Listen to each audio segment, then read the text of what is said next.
Chapter 1. The Dark Overlord. In the Crimson Moon Forest, within the confines of a dilapidated castle, a handsome young man clad in tattered armor and wielding a broken sword pondered his current predicament from atop a decaying throne. He was Liu Che, who not long ago was a game designer burdened with endless overtime. Yet now, he found himself in this unfamiliar realm, having ascended to the role of a dark overlord, albeit one largely forgotten by the world. The power of an overlord stemmed from the fear instilled in humanity.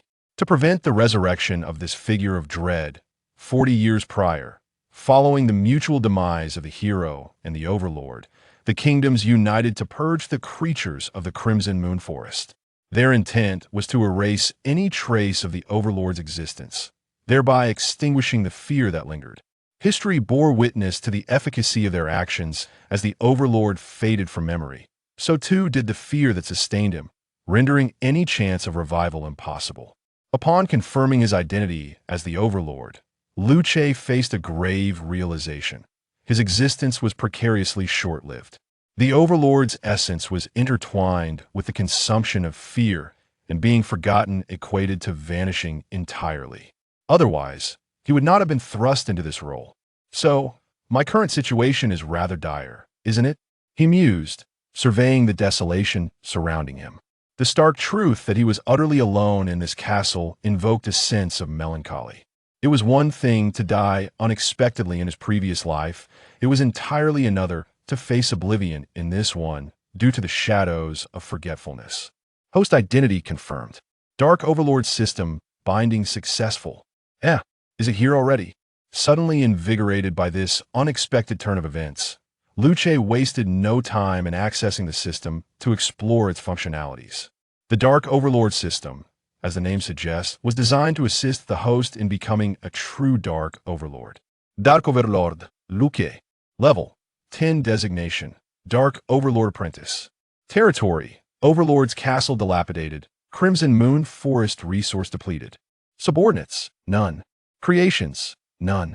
Overlord Command, no items available for activation. Emotional Energy, 1,000 initial reward for the new Dark Overlord. Vitality Energy, 1,000 same as above. Soul Energy, 1,000 same as above. The personal attributes panel was clear and concise, and even the inscrutable details could be examined further. This clarity allowed Liu Che to swiftly grasp the system's usage. As a Dark Overlord, his level, the size and prosperity of his dominion, and the quantity and abilities of his subordinates were all intricately linked. In essence, by acquiring greater territory and more subordinates, Liu Che could elevate his standing. The Overlord Command represented unique rules that must be adhered to within the Dark Overlord's domain and could be activated or deactivated at the Overlord's discretion. The three types of energy had distinct origins and uses. Emotional energy arose from the emotional fluctuations of intelligent races not under the Overlord's dominion. The greater the emotional turmoil, the more energy was generated, with the potential for repeated collection from the same source. This energy was primarily used for creation, albeit without the ability to endow creations with wisdom or growth. Vitality energy and soul energy were similarly obtained through the defeat of enemies, though they could only be harvested once from any single targeta, regrettable limitation. Both types of energy were primarily utilized for recruiting subordinates, differing only in their specific preferences. Vitality energy focused on physical subordinates, while soul energy catered to magical ones. With this newfound understanding, Liu Che had a clearer vision of his immediate objectives.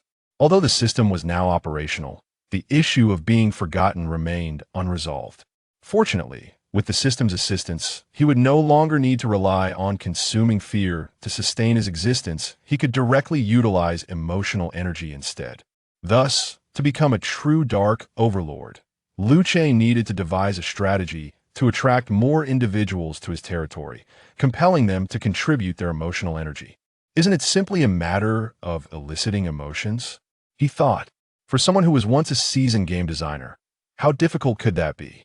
Liu Che brimmed with confidence regarding his future. It's just that my initial capital is somewhat lacking.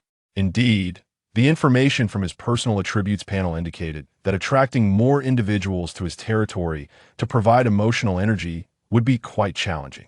After all, no one would want to enter the Overlord's castle in its current state of disrepair. As the newly appointed Overlord, he certainly had to consider his reputation. The only territory available for opening to the public was the Crimson Moon Forest. However, the forest was resource-poor and remote, with few adventurers daring to venture there, let alone ordinary citizens or farmers. What strategy could he employ to elevate the forest's renown? Treasure, he exclaimed. It is often said that people risk their lives for wealth. In any location promising profit, a throng of treasure seekers would inevitably gather. For those adventurers not particularly affluent, the allure of a treasure trove brimming with riches was undeniable. Thus, Luce resolved to capitalize on this notion. For him, gold held no intrinsic value. Emotional energy was his true currency, allowing him to create as much as he desired. However, merely distributing gold would not generate sufficient emotional response. Thus, framing it as treasure was essential. But without promoting the treasure, how will adventurers know it exists in the Crimson Moon Forest? He pondered. It seems I must construct a forward post to the forest's edge. With this thought, Luce accessed the system's creation interface, revealing several sub-options: buildings, machinery, items, materials, monsters, others, and self-made. The content was straightforward, yet only a portion of these sub-options were illuminated: buildings, monsters, and others, while the rest remained dimmed. Upon selection, the system displayed a notification. Insufficient level. Please strive to level up to unlock more creation content. Luce sighed. Though he had anticipated this outcome, the confirmation still brought a tinge of disappointment. Chapter 2. The Treasure Plan. Upon reflection, it was quite reasonable. He was merely a novice who had recently acquired the system. It was unlikely that all permissions would be granted from the outset. Moreover, leveling up was a necessary endeavor, so the issue was manageable as long as it did not hinder his treasure plan. Setting aside his dismay, Luce indeed found his target within the building interface. Log cabin, a fundamental structure, a simple log cabin that can be placed almost anywhere. Manufacturing cost, 100 points of emotional energy. Maintenance cost, 5 points of emotional energy per month. Emotional energy, 100. Current emotional energy, 900. Given the circumstances, the purpose of establishing a forward post at the forest's edge was merely to inform incoming adventurers of the treasure buried within the Crimson Moon Forest. Thus, a basic log cabin with no special features would suffice. Furthermore, what Luce needed to create extended beyond the cabin. He also required the treasure hidden within the forest. Small treasure, a box filled with gold coins and jewels. Manufacturing cost, 100 points of emotional energy. Maintenance cost, none. Emotional energy, 800. Current emotional energy, 100. This represented the largest expenditure in his plan. After all, fishing requires a bit of investment. Once the treasure was prepared, Luce would also need to recruit a promoter. After all, accumulating vitality and soul energy bore no interest, so it was wise to utilize them effectively. After sifting through the recruitment interface for some time, Luce finally identified a subordinate with a relatively favorable cost-performance ratio. Sal's. Race, Goathead Demon. Level, 6. Abilities, Illusion, Seduction. Growth potential, 2 stars. Recruitment cost, 480 points of soul energy. Energy consumption, 48 points of soul energy per month. In truth, the recruitment cost of subordinates was not excessively high compared to their capabilities. The primary concern lay in the eventual energy consumption, akin to the wages of employees. However, a notable distinction existed. Subordinates recruited through the system would not betray or abandon him. Instead, they would enter a dormant state when energy was low, sustaining their existence until depletion. Conversely, if Luce could consistently provide the necessary energy, these subordinates would gradually grow stronger. Thus, the potential for growth is indeed a crucial indicator. However, what Luce currently requires is a competent promoter. Consequently, the priority of capability naturally outweighs that of growth potential. Soul energy, 480. Current soul energy, 520. Underling SARS, I pay my respects to my lord. The goat-head demon SARS, true to his species name, possesses the form of a goat-head humanoid. He is slender and clad in a linen robe, now bowing respectfully to Luce. Luce nodded and subsequently entrusted the task of promotion to SARS. His shape-shifting ability enables SARS to effectively conceal his demonic identity, while his persuasive skills enhance the credibility of his words. SARS, do you fully comprehend the task I have assigned to you? Reporting to my lord, the underling understands. SARS respectfully bowed and, upon confirming that Luce had no further instructions, departed from the Demon King's castle. Simultaneously, a modest wooden cabin emerged at the edge of the Crimson Moon Forest. Congratulations, host, on recruiting your first subordinate, thereby gaining an opportunity to elevate your level. Upon reaching level 11, you shall ascend to the status of an official Great Demon King.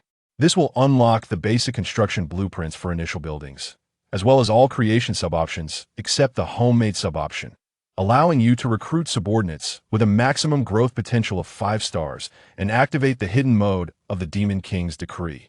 May I inquire, host, if you wish to elevate your level and become an official Great Demon King? System prompt.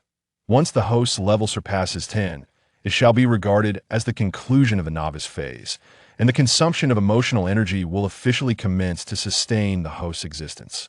Current consumption, 100 points of emotional energy daily, not yet activated. As SARS departed the Demon King's castle en route to the wooden cabin, the voice of the system resonated in Luce's mind, elevating levels to unlock further privileges. Yet, upon exiting the novice phase, the cost of becoming a Great Demon King shall also commence. No wonder the system generously provided him with 1,000 points of emotional energy at the outset. It was indeed an essential resource for sustaining life. Such matters should have been disclosed earlier. Luke remarked through gritted teeth. Had he known sooner, he would not have hastily crafted 8 treasure boxes. Now, he was left with merely a day to live.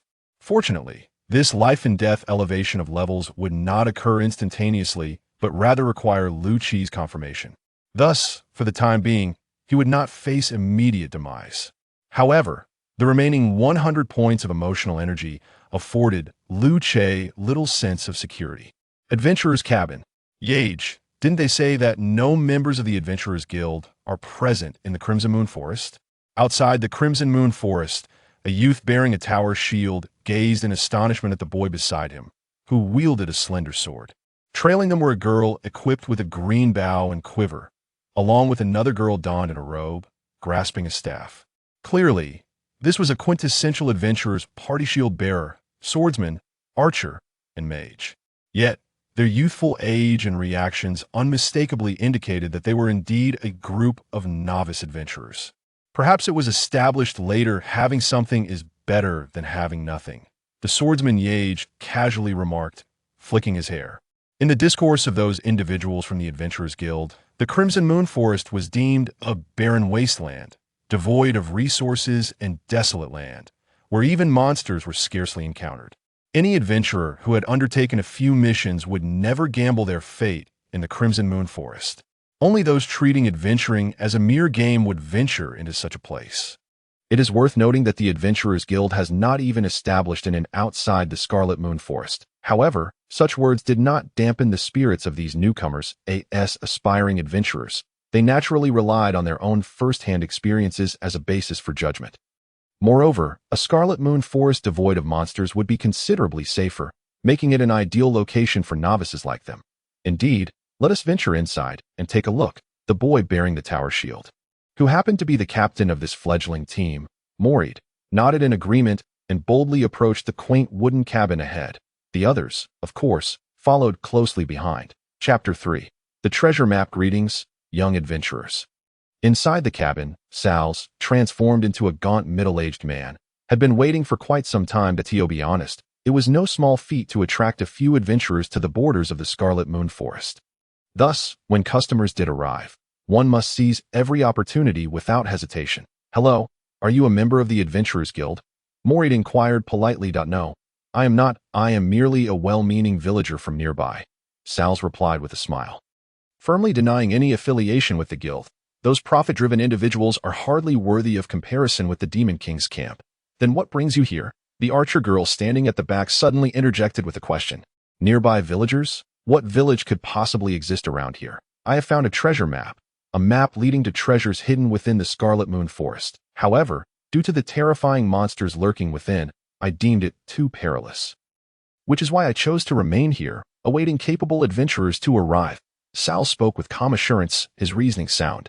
Under the influence of his persuasive powers, deceiving a few novice adventurers proved to be quite simple. I see. So, are you intending to give us the treasure map? Mort exclaimed, his expression transforming into one of realization and delight. Emotional energy 8. What are you thinking, you rascal? 2 silver coins, no bargaining. Sal's cast a sidelong glance at Mort, stating calmly, deception requires a complete act, and in truth, there was indeed treasure buried within the Scarlet Moon Forest, treasures that had only recently been concealed. Emotional energy 6. You're a fraud.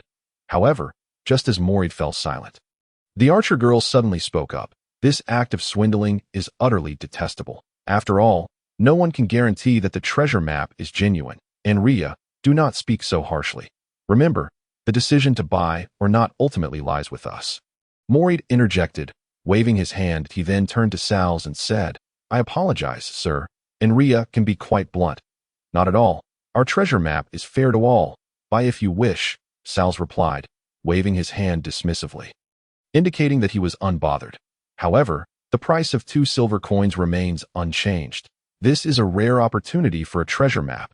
How about we give it a try? Mort pondered for a moment before hesitantly asking.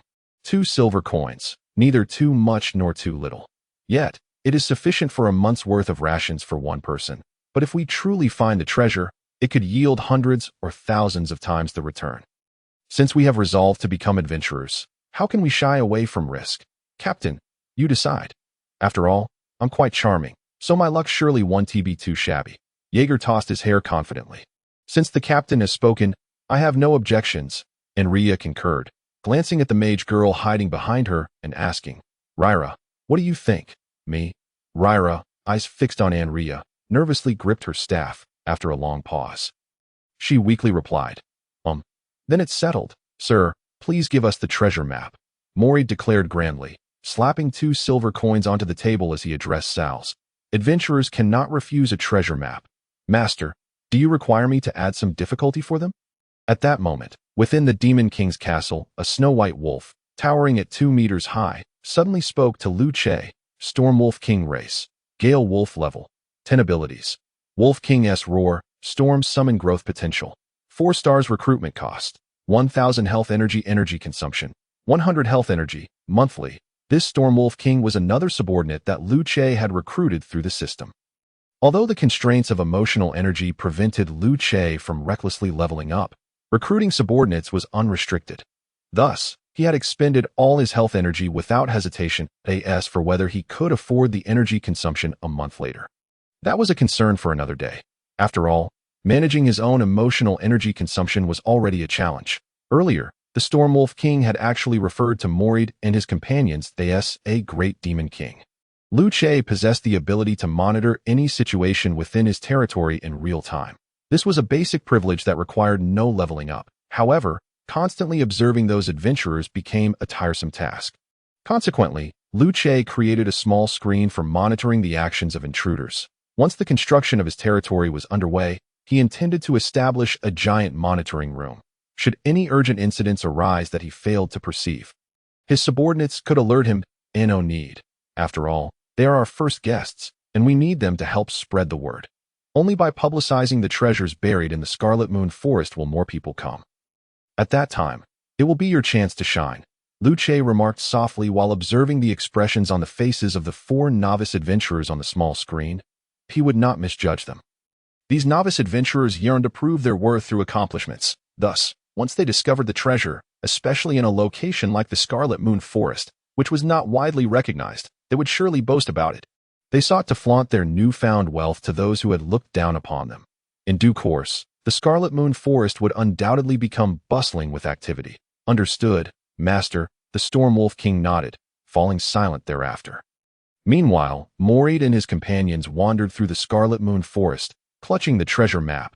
experiencing a whirlwind of emotions, from initial excitement and anticipation to confusion, agitation, and finally to complaints and anger. Their spirits dwindled into a silence filled with despair. Emotional energy 16. 13. 9. Do you think we've come to the wrong place, Captain? If you can't read the map, you should have said so earlier. We've been going the wrong way from the start.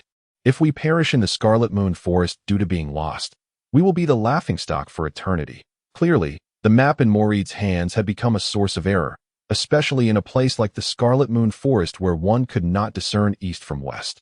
Chapter 4. The Demon King's Command and Regional Planning. Fortunately, this error was promptly rectified. After enduring great hardships, Moreid and his companions finally arrived at the location marked on the treasure map. And they began to dig. Approximately half an hour later, a box measuring 1.5 meters in length and width and half a hand's height was unearthed. The box, covered in dirt and in a state of disrepair, attested to the ancient origins of the treasure within. It's real. We have truly unearthed a treasure. As Moreid hoisted the box from the pit, immense joy swirled within the hearts of the four adventurers. Emotional energy 18. 20. Upon opening the box, their elation intensified. The glimmering gold coins and dazzling gemstones served as the ultimate reward for their prior toil. Emotional energy 22. 25. That this chest of treasures was worth at least 1,000. No. 2,000 gold coins. According to the conversion rate of 1 gold coin equating to 10 silver coins, their return on investment for this venture was an astonishing 10,000 times. It is sufficient for them to return and boast for a while. Within the confines of the Demon King's castle, Luce observed the steadily increasing emotional energy displayed on his personal attributes panel. His previously tense demeanor gradually began to relax. Emotional energy 592. Continuously increasing. Such is fate. Without elevating my level, I shall possess no higher authority. 4-star subordinates have reached the current limit of recruitment, and furthermore, the subordinates' levels cannot exceed that of the Great Demon King. However, once I confirm the elevation of my level, I will have to start consuming emotional energy to maintain my existence. Thus, gazing at the ever-increasing emotional energy, Luce stroked his chin and resolved, I shall not waver. System, grant me the elevation of my level. Congratulations, host. You have officially embarked on the path of the Great Demon King. New permissions have been unlocked. Please feel free to explore them. The Demon King's Order territorial planning has been unlocked, allowing the host to freely view and utilize it.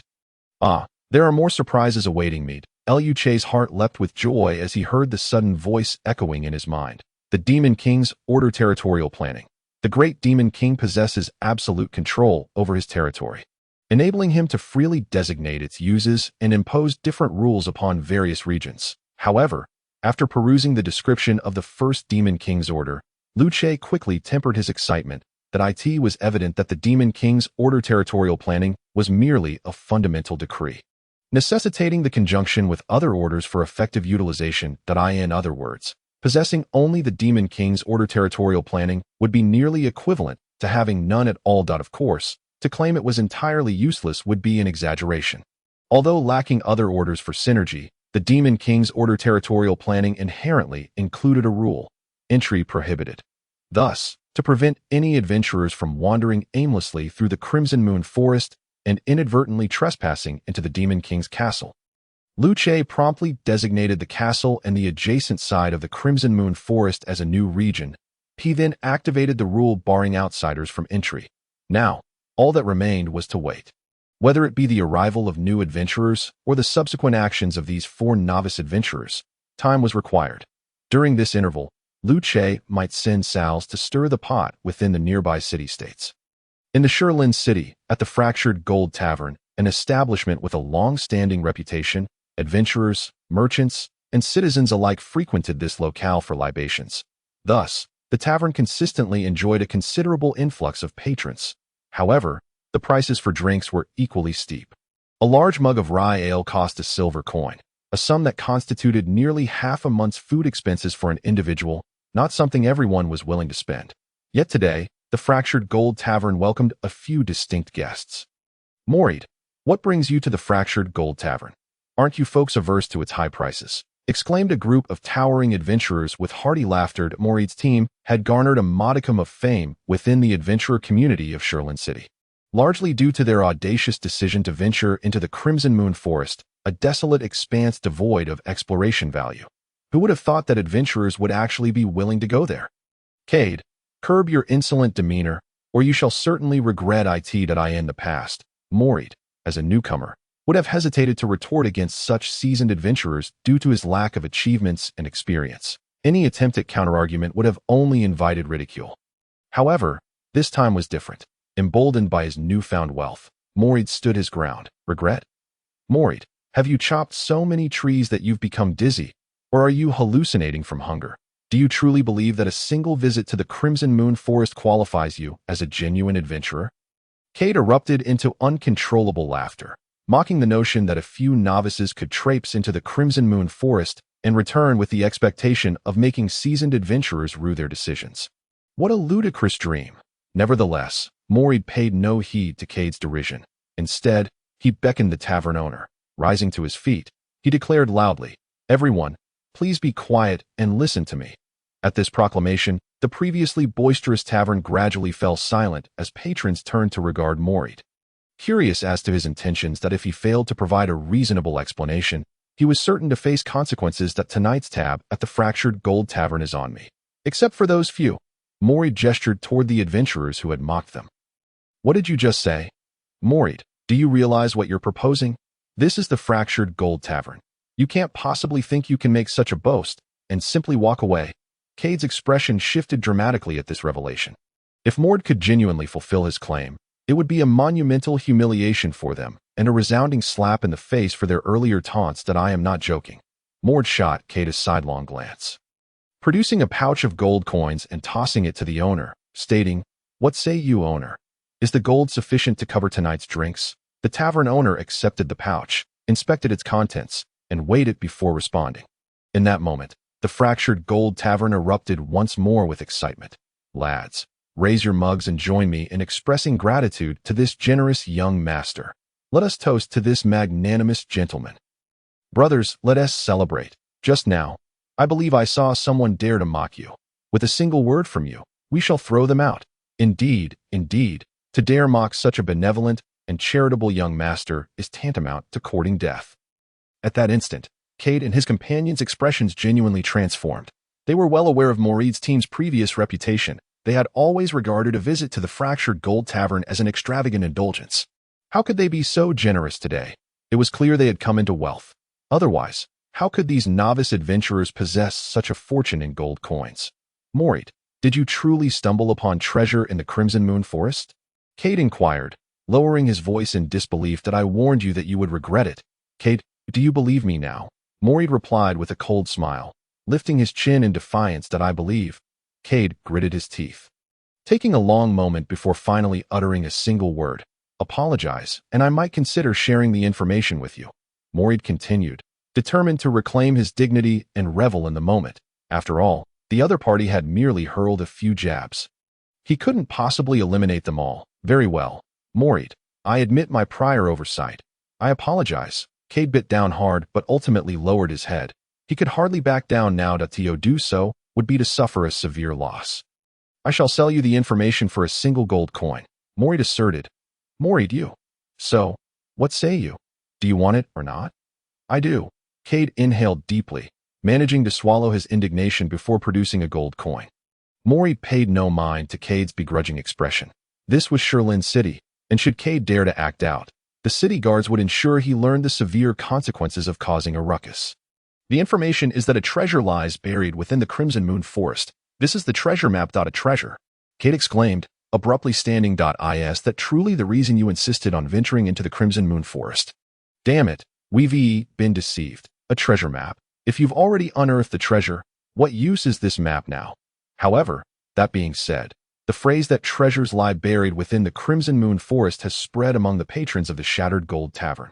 Within just a day, the entire populace of Stone Forest City became aware of it. A newly formed team of adventurers claimed to have discovered the treasures hidden within the Crimson Moon Forest, striking it rich overnight. Furthermore, the patrons who were drinking at the Shattered Gold Tavern that very evening could attest to the veracity of this claim, leaving no room for doubt.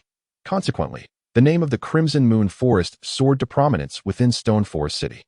It has been demonstrated that even if the treasures depicted in the treasure map have already been unearthed, there will always be those who believe that untapped riches still await discovery within the Crimson Moon Forest. They are convinced that by venturing there, they too shall reap the rewards. Thus, upon confirming the accuracy of the news, the adventurers of Stone Forest City began to stir with anticipation. This has turned into a veritable gold rush. Moreover, the treasures unearthed are not mere grains of sand, but rather golden coins. Your Excellency, I report that in recent days, adventurers have been arriving at the cabin in succession to purchase treasure maps, and MY inquiries have revealed that the majority hail from Stone Forest City. Having rushed here upon hearing tales of the treasures within the Crimson Moon Forest, within the Demon Lord's castle, Sal stood in the hall, reporting the progress of his mission. Stone Forest City is the closest city to the Crimson Moon Forest. It is no surprise that the adventurers from Stone Forest City were the first to receive the news that on the throne, Lu Che observed the steadily rising emotional energy displayed on his personal attributes panel. His mood remarkably buoyant. The publicity he had deliberately disseminated was finally bearing fruit. Sals, I am already aware of this matter. You may continue with your tasks, as you command, my lord. Sals bowed respectfully before exiting the grand hall. Lu Che then began to sift through the options for monsters in the creation interface, contemplating the manufacture of a few to surprise those adventurers. After all, Lu Che required not only emotional energy but also vital energy and soul energy, both of which were in dire need. These two types of energy primarily stem from vanquishing foes. What constitutes a foe? According to the system's definition, anyone who is neither the host nor one of the host's subordinates can be deemed an enemy. In essence, by the system's standards, those adventurers are all considered enemies. As the saying goes, men die for wealth, birds perish for food. Since they wish to acquire treasures, they ought not to fear casualties. However, Lu Che was acutely aware that despite being a demon lord, he was still in his nascent stages, lacking in overall strength. Therefore, he must proceed with caution in such endeavors. The adventurer's levels mostly hovered around 10.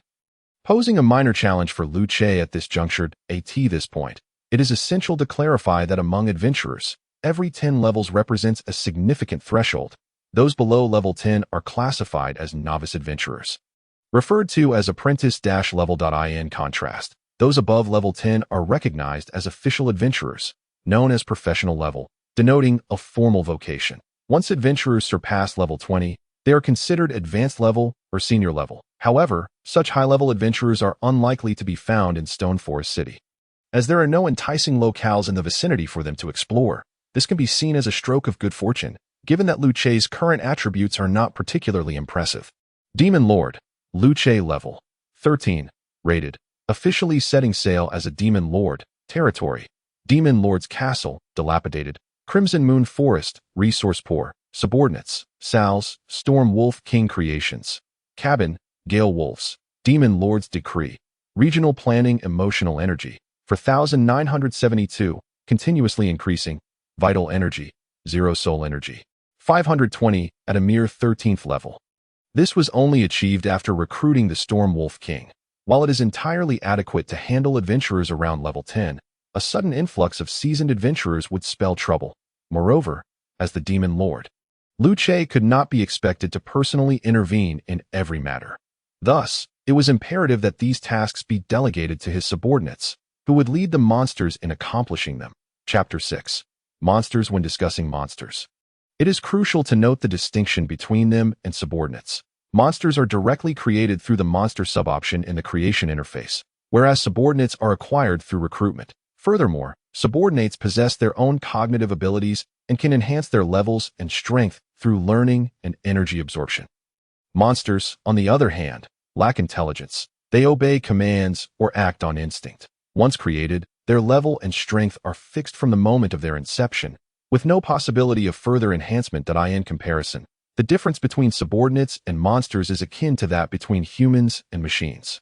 However, both subordinates and monsters are restricted from surpassing the level of the Demon Lord. Therefore, in order to cultivate more powerful subordinates and monsters, Lu Che must expedite his own level advancement. The means to achieve this are straightforward: expand and develop his territory, as well as recruit more formidable subordinates. In this regard, vital energy and soul energy are indispensable. Let me see what kind of monster would be best to create now. monsters must be led by subordinates.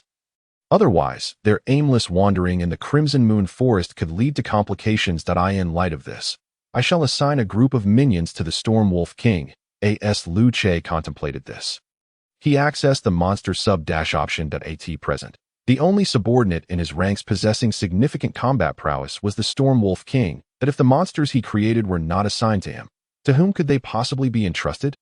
Gale Wolf level 8 abilities.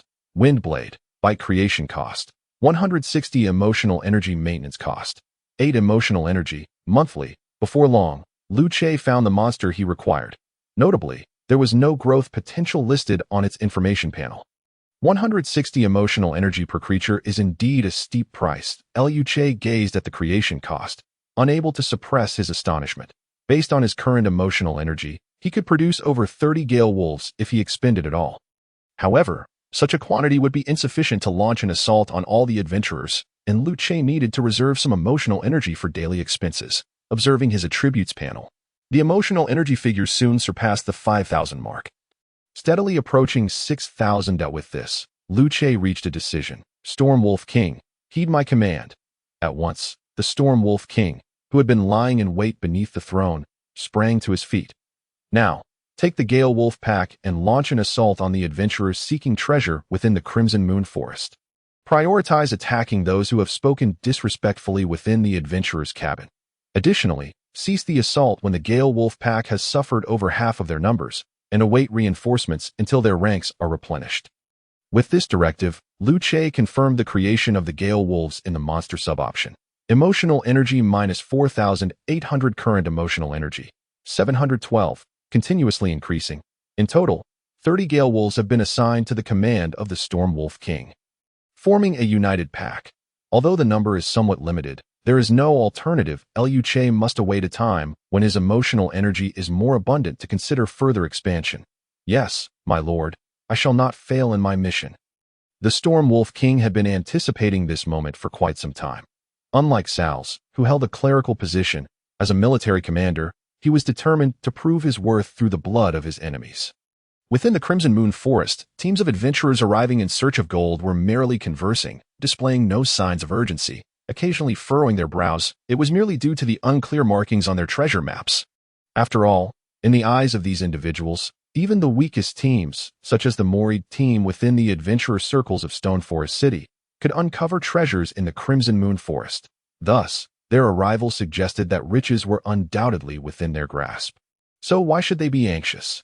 If anything, it was far more pertinent to remain vigilant against rival adventurer teams than to fret about the possibility of finding no treasures. Captain, do you think this treasure map could be a forgery?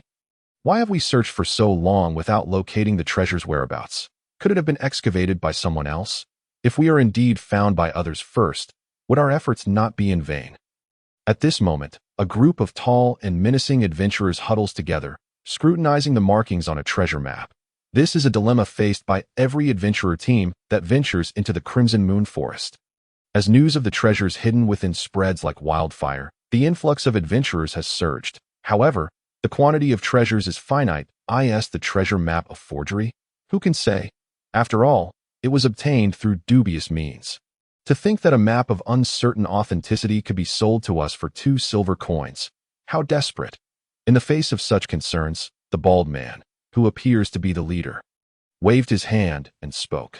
Nevertheless, the possibility that the treasure might have already been unearthed by someone else must be taken into account. Should we encounter it, it would signify a fortunate connection with the treasure. We merely need to ensure that they leave it for us. This has always been the modus operandi of their Black Bear team. But Captain, what if they refuse? Refuse. Then let them pay with their lives. Well said, Captain. We should act accordingly. The members of the Black Bear team erupted into laughter at the bald man's words. When it comes to searching for treasures using maps, they have never excelled. However, when it involves seizing treasures unearthed by others, they are indeed experts. Yet, this group remained oblivious to the presence of a towering white wolf concealed among the trees, its cold gaze fixed upon them. Is this what the adults refer to as the scum among adventurers? My objective this time is precisely these individuals. If I require replenishment of vitality and soul energy from these adventurers, my primary focus will be on those who are unruly and likely to disrupt the order. Their existence poses a threat to my plan of attracting more individuals to my domain. Thus, they must be eliminated. A long and piercing wolf howl resonated through the Crimson Moon Forest. The previously boisterous black bear team fell silent, quickly falling into a defensive stance. Emotional Energy 12, 14, 17. Chapter 7. Adventurer Village. Was that the cry of a beast or a monster? Did they not claim there were no monsters within the Crimson Moon Forest? What is happening? The adventurers of the black bear team cautiously surveyed their surroundings, their expressions grave. Although they do not fear encountering monsters, they certainly do not wish to meet them. After all, their primary occupation is robbery, not battling monsters. Sea Captain, it's wolves, a pack of wolves. They're monsters. The Gale Wolves. The Storm Wolf King did not keep the adventurers waiting long. Following the howl, it swiftly led the Gale Wolves in a surprise attack. The earlier howl was not a warning to the adventurers, but rather a demonstration of its ability. Wolf King's roar, granting significant attribute enhancements to the Gale Wolves it commanded. Thus, the assault of the Gale Wolves became as fierce and swift as a tempest. Damn it! How can there be monsters in the Crimson Moon Forest? And such troublesome Gale Wolves at that. Not to mention the presence of a Wolf King. At that moment, the adventurers of the Black Bear team truly felt their hearts race and cold sweat pour down their backs. Emotional Energy 21. 27. 25. The combat prowess of a wolf pack led by a Wolf King is entirely different from that of one without. It is essential to understand that among monsters, the Wolf King and ordinary wolf monsters are two distinct species. If it were merely the Gale Wolves, the Black Bear team could have escaped even if they could not claim victory. However, with the Wolf King leading them, it would be a luxury for the Black Bear team to even contemplate leaving. Damn it, let us fight these beasts. Do they really think the Black Bear team is easy prey?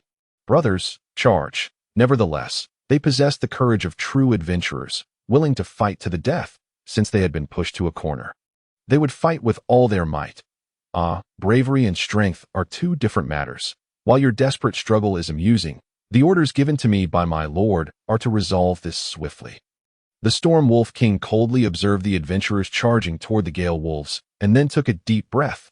Energy surged within its chest. A terrifying wolf howl erupted forth. Instantly, a hurricane, sharp as a blade, radiated outward from the Storm Wolf King in all directions. Simultaneously, the Gale Wolves coordinated with the Storm Wolf King, unleashing their ability, Wind Blade. In an instant, a rain of wind blades descended upon the advancing adventurers. This is the Storm Wolf King's second ability, Storm Summon. Emotional Energy 37, 35, 38, Vitality Energy 220, 180, 200, Soul Energy 110, 90, 100. It must be noted that while Vitality and Soul Energy can only be harvested once, their growth rate surpasses that of Emotional Energy. Moreover, this rate will increase over time. For both Emotional Energy and Vitality or Soul Energy, there is a common characteristic. The higher the level of the target, the greater the yield. Therefore, in my plans, I need to attract not just a large number of clients, but also those of higher levels. With the targets eliminated, the Gale Wolves suffered the loss of 4. My lord, I will continue the operation and help replenish the Gale Wolves. Yes, my lord, I am at your command. Even within the confines of the Demon King's castle, I can communicate with my subordinates through the authority granted by the great Demon King. Thus, the actions of the Storm Wolf King are naturally under my control. Furthermore, through the assault led by the Storm Wolf King, I have realized that instilling a sense of crisis among those adventurers can also facilitate the harvesting of emotional energy. However, this cannot be done frequently. After all, a zone of danger cannot attract more people to encourage individuals to come willingly. The best approach is to establish order and create a safe area governed by rules. Therefore, after accumulating a sufficient amount of emotional energy, I must commence my next plan, to construct an adventurer village for people to rest, prepare, and trade. After all, the majority of those flocking to the Crimson Moon Forest are adventurers. The local villagers and citizens of the nearby city rarely venture far. Thus, the experiences of these adventurers are the primary consideration at this time. Once the adventurer village becomes bustling, I can then expand the civilian and noble districts as needed. As time passed and night descended, following the revelation of the presence of monsters in the Crimson Moon Forest, those adventurers seeking fortune were reluctant to spend the night within its confines. Nighttime is the domain of monsters. unless one is exceptionally confident in their abilities or has ventured too deep to retreat in time. These adventurers would hasten to leave the Crimson Moon Forest before darkness fell, seeking refuge in nearby villages for the night. Thus, under the cloak of night, I too can proceed to develop my territory. Indeed, finding ways to attract those adventurers was the right choice. However, attracting them is merely the first step.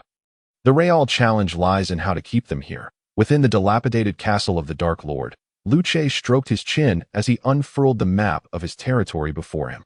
He cast a glance at the balance of emotional energy. Emotional energy, 29,721. This was the remaining emotional energy after 3 days, excluding the creation of new Gale Wolves and daily expenditures. It seemed substantial at first glance. However, the day's income of emotional energy had been dwindling. On one hand, the number of adventurers in Sherlin City was limited, and due to the onslaught of the Gale Wolf pack, their ranks had diminished. Thus, the source of emotional energy had dwindled as well. On the other hand, the issue of supplies loomed large. The Red Moon Forest was situated in a remote area, with the nearest village more than 20 miles away. Once the supplies carried by those adventurers were depleted, without a means to replenish them, they would have no choice but to depart from the Red Moon Forest. Therefore, constructing an adventurer village to retain these adventurers had become a pressing necessity. First, let us designate this area as part of the adventurer village. As Luce contemplated, he marked a region approximately the size of 4 football fields on the map, centered around the initial adventurer cabin, delineating the boundary of the Red Moon Forest. Utilizing the capability of the Dark Lord's decree, area planning, he established it as the Adventurer Village. Chapter 8. Industrial Zone. Although it was currently impossible to impose unique regulations on these areas, Luce could at least ensure that the Adventurer Village would be a safe haven within the Red Moon Forest. No monsters would dare to intrude. Next came the construction within the Adventurer Village. Small shop. A basic structure. This is an exceedingly simple shop, containing little more than shelves and a counter. Of course, one could add other furnishings as desired. Characteristics. Merchant, whether renting or purchasing. A shop is necessary to facilitate commerce. Manufacturing cost. 200 points of emotional energy maintenance cost. 10 points of emotional energy. Monthly. A shop was undoubtedly an indispensable establishment within the current adventurer village. All the supplies required by adventurers must be replenished within the shop. Thus, after a brief consideration, Luce waved his hand decisively, directly creating 20 small shops, lined up behind the adventurer cabin, forming a short street. Emotional energy minus 4,000 current emotional energy, 25,721 with the shops established. It was naturally essential to stock them with goods. However, directly using emotional energy to manufacture products was evidently impractical. Far less advantageous than forging gold coins to procure goods from outside. This posed quite a conundrum. Realizing this, Luce found himself momentarily perplexed. Using emotional energy to create goods was not as beneficial as crafting gold coins to purchase supplies from external sources. Nonetheless, Luce lacked the time for procurement at present. Furthermore, he could not readily identify suppliers. I recall that the Red Moon Forest is home to numerous wild beasts. After a moment of contemplation, a solution dawned upon Luce. While the Red Moon Forest may indeed be resource poor, lacking precious plants, herbs, exploitable minerals, and worthy exploration sites, it was, after all, a vast forest. The wild animals dwelling within were undoubtedly plentiful. Edible plants must also abound, and these elements constituted the very source of sustenance. Wild animals could be processed into meat, while edible plants could be brewed into beverages. Consequently, restaurants and taverns could be established. All that remained was to create the corresponding processing facilities. Slaughterhouse.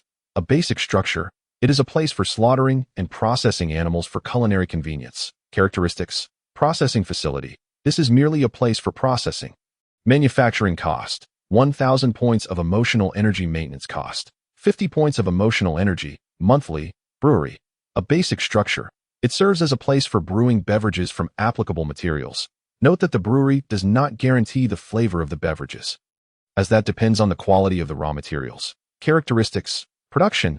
This is a place capable of producing new items, such as transforming food into beverages. Manufacturing cost. 2,000 points of emotional energy maintenance cost.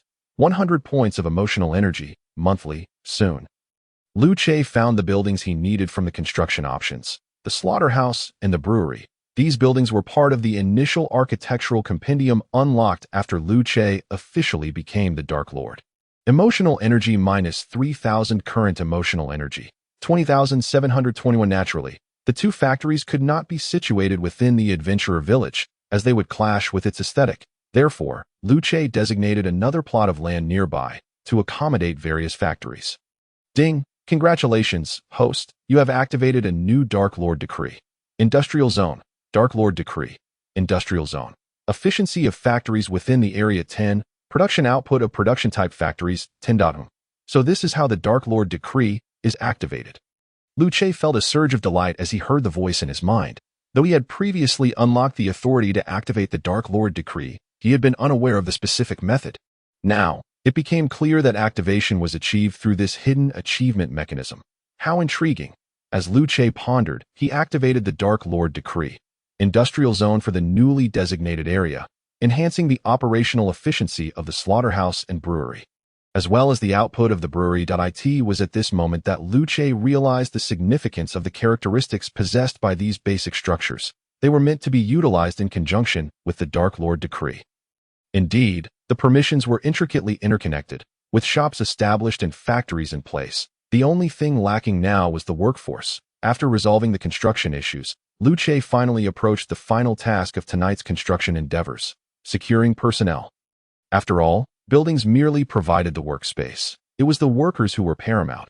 However, finding suitable candidates among the monsters was likely to prove challenging, but if monsters were willing to work, they would probably be conscripted as cheap labor.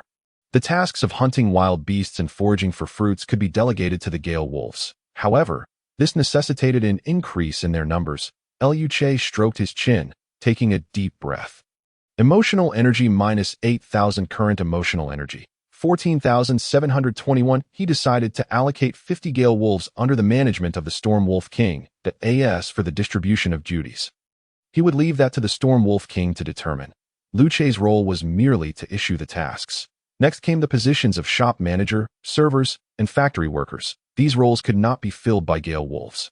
However, this posed no insurmountable challenge for Liu Che. After perusing a multitude of foundational monster compendiums available for creation, he identified a relatively suitable candidate. Ironwood Puppet Level, 10 Ability. Ironwood Guardian, Puppet Command Manufacturing Cost, 220 points of Emotional Energy Maintenance Cost, 111 points of Emotional Energy. Monthly, the Ironwood Puppet was not a traditional monster, but rather a mechanical creation, inherently devoid of instincts. However, this entity possessed a capability that most monsters lacked: the ability to follow puppet commands.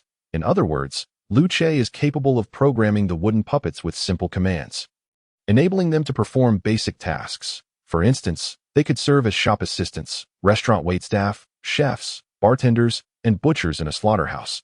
Although the results produced by the wooden puppets based on these commands may not be exceptional, they can suffice in times of urgency. Chapter 9. As for the future. Once the popularity of the adventurer's village rises, it would be prudent to recruit villagers from the vicinity to fill these roles. After all, these employees can also contribute emotional energy. It is important to note that while the manufacturing cost of these magical beings may not be high, the ongoing maintenance expenses incurred as long as they exist constitute a significant expenditure. Therefore, Liu Che naturally seeks to minimize costs for the magical beings occupying these positions. Emotional energy, minus 11,000 current emotional energy, 3721. The 50 wooden puppets can barely support the operations of 20 shops and 2 factories. As for the remaining emotional energy, Liu Che has no immediate plans to utilize it. It is wise to keep a buffer for emergencies. Next, he must recruit new subordinates, someone to lead the wooden puppets and address commercial matters within his territory. Wait a moment, don't I already have such a subordinate? As Liu Che perused the recruitment interface, he suddenly recalled that he had an idle subordinate at his disposal. Salz, a goat-headed man, possesses the abilities of illusion and seduction. Is he not perfectly suited to command the wooden puppets? As a merchant, both his illusionary and seductive skills would prove invaluable. Adhering to the principle of maximizing resources and talents, Liu Che decisively resolved to entrust the newly crafted 50 wooden puppets to Salz for management. Conveniently, Salz had previously been stationed at the Adventurer's Lodge. This could be considered a promotion for him. This arrangement is quite advantageous. During the initial stages of entrepreneurship, saving costs is essential. After all, recruiting subordinates is not a one-time transaction. Lu Che must pay corresponding salaries each month. Thus, meticulous budgeting becomes imperative. Furthermore, Lu Che now finds himself with a surplus of vitality and soul energy. Why not acquire a steward for the Demon King's castle? Having resolved the issues outside the castle, Lu Che's focus shifted back to the interior. Presently, both of his subordinates require deployment, leaving the Demon King's castle rather desolate. While this state of affairs might be bearable in the short term, prolonged solitude begins to weigh on Lu Che. Therefore, recruiting a steward for his castle becomes quite necessary, as it caters to the psychological needs of the great demon lord. Vitality energy, 8690 soul energy, 5120. Upon reflection, it appears that among the adventurers in Sherlin City, magicians are indeed a minority. After checking the balances of vitality and soul energy, Lu Che mused silently. The classification of sources and uses of vitality and soul energy bears some resemblance. Professions focused on physical training tend to provide more vitality energy, while those emphasizing mental prowess yield greater soul energy. The most typical examples are warriors and magicians. Thus, the collection rates of these two types of energy will naturally differ. Sierra Race, Dream Demon Level, 13 abilities, Enchanting Dreams, Sleep Growth Potential, 5 stars recruitment cost, 2,000 soul energy consumption, 200 soul energy per month. It is said that dream demons possess strong learning abilities. Recruiting one as a steward should be quite fitting. After much searching, Lu Che finally found a target in the recruitment list that pleased him. A growth potential of 5 stars represents the upper limit of what he can currently recruit. Likewise, the level is also at the peak of his recruitment capabilities. Thus, he must secure this opportunity. Soul energy minus 2,000 current soul energy, 3120 at Sierra greets the master. Before long, a petite girl with a delicate appearance, clad in a flowing dress, appeared before Lu Che. Her voice was soft and melodious, imbued with a unique allure that almost lulled Lu Che into drowsiness. Is this the power of a dream demon? This sensation served as a warning to Lu Che. Should he succumb to sleep, he would become ensnared in Sierra's enchanting dreamscape. Although the subordinates of the great demon lord would never act against him, Lu Che still felt uneasy upon observing the faint blush on Sierra's cheeks. Ahem, Sierra, please stand up. Yes, master. Upon realizing her abilities had lost their effect, Sierra let out a slight, regretful sigh. Sierra, can you cook?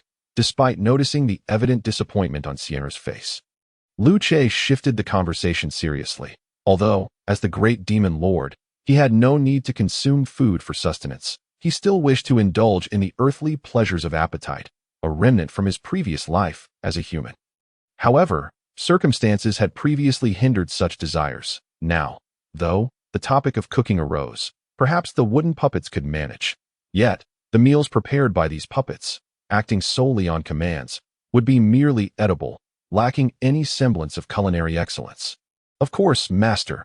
May I inquire if you wish to dine now?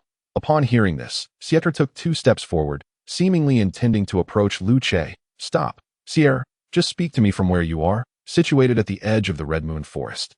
The Demon King's adventurer village was rising steadily under the moonlight's embrace. The pack of swift-winged wolves within the forest raced to deliver raw materials to the 2 factories, including beasts with severed throats, wild fruits, and vegetables. Meanwhile, Sal's, having temporarily received the 50 wooden puppets, was busy assigning tasks to these employees. The slaughterhouse required manpower, as did the brewery, and the shops in the adventurer village equally needed staff. Fortunately, Sal's possessed commendable capabilities. After a single night, the Demon King's adventurer village officially opened its doors. Among the 20 shops were restaurants, apothecaries, small inns, and vacant storefronts available for rent. However, there was no tavern, as brewing requires time. The brewery merely serves as a facility for fermentation and cannot produce liquor overnight.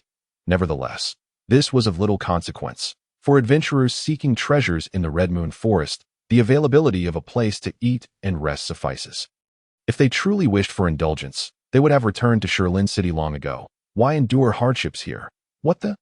How did this place change so much in just a few days? Having enjoyed a substantial sum of money in Sherlin City, Morid and his companions, having indulged themselves, suddenly recalled their true identities as adventurers. Thus, they hurriedly made their way to the Red Moon Forest. Chapter 10. Shock. Upon arrival, they were greeted by the sight of an adventurer village standing before them. A long street lined with 20 shops was indeed conspicuous. Emotional energy 15, 19, 16. Many adventurers nearby were equally astonished as Morid and his companions.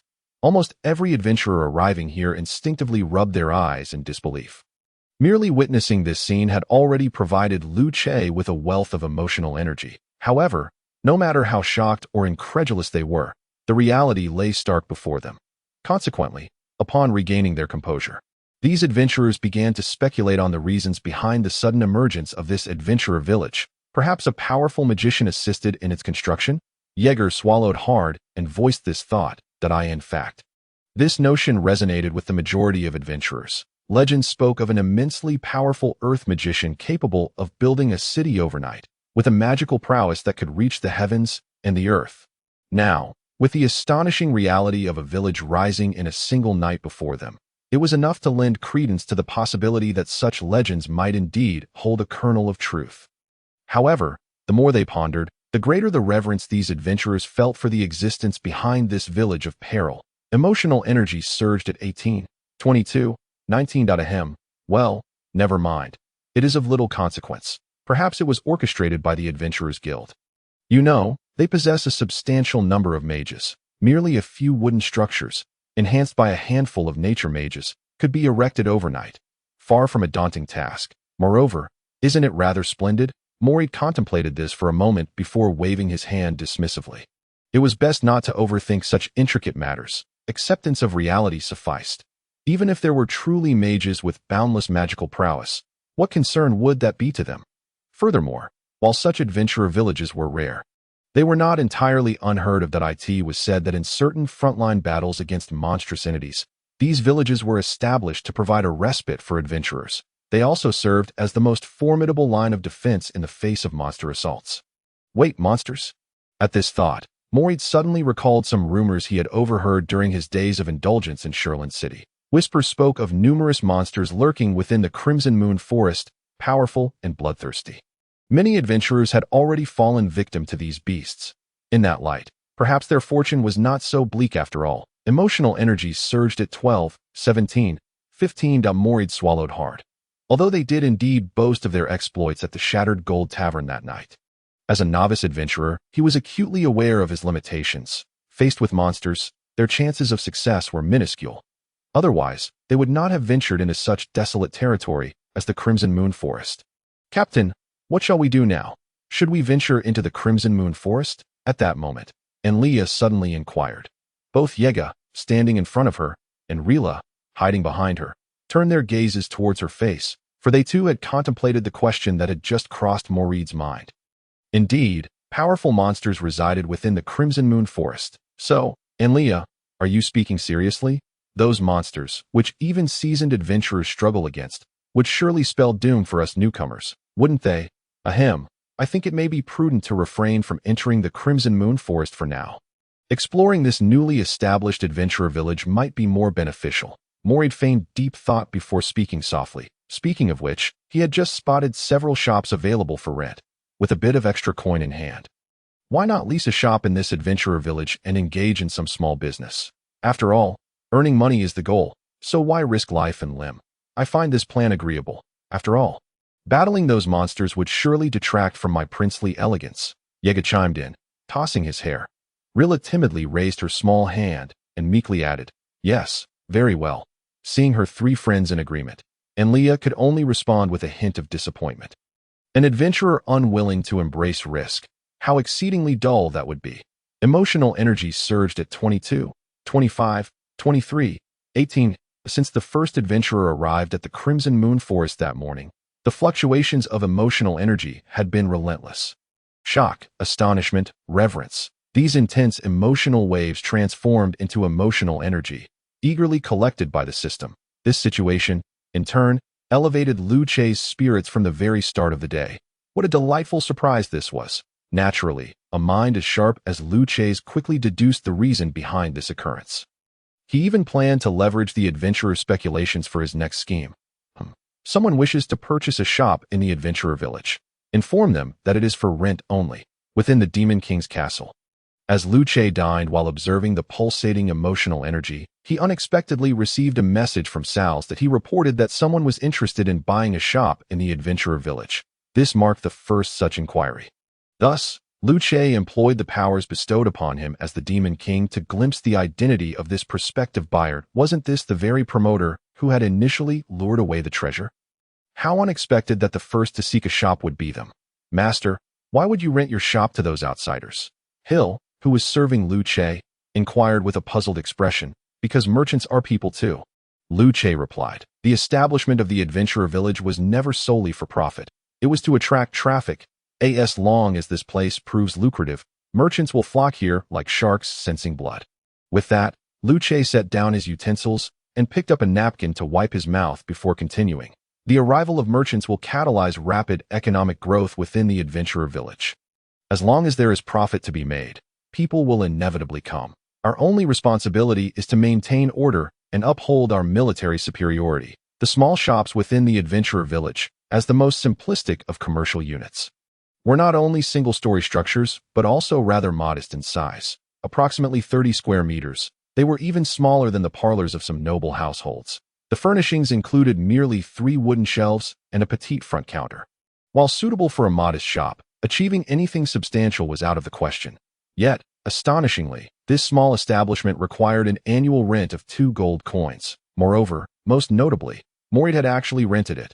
Chapter 11. Death Knight, what shall we do with this small shop now? Upon entering the newly rented establishment, Anlia was the first to voice her query. In truth, they had sensed this need even during their earlier inspection of the shop, and after paying the rent. That feeling had intensified. With 30 square meters of space, divided front and back, creating a storage area seemed quite the challenge. It was hard to fathom how those operating ins managed it. Even managing to carve out 3 small rooms from such a space would make one a master of spatial efficiency. We shall sell goods. Of course, we will offer whatever the adventurers lack, Mori declared confidently after surveying the small shop once more, and I observed that among the shops already in operation, there are eateries, but no taverns. If we were to establish a tavern here, it would surely be a surefire success. For adventurers, the desire to drink is hardly less than that to feast. Otherwise, the Adventurers Guild would not have chosen to build taverns as havens for adventurers. Now that you mention it, that does seem to hold true, and Leah responded, realizing that indeed, there appeared to be no tavern in this adventurer village. Naturally, otherwise, how could I be the captain? Morid raised an eyebrow. Yega, standing nearby, smirked and retorted, Captain, appropriating my suggestion as your own and then boasting about it seems rather unseemly, don't you think? Emotional energy surged at Hmph. Let us put that aside for now. Morid nonchalantly brushed off the matter and retrieved a small stamp. Roughly the size of 2 fingers, this was given to him by the seemingly administrative figure of the adventurer village's commercial street when he paid the rent, signifying ownership of the shop and intended for stamping documents. Should they cease renting, it would need to be returned. Now that we have decided to open a tavern, we should locate a merchant who sells beverages, he stated. Yega, please assist me in submitting the application form to the administrator. Additionally, the shop will require some renovations, so let us include that in the report. The so-called administrator of the Adventurers Village Commercial Street is a position ingeniously crafted by Lu Che. This role encompasses all matters pertaining to the commercial street, including the leasing of shops, the verification of merchandise types, the rectification of renovation issues, and the supervision and collection of commercial taxes, among other responsibilities. Currently, this position is temporarily registered under Sal's name, who is tasked with arranging personnel to fulfill the administrator's duties at this moment. Sal's is within the Demon King's castle, reporting to Lu Che about the situation in the adventurer's village, Your Majesty. After a day's observation, I have discerned that the consumption desires of those adventurers are rather low. Moreover, since the opening of the commercial street, a handful of adventurers have displayed unruly behavior, consuming goods without remuneration, and even threatening the shop staff. Your Majesty, if this continues, I fear the situation may worsen in the future. Listening to Sal's report, Lu Che could not help but furrow his brow. The low consumption desire was anticipated. After all, the commercial street had recently opened, and the goods offered were not particularly rare, making the lackluster sales understandable. However, The adventurer's lack of decorum truly took Lu Che by surprise. That it could only be said that habitual thinking is indeed detrimental.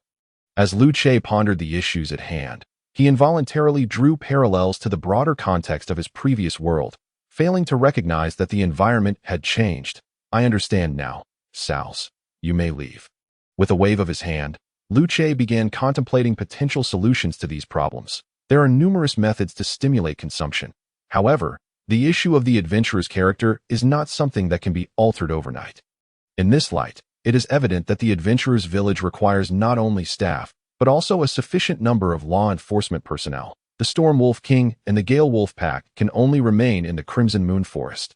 Should they venture to the adventurer's village, it would likely incite widespread panic. Thus, I now require a new subordinate to lead the law enforcement team going forward. Fortunately, I had previously identified a candidate, but had yet to make a firm decision regarding recruitment. Death Knight Lorendal Race, Undead Level, 14 Abilities, Grip of Death, Frosty Death Aura, Command, Charge, Growth Potential, 5 stars. Recruitment cost, 3,500 blood energy consumption, 350 blood energy, monthly. In truth, the competence of a subordinate can be inferred from their recruitment cost. Generally, the system does not deceive. The higher the recruitment cost, the more formidable the subordinate's abilities. Lorendal and Hill both possess 5-star ratings. Yet Lorendal's recruitment cost is nearly double, underscoring his value. Blood energy, minus 3,500 current blood energy, 5,270 upon confirming the recruitment of Death Knight Lorendal. The blood energy was immediately deducted, and a chilling aura of death surged within the grand hall of the Demon King's castle. Hill, standing beside the throne, displayed an expression of imminent threat. I, Lorendal, pay my respects to you, Lord. Before long, a towering figure appeared before Lu Che. Kneeling on one knee, respectfully greeting him, clad in dark armor, he exuded an air of solemnity befitting death. The visage obscured beneath his helm revealed only 2 flickering flames emanating from his eye sockets. Rise, Lorendal. Yes, my lord. Standing tall, Lorendal exceeded 2 meters in height, and his menacing armor conveyed an overwhelming presence, making him ideally suited to maintain order in the adventurer's village. However, with only Lorendal as the law enforcement officer, manpower was clearly insufficient, necessitating the arrangement of additional suitable creatures. Let me search further. As Lu Che contemplated this, he promptly accessed the monster selection option and began sifting through his options. Looking at his remaining emotional energy, 12,542, continuously increasing. Fortunately, the emergence of the adventurer's village had significantly harvested emotional energy, allowing Lu Che to create monsters without facing dire constraints. After all, emotional energy is far more vital to Lu Che than blood energy. It is imperative to maintain a sufficiently high margin for error. Ding! System notification. Congratulations, host. Your level has increased to 15. The exclusive skill of the Demon King True Form, first tier, has been unlocked. Please check it yourself. Chapter 12. Demon King True Form. Ding! System notification. Congratulations, host. Your level has increased to 15. The exclusive skill of the Demon King True Form, first tier, has been unlocked. Please check it yourself. The basic creation blueprint has been unlocked, allowing the host to manufacture more items. System prompt. Due to the host's level increase, emotional energy consumption will rise to 150 points of emotional energy daily. Please manage your emotional energy wisely to prevent unforeseen circumstances. While Lu Che was still searching for suitable monsters, the system's voice suddenly echoed in his mind. The recruitment of Death Knight Lorendal had elevated his level. However, why did the consumption of emotional energy also increase? Although the unlocking of the creation blueprint indeed delighted Lu Che by expanding his options, it also heightened his survival pressures. It seems that leveling up cannot be done recklessly. Lu Che now comprehended that without a solid foundation, a high level would amount to nothing but a fleeting dream. An increase in privileges inevitably entails a rise in consumption, which is entirely reasonable. Phew. A daily consumption of 150 points of emotional energy is barely manageable. Furthermore, there is this Demon King True Form. Demon King True Form, first tier, one of the exclusive skills of the Great Demon King, capable of significantly enhancing the Demon King's combat power. However, the consumption is equally massive. Current level, first tier effect. The Demon King can reveal his true form within his territory, increasing his level by 10 and enhancing basic attributes tenfold. Consumption: 1,000 points of emotional energy per minute. What the hell? After reviewing the details of the Demon King true form, Liu Che couldn't help but exclaim that it must be said that as the exclusive skill of the great Demon King. Its effects are indeed formidable. However, as mentioned in the description, the consumption is tremendously high. Consuming 1,000 points of emotional energy per minute is akin to risking one's life for Liu Che. Such a life-risking skill should be used with caution. Nevertheless, this also means I have a trump card for survival. This realization brought Liu Che considerable joy, for the previous Demon King had been vanquished by a hero. A fate he wished to avoid repeating. By the way, I almost forgot. I am currently searching for suitable monsters. After a moment of elation, Liu Che lifted his gaze to Lorondel in the Grand Hall. Promptly remembering his task, the unlocking of the basic creation blueprint had granted Liu Che more options. He swiftly discovered a fitting creature. Ironclad Sentinel, Undead, level 15 abilities, advanced martial arts. Defensive counterattack manufacturing cost, 400 points of emotional energy maintenance cost, 20 points of emotional energy, monthly. Since Lorondel belongs to the undead race, it is only logical to prioritize the recruitment of subordinates from the same lineage. Although Liu Che was uncertain whether the leadership dynamic among kin would enhance combat effectiveness, it certainly felt more harmonious. Emotional energy. Minus 4,000 current emotional energy. 8,542, continuously increasing, given the current scale of the adventurer's village. 10 ironclad sentinels alongside Lorondel would be more than adequate to maintain order. Thus, Liu Che refrained from producing excessive monsters. After all, one does not truly understand the value of resources until they hold the reins of management, especially when those resources are directly tied to one's life. Lorondel, do you understand your mission? Rest assured, my lord, I will fulfill my duties diligently, Lorondel declared with pride, raising his head. Very well, you may go. Yes, once Lorondel was dismissed. Hill, who had been standing silently nearby, could no longer restrain himself and spoke up. Master, those undead creatures are inherently dangerous. For dream demons, the undead, devoid of souls and incapable of dreaming, are akin to formidable foes. Thus, Hill's aversion to Lorondel is entirely understandable. I am well aware. However, Hill, maintaining order in the adventurer's village necessitates the presence of such dangerous beings. Upon hearing the words, Liu Che could not help but let out a chuckle before he spoke. As for the steward of the Demon King's castle, who also served as his personal maid, the dream demon, Liu Che naturally had no shortage of comforting words. Moreover, after resolving the security issues in Adventure Village, it was imperative to stimulate the spending desires of those adventurers. Sierre, why not accompany me to Adventure Village tomorrow? Certainly, my lord. To celebrate the successful opening of the first commercial street in Red Moon Adventure Village. The management office has specially organized a lottery event. This lottery will last for 7 days, with a grand prize of 100 gold coins. My lord, does this mean that the adventurers will indulge in extravagant spending? The former adventurer's cabin has now been transformed into a temporary management office in the commercial street. Sal's glanced at the large box presented by Liu Che, a hint of confusion crossing his features. This morning, instead of enjoying breakfast in the Demon King's castle, Liu Che specifically ventured to Adventure Village, proposing his new plan for a shopping lottery event. The rules are quite simple. Any customer who spends 2 silver coins or more in the shops of Adventure Village will receive a chance to draw from a box filled with small balls. Drawing a golden ball means winning the grand prize of 100 gold coins. A silver ball grants the second prize of 10 gold coins. A red ball offers a consolation prize of a 1 silver coin shopping voucher, valid only in the shops of Adventure Village. The remaining balls are all white, signifying a mere token of appreciation for participation. Inside this grand box, there are a total of 100 small balls, 1 golden, 2 silver, 3 red, and the rest white.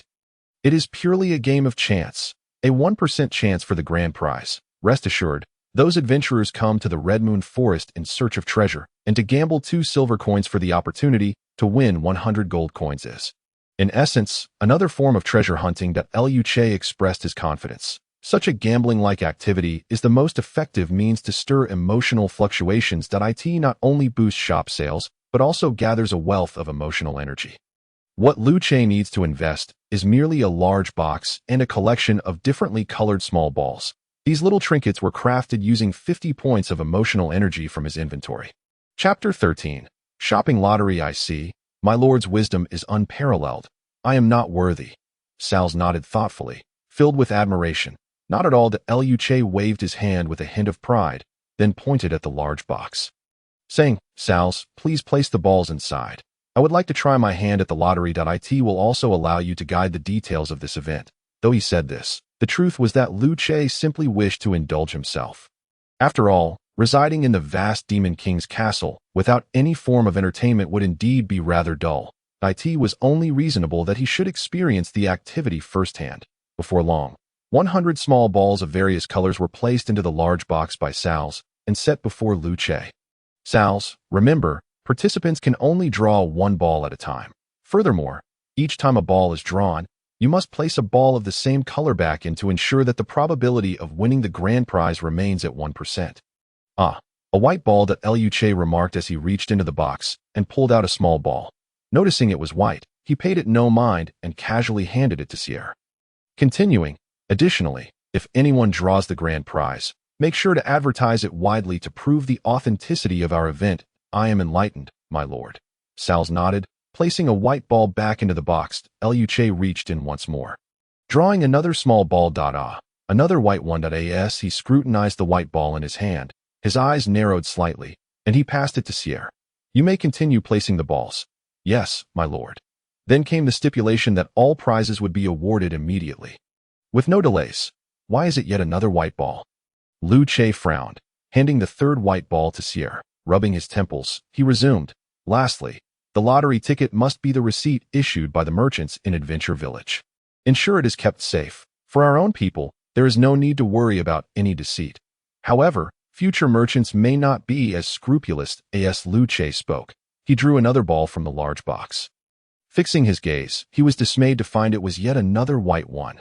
His expression darkened considerably. My lord, should I continue adding white balls? Sals, who was waiting nearby with a white ball in hand, asked with a hint of trepidation. It. Luce inhaled deeply, gritting his teeth. The rules must not be broken. Clearly, my mindset while drawing has been flawed. I must maintain a calm demeanor to connect with the grand prize. As long as it isn't a white ball. Damn it. Another white one. Luce clenched the white ball for a long moment before finally regaining his composure. He could not allow a trivial activity to ruin his good mood for the day. Surely, there must be more than just white balls in this box. Sierra, why don't you give it a try? Certainly, my lord. Upon hearing this, Sierra hurriedly tucked the 5 white balls Luce had handed her into her clothing. She then approached the large box and randomly reached in to draw a ball. The blinding golden light instantly shattered Luce's fantasies. The grand prize, my lord. Do we need to promote this? What do you think? The promotional banner at the entrance of Adventure Village quickly captured the attention of numerous adventurers. The allure of a grand prize of 100 gold coins became the most enticing draw. While it may not seem like a significant amount compared to the treasures of Red Moon Forest, for those adventurers of modest means, it was indeed a considerable fortune. Moreover, the search for treasure comes with a plethora of competitors. And whether any actual treasures exist in the Red Moon Forest remains an enigma. How could it compare to the grand prize right before their eyes? Emotional energy 17, 19, 25, 22. In that moment, the adventurers' moods were visibly elated. Upon understanding the rules, they exclaimed in praise of the brilliance of Red Moon Adventure Village. The chance to win a lottery just by shopping. Wasn't that akin to getting something for nothing? Where one spends is still spending. Even upon returning to Stone Forest City, they would still need to part with their coins. Might as well take a gamble in Adventure Village. What is going on? A shopping lottery, as Moid and his companions, who had been delayed in search of beverage purchases, approached the bustling scene at the entrance of Adventure Village. They witnessed the throngs of adventurers waving their shopping receipts, eagerly awaiting their turn to draw lots. Occasionally, disheartened cries could be heard. Another white ball. Why haven't I won the grand prize? Damn it. I had a feeling I would win this time. Why didn't I? Next time, I will definitely win. Emotional energy 15, 18, 24, 19. Amidst the chorus of disappointment, a few excited shouts broke through. Yay, I won. It's a silver ball. While not the grand prize, 10 gold coins is still splendid. Fantastic. I won. Thanks to Red Moon Adventure Village for this opportunity, and to the management office for organizing this event. Emotional energy 16, 22, 1921. Encouraged by the jubilant cheers, the adventurers behind them became even more animated. The beauty of this lottery event lay in the fact that drawn balls were returned to the pool. This meant that, with enough luck, it was entirely possible to draw the grand prize 10 times in a row. This very prospect was what excited and captivated the many adventurers. The grand prize would not disappear. It would only multiply. However, even so, those fortunate winners were not immune to envy. Damn it, what did you win? Rest assured, the next winner will be me. It is merely a second prize. Shortly, I shall draw the grand prize. Indeed, it is just a second prize, and yet I find such joy in it. Truly, what a lack of ambition this displays. Emotional energy 18, 21, 15, 19.1 must admit. It is astonishing how a mere lottery event can stir such profound emotions. The speed at which this emotional energy is harvested is hardly slower than a treasure hunt. Is it? So it is. The management of the commercial street has devised such a method to stimulate its development. Their intellect nearly rivals that of myself. Chapter 14. The Fortunate Ones. Captain, let us seize this opportunity to elevate the tavern's reputation. After comprehending the details of the event, Yigo could not help but exclaim in admiration, then turned to Morid and said, "Coincidentally, there is not a single tavern on this commercial street. The adventurers are at a loss as to where to spend their coin. If we were to establish a tavern at this moment, we would undoubtedly reap substantial profits. After all, one cannot continuously consume food, rely on potions, or sleep indefinitely, but one can certainly drink to their heart's content." "You speak wisely, Enlia. Wila, we must act with greater urgency. When it comes to matters of profit, Morid is unequivocal. A glance at the bustling scene of the commercial street management reveals the heightened enthusiasm of those adventurers for spending. Once this consumer habit is established, even after the event concludes, the commercial street shall not fall into desolation. Furthermore, I suggest that while others remain oblivious, we should swiftly rent 2 more shops. Such an excellent opportunity must not be missed." I concurred at why Yigo was the first to endorse Morid's proposal. "That I believe it is feasible." Enlia surveyed the adventurers before nodding and adding, "However, acquiring 2 more shops would necessitate additional personnel to assist us. Shall we recruit staff from Sherland City? After all, they are adventurers and cannot be confined to a few taverns. Moreover, whether it be bartending or serving, they are not professionals. It would be best to leave such tasks to specialists. Bartenders, waitstaff, cleaners. 3 taverns would require at least 8 individuals." Yigo stroked his chin, contemplating the number of employees and their remuneration. "However, these are matters for a later time. The most pressing concern now is to establish the tavern without delay." The fortunate adventurers of Sherland City. Morid's team. Is this the news of the day? Fortunate? Luce observed these propagandists claiming to be the so-called fortunate ones, and he couldn't help but feel a mix of amusement and exasperation. Indeed, these 4 youngsters have struck it rich thanks to the treasures of the Crimson Moon Forest. Subsequently, during the prize shopping event, they opened the only tavern on the commercial street and thus amassed a fortune. Yet, regardless of circumstances, they hardly qualify as fortunate. It can only be said that rumors are indeed unreliable. SARS, do we have any new updates from Adventure Village today? Setting aside the dubious news, Luce needed to attend to matters regarding his territory. The initial treasure initiative has come to a satisfactory conclusion. After all, the primary purpose of the treasure initiative was to attract adventurers to the Crimson Moon Forest. Now that this goal has been achieved, Luce would no longer distribute treasures. Instead, he must focus on diligently managing Adventure Village, for this is the most effective means of harvesting emotional energy. Your Excellency, due to the success of the tavern established by Morid and others, numerous merchants have recently inquired about shop rentals. News from Sherland City has already spread. Particularly, the adventurers who won the grand prize have become the best advertisement through their boastful displays. SARS respectfully reported. He has become increasingly adept at this task. While SARS may lack in combat prowess, his intellect ranks among the upper echelons of the demon race, particularly among the Sheephead tribe. Excellent. The arrival of merchants will bolster the economic growth of Adventure Village. The employees they recruit will also substitute for some of the work done by monsters. This way, I can free myself to pursue other endeavors. Luce nodded, noticing SARS's hesitation, and gestured for him to continue. Your Excellency, according to my investigation, during the prize shopping event, several external merchants, after renting shops, colluded with adventurers to exploit large amounts of counterfeit receipts to gain multiple lottery chances. They agreed to split any winnings 50-50. How should we address this matter? SARS nodded slightly and continued, in a newly established adventure village. One can expect to encounter a multitude of issues, especially during such financially enticing times. It is not uncommon for merchants and adventurers to collude to swindle prizes. Renting a shop costs merely 2 gold coins per year. However, winning a second prize yields 10 gold coins. Even a 50-50 split would net 5 gold coins. It is a guaranteed profit. However, SARS believes he lacks the authority to make a decisive judgment on this matter, which is why he reported it to Lucy Hmph. That is the issue at hand. It was anticipated. Yet, upon hearing this, Lu Che's expression remained unfazed, even tinged with amusement. Counterfeit receipts? What audacity! Previously, when deciding to rent out shops, Lu Che had crafted corresponding stamps from the item selection menu to stamp the receipts for those merchants during transactions. Each transaction produced 2 copies, one receipt for the merchant and one for the customer. The receipts required for the lottery event are those held by the customers. These merchants dared to forge documents, perhaps without realizing the purpose of these receipts. Were they simply for accounting? Certainly not. Lu Che retained these receipts for tax purposes. Those bold enough to engage in forgery may find their joy waning come tax season. SARS, simply ensure someone keeps an eye on them. Tomorrow, when the shopping event concludes, send someone to collect taxes, Lu Che stated with nonchalance. He even intended to take this opportunity to educate those merchants on the true purpose of receipts, to prevent future attempts at deceit within his territory. As you command, my lord.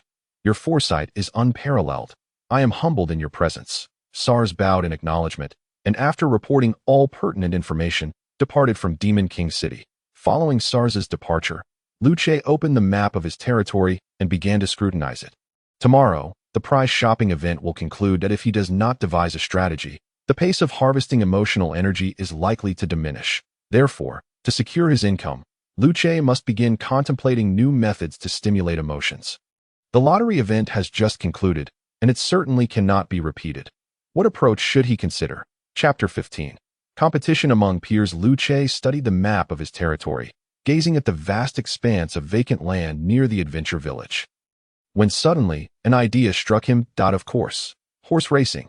If there exists a method, aside from the lottery, capable of significantly stimulating emotional fluctuations, it must be various competitions. Moreover, horse racing possesses a tremendous advantage over lottery events. It can be held continuously, and the greater the number of participants, the more intense the emotional fluctuations. Given the ample open land in the Crimson Moon Forest, designating an area for a racetrack would have no adverse effects.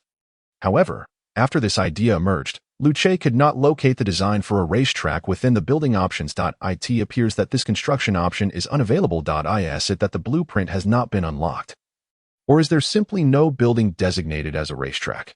Lu Che could not ascertain this, as his current system privileges are indeed limited, and the buildings he has unlocked are only at the initial level. What constitutes an initial level building? It is merely a simple structure possessing a characteristic. The characteristic serves as the pivotal element that fosters interaction between creations and the Demon King's edicts. In the absence of such a characteristic, it is referred to as a basic structure. For instance, the small wooden cabin initially crafted by Lu Che epitomizes a quintessential basic structure, devoid of any enhancements from the Demon King's edicts.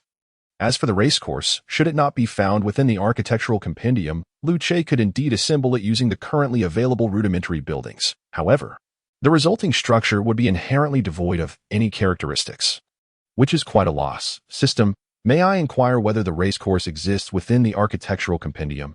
Answering the host's inquiry, it does not exist. While the system typically remains silent, it selectively responds to Lu Che's inquiries regarding permissions. Is there any means to have the racecourse appear in the architectural compendium? Lu Che pondered briefly before posing the question. In truth, his underlying query pertained to how to imbue the racecourse with a characteristic. However, as he had yet to activate the Demon King's edict concerning the racecourse, he opted for a different phrasing.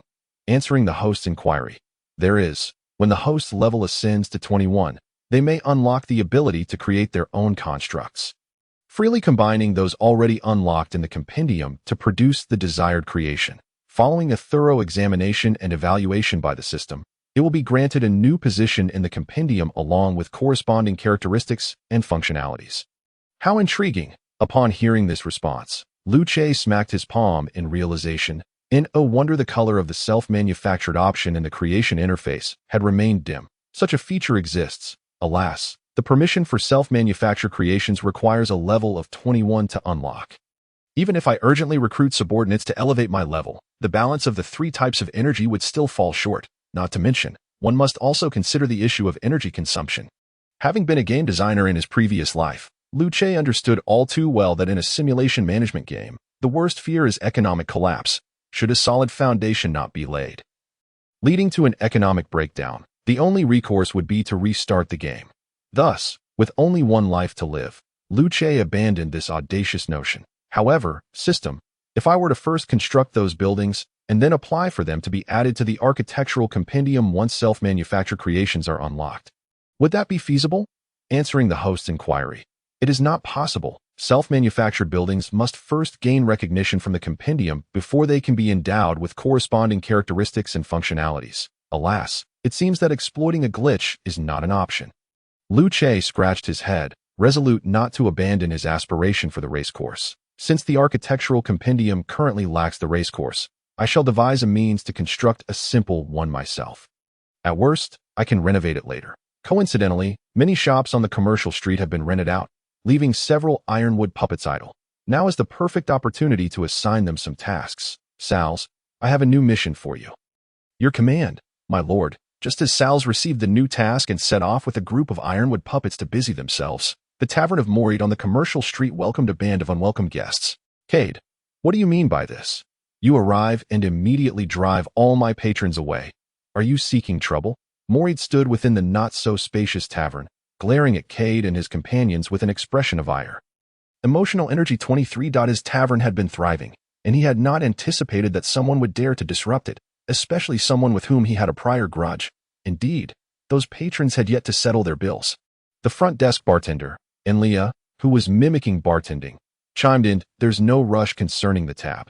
Morid, whether we came to cause trouble today is entirely up to you to decide," Cade said with a smirk, his demeanor playful.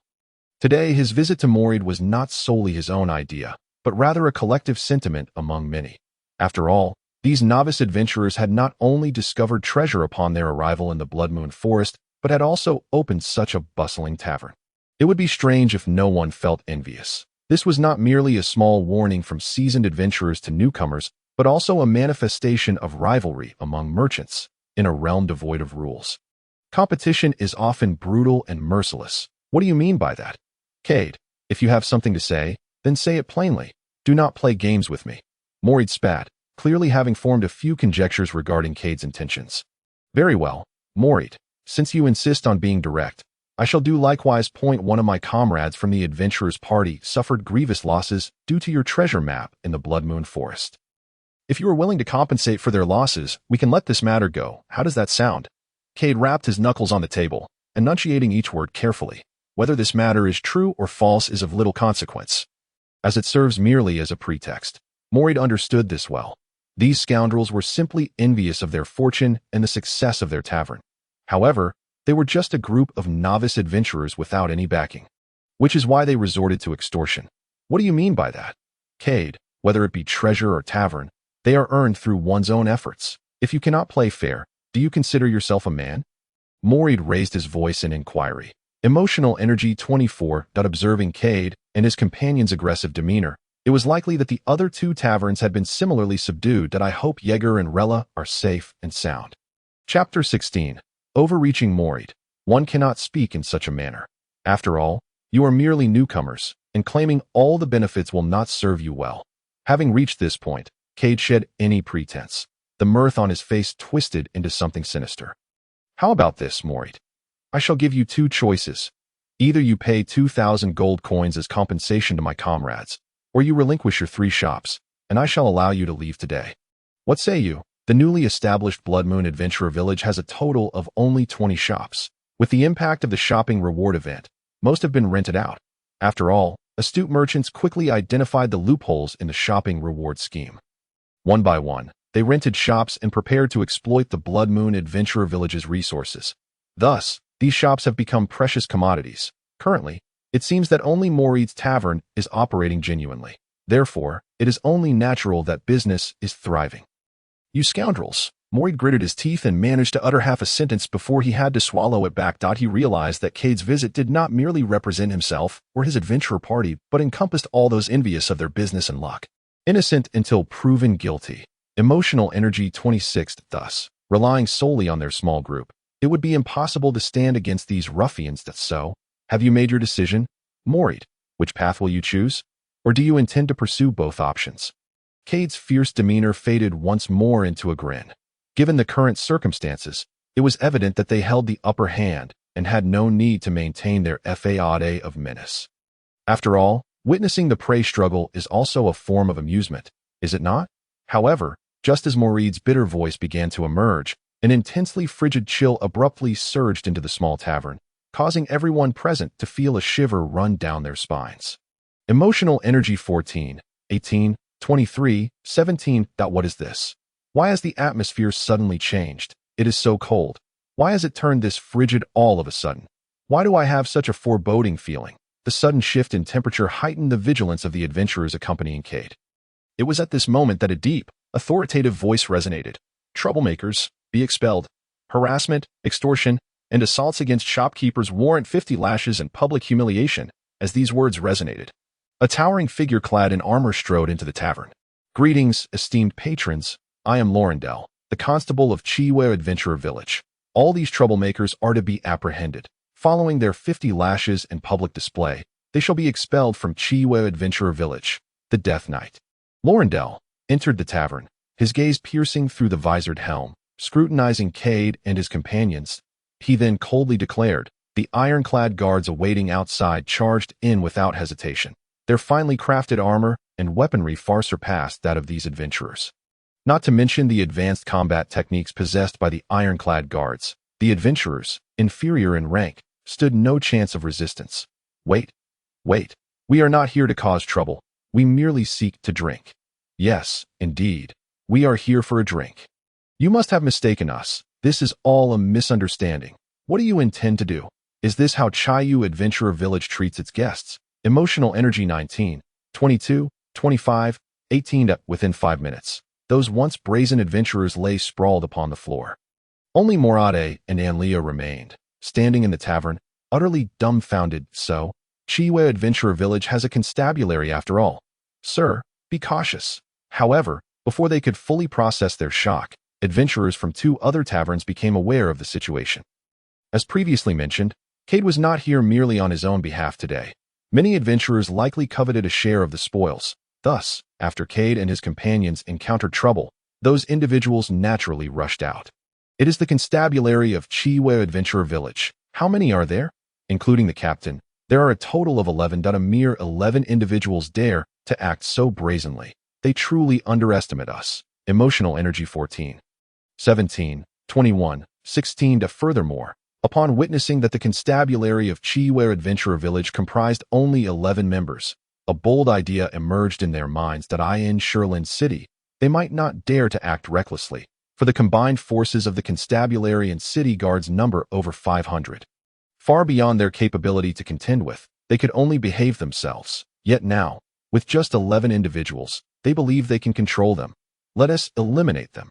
After all, they have already committed an offense. Better to deal with the constabulary here than face 50 lashes. Public humiliation and subsequent expulsion from Chiyu Adventurer Village. As for who stands behind Chiyu Adventurer Village, they cared little. Overestimating their capabilities, attacking the constable will result in immediate execution. Regardless of the reason, Lorendell's gaze bore into the group of adventurers. His voice chillingly resolute, he then extended a hand. Grasp of death. For targets inferior in level and lacking appropriate resistance, the grasp of death can trigger an instant kill effect.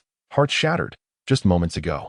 The adventurers had charged forward, but in the next instant, they were all collapsing to the ground, blood spewing from their mouths. The terror and agony reflected in their eyes were the most vivid portrayal of their final moments. Emotional energy 25, 26, 29. Health energy 240, 220, 220. Soul energy 120, 110, 110.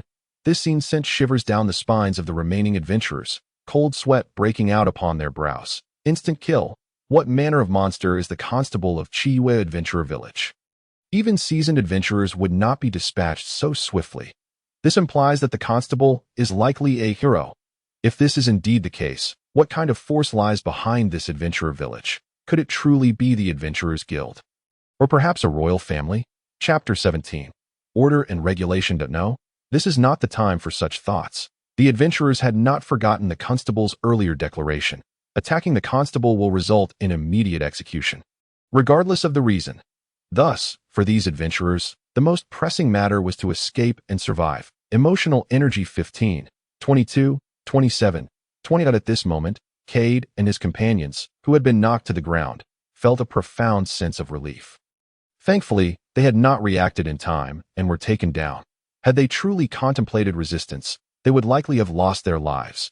Resistance to arrest incurs greater punishment. All members, heed the command. Charge. Lorendell spared no mercy for those adventurers who harbored murderous intent against the constabulary. Remember, this is the domain of the great demon lord. To err is to face consequences. Fear not, esteemed patrons.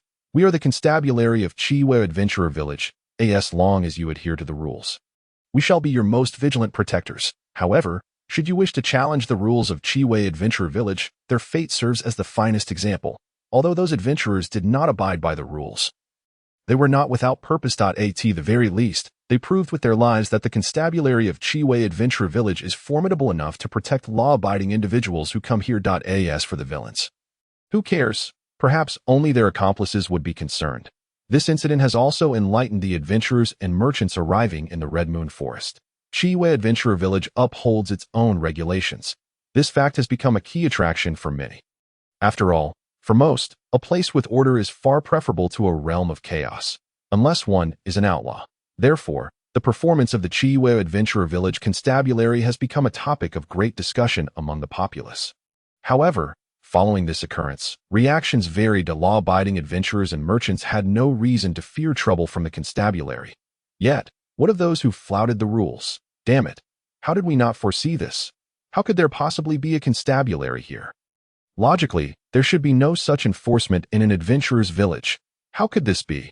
In a rented shop along the commercial street, three portly middle-aged men were discussing in a panic. Emotional energy 5.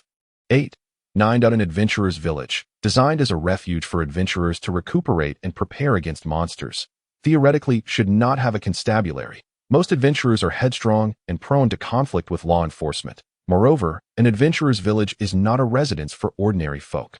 What need is there for a constabulary? Hence, they had incited those adventurers to threaten Morade. Who could have anticipated such a significant fallout? Although they were merchants, the three had profited handsomely from a promotional shopping event at Chiwe Adventurer Village. Should they be held accountable, their situation would be perilous. What shall we do now? Return our earned gold? No, absolutely not. These three avaricious individuals, even in the face of potential disaster, were unwilling to relinquish a single coin of profit. Yet, upon reflection, if they were truly honest individuals, how could they exploit such loopholes? No, wait. Let us calm down and think carefully. Our actions did not violate any rules. They explicitly stated that the drawing would be based on receipts.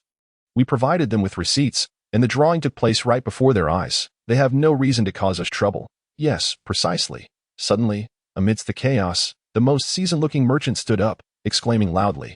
Upon hearing this statement, it was as if a dreamer had been awakened. Yes, we have done nothing wrong. We acted according to the rules. Why should they trouble us? Emotional energy 8, 9, 7. Realizing this, the expressions of the three merchants transformed, becoming notably more relaxed. Did not the constable just say that as long as they abide by the rules, the constabulary would serve as their finest guardians? And now, are they not simply adhering to the established protocols? If they are to be troubled further under such circumstances, what then remains of the reputation and authority of the security team? How shall they command respect in the future? The Chiwe racecourse is on the verge of inauguration. A notice: the significance of tickets must be firmly ingrained in everyone's mind. Indeed, it has been executed with a commendable semblance of formality. Outside the temporary management office on Commercial Street, Lu Che, accompanied by Shi Er, gazes at the notice board before him, nodding slightly. This unassuming notice board was crafted by Lu Che the previous night, utilizing 20 points of emotional energy. Its primary purpose is to disseminate news from within the Chiwe Adventure Village. while simultaneously serving as an advertisement for the new establishments. However, while the board itself can be directly fabricated, the content affixed upon it necessitates preparation by his subordinates. Thus, Liu Che has made a special visit to inspect and oversee the construction progress of the racecourse. One could say that the absence of architectural schematics renders the task somewhat burdensome. Fortunately, Liu Che's demands are modest. He merely requires the most rudimentary racecourse for the time being, with plans for future renovations. Consequently, the specifics of what needs to be constructed are minimal: a circular racetrack, surrounded by spectator stands, along with a ticket booth and prize redemption area fashioned from 2 small wooden cabins. In total, 3 days should suffice. As for the location of the racehorses, naturally, they shall reside within the Chiwei forest. After all, they are all magical creatures, so there is no need to worry about them running away during their care. Indeed, these racehorses have been conjured by Liu Che through the magical creature selection options. After all, it would be impractical to seek out and rear an actual herd of racehorses. Moreover, it is crucial to note that these so-called racehorses can readily transform into warhorses when the need arises. Wind Chaser Steed Level 15 Ability Gale Stride Wind Sprint Manufacturing Cost 400 points of Emotional Energy Maintenance Cost 20 points of Emotional Energy. Behold this level. Observe this ability. The phrase speed is of the essence in warfare finds its finest illustration in the Wind Chaser Steed. To employ them merely for racing seems a touch beneath their potential. Inform Sals that during the races, these Wind Chaser steeds should be instructed to run at a slower pace, thereby fostering a sense of fierce competition. If necessary, the unfolding of the race can be made more dramatic. In essence, let it be as stimulating as possible. After reviewing the construction progress of the racecourse, Liu Che turned to Xier beside him and spoke. Chapter 18. Setting an example. Since Liu Che has resolved to mold Xier into his steward, it is imperative that she frequently presents herself before the other subordinates. After all, those recruited through the system are loyal solely to him. The Dark Lord. This does not imply an absence of rivalry among them. Being subordinates, they naturally aspire to be the most esteemed under his command. Yes, master. The astute Xier comprehended Liu Che's intent. Upon responding, her footsteps became notably lighter. Oh no, we are in dire straits. Have you seen the message on that notice board? The one detailing the significance of tickets. Upon awakening, the 3 plump merchants, who had previously felt confident and assured of victory, reconvened with looks of panic exchanged among them. As merchants, astute merchants, they quickly realized the implications of the notice regarding tickets. They might be in grave trouble.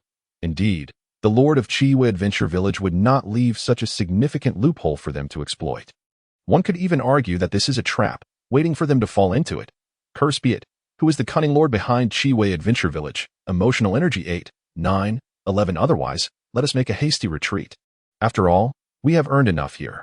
Once we leave Chiwei Adventure Village, they cannot trace us. We can simply hide in another city-state. Do you think Chiwei Adventure Village will send someone to apprehend us? In this moment of crisis, the 3 men quickly came to an agreement.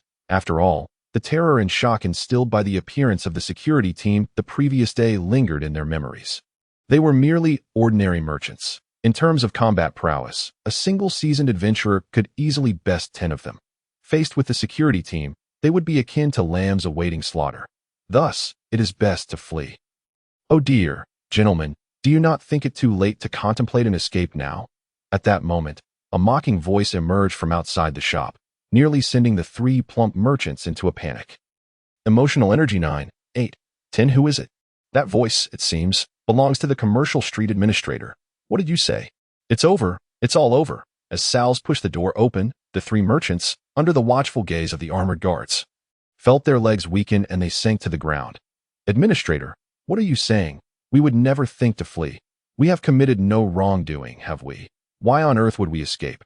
Yet, being seasoned individuals, they could not directly admit to their transgressions. Seeing Sal's approach, they quickly struggled to their feet, feigning calmness. Administrator, we are all law-abiding merchants, conducting our business in accordance with the rules. Surely, Chiwei Adventure Village would not wrong an innocent.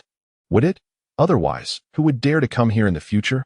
Gentlemen, I have not stated that you have committed any offense. Sals merely chuckled lightly before calmly continuing. I am here simply to inform you that your commercial taxes are due. That should not pose an issue, I trust. Commercial taxes?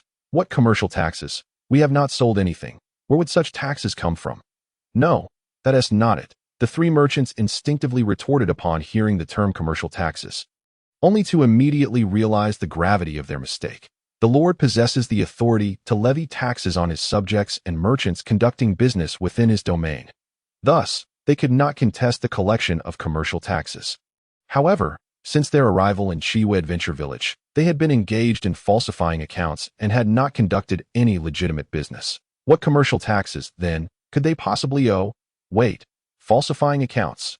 Oh dear, it appears the three of you are quite aware of the nature of your actions. Embezzling the Lord's property, such a crime is a grave offense in any territory, Salz remarked with a smile. His nonchalant tone struck the three merchants like a chilling wind from the abyss, sending shivers down their spines. Emotional Energy 10, 12, 11 Luce had previously asserted that the most effective way to establish order in a territory is to set an example through punitive measures. Blood serves as the finest lesson. Fear becomes the most profound memory. Luce welcomes all who adhere to the rules to his domain to contribute. However, those who attempt to disrupt order should not forget Luce's current identity as the Dark Lord. Hey, have you heard? Three unscrupulous merchants dared to exploit loopholes and embezzle the Lord's property in Chiwe Adventure Village. And what do you know? They were caught red-handed, with evidence in hand. And then what? Surely, they face severe penalties, confiscation of their assets, and I reckon they may not be seen again. Indeed, if someone dared to steal my money, I would show no mercy, let alone the Lord's. All right, enough of that. I hear the Chiwe Adventure Village is about to open a new race course. What is it for? I don't know. Perhaps we should go take a look. Sure, let us go have a look. Though Chiwe Adventure Village may be modest in size, rumors abound. Having decided to set an example, Luce would not allow the three merchants to vanish without a trace.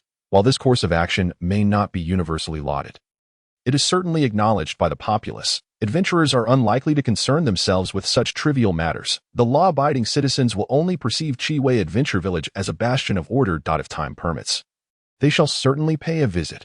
Only those unscrupulous merchants and the adventurers who benefited from this incident would fall silent. As for the others, their attention is primarily captivated by the impending inauguration of the racecourse. Moride, I told you, we simply need to conduct our business honestly. Now do you see? The first lesson imparted to me by my father was that in the realm of business, one may disregard their conscience. Yet it is imperative to adhere to the rules. Outside the racetrack, Yigu and Mph were boasting about their accomplishments. With a heartless, wealthy father, he was influenced from a young age. Although he did not fully inherit the callousness, he certainly acquired the acumen for business. Indeed, while other merchants were fraught with anxiety, they still found the leisure to visit the newly opened racetrack. Indeed, how fortunate we are to conduct our business with a sense of integrity. Otherwise, who knows what calamities could ensue? Mph responded with a resigned agreement. Chapter 19. The horse race. As for the fate of those three merchants, Mph and his companions applauded heartily. After all, it was possible that the troubles instigated by Kaida and his associates were orchestrated by those very three. Nonetheless, given the unfolding events, they certainly needed to step out for some fresh air. Thus, upon the grand opening of the Red Moon racetrack, they made their way there. Mph, Yigu, come quickly and take a look. A race is about to commence. And Liya, leading Rue La while examining the betting rules, suddenly exclaimed, the rules of horse racing are, in fact, quite straightforward. In essence, one selects a favored contender to place a bet, receives a ticket, and then watches the race. If victorious, one redeems the ticket for their prize. If defeated, it is as if the race had never occurred. Such simple and comprehensible regulations naturally caught the attention of those thrill-seekers. They had been in the Red Moon Adventure Village for some time now, initially drawn by the quest for treasure. Subsequently, the opening of the commercial street and the enticing prize draws had captivated their interest. To vie for the grand prize of 100 gold coins, they had spent quite a sum. Originally, they had planned to depart the Red Moon Adventure Village once the prize draws concluded. For aside from treasure, there seemed no other means to profit as adventurers. They could hardly afford to languish idly and starve in such a place. However, who could have anticipated that the grand opening of the Red Moon racetrack would rekindle their hopes? Betting on horse races, with odds beginning at 2-1. The more one wagers, the greater the potential winnings. Moreover, one could not only predict the champion, but also speculate on the exact placements, or even opt for combination bets. The more intricate the combination, the higher the odds, with potential returns exceeding 100 times the stake. Such exhilarating prospects were simply irresistible to those adventurers. Let me see. The simplest bet is to wager on the champion. Right. There are 8 horses competing. Whom shall I choose?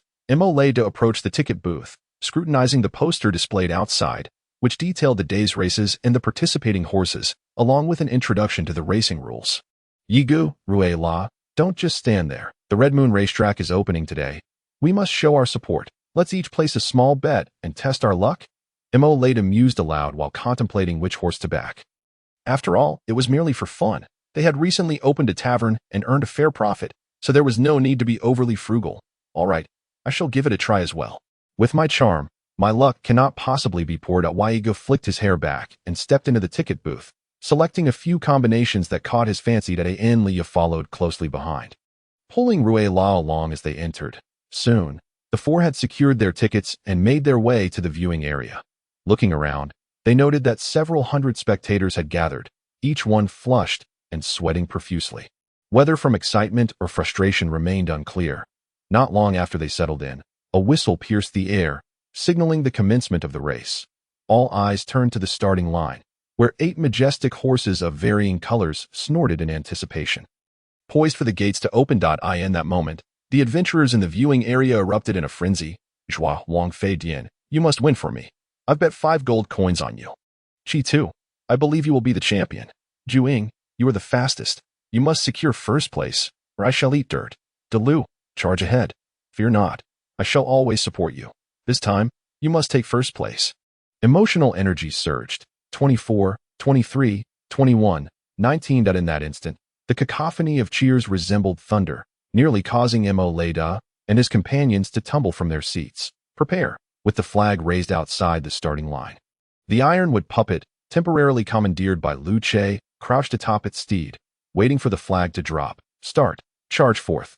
Zhu Ying, run faster. Qi Tu, you are the best. Do not fall behind. Hurry, Delu. Push harder. No, why? Zhua Huang Fei Dian. I bet 5 gold coins on you. Catch up. Oh no, my gold coins, alas. Damn it, truly damned. Lost again, so close. Why? Why was Juing only second again? Victory. Qi Tu has won. I knew my Qi Tu was the best. Threefold odds, that's 12 gold coins. Brothers, drinks are on me tonight. Emotional energy surged. 18, 22, 25, 19. Once the race commenced, it was during these moments that the emotional fluctuations of the adventurers reached their zenith. There was exhilaration, joy, anger, sorrow, anticipation, bitterness, excitement, and elation. In summary, as the race progressed, everyone rose to their feet, roaring for the 8 racing horses. Amidst the din, even Hmph and his companions, first-time visitors, could not resist joining in the fervor, cheering and lamenting when their chosen horse failed to clinch the championship. How could this happen? Juing was so close to taking first. No, I refuse to believe it. I shall place another bet. Frustrated at his incorrect prediction, Hmph pounded his thigh and tore his ticket in frustration. Determined not to accept defeat, he made his way back to the ticket booth. This sentiment was far from unique among the adventurers present. They could not fathom that their luck and judgment would remain consistently poor, convinced they must eventually win at least once. Thus, they returned for another round at the Demon King's castle. One could hardly comprehend why these humans became so fervent over the galloping of a few beasts, willingly surrendering their precious gold coins time and again to the racetrack. Observing the scene alongside Lu Che, Xier expressed his bewilderment. Do these humans not treasure their gold? Is it not foolish to give it away so freely? Xier, do not be so quick to judge. It is precisely because they value gold that they gamble in hopes of greater returns. They are captivated by the thrill of the race. Yet their true focus lies in the potential rewards, which are the primary drivers of their emotional turmoil. Lu Che tapped the armrest of the throne, speaking in a calm tone. Chapter 20. Issuing tasks. Lu Che was intimately familiar with the mindset of these adventurers. They longed to recoup their losses when defeated and sought to win even more when victorious, perpetually oblivious to the need to withdraw. When pitted against a house with infinite resources, losing everything was merely a matter of time. However, the current issue was that Lu Che did not wish to strip these adventurers of all their possessions. He merely sought to harvest their emotional energy. My lord, Sal's, humbly greet you. Just as Lu Che was pondering, Sal's entered the grand hall, kneeling respectfully. Rise, Sal's. What news do you bring? Lu Che turned his gaze toward Sal's, his train of thought interrupted. Your Excellency, according to my investigations, the adventurers who have come to the Red Moon Adventure Village have nearly exhausted their savings. Should no unforeseen events arise, adventurers will begin to depart the village starting tomorrow. Sal's rose from his seat and spoke that as the commercial manager under the Great Demon King, conducting surveys on customer flow intentions is of utmost importance. In this process, money plays a decisive role. Has that day finally arrived? Perfect timing. The next plan can commence as well. Lu Che nodded, having anticipated this matter long ago. After all, in the Crimson Moon Adventurers Village, no job offers a stable source of income. Moreover, the tasks typically undertaken by ordinary folk are often beneath the adventurous spirit of the adventurers. Thus, Lu Che understood that it was time to find a source of steady income for those adventurers. Sierra, contact the Storm Wolf King and inform it that a new task awaits.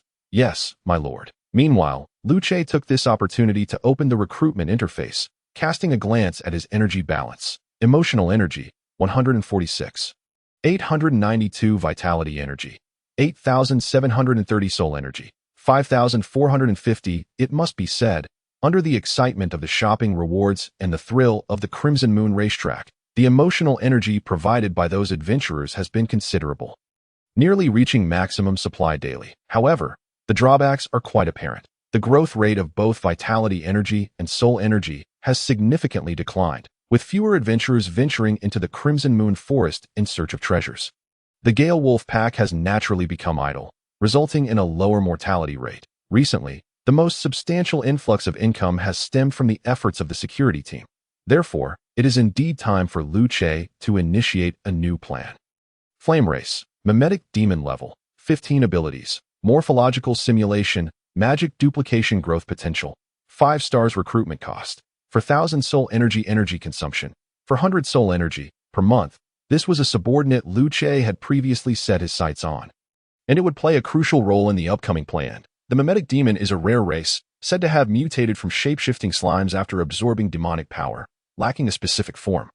They possess remarkable magical adaptability, allowing them to quickly learn conventional spells they have encountered. However, what Lu Che requires this time is not its magical adaptability, but rather its ability to simulate forms. In simple terms, Lu Che believes that his domain is in need of a troupe of actors. Soul energy minus 4,000 current soul energy, 1,450. My lord, I am at your service. What commands do you have for me? Before long, a handsome man dressed in formal attire, holding a splendid staff and wearing a small round hat, appeared before Lu Che. Yet, Lu Che knew that this was not Flame's true form. Flame's actual appearance resembled that of a giant slime, considerably softer and more liquid-like. Thus, this being could transform into any shape Lu Che desired. Flame, I need you to disguise yourself as a monster merchant and issue tasks to those adventurers. Slay the Gale Wolves and collect their fangs and pelts. For the fangs, I require 4 pristine ones, priced at 1 silver coin each. As for the pelts, they must have a completeness exceeding 90%, and I will pay 1 gold coin for each. Lu Che regarded the handsome Flame, casting aside distracting thoughts, and spoke to him. My lord, what purpose do we have in acquiring wolf fangs and pelts? If you require them, could you not simply have the Storm Wolf King deliver them directly? Upon hearing Lu Che's words, Sierra, who had already contacted the Storm Wolf King, questioned in confusion. Lu Che studied Sierra intently. Is it a lie that dream demons possess strong learning abilities? To be frank, what use do I have for the fangs and pelts? It is merely a pretext to distribute funds to those adventurers. That a region can only attract more people when its economic circulation is active. Ah, I see.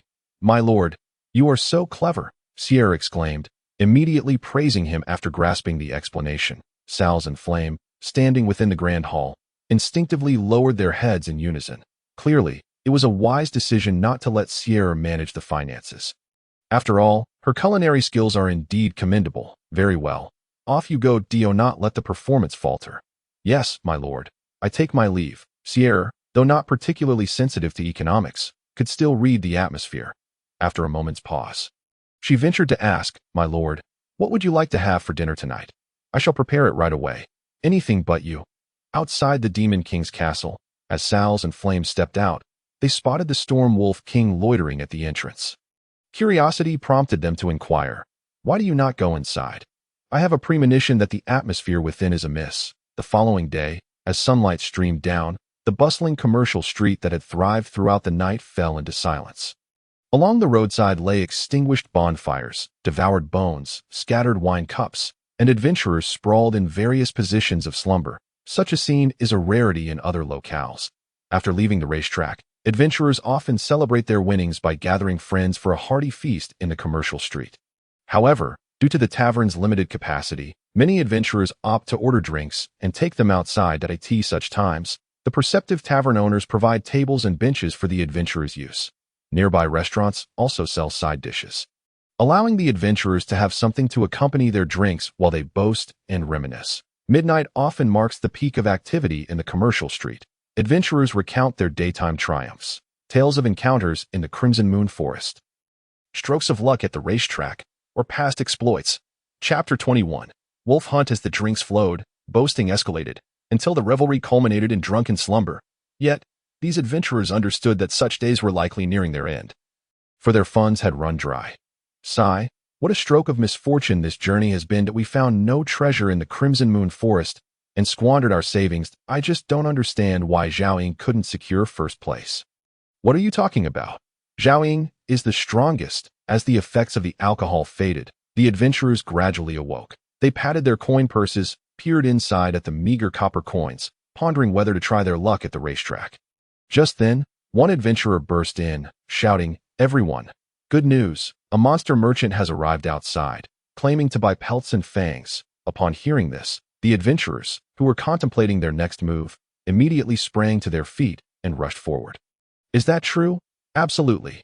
Go see for yourselves," the adventurer exclaimed before dashing off.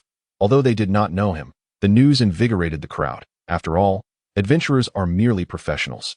Their encounters with monsters stem not from passion, but from the pursuit of profit and sustenance. Thus, upon hearing of the monster merchant's arrival, their excitement surged. Emotional energy 15, 18, 17, 21 at that moment. In the temporary management office of the commercial street, outside in the open space, Flame, disguised as a shrewd-looking, slightly portly middle-aged man, spoke loudly. "Brave adventurers, I am a monster merchant, specializing in the procurement of materials from monsters. Previously, I learned of the abundance of gale wolves in the Crimson Moon Forest, and I have come here specifically to purchase their pelts and fangs. For pelts with a completeness of over 90%, I am willing to offer 1 gold coin each. If the pelts are excessively damaged, I can only provide 6 silver coins. Additionally, for the fangs, I require the longest, sharpest 4 teeth from each gale wolf. For those in pristine condition, I will pay 1 silver coin each. Should they be damaged, the price will drop to 80 copper coins each. Moreover, all materials are being procured in unlimited quantities. Therefore, brave adventurers, fret not about the sale of your possessions." Upon hearing this, one intrepid adventurer stepped forward and inquired loudly, "Is what you say truly the case? A wolf fang, even if damaged, can fetch as much as 80 copper coins. That is certainly no trifling sum. 1 silver coin can be exchanged for 100 copper coins. Thus, 2 silver coins would suffice for a common person's sustenance for an entire month. This implies that the bounty from hunting a gale wolf would adequately cover a typical individual's living expenses for over half a year. Furthermore, this merchant of monsters claims to be purchasing without limit. Could his funds be so ample? Indeed, it is true. The deposit for the procurement quest has already been placed at the Commercial Street Management Office. If you harbor any doubts, feel free to inquire with the administrator." Flamey asserted with conviction. "With the administrator's guarantee, there are no concerns. Brothers, gather your gear. We have work to do today. Oh, let us march forth, comrades, to the Crimson Moon Forest and hunt down the gale wolves. This endeavor is far more reliable than treasure hunting." Emotional energy 16, 21, 18. In Crimson Moon Adventure Village, the credibility of the Commercial Street Administrator is quite high. After all, the monster merchants may flee, but Crimson Moon Adventure Village is here to stay. They exerted great effort to establish this village, so why would they seek to deceive us adventurers? There is no reason for such folly. Thus, those adventurers who had depleted their savings unhesitatingly seized their weapons and ventured towards the Crimson Moon Forest. Although many adventurers had previously met their demise at the jaws of the wolf fangs due to treasure-related matters, it must be noted that the Gale Wolf is merely a level 8 creature. It is not an overwhelmingly powerful monster. Provided they evade the Wolf King and hunt the average Gale Wolves, they should encounter no issues. After all, they are officially recognized adventurers. Consequently, after several days of silence, the Crimson Moon Forest once again buzzed with activity. This time, under Liu Che's directive, the Storm Wolf King slowed the pace and intensity of the Gale Wolf Pack's assault, allowing the adventurers to hunt them more effectively. Ultimately, this plan aims to enrich the adventurers. Once they possess wealth, they will remain in Crimson Moon Adventure Village to spend it, contributing substantial emotional energy to the racetrack. The emotional energy generated by the Gale Wolves pales in comparison to what these adventurers will contribute at the racetrack. It even saves Liu Che a considerable amount in maintenance costs. Thus, for Liu Che, this is a guaranteed profitable venture, exceptionally advantageous. Outside the Demon King's city, the wolf hunting task is in full swing. Inside the city, Sal's is reporting the recent developments to My Lord. As you anticipated, those adventurers, after profiting from hunting Gale Wolves, have chosen to remain in Crimson Moon Adventure Village. The majority of their earnings have flowed into the racetrack, while the remainder has been spent in taverns, restaurants, and apothecaries. Considering taxes and the racetrack's revenue, not only can we cover the expenses of the wolf hunting task, but we even have a surplus. Liu Che sat upon the throne. He couldn't help but take a deep breath. His earlier vision indeed revolved around an economic cycle. However, he did not foresee the rapid pace at which the adventurers would spend their earnings. Yet, upon reflection, it makes sense. Adventuring is hardly a secure profession, and thus most adventurers embrace a carpe diem mentality, spending their earnings with remarkable speed. The situation of the adventurers remains within expectations. However, Sal's, what movements have the merchants made? Liu Che pondered before inquiring. The key to realizing the economic cycle lies not with the adventurers, but rather with the merchants. After all, adventurers earn money only to spend it. Without merchants transporting goods to Crimson Moon Adventure Village, the adventurers would find it difficult to expend their wealth. This predicament is unavoidable, given the current lack of productivity within Liu Che's territory. Presently, there is merely a slaughterhouse and a brewery, the latter of which has yet to produce any. Chapter 22. Actors and Wine Your Majesty. Merchants have begun inquiring about when new shops will be available for rent and have suggested constructing additional shops for leasing. Sal's reported earnestly as the adventurers profited from the monster merchant and subsequently spent their earnings in Crimson Moon Adventure Village. A number of merchants, akin to sharks sensing blood, hasten to the scene. 20 shops simply do not suffice to satiate their appetites. The inability to earn money is more agonizing than death itself. The construction of new shops is indeed feasible. Liu Che stroked his chin, approving of the suggestion. The monster merchant portrayed by Flamey has attracted not only merchants, but also adventurers drawn by the news. As a result, the originally barely sufficient 20 small shops have suddenly become inadequate. The construction of new shops is now an imperative task. Given this, let us release another batch of shops. This is an opportune moment to inform the new adventurers that Crimson Moon Adventure Village is not a place for them to run amok. Previously, when the first batch of small shops was established, there were no adventurers lingering in the Crimson Moon Forest. Thus, Liu Che could act with abandon. However, this time, the adventurers are unlikely to depart. Therefore, Liu Che also prepares to stage another performance to instill some awe in these adventurers. As for the actors, Liu Che has already selected them. Illusory Slime Level, 16 abilities. Illusion, Breath Simulation Manufacturing Cost, 320 Emotional Energy Maintenance Cost, 16 Emotional Energy per month. The Illusory Slime, previously mentioned, may very well be a precursor to shape-shifting demons. The veracity of this legend is debatable, but even then, Liu Che recognized this top-tier actor. Unlike Flamey, who possesses formidable magical talent, the combat prowess of the Illusory Slime can only be described as subpar. However, its disguising abilities are undeniably exceptional. It is the epitome of a perfect actor. Emotional energy minus 6,400 current emotional energy, 189,571, with a wave of his hand. Liu Che summoned 20 illusory slimes from the monster options. The expenditure of emotional energy felt inconsequential. Such an occurrence would have been impossible during the prior period of meticulous budgeting, since they are all actors. Let Flamey oversee these illusory slimes. Coincidentally, they are needed for tonight's performance. Let us hope they do not, faltered Luce, meticulously conveyed the task before dismissing Sal's and Flamey. Shortly thereafter, he noticed Hill approaching, carrying a tray with a wine glass atop it. Hill, what is this, my lord? This is wine produced by the brewery, is it from today? Luce realized. He had been contemplating this matter while listening to Sal's report. After all, achieving economic circulation within his territory necessitates productivity, which is indispensable. The 2 factories currently in operation are merely the beginning. More factories are certainly on the horizon. To be precise, it was delivered just now. Hill replied, I see. Bring it here. Let me have a taste. Luce nodded. If the quality of this wine is satisfactory, he can begin seeking a market for the goods produced by the factories in his territory. Yes, my lord. Hill brought over the plate. Observing as Luce lifted his wine glass and took a sip, a faint blush crept onto her cheeks. However, Luce remained oblivious to this detail, engrossed in savoring the drink in his hand. After all, it was produced by his own factory, and he would feel embarrassed to market it if the quality were subpar. The flavor was refreshingly crisp, with a hint of sweetness and a subtle aroma of alcohol. While it might not qualify as top-tier wine, it certainly surpassed the average standard and could be sold in abundance.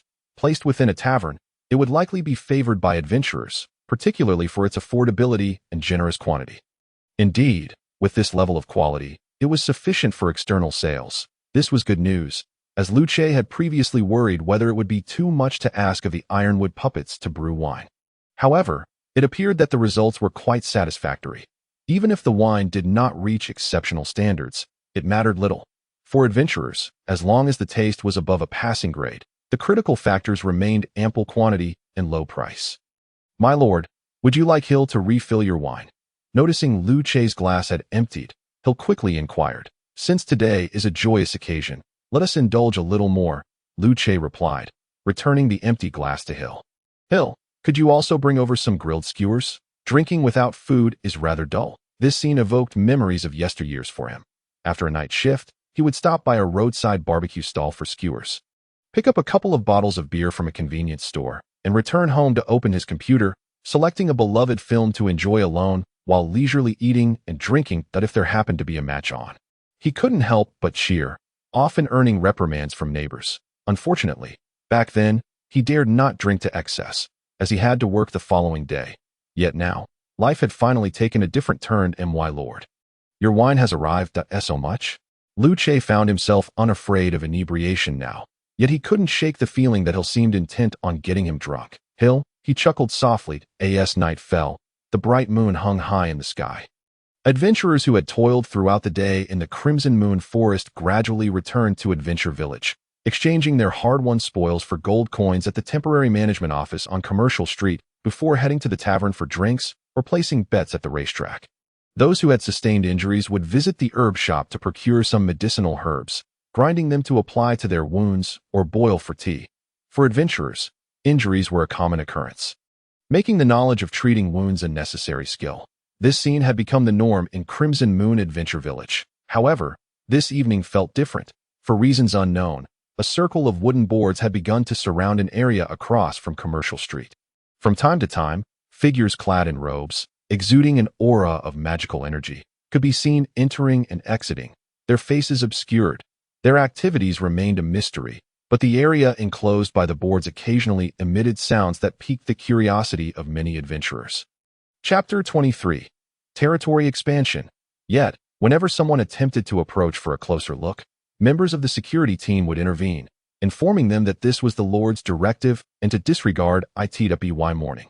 They would learn the details. The Lord of Crimson Moon Adventure Village had issued an order. Among those present, were there any mages who could deduce what was happening? No one could guess that it was nearly impossible to discern the type of magic being employed solely based on the fluctuations of magical energy, unless it was strikingly distinctive magic. Honestly, what's there to speculate? We'll find out by tomorrow morning. However, one truth became apparent to those gathered. In Crimson Moon Adventure Village, adhering to the rules was essential. Otherwise, one might not even know how they met their end. As the night deepened and curiosity reigned, the wooden barriers were dismantled by the security team, revealing a row of new shops that stood in opposition to the existing ones, mirroring the original 20 establishments, thus completing the Commercial Street. In truth, It was only after the addition of these new shops that the street could genuinely be deemed a commercial hub. Yet, the adventurers waiting were unconcerned with such matters.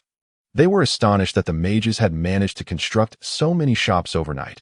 Indeed, new shops. So this is how the previous ones came to be. It was astonishing to witness the rapid establishment of so many shops. Legends spoke of mages whose powers were potent enough to build a city in a single night. Previously, they had been skeptical. Now, after witnessing such feats, they began to ponder whether the legends held a kernel of truth. Even though the size of these shops was modest and constructed merely of wood, the spectacle left the adventurers in awe. This showcased not only the mages' profound magical prowess, but also their exquisite control over their own magic. It was a feat few seasoned mages could achieve. Perhaps these mages were on the verge of reaching the hero level. Contemplating this, one couldn't help but wonder about the formidable force behind these mages. However, such matters were of little concern to them. Levels below 10 were considered apprentice level. Levels 11 to 20 were classified as professional level. Levels 21 to 30 were known as advanced level or senior level. Levels 31 to 40 were categorized as hero level. The might of such individuals was far removed from the realm of those adventurers who had just begun to establish their professional standing. They needed only to remember that the forces behind Crimson Moon Adventure Village were not to be trifled with. Moreover, as long as they adhered to the rules, their safety within the village would be greatly assured. Realizing this, the spirits of many adventurers lifted, transforming their apprehension into delight. They cared little for who built the adventure village. As long as it allowed them to earn a living, it was a fine place. Ding! Congratulations to the host for triggering a hidden achievement and activating the special Demon King order. The Demon King order. Territory expansion has been activated and is currently in a usable state. Please check it promptly.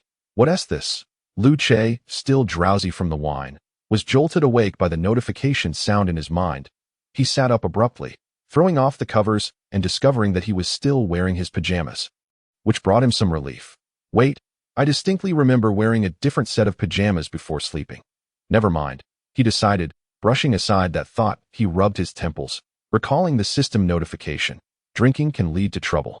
Indeed, Demon King order. Territory expansion. A special Demon King order.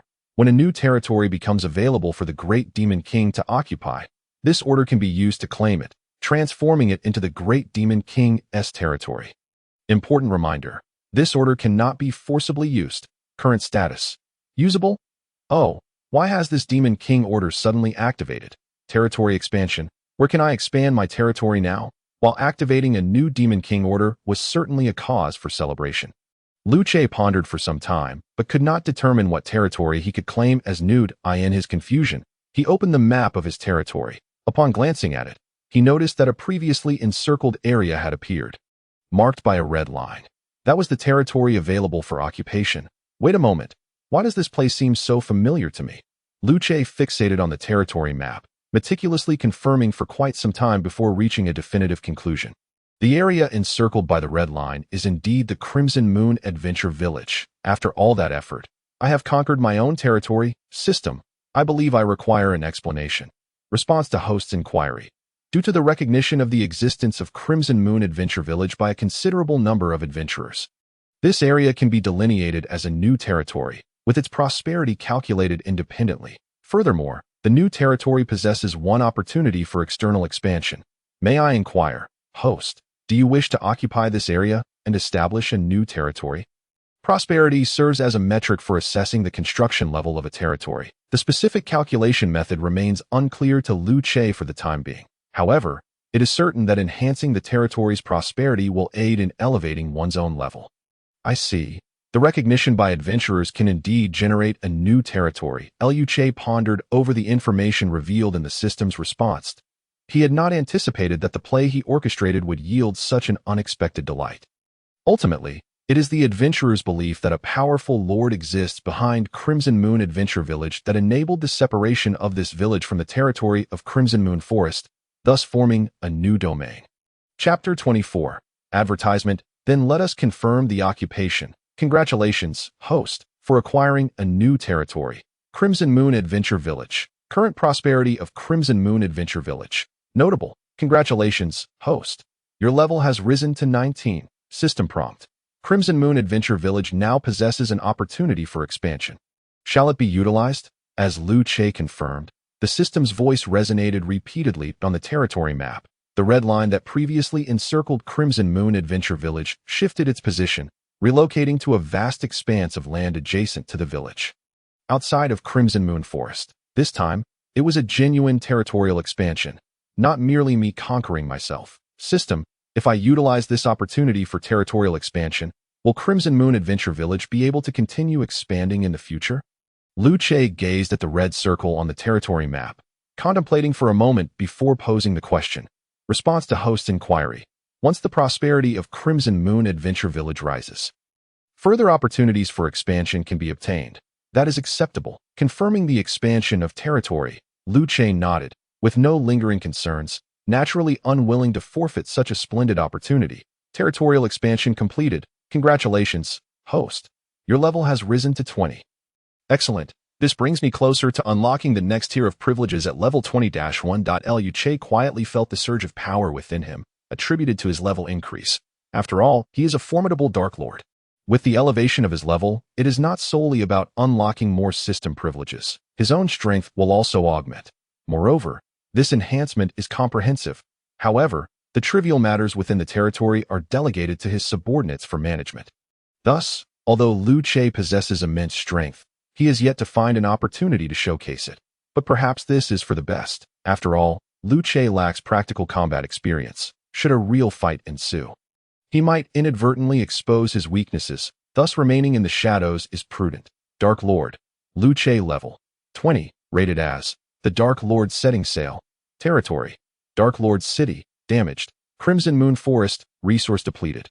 Crimson Moon Adventure Village, notable, subordinates, Sal's, Storm Wolf King, Hill, Lorendell, Flamey Creations, Gale Wolves, Ironwood Puppets, Ironclad Guards, Swift Wind Steeds, Phantom Slimes, Small Cabins, Dark Lord Decree, Area Planning, Industrial Zone, Territorial Expansion, Unavailable, Emotional Energy, 196,735.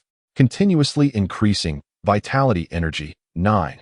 870 Soul Energy, 2,490 now. As Liu Che reviewed his attributes panel, he felt he had grown significantly compared to the outset. At the very least, he no longer needed to worry about running out of emotional energy and not surviving until the next day. Master, have you awakened? Hill?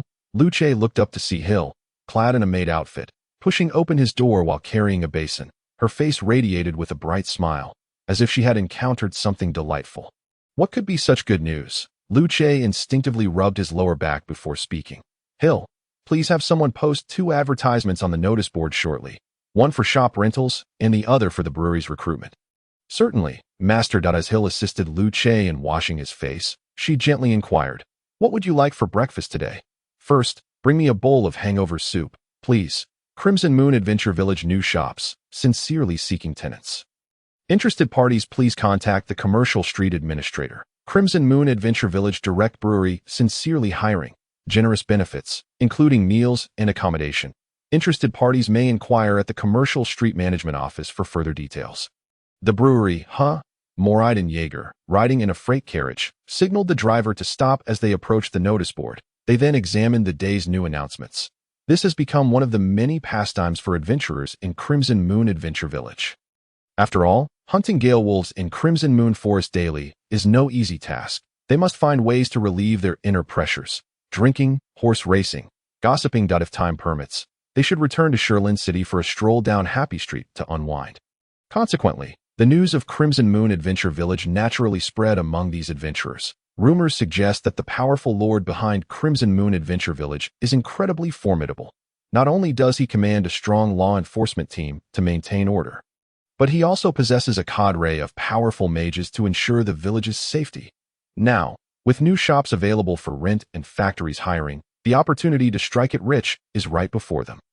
What are you all hesitating for? Perhaps such promotion was not the original intention of those adventurers. However, under the generous patronage of the monster merchants, every adventurer returning to Sherlin City showcased their wealth, leading a multitude of merchants to flock to Crimson Moon Adventure Village. This created a phenomenon where, in the eyes of the citizens, Crimson Moon Adventure Village was undoubtedly a place overflowing with gold coins.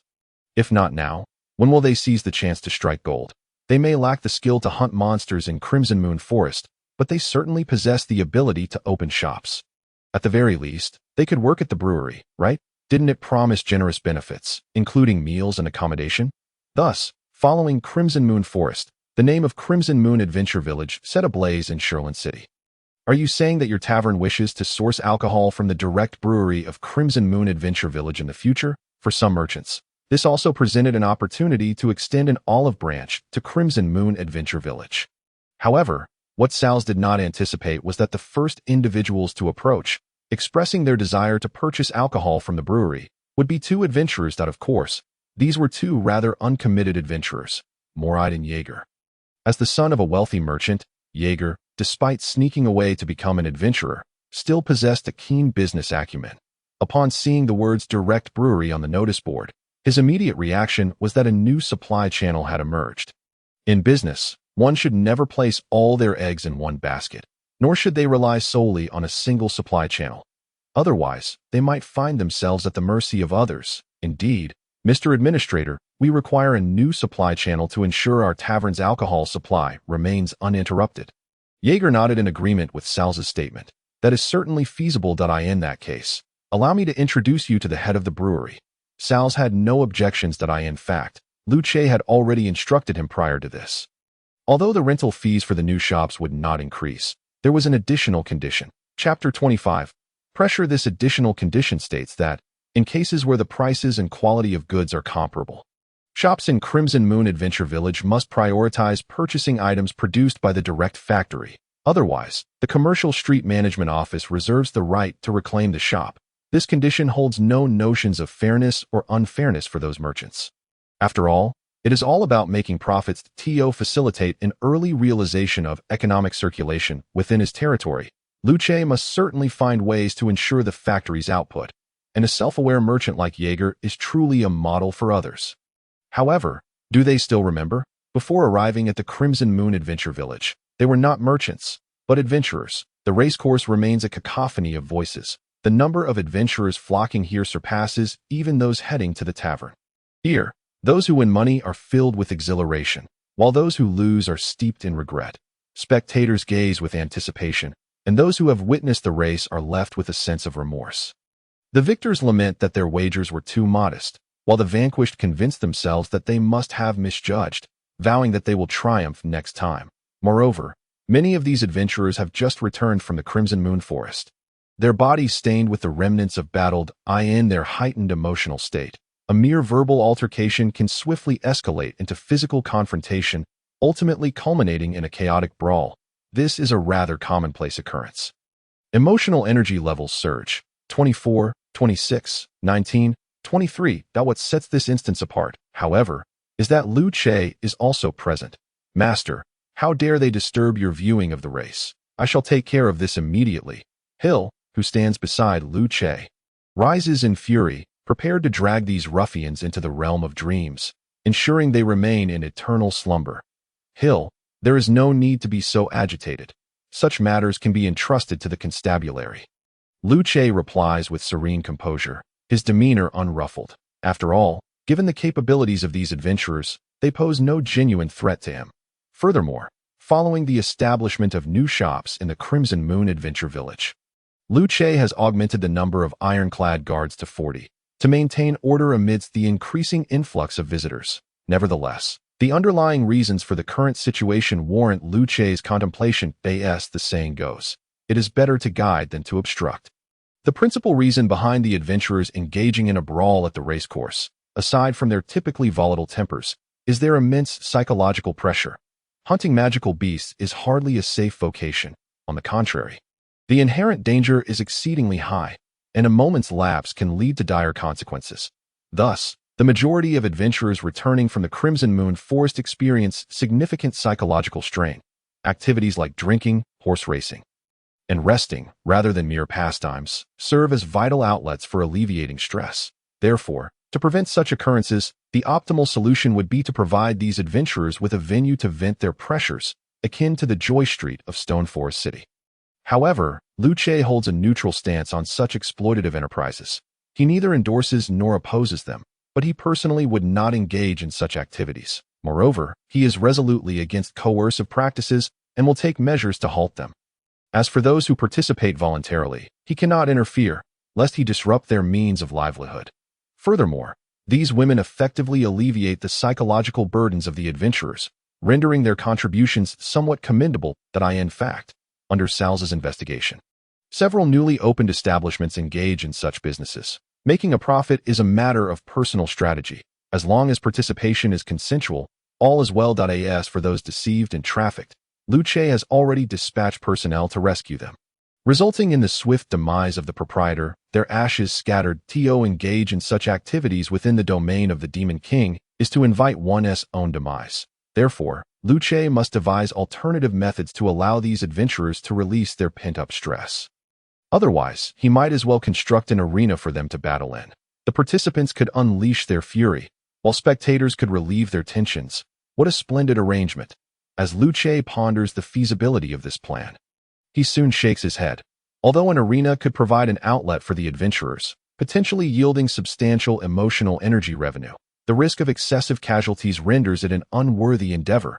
With this in mind, Luce opens the magical creature options, intending to explore any available healing creatures. After all, the Crimson Moon Adventure Village currently lacks a professional medical team, which is rather disheartening. To his dismay, there are none. Is it a matter of my insufficient level? After a thorough search, Luce discovers that the current compendium of magical creatures does not include any with healing abilities. This is not to say that magical creatures must be labeled as destructive.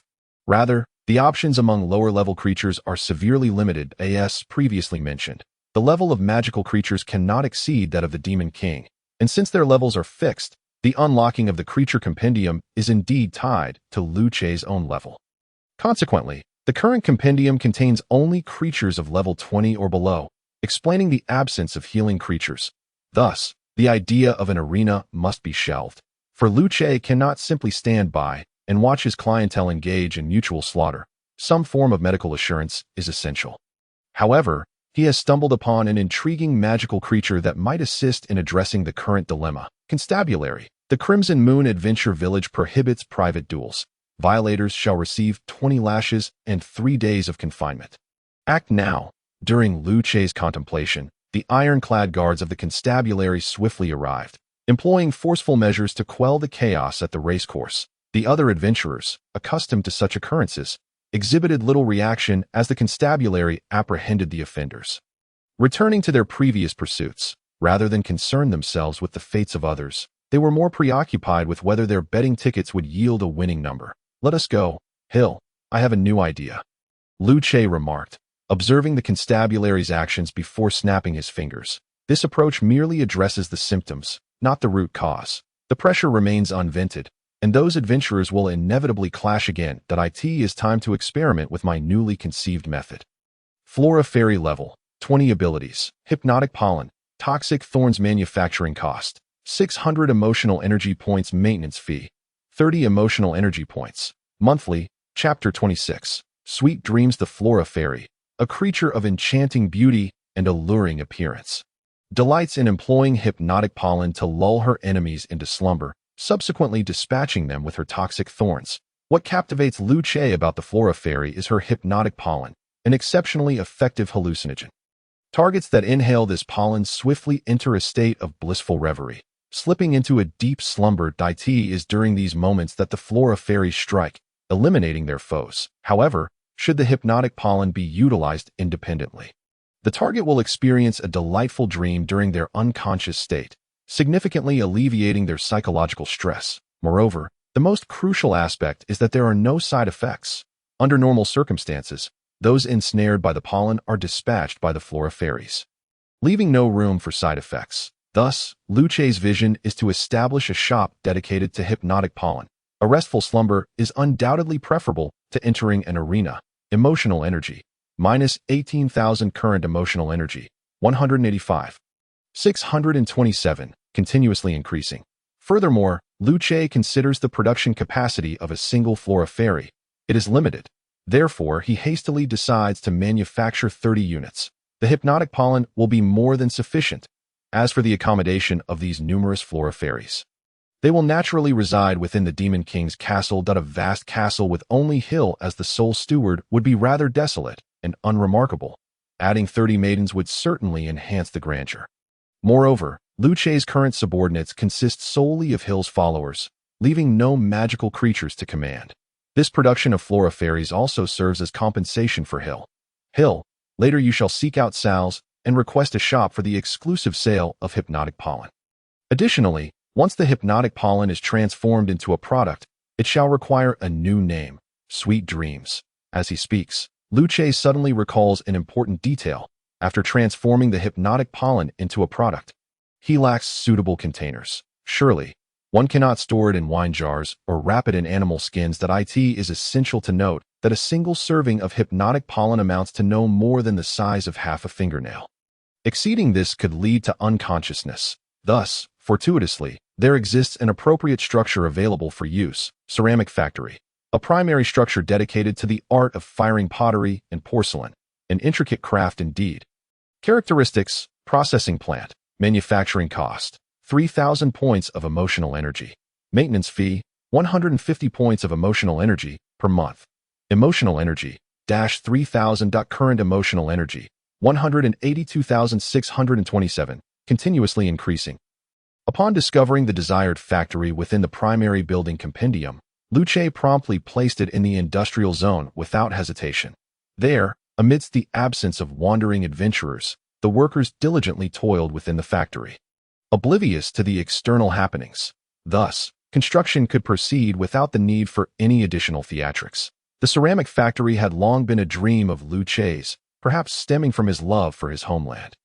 The clay, feldspar, quartz, and other materials required for firing pottery and porcelain could all be found in the Crimson Moon Forest, nothing particularly rare. However, the craft of ceramics is a technical endeavor, while producing finished goods may not pose much difficulty. Achieving superior quality ceramics is considerably more challenging. Nevertheless, being novices, it was best to let the workers explore their own methods. If the craftsmanship is lacking, they would have to make do for now. As for this dilemma, Lu Che felt quite helpless. While those magical creatures excelled in combat, assigning them to production tasks would be a bit of a stretch, if not an outright burden. Thus, it would be prudent to recruit others for such skilled labor. The Dream Boutique has officially opened. Dream Boutique, granting you a beautiful dream.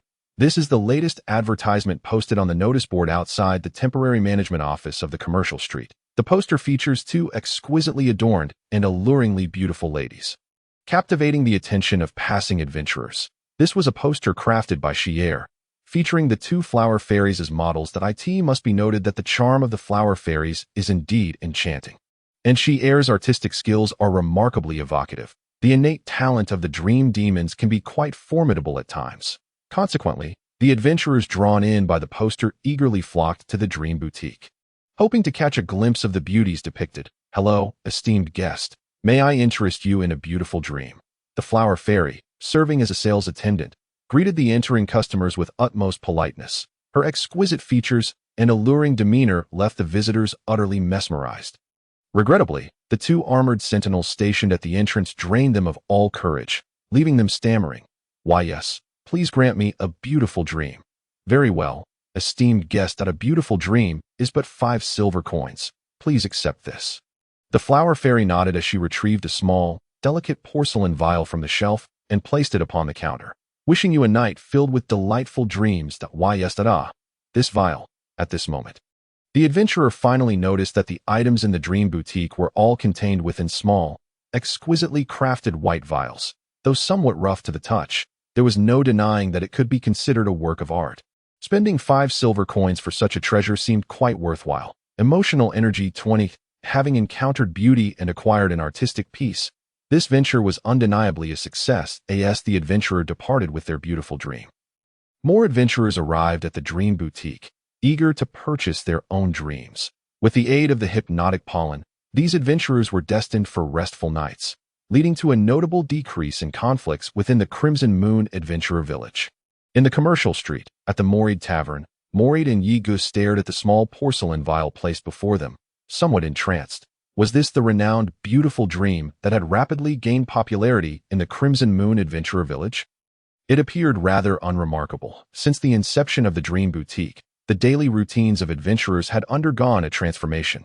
Previously, they would hunt gale wolves in the Crimson Moon Forest, return to exchange their spoils for gold coins, and subsequently squander their earnings at the racetrack or tavern, or perhaps at the herbalist's shop. Now, upon their return, they made a beeline for the Dream Boutique. Whether it was for the dreams or the enchanting maidens remained uncertain. Chapter 27. Level Up Morit. Yigo, you two aren't secretly visiting the Dream Boutique to ogle the lovely attendants, are you? At that moment, and Leah entered and promptly spotted the small porcelain vial on the table, questioning them immediately. Beautiful dreams were not a necessity for adventurers. Rather, they served as a means of alleviating stress. Despite the absence of side effects, indulging in pleasant dreams could lead to an inability to distinguish reality from fantasy.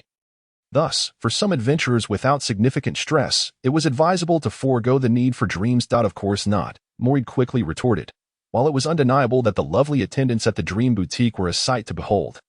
A man of his integrity would never venture there for such trivial matters. After all, the commercial street was not devoid of pleasure houses. It was far better to pursue that which was attainable rather than that which was out of reach. And what about you? Why yes, that would be me. Before Leah could finish her question, Wheela, who had been following her, spoke up quietly, clearing the two of their suspicions. Wheela, what do you need a beautiful dream for? And Leah inquired, somewhat surprised as she turned to her socially anxious companion. Truth be told, since Wheela became an adventurer, she had hardly interacted with anyone outside of their trio. And no, it's not me, it's Nora. Nora Cecil. Wheela quickly waved her hands. Continuing, Nora wrote to me, saying her grandfather has returned, and she might start having nightmares again. She heard that beautiful dreams can be purchased in the Crimson Moon Adventurer Village and asked me to help her buy some to try. Wheela, who usually spoke little, had remarkably shared a lengthy explanation, indicating her good relationship with Nora. I see. I thought Morit and the others were sneaking off to admire the beauties, and Leah exclaimed, slapping her palm in realization. Ding! System notification. Storm Wolf King's level has risen to 11, realm elevated.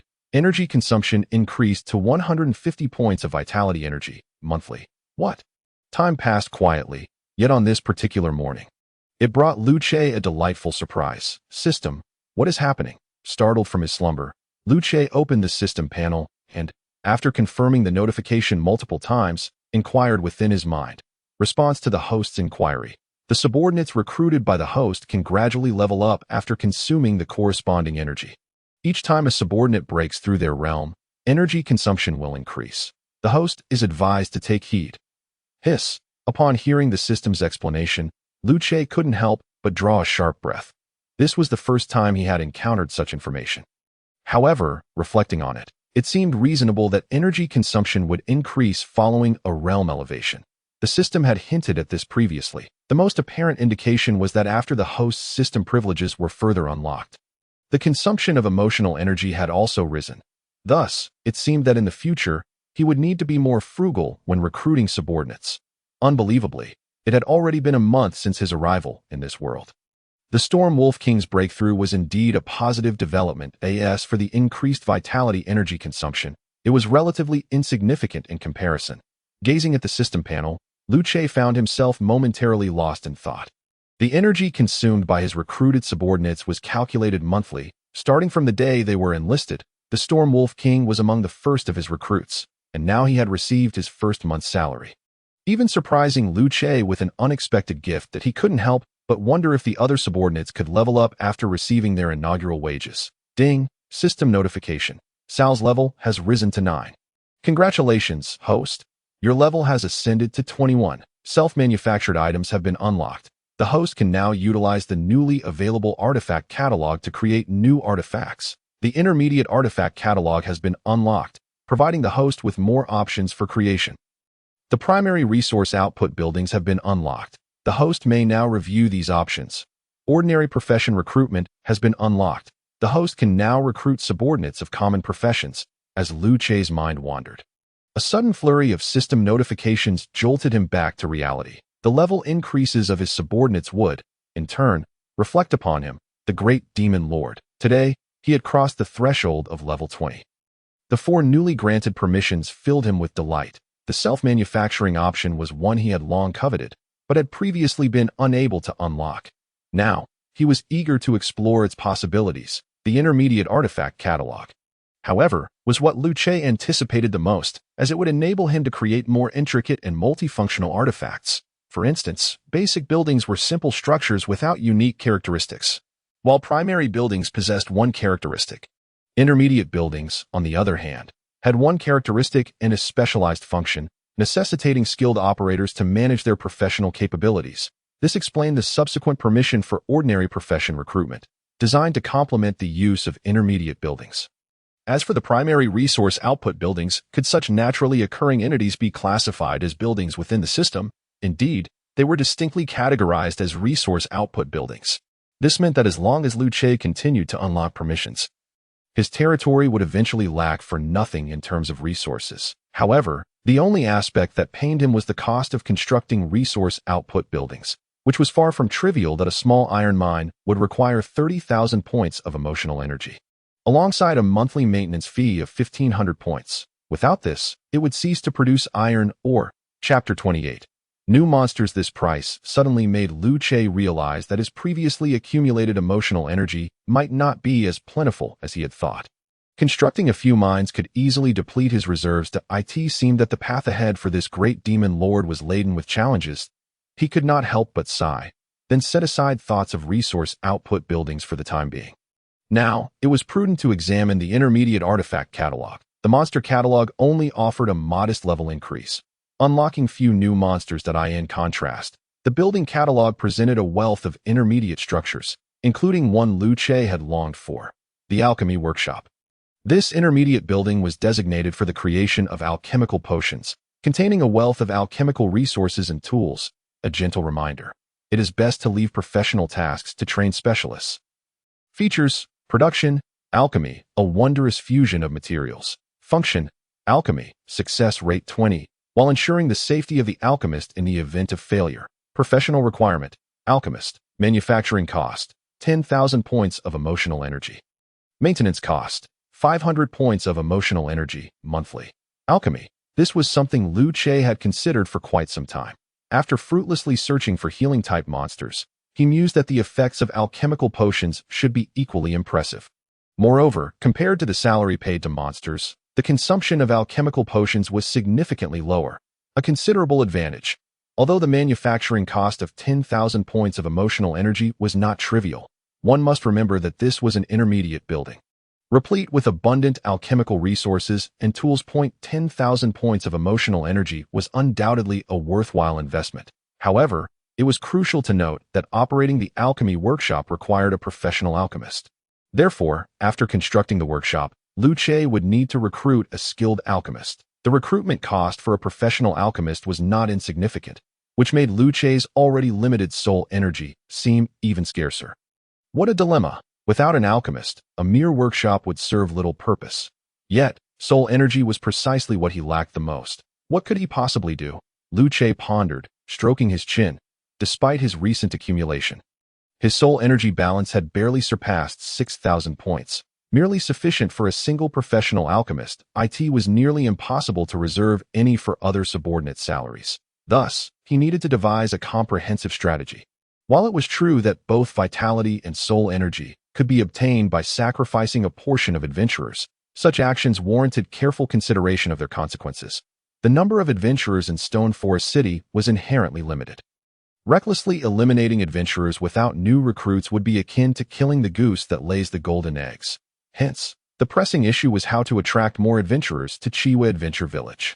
To his delight, he soon discovered a potentially beneficial structure within the intermediate building catalog. Mercenary Hall, intermediate building, a venue for task postings. Features: office area. Function: recruitment. Targets who accept tasks within the Mercenary Hall may temporarily be considered friendly units. Manufacturing cost: 8,000 points of emotional energy. Maintenance cost: 400 points of emotional energy, monthly. What does it mean to be a friendly unit? Their kills would also provide Lu Che with vitality and soul energy. And this was not confined to his territory. As long as they achieved kills during their tasks, it sufficed. Moreover, a crucial point was that friendly units were not part of the Demon Lord's ranks. thus aligning with the system's definition of enemies. This greatly enhanced the operability of the situation. Emotional energy - 8,000. Current emotional energy 197,592. Before long, a brand new mercenary hall appeared across from the commercial street. Concealed by the illusionary slime, the adventurers, though surprised, had grown accustomed to such sights by now that a mere mercenary hall paled in comparison to the grand commercial street. However, this time, the sign on the mercenary hall bore a different name: Adventurers Hall. After all, it was a place for task postings aimed at adventurers, so a more fitting name was indeed warranted. As for the tasks within, there was no rushed luche still needed to contemplate. The primary purpose of the mercenary hall was not merely to transform adventurers into friendly units. That function was secondary. The true intention was to attract more adventurers to Chiwa Adventure Village. Naturally, the allure lay in the promise of lucrative tasks, and for task postings, a designated location was essential. It would not do to have adventurers running to the temporary management office on the commercial street every day. Thus, the emergence of the Adventurers Hall was inevitable. Now, it was time for Luce to apply his expertise in design. If one viewed adventurers as players in a game, then it was time to open a new map. Qinglin Giant Python Level, 12 abilities. Python Constriction, Qinglin Iron Armor Manufacturing Price, 300 points of emotional energy maintenance cost, 15 points of emotional energy per month. Earthbound Berserker Level, 16 abilities. Power of the Earth. Bear's Fury Manufacturing Price, 500 points of emotional energy maintenance cost, 25 points of emotional energy per month. Since a task with generous rewards is to be announced, it goes without saying that the objectives must be plentiful. The previous Swift Wind Wolf was somewhat lacking in strength. Without the leadership of the Storm Wolf King, it certainly posed little threat to those adventurers. Thus, even if a task were issued targeting the Swift Wind Wolf, the offered rewards would be hard to elevate. However, the two newly discovered monsters by Luce are quite different. The Qinglin Giant Python, a physical-type creature, possesses not only tremendous strength, but also commendable defensive capabilities. For the adventurers in the Red Moon Adventurer Village, it undoubtedly represents a formidable challenge. The subsequent Earthbound Berserker is even more powerful. It can absorb the power of the earth to restore its strength and possesses a second stage of Bear's Fury that can erupt. Chapter 29. Fire Sprite. Even seasoned adventurers are reluctant to casually challenge the Earthbound Berserker, let alone those who have only recently stepped into the ranks of professionals. This is simply not a monster they can hunt. However, as an exceptional game planner, how could Luce present an insurmountable task? The solution to the Earthbound Berserker task naturally lies within the next building. Weapon Workshop Characteristics. Processing Plant Functions. Weapon Forging, Weapon Damage 20. With a chance to forge higher quality weapons. Job Requirements. Forger, Senior Blacksmith. Forging Success Rate -20. Blacksmith. Forging Success Rate -40. Manufacturing Price. 10,000 points of emotional energy maintenance cost. 500 points of emotional energy per month. Indeed, this is a building featured alongside the Alchemy Workshop in the Intermediate Building Catalog. Unlike the Alchemy Workshop, which primarily produces various items such as potions, talismans, and magic scrolls, the Weapon Workshop is dedicated solely to weapon forging. Moreover, the weapons forged are not ordinary. They come with attribute enhancements. This is precisely why the blacksmiths, despite being able to meet the occupational requirements of the Weapon Workshop, experience a significant decline in forging success rates. This is because the ordinary blacksmiths can only forge standard weapons. Emotional energy, -10,000 current emotional energy, 187,592, as this is a processing plant. The Weapon Workshop must naturally be situated within the industrial zone. Furthermore, the place for selling weapons is not the Weapon Workshop itself. It merely serves as a supplier. Luce plans to add a commercial street exclusively for adventurers adjacent to the current marketplace. The shops within will be entirely dedicated to selling goods that adventurers require. The weapons from the Weapon Workshop will be one of those offerings. With the establishment of the Weapon Workshop, the inclusion of forgers is essential. Since the decision has been made, there's no need to worry about insufficient vitality energy and soul energy. I believe it won't take long to replenish. Upon confirming his thoughts in the Mercenary Hall, Luce did not hesitate to expend energy. Flowlin Race, Fire Sprite Profession, Forger Level, 20 abilities, Melting Gold Flame, Flame Entanglement, Fiery Body Growth Potential, 5 stars recruitment cost, 6,000 points of vitality energy consumption, 600 points of vitality energy per month. After the system opened ordinary professional recruitment, the difficulty of finding specialized talents diminished significantly. However, Luce was somewhat surprised to see that this row of abilities clearly belonged to magical subordinates, yet the recruitment utilized vitality energy. While this is undoubtedly favorable for Luce, as his vitality energy far exceeds his soul energy, the underlying reasons merit exploration. Wait a moment, the subordinate belongs to the fire sprite race. This implies that her abilities stem from her racial talents rather than magical aptitude? Based on this reasoning, she likely does not excel in hand-to-hand combat. After pondering for a while, Luce arrived at this explanation. However, whether this interpretation is accurate remains uncertain. Vitality energy, minus 6,000 current vitality energy, 9,650. Fortunately, there is still some balance of vitality energy. As Luce confirmed the recruitment, the temperature in his room began to rise. Before long, a figure appeared before Luce, emanating waves of heat. The fire sprite, Flolin, true to her racial name. She is a beautiful yet perilous woman. With long, fiery red hair, she exudes a bold and alluring aura, her slender and voluptuous form enveloped in flames. Most striking are her crimson lips, radiating the fervor of fire. Master, is it that you summoned me here to keep you company at this hour? Flolin's personality mirrors the flames she embodies, bold and passionate. Upon seeing Luce, a seductive smile graced her face. Master, what has transpired? Sierra just heard it was you. However, before Flolin could finish her sentence, the door was pushed open by Sierra as a diligent maid. Sierra is quite attentive to the happenings within Luce's room. Moreover, as a dream demon, night is her domain. Hence, the commotion caused by the summoning of the fire sprite Flolin could not possibly escape her notice. Now, as Sierra opened the door, she immediately spotted Flolin standing beside Luce. Their posture and expressions did not suggest anything favorable. Oh, I thought it was someone significant. Turns out it's just you, a mere dream demon. Flolin turned her head, glancing at Sierra with a playful smile, completely unconcerned by the fury evident on Sierra's face. What of the dream demon? At least I am superior to you. A fire sprite engaged in seductive affairs. Sierra glared at Flolin, speaking with a fierce tone. And you? Hurry up and put some clothes on. In truth, Flolin was not completely unclothed. It was merely that her attire was obscured by the flames that, oh dear, you truly are dull if you're feeling envious. You could learn from me. Flolin shrugged, her flames dancing around her without any intention of changing. You, cough cough. Enough. You too. Cease your bickering. Feeling the tension escalate, Luce interjected, interrupting their exchange. If these two continued to quarrel, it might indeed turn into a battlefield. Yes, master, Sierra replied, pouting slightly but acquiescing. Master, do you truly not require my assistance? Flolin, still in a teasing mood, directed her gaze at Luce, though the flames surrounding her gradually subsided, transforming into a qipao adorned with flame patterns. Let us discuss business first. That Luce waved his hand and continued. Flolin, for the weapon forging in the weapon workshop, please compile a list of the necessary raw materials for me. I have use for it. Understood, master. Flolin nodded in agreement. Upon the mention of serious matters, her expression grew solemn. The weapons workshop, though capable of forging weapons with attribute enhancements, faced challenges regarding raw materials. Chapter 30. The capable bear more burdens.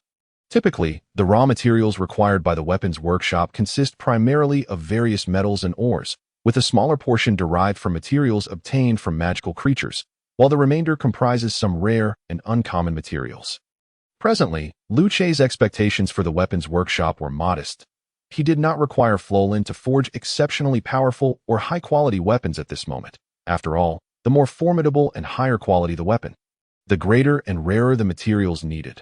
Furthermore, for the adventurers currently residing in the Crimson Moon Adventurer Village, overly powerful weapons were of little use to them. Hence, Luce's request to Flolin was simply to forge weapons that surpassed ordinary ones by a single tier. If that was the only requirement, the primary material could be refined iron ore for the auxiliary materials. Various materials from magical creatures could suffice. For instance, claws, teeth, bones, and blood could all bestow commendable attributes upon the weapons. Flolin pondered for a moment and spoke. So, the magical creature materials I plan to procure will indeed be useful. Luce nodded. This outcome was anticipated. It was merely that he had been unable to confirm it earlier. Now that he had heard Flolin's words, Lu Che felt more assured about his plans. What about the refined iron ore, Flolin? Can you handle the newly mined quality iron ore yourself? It was only when the topic of iron ore arose that Lu Che recalled the resource production buildings he had unconsciously overlooked. They would indeed need to be constructed. No problem, Master. Good. Emotional energy -30, 000. Current emotional energy, 157, 592. Lu Che nodded slightly, and then placed a small iron mine within the Crimson Moon Forest. With this, the primary material issue for the weapons workshop was resolved. As for who would undertake the mining, Lu Che had already devised a plan. He would simply post a task in the Adventurers' Hall, instructing those adventurers to mine. After all, the weapons forged from those iron ores would ultimately be sold to them. Thus, the economy would naturally circulate. Next, it was time to consider new magical creatures. Emotional energy -30, 000. Current emotional energy, 127, 592. Emotional energy -50, 000. Current emotional energy, 77, 592. Lu Che spared no expense, acquiring 100 of both the Azure Scale Giant Python and the Earth Fury Bear, entrusting their management to the Storm Wolf King. Currently, the situation in the Crimson Moon Forest was entirely under the purview of the Storm Wolf King. Therefore, Lu Che was able to avoid unnecessary complications and not trouble his other subordinates. After all, Lu Che's subordinates had their own tasks to complete and were far from having any free time. It could only be said that, compared to emotional energy, the sources of vitality energy and soul energy were still rather scarce. By the way, now that the weapons workshop is established, the armor workshop cannot be neglected either. To speak frankly, whether it be the Storm Wolf, the Azure Scale Giant Python, or the Earth Fury Bear, their pelts and scales are far more suitable for crafting armor than weapons. Thus, the armor workshop features characteristics, processing plant, function, armor forging, armor defense 20, with a chance to forge higher quality armor. Job requirements: blacksmith, fashion designer, forging success rate -50, leather craftsman, forging success rate -40, manufacturing cost, 10,000 emotional energy, maintenance cost, 500 emotional energy, monthly. It must be said, the prices for these workshops are remarkably uniform. However, what pleasantly surprised Lu Che the most was that the armor workshop also required a blacksmith. With this in mind, it seemed he would not need to recruit new subordinates, Lu Che thought to himself. Shifting his gaze back to Flolin. Master, do you need something? Flolin, I may have to ask you to bear more responsibilities moving forward, Lu Che said earnestly. There was no alternative. His current vitality and soul energy were insufficient. He could only request Flolin to temporarily juggle multiple roles, supporting both the weapons and armor workshops. Once his vitality and soul energy became abundant, Lu Che would undoubtedly recruit more subordinates. Flolin gazed at Lu Che for a while before silently nodding. She understood that her master was likely not one to indulge in sentimentality. With those arrangements made, the design for the new map was essentially halfway completed. In the Adventurers' Hall, Lu Che would have Flamey portray a new magical creature merchant to post more hunting tasks. Moreover, this time, the magical creature materials acquired would have practical applications, no longer left and used as before. As he contemplated this, Lu Che suddenly paused. Wait a moment. Could it be said that those magical creatures could also be considered resource production points? This was indeed an intriguing conclusion. However, these concerns were minored. Lu Che's primary objective remained to utilize the tasks in the Adventurers' Hall to attract more adventurers, providing him with emotional energy, as well as vitality and soul energy. When those adventurers faced formidable magical creatures and were unable to complete their tasks, the roles of the weapons and armor workshops would naturally come into play. At that point, the weapon and armor shops would successfully reclaim the gold coins spent on task postings, creating a perfect cycle. Indeed, this was the plan. After mentally reviewing his strategy, Lu Che nodded resolutely. From a theoretical standpoint, his plan appeared sound. However, theory and practice are often disparate. This was precisely why Lu Che stated that the plan was only half complete. The remaining half would require gradual adjustments throughout the plan's execution. Ding! Congratulations, host. The prosperity of the territory, Crimson Moon Forest, has risen to slightly productive. Ding! System notification. Host's emotional energy consumption has increased to 300 emotional energy daily. However, Just as Lu Che was contemplating the details of his plan, the system's voice echoed in his mind once more. The prosperity of the Crimson Moon Forest has increased. Lu Che was taken aback for a moment before quickly realizing that it must be due to the placement of a small iron mine within the forest. Indeed, it had to be attributed to that. A small iron mine is, after all, a resource production building. The standards for evaluating the environmental territory of the Crimson Moon Forest are closely related to its resource output. Chapter 31. Day of the Competition.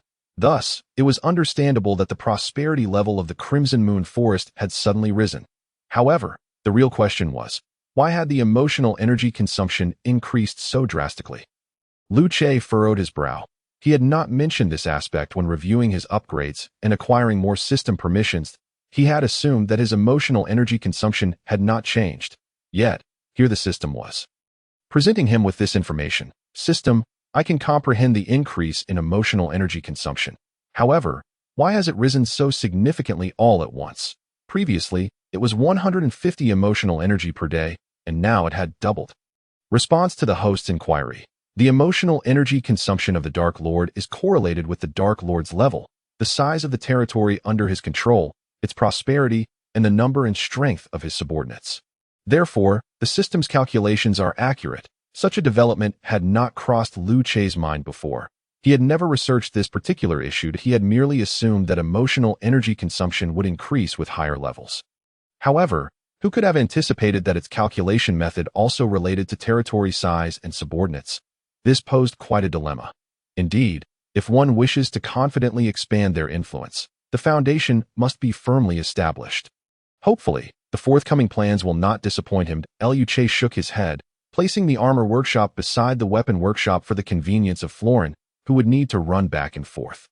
Subsequently, he constructed several small shops at the end of the commercial street to serve as temporary weapon and armor stores. After all, currently, Florin was the sole support for both workshops, and the production capacity was decidedly limited. Having two small shops for distribution would suffice for now.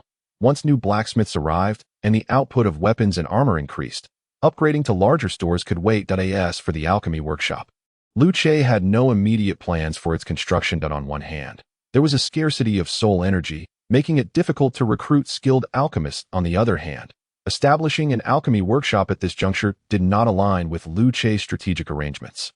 The advent of alchemical potions would significantly reduce adventurers' casualties, which was not beneficial for Lu Che, who was in dire need of health and soul energy. Thus, the plan to construct the alchemy workshop was naturally postponed. Now, only the final aspect of this plan remained. In the end, Lu Che did not forget about the long-anticipated self-crafted sub-option, which he had yet to explore.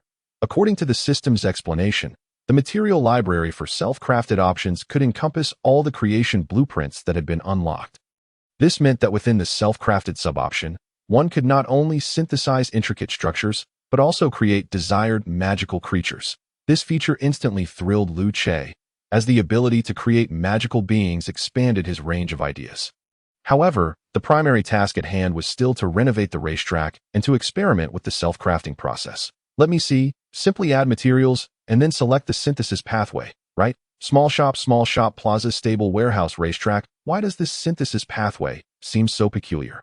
Lu Che pondered while adding materials. The newly synthesized structure needed to undergo a system check before it could be officially included in the blueprint catalog. Fortunately, the racetrack was not a particularly complex building, so it quickly passed inspection. Racetrack, self-crafted structure, a venue for horse racing, where spectators will also be stirred with excitement. Characteristics. Competition, no matter the contest, a victor must emerge.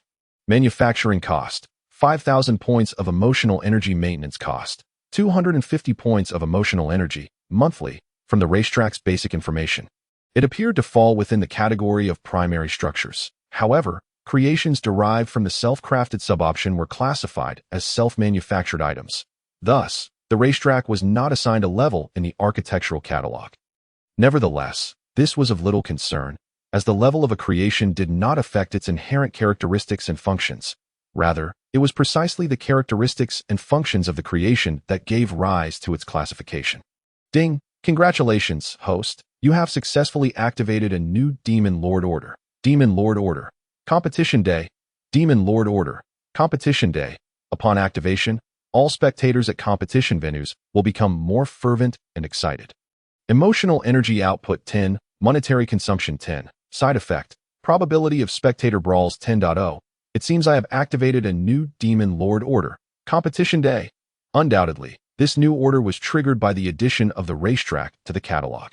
Its effects are naturally quite potent, as it not only increases the output of emotional energy, but also enhances the spectator's spending. However, the accompanying side effects are also quite evident, with spectators becoming more agitated. The likelihood of spontaneous fights will undoubtedly rise. One could say it presents both advantages and disadvantages, open to interpretation. Nonetheless, with the competition day order in play, I can consider hosting more contests. This is an excellent means of harvesting emotional energy. Liu Che stroked his chin, pondering the matter seriously. However, when it comes to competitions, there must be a sufficient number of enthusiasts. Otherwise, where would the competitors and spectators come from? Thus, the issue returned to its origin. Red Moon Adventurer Village needs to attract a substantial number of people. As night faded and dawn arrived, the adventurers in Red Moon Adventurer Village awoke, their durations of stay varying. Yet, the sense of transformation brought about by the village was universally felt.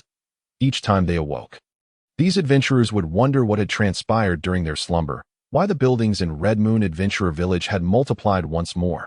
Where, indeed, were those powerful mages hiding? Never mind, they thought. They were accustomed to it. For those who had resided in Red Moon Adventurer Village for some time, it was commonplace for unfamiliar structures to sprout up like bamboo shoots after rain. If one were to react with astonishment each time, they would merely become a subject of ridicule. This time, however, the situation seemed somewhat different. Chapter 32. Exclusive weapon and armor stores. Adventurers who had awoken late due to intoxication found themselves drawn to a large building bustling with fellow adventurers. Squinting their eyes, they could barely make out the large letters adorning the structure. Adventurer Hall. Brothers, why is everyone flocking to the Adventurer Hall? The intoxicated individual, still reeling from their hangover, took a moment to gather their thoughts before stopping a few adventurers to inquire. You just woke up? The adventurers halted were not surprised, as who hasn't he experienced a hangover at some point? Yes, that Adventurer Hall must have been newly constructed by the Lord, right? Has something happened that everyone is rushing there? Nodding, the hungover individual continued to ask, Oh, is that what you're curious about? It's really not a big deal that we're heading to the Adventurer Hall simply to accept quests. The adventurer pointed toward the temporary management office on the commercial street, which had previously been the location for accepting quests. But today, everything has been moved to the Adventurer Hall. Let me tell you, the adventurer continued. Early this morning, several wealthy monster merchants arrived, and they immediately posted a plethora of lucrative tasks in the Adventurer Hall. Who wouldn't be enticed by such generous rewards? Unlimited purchase of green-scaled giant python gallbladders, 1 gold coin each, no damaged ones. Unlimited purchase of green-scaled giant python hides, intact ones at 3 gold coins per sheet. Damaged ones at 2 gold coins, and severely damaged ones at 1 gold coin. Unlimited purchase of green-scaled giant python bones, must be intact, 3 gold coins each. Unlimited purchase of earth-shattering bear gallbladders, 2 gold coins each. No damaged ones. Unlimited purchase of earth-shattering bear hearts, 3 gold coins each, with a required integrity of over 90. Unlimited purchase of earth-shattering bear paws, 2 gold coins each. Unlimited purchase of earth-shattering bear pelts. Intact ones at 6 gold coins per sheet, damaged ones at 4 gold coins, and severely damaged ones at 2 gold coins. Purchasing quality iron, or 20 gold coins per ton, location at. It must be said that these rich tasks and generous rewards would entice any serious adventurer. A single green-scaled giant python, if luck were on one's side, could yield 7 gold coins that an earth-shattering bear, with favorable circumstances, could bring in 19 gold coins. Such prices would be irresistible even to seasoned adventurers, let alone those just starting out in Red Moon Adventurer Village. Who wouldn't be excited? Moreover, even if one couldn't handle the monsters, they could still mine. To be honest, the prospect of mining might not hold much allure for adventurers. But for many ordinary folk, it was exceedingly appealing. Mining a ton of quality iron or could yield 20 gold coins. For an ordinary family of 3, that meant they could comfortably live for a year without working. Thus, when the news of the tasks at the Adventurer Hall spread, these adventurers became electrified, each eager to accept a quest and plunge into the Red Moon Forest, as for where these green-scaled giant pythons and earth-shattering bears were coming from. Did it even matter? The Crimson Moon Forest is vast, and even the inhabitants are unaware of the multitude of magical creatures within its depths. Moreover, as long as their pursuit of profit is not hindered, does it truly matter whether there exists one more or one less magical beast? I propose we consider the tasks available at the Adventurers Guild. Should we not give them a try? Remaining cooped up in the tavern all day is rendering us nearly useless. Enria earnestly suggested, her hand resting on the bar counter within the Morid Tavern. These adventurers could be deemed the least dedicated.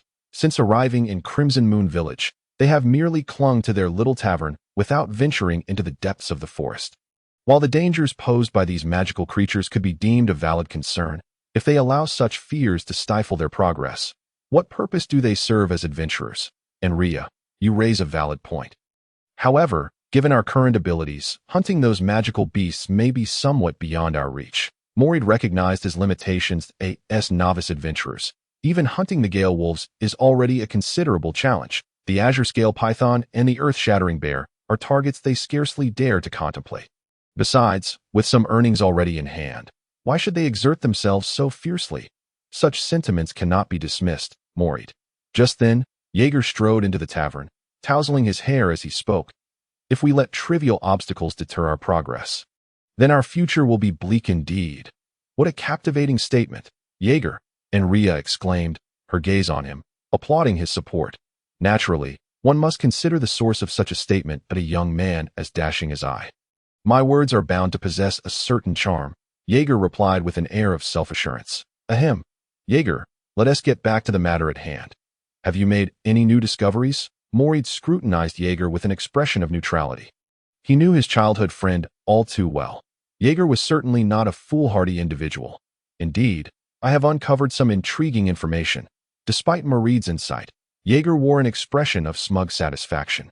Earlier this morning, while investigating the new shops, I stumbled upon two distinct establishments, one a weapons shop and the other an armor shop. I have examined the weapons and armor within. Their quality far surpasses what we currently possess. If we are to hunt magical creatures, acquiring superior weapons and armor would be a splendid choice. Upon pausing for dramatic effect, Jaeger continued with an air of mystery. Moreover, I inquired and discovered that the weapons and armor from these two shops are currently in limited supply, attributed to insufficient production. Therefore, we cannot afford to miss this excellent opportunity. Is that so? Morid raised an eyebrow, regarding Jaeger with skepticism. Absolutely. The boutique weapons and boutique armor shops were hastily constructed and opened by Lu Che. They serve as distribution points for the weapon and armor workshops at present.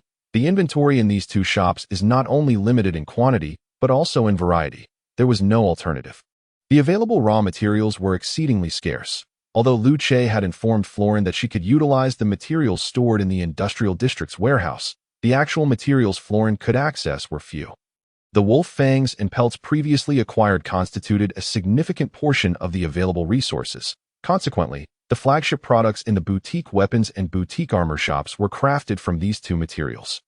Wolf Fang Piercing Arrows Additional Attribute. Basic Penetration. Wolf Pelt Armor Additional Attribute 1. Basic Defense. Additional Attribute 2.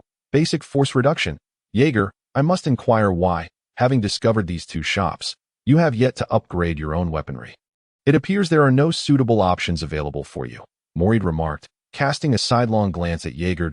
Do not speak carelessly, Morid to me. The team supersedes individual interests. How could I, in good conscience, hoard such treasures for myself? Jaeger retorted, somewhat stubbornly. However, the flagship products at the boutique weapons shop indicate that even if we were to hunt magical creatures, it would not involve close combat. Salesperson, how much for the Wolf Fang Piercing Arrow? At this moment, Enria had shifted her focus entirely to the Wolf Fang Piercing Arrow, disregarding the dialogue between Morid and Jaeger as an archer. Even one at the apprentice level, she possessed a keen ability to discern the quality of arrows. The razor-sharp aura emanating from the Wolf Fang Piercing Arrow was beyond comparison to her previous arrows, and its lethality was of an entirely different caliber. 2 silver coins each, or 6 for 10 silver coins, stated the Ironwood puppet, who had been temporarily assigned to the sales position by Lu Che, its expression remaining impassive. To be frank, Luce considered the ironwood puppet's role as a salesperson rather inadequate.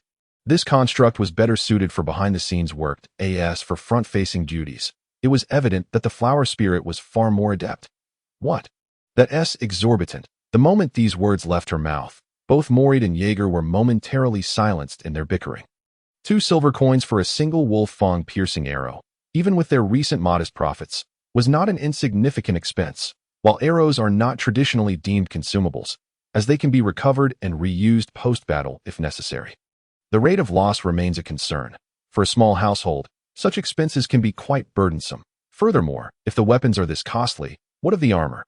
How much for the wolf pelt armor? 5 gold coins per piece. Gasp! Morid inhaled sharply, suddenly realizing that spending money could indeed be quite daunting.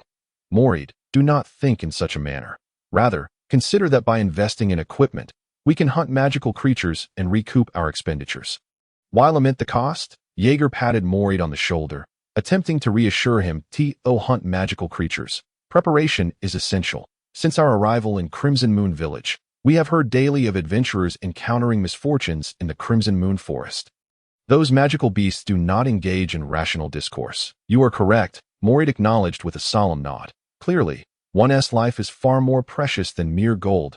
If that is the case, salesperson, I would like to purchase 8 pieces of wolf pelt armor. Please. Jaeger regarded Morid with some confusion. For safety's sake, I believe it prudent for each of us to don at least 2 pieces. As a precaution, Morid asserted with utmost seriousness. This distinction highlights the divergence between reality and games. In games, one cannot wear 2 pieces of the same armor type. Now, as for the wolf-fang piercing arrows, let us start with 30, shall we? Since our own strength is lacking, we must find ways to compensate for our deficiencies with external resources. Embracing the role of a monetary warrior may not be such a bad idea after all. Regrettably, the limited selection in the boutique weapons and boutique armor shops was a hindrance. Otherwise, Morid would have undoubtedly ensured that all 4 of them were equipped to the teeth. Rumbling, run, quickly. Is this the true power of the earth-shattering bear? How can it be so terrifying? How can the earth-shattering bear's strength be so overwhelmingly formidable? At that moment, the Crimson Moon Forest echoed with the anguished cries of adventurers. As formal adventurers, they held a degree of confidence in their abilities. However, in the face of the earth-shattering bear, this confidence seemed somewhat misplaced, for a creature capable of absorbing the power of the earth to restore its own vitality. And possessing a second-phase berserk mode, these adventurers, barely above level 10, were no match for it. Moreover, within Luce's design, the earth-shattering bear was not intended for the current adventurers of Crimson Moon Village to confront. Rather, it was meant to attract even stronger adventurers to Crimson Moon Village. After all, it has been previously mentioned that the Crimson Moon Forest is regarded as a desolate wasteland, devoid of resources. Within the circle of adventurers, those formidable adventurers tend to steer clear of this location. Thus, to date, the adventurers arriving at the Crimson Moon Adventure Village are predominantly from Stone Forest City, along with a few formal adventurers who have received word of the hunt for the Gale Wolves. For those of higher levels, the allure of the Crimson Moon Adventure Village and the forest remains insufficient, but on one hand, the meager number of quests yields paltry rewards that on the other hand, the creatures within the Crimson Moon Forest are simply too feeble. It is well understood that many high-level adventurers disdain hunting monsters of lower ranks, viewing it as a waste of time. Moreover, they believe that slaying such weak creatures might tarnish their reputation. Thus, for these reasons, Luce opted to unleash the earth-shaking bear. However, for Luce, there exists another significant motivation behind this decision: the acquisition of vitality energy and soul energy within the Adventurer's Hall.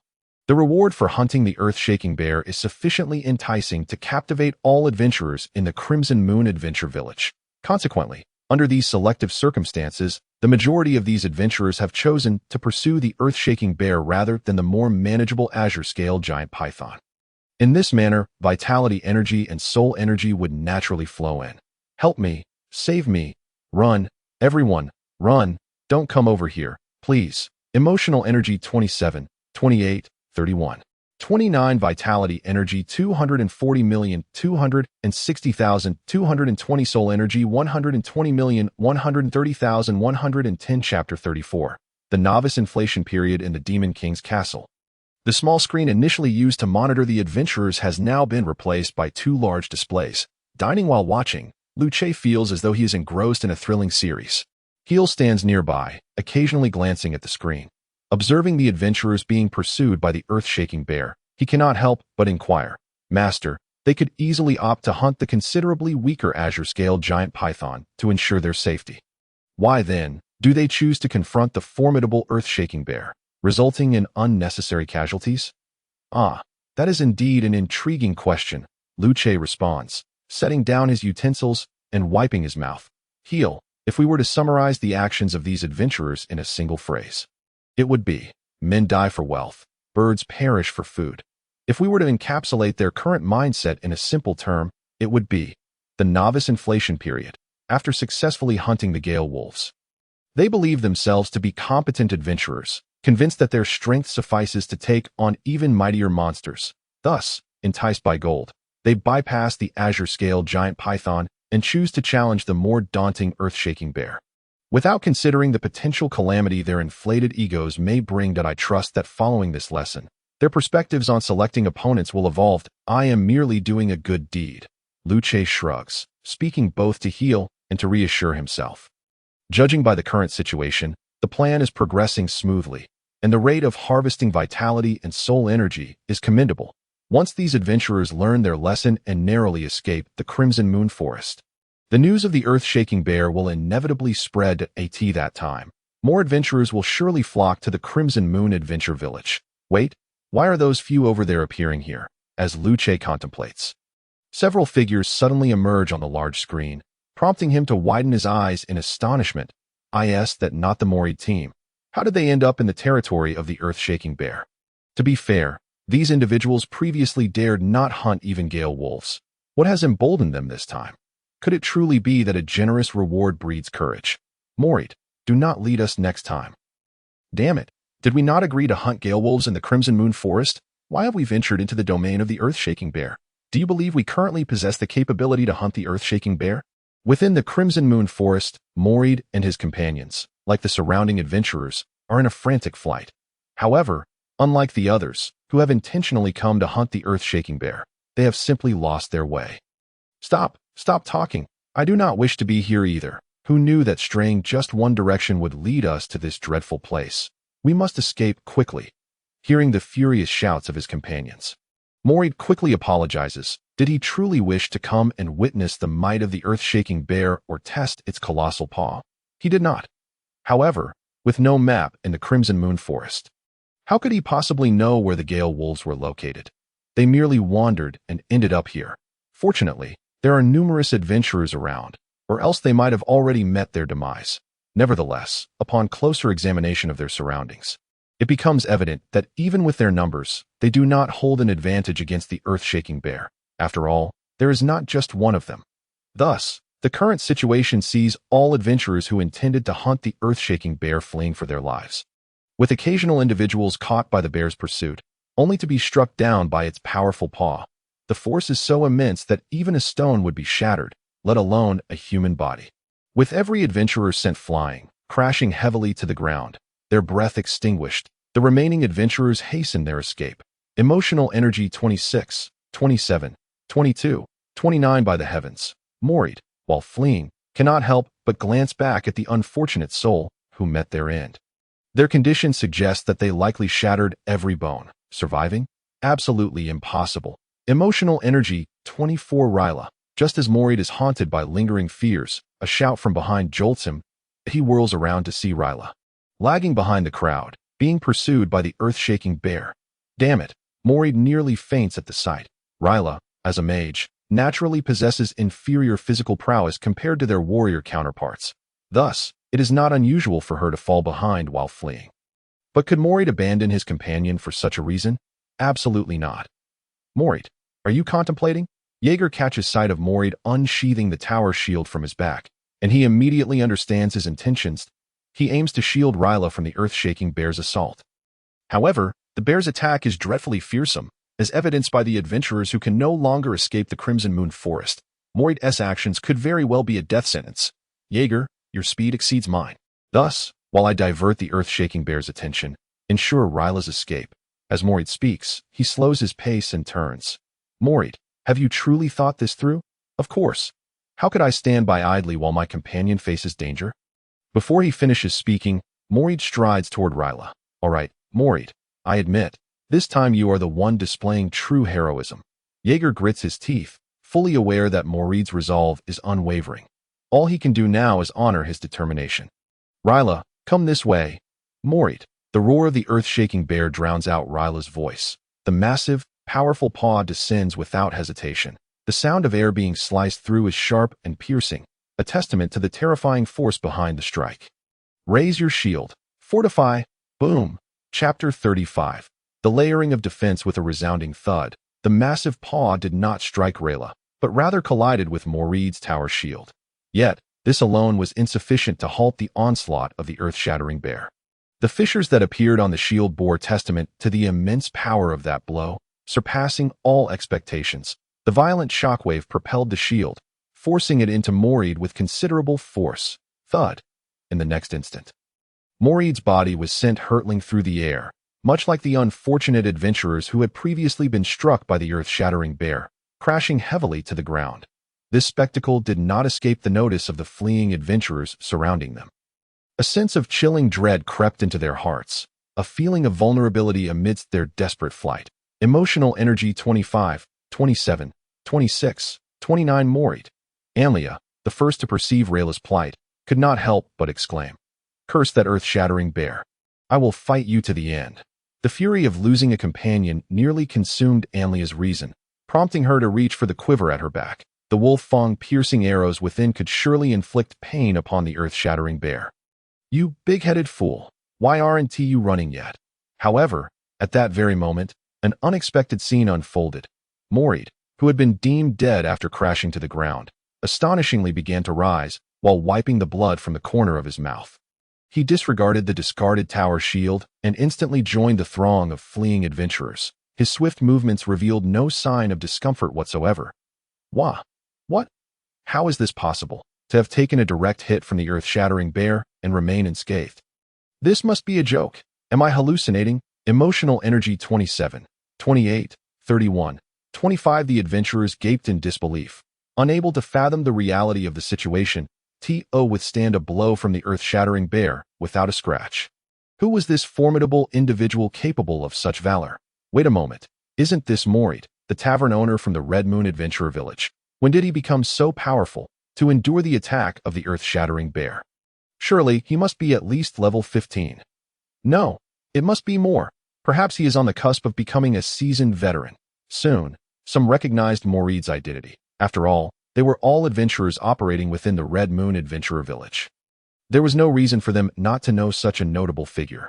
Yet, in their recollection, Morid was merely part of a group of novice adventurers. When had he transformed into such a formidable being?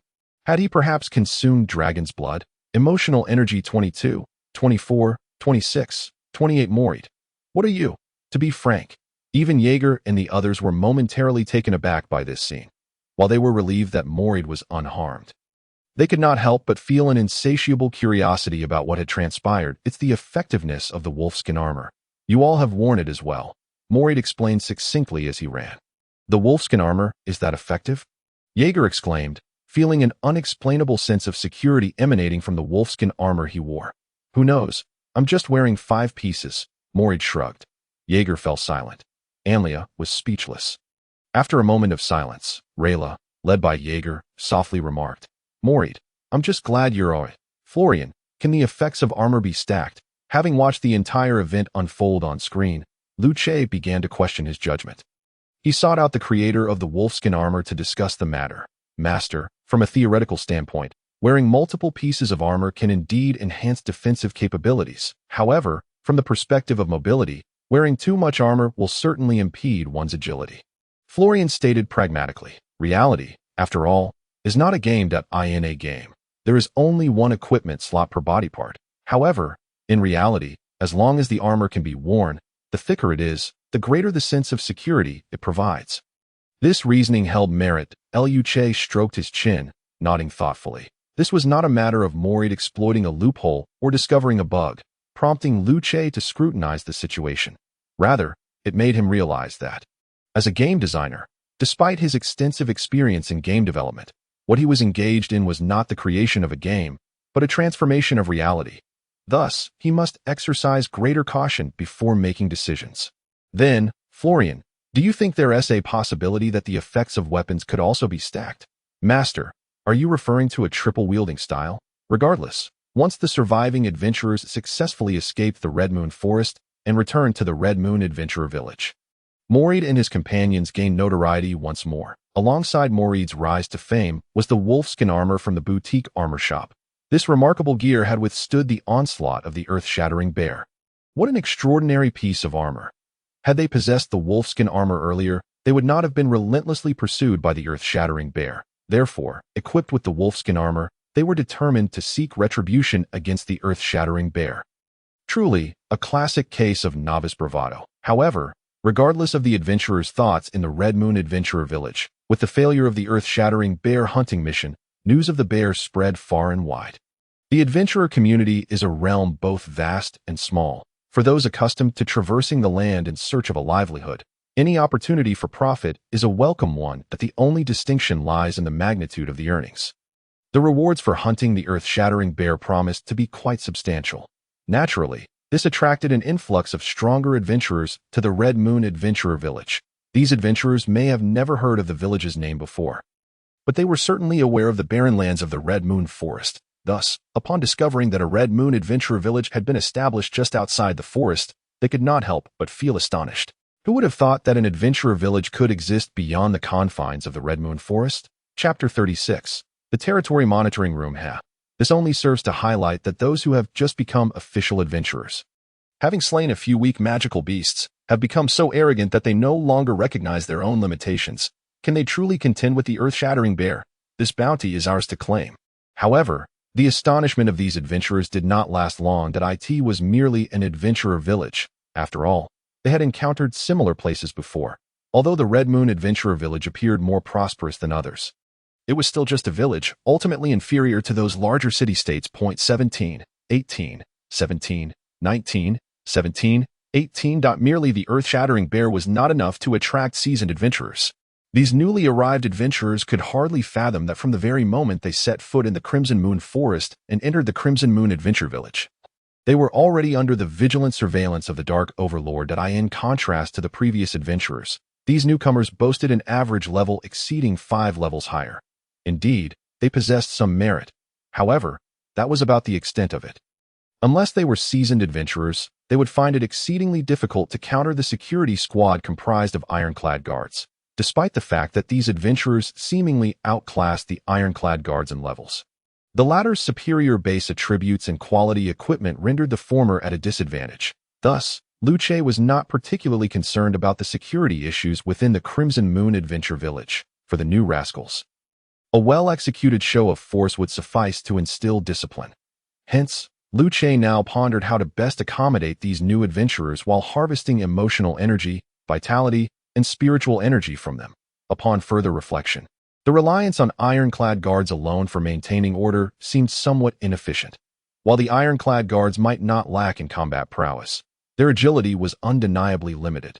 Consequently, as the number of adventurers in the Crimson Moon Adventure Village continued to rise, depending solely on ironclad guards to uphold order was proving increasingly burdensome.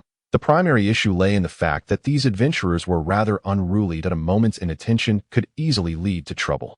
Thus, during this influx of new adventurers, Luce ultimately decided to deploy a new batch of security squad members. Sorcerer's level 21 abilities: sorcery, short-range teleportation, curse chains. Manufacturing cost 800 emotional energy. Maintenance fee 40 emotional energy monthly. It must be said that the manufacturing cost of sorcerers, among the myriad of magical beings, is indeed on the higher side. However, from Luce's perspective, this price is justified.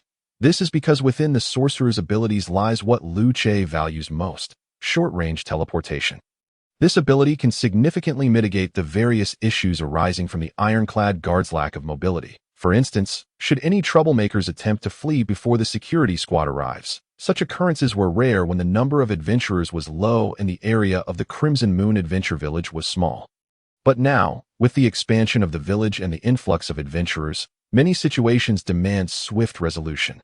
Thus, the significance of the sorcerer's capabilities becomes all the more pronounced. Moreover, aside from short-range teleportation, the combat prowess of sorcerers is not to be underestimated.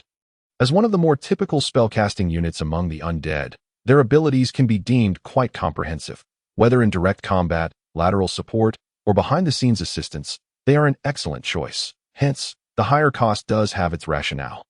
After all, it appears that the variety of spellcasting magical beings within Liu Che's domain is still rather limited. In truth, the only standard spellcasting being seems to be the flower fairy. This phenomenon is evidently unhealthy. Therefore, Liu Che aims to utilize sorcerers to enhance the diversity of magical beings within his territory. Thus, it is decided, emotional energy, minus 40,000 current emotional energy, 96,723 due to the limited emotional energy at his disposal. Liu Che has temporarily summoned only 50 sorcerers to bolster the security squad's presence.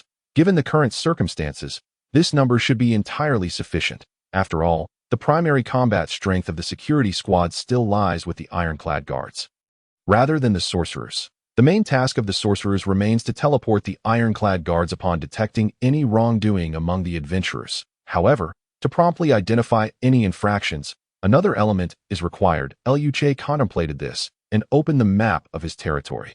Speaking of which, the next structure he envisioned was one he had long desired to construct, the territory monitoring room.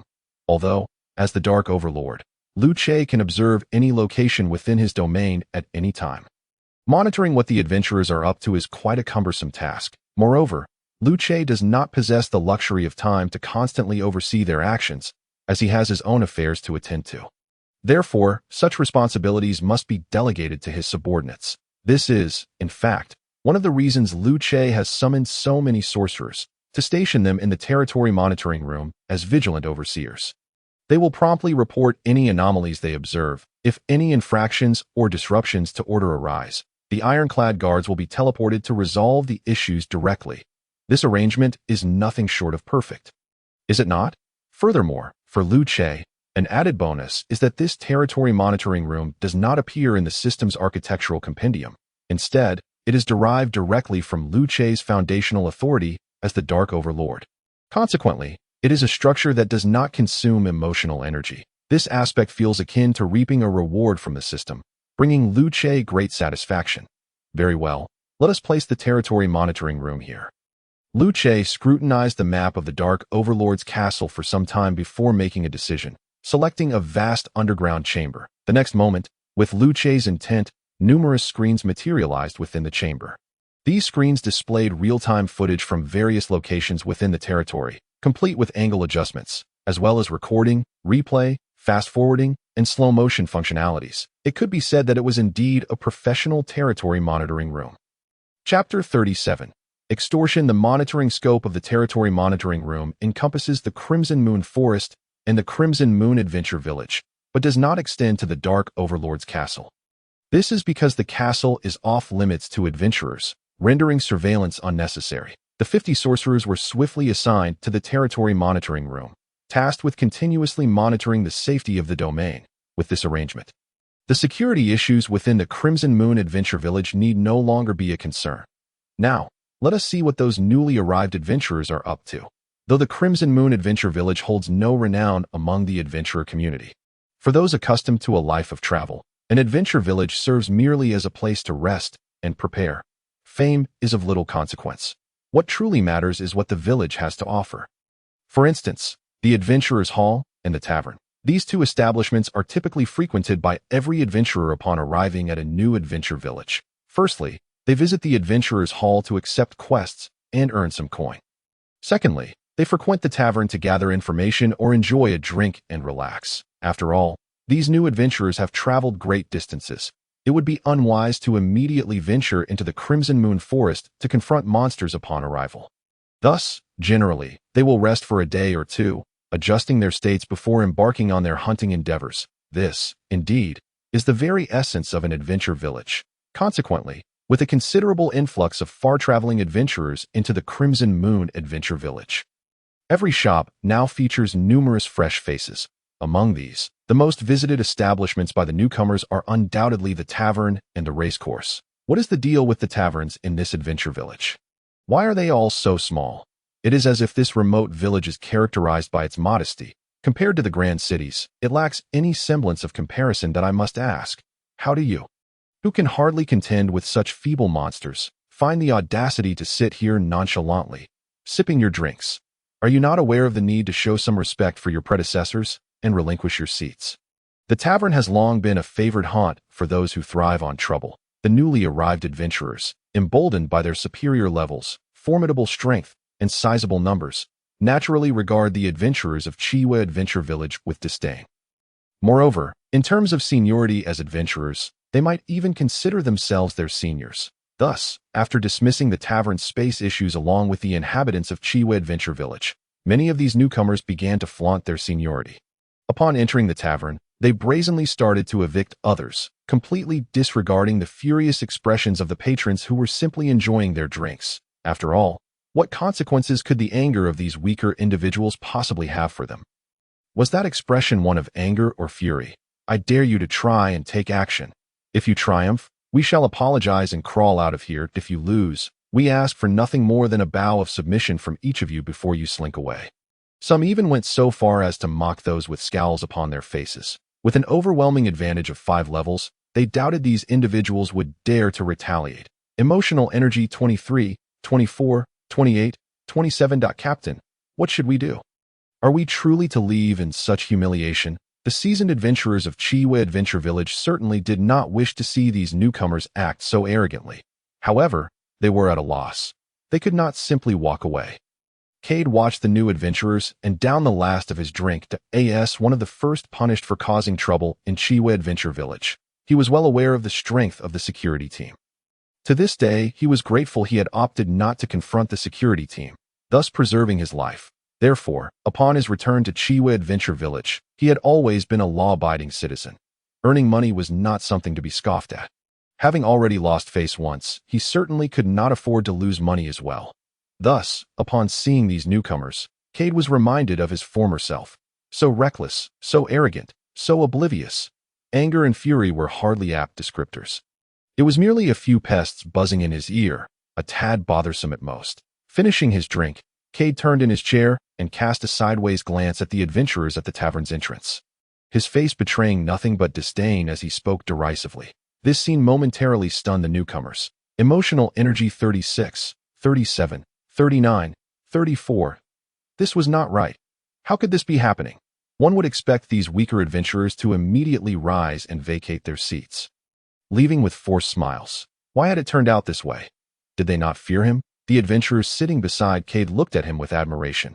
Captain, you're incredible, even in the face of formidable foes. You maintain your composure and speak such words. You are truly our idol. Captain Cade, you have not disappointed our trust. It is our fortune to follow you. Indeed, to remain so nonchalant in the face of inevitable defeat exemplifies a demeanor that can achieve great things. Remember, physical weakness is merely temporary. True strength lies in one's mindset. Such braggarts. Hey, kid, do you know that if you don't get up and bow an apology, you might not make it out that door? Yet, how could Cade's contempt be tolerated by these newcomers? They had come to the tavern with the intent of asserting dominance over the adventurers of Chiwa Adventure Village, to declare that they were now in charge. You weak adventurers can leave. Who would have thought it would lead to such an outcome? Was this not a slap in the face? Did they no longer care about their own dignity? Gentlemen, I cannot say for certain whether I will exit this door. However, if you dare lay a hand on me, I assure you, you will not walk out of here on your own 2 feet. Cade tilted his head back, looking down at the newcomers from his seated position, his attitude remaining one of utter disdain, as if he could make them pay a steep price for any attempt to strike. You damned fool, are you seeking death? Emotional energy 36, 33, 38, 39. Such expressions and attitudes incited the adventurers, who had come to assert their authority, to erupt in fury, and one of them launched a punch at Cade. However, they could not have anticipated what was to transpire next. Their fists had barely grazed Cade before he let out a scream and tumbled from his chair. He then lay sprawled on the ground. Alternating between clutching his face, his chest, his lower back, and his legs, all the while wailing and chanting. You all saw it. They struck first. I did not retaliate. Oh, my poor face, my ribs, my waist, my long legs. None of it can take this. You must bear witness. This cannot be considered mutual combat. I am the victim. What in the world just happened? Did my punch really possess such power? Did I fracture his entire body with a single blow? One must admit, the abruptness of this event left not only the newcomers bewildered, but even Cade's own companions were equally perplexed. They could not comprehend the antics of this individual. Until, outside the tavern, a cold voice rang out, in Chiwe Adventure Village. One must not harm others indiscriminately or inflict injury without cause. Violators shall receive 50 lashes and a 10-day confinement. Security team, apprehend them. The security officer, Laurendell, had appeared at some point outside the tavern, coldly observing the unfolding drama before stating expressionlessly that it was only then that Cade's companions began to grasp the situation. Indeed, this place was Chiwe Adventure Village. Not just any ordinary adventurer's village. Should they dare disrupt the peace here, they would pay a severe price. Who are you? The security team. What a joke. Does this adventurer's village truly need your kind of law enforcement? Do you even have the authority to judge us? What a laugh. Emotional energy 35, 36, 39, 32. However, the seasoned adventurers of Chiwe Adventure Village understood the importance of not offending the security team, while the newcomers remained oblivious. Upon hearing Officer Laurendell's words, their immediate reaction was to question his sanity. When did this adventurer's village ever require law enforcement to maintain order? Consequently, the leader among them snorted dismissively. He then spat and said, "Brothers, let's teach them a lesson and show them what the security team in an adventurer's village can and cannot do. No problem. Captain, these foolish individuals need to learn who they can provoke and who they cannot. They think we are like the previous adventurers. How dare they meddle in our affairs? They are truly courting death." Chapter 38. The undercard. As they spoke, the newcomers brandished their weapons. This sight caused the patrons in the tavern to recoil in fear, worried that blood might spill onto them. At that moment, even the groaning Cade discreetly crawled a couple of steps further into the tavern, attempting to avoid detection. Overestimating their own abilities, anyone who attempts to assault an officer or the security team, regardless of the reason, shall be executed on the spot. Security team, engage. Laurendell's gaze was icy as he regarded these adventurers. It had been some time since he had encountered such audacity. He never expected to witness it again today. Kill. The armored guards received their orders and charged at the adventurers before them. In the monitoring room, the sorcerers also unleashed their cursed chains upon the adventurers. This ability can significantly diminish the fundamental attributes of a target. The extent of the reduction is contingent upon the target's level. The higher the level, the lesser the reduction. The adventurers before us, though nearing the threshold of seniority, are ultimately not seasoned adventurers in comparison to a level 21 sorcerer. There exists a discernible disparity in prowess. Consequently, upon being ensnared by the cursed chains, their fundamental attributes have been diminished by at least 50%, given that they were already no match for the ironclad guards. The ramifications of such a reduction are self-evident. What? How can this be possible? How could the members of the constabulary be so formidable? No, this cannot be. If you are this strong, why would you choose to serve in the constabulary? No, I was wrong. Spare me. I beg of you, let me live. I do not wish to die. Save me. Emotional energy 41, 43, 39, 38. Vital energy 340, 360, 380. Soul energy 170, 180, 190. The tempestuous rhythm of assault, coupled with a heart as cold as ice, instantly evokes memories for Cade of a time when he was pinned to the ground, witnessing other adventurers meet their demise. Emotional energy 26, 27, 23, 21. The constabulary, indeed, stands as the mightiest. With this thought, Cade could not help but inch further into the tavern. Unfortunately, the new adventurers do not share such fortuitous circumstances. Attempting to assault the constabulary is a grave offense within the Crimson Moon Adventurers Village. If no example is made, what authority will the constabulary hold? Would the remaining adventurers not be encouraged to challenge them? In the Demon King's castle, Master, does this situation not constitute an exploitation of Laurendell? Hill opined, believing such individuals should face repercussions. After witnessing the spectacle alongside Lu Che, Hill could no longer contain his thoughts. However, concerning Cade's conduct under surveillance, Luce merely wished to award him a solitary sixth. Such adeptness at feigning victimhood must have been honed through considerable practice. Moreover, when confronted by threats, his capacity for reaction must have been tempered by encounters with the constabulary. Hill, if we must articulate this circumstance, it should be regarded as a reasonable exploitation of the rules. Nonetheless, the act of feigning victimhood is indeed reprehensible and should not be condoned. Considering it was his first offense, let Lorindel issue him a warning. Luce chuckled and then addressed Hill. Additionally, adapt this incident into tomorrow's morning news. Inform the new adventurers that the Crimson Moon Adventurers Village is not a playground for their antics. Making an example is one of the most effective methods of maintaining order. The Demon King. What Luce required was never righteousness, but stability. Understood, Master. Hill nodded, casting another glance at the screen. Is merely a warning truly sufficient? Of course, having Lorindel handle this should leave a lasting impression. The tavern's victimization incident has reached a temporary cessation. Yet, the newly arrived adventurers evidently possess a knack for stirring trouble within the Crimson Moon Adventurers Village. As previously mentioned, these newcomers frequently visit a few key locations. One is the tavern, and the other is the racetrack. Thus, aside from the tavern, Luce's primary focus has been the racetrack. After all, as it stands, the venue contributing the highest emotional energy within Luce's territory is indeed the racetrack, but for the sources yielding the most vital and soul energy. Aside from the Crimson Moon Forest, it is likely the locales frequented by the constabulary, especially with these new adventurers. Each of them can provide more vital and soul energy than the previous adventurers.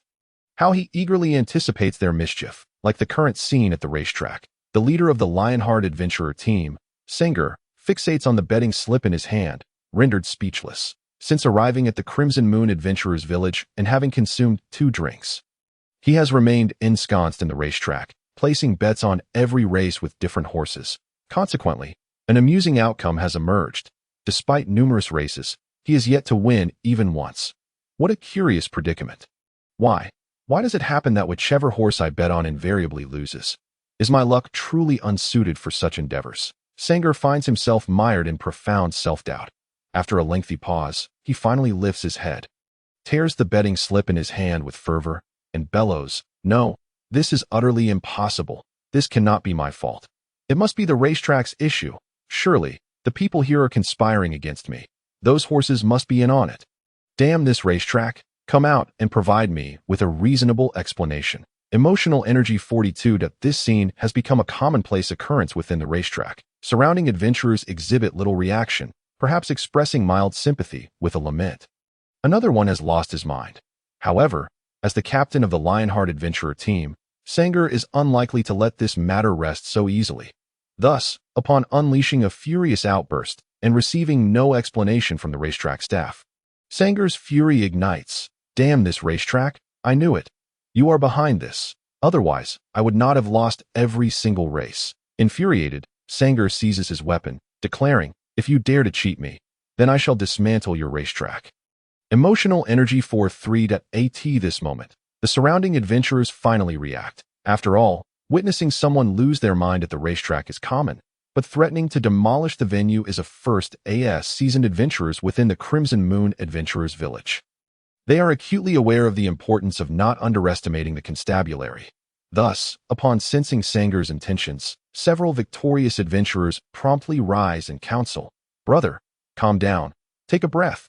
We all know you've experienced substantial losses and are feeling distressed. However, we assure you, should you act rashly now, your suffering will only intensify." Upon hearing this, Sanger scrutinizes the adventurers attempting to dissuade him, lapsing into silence. Their tone does not seem to convey genuine concern. "No, I cannot endure this humiliation. Today, I must destroy this racetrack. No one shall stop me. I, Sanger, captain of the Lionheart adventurer team, proclaim this in the name of the lion. Step aside." Emotional energy 44. After a brief moment of restraint, Sanger ultimately finds the indignation unbearable. With his declaration, the surrounding adventurers instinctively retreat. Smash it if you must. Truthfully, they too have harbored thoughts of demolishing the racetrack when they have lost their tempers. However, while their hearts may be willing, their courage has yet to catch up. Thus, witnessing today's spectacle serves as vicarious entertainment for them. When do you think the constabulary will arrive? I reckon at least 10 minutes. From the moment he starts smashing, it should be around 5 minutes. I believe 0.8 minutes. I wager a silver coin. At least 10 minutes. 2 silver coins. I'll take that bet. I wager 5 minutes. 2 silver coins. It is worth noting that the constabulary is known for their speed, and 5 minutes should suffice. You do not understand, as so many new adventurers have arrived in the Crimson Moon Adventurers Village. The constabulary is undoubtedly preoccupied. You make a fair point. Then I shall wager 10 minutes or more, 3 silver coins. Emotional energy 24, 26, 22, 28.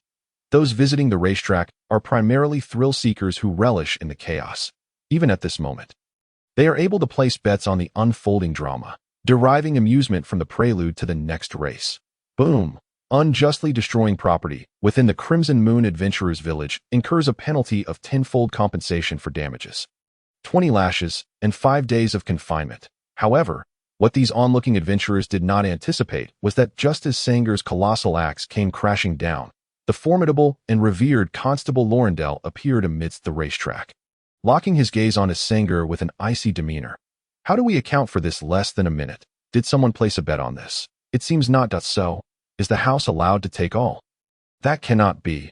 On what grounds would the house claim everything? The adventurers exchanged bewildered glances, their astonishment escalating. The speed of Lorindel's arrival was simply beyond imagination. He manifested instantaneously, without the slightest delay, an occurrence entirely unforeseen. Chapter 39. Mining adventurers who have resided in the Red Moon Adventure Village for any length of time would be well acquainted with Constable Lorindel. However, while they were familiar with his formidable prowess, they were not particularly aware of his mobility. The spectacle before them made it abundantly clear to the adventurers in the racetrack that living in the Red Moon Adventure Village warranted a cautious approach. Otherwise, the security team could spring unexpected surprises upon them. Who are you? Are you the proprietor of the racetrack? Sanger hefted his axe upon his shoulder, furrowing his brow as he inquired of Lorindel. If so, your timing is impeccable. Your horses have been performing poorly, deceiving me out of a considerable sum. You ought to provide an explanation to this utterance. The surrounding adventurers felt a tightening in their chests, marveling at the audacity of this bold fellow who dared to speak so directly to the esteemed constable without fear of repercussions. I am the constable of the Red Moon Adventure Village, and I am here because you have violated the regulations of said village. Furthermore, there is nothing amiss with the horses at the racetrack. Since you have entered the racetrack, has no one ever informed you of the principle of accepting the consequences of your wagers? Lorindel's gaze remained fixed upon Sanger, his expression concealed beneath the helm, betraying no emotion.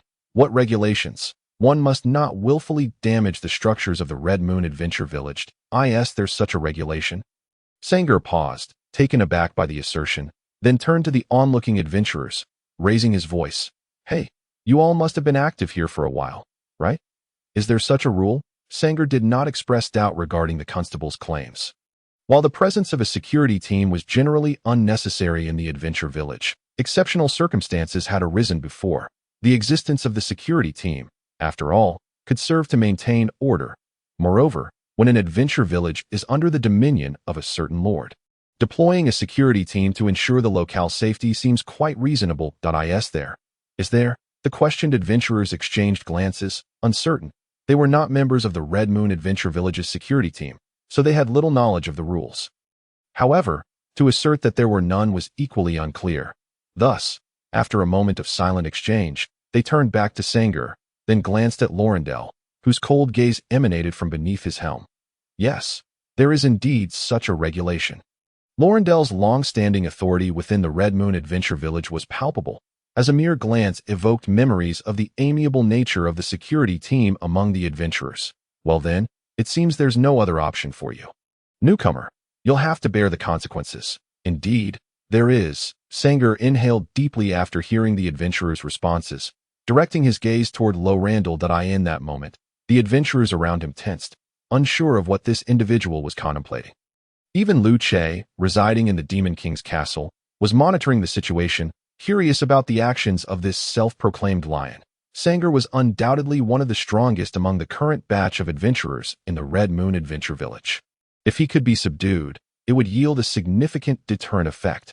Are you preparing to resist arrest? Lorindel's stare bore into Sanger, his tone devoid of warmth. seemingly indifferent to the adventurer's decision. In truth, Lorendel's mindset reflected this indifference. His combat prowess was formidable, and as a subordinate of the Demon King, his level could be augmented through energy absorption.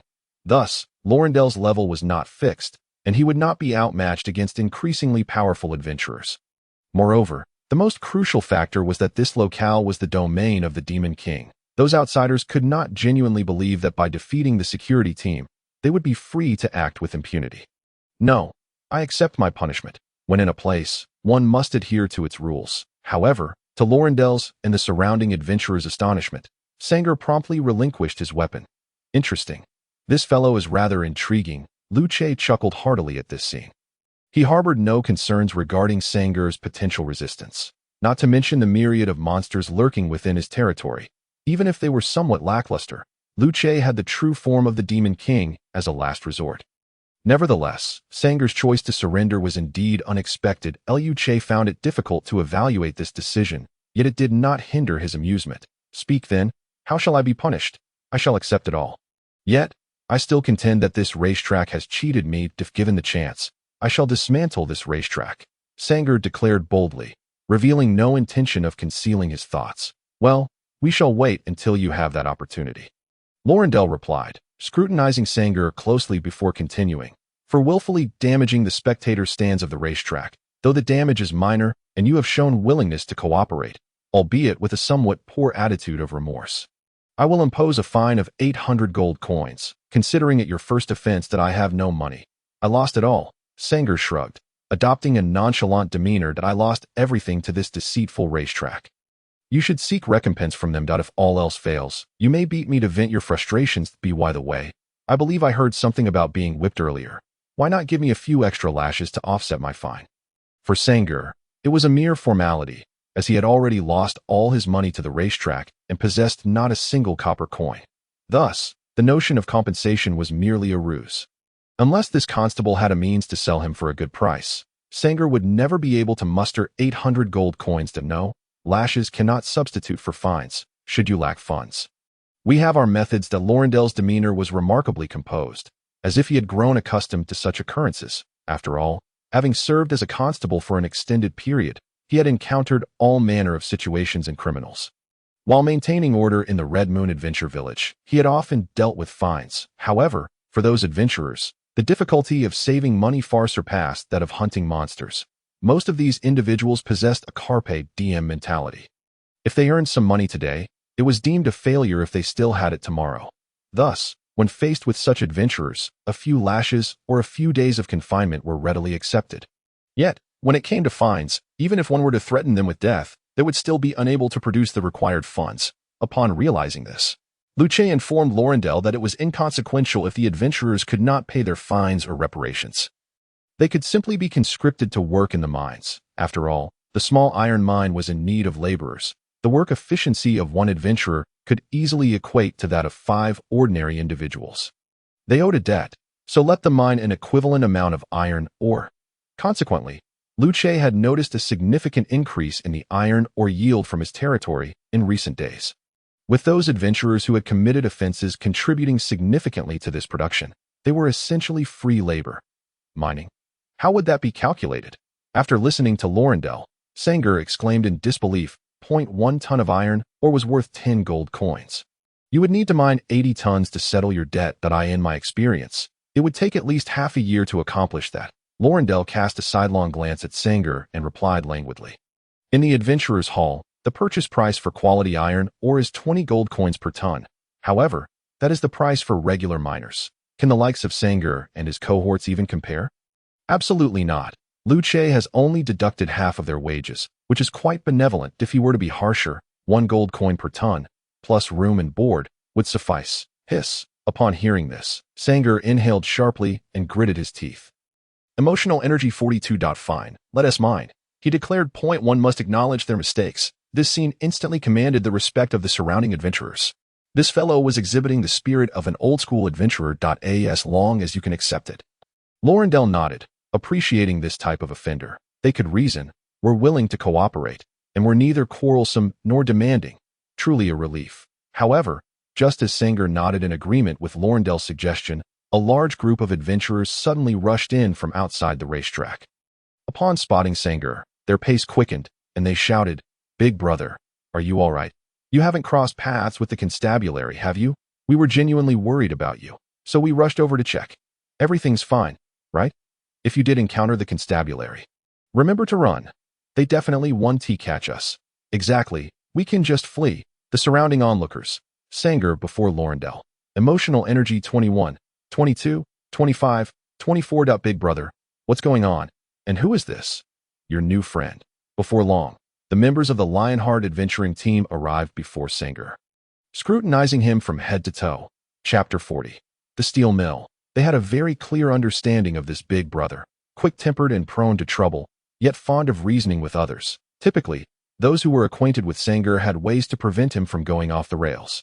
However, what was truly concerning was the possibility of no one being there to rein him in. Having appraised Sanger, their gaze shifted to Lorindel. Could this gentleman be the victim in this instance? "Allow me to introduce myself. I am Lorindel, the constable of Red Moon Adventure Village." Being scrutinized, Lorindel spoke without a trace of nervousness. The members of the Lionheart adventuring team replied, "You needn't be so tense. This gentleman has shown a good attitude in acknowledging his mistakes. For now, he only needs to mind to repay his debts." Lorindel nodded slightly, interrupting those who wished to speak further, and succinctly recounted the events that had transpired. "I see. Big brother, it's fortunate you didn't resist. You have no idea. We witnessed a confrontation between someone and the constabulary at the tavern earlier. TSK. The outcome was quite tragic. Indeed, hearing their screams kept me awake at night." The members of the Lionheart adventuring team nodded in understanding upon learning the details. Adventurers aren't bandits or robbers. Why act so tyrannically? It's good to see our big brother handling things well. Since you all agree with my approach, I won't elaborate further. Now that big brother is in trouble, won't you lend a hand? Sanger initially felt somewhat embarrassed. After all, he was the captain of the Lionheart adventuring team. Yet on his very first day in Red Moon Adventure Village, he had been apprehended and was about to be sent to the mines. However, upon hearing his team members express such attitudes, Sanger instantly straightened up with pride. "Big brother, what assistance do you require?" "Mining." This elicited emotional energy 35, 36, 38, 41. That the new adventurers, though brash, proud, and self-assured, gradually accepted reality over time, especially in light of the numerous bloody examples that had preceded them. They certainly did not wish to become the next cautionary tale. Thus, the new batch of adventurers arriving at Red Moon Adventure Village began to adapt to the lifestyle, hunting monsters by day and returning to drink at night. With a little extra coin, they would indulge at the Joy House to alleviate their stress. Of course, this did not apply to those consigned to the mines. Meanwhile, the threat posed by the azure-scaled giant python had diminished significantly. Its greatest advantages lay in its formidable strength and the terrifying defense provided by its scales. However, its overall combat prowess paled in comparison to that of the earth-shaking bear, particularly in terms of attack patterns, which were notably singular. Thus, once the adventurers became familiar with the azure-scaled giant python's constricting and strangling techniques, the only challenge that remained was overcoming its extraordinarily tough scales. Through numerous attempts, the adventurers had also identified weaknesses in the azure-scaled giant python scales. Firstly, the ability known as azure-scaled iron armor. While a passive skill could indeed be breached, it merely required a continuous accumulation of attacks focused on a single point until surpassing the defensive threshold of the azure-scaled iron armor. This could be achieved using the Wolf Fang armor-piercing arrows from the premium weapon shop. Once the additional defense provided by the azure-scaled iron armor was rendered ineffective, the azure-scaled giant python would lose its primary reliance and become significantly easier to deal with. Therefore, having confirmed the strategy for tackling the azure-scaled giant python, many adventurers turned their attention to studying the earth-shaking bear once more. This creature had previously haunted the dreams of countless adventurers, and even after acquiring wolfskin leather armor, they had been unable to defeat it. After all, the wolfskin leather armor merely offered defense and not absolute protection, while it could prevent an adventurer from being instantaneously killed by a single bear paw. Enduring multiple strikes from its powerful blows was a different matter entirely. Consequently, having accepted that vengeance was unattainable, these adventurers scattered once more, fleeing from the Red Moon Forest, vowing not to provoke the earth-shaking bear in the near future. Although the prices in the adventurers' hall were quite high, one must still possess their life to partake. Morit, why have you gone to buy sweet dreams again? Did Rila ask you to bring her sweet dreams? Within the moored tavern, Leah gazed at the small porcelain vial on the table, her eyes drifting towards Mord beside her. No, it's nothing, that I was merely pondering, Mord replied, shaking his head as he focused intently on the vial. In a hushed tone, he mused, could dreams be employed to contend with the Earth Fury Bear?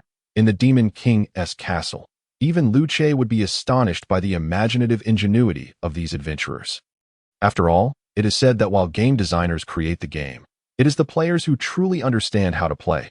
The notion of utilizing the Flower Fairy's hypnotic pollen against the Earth Fury Bear was indeed intriguing.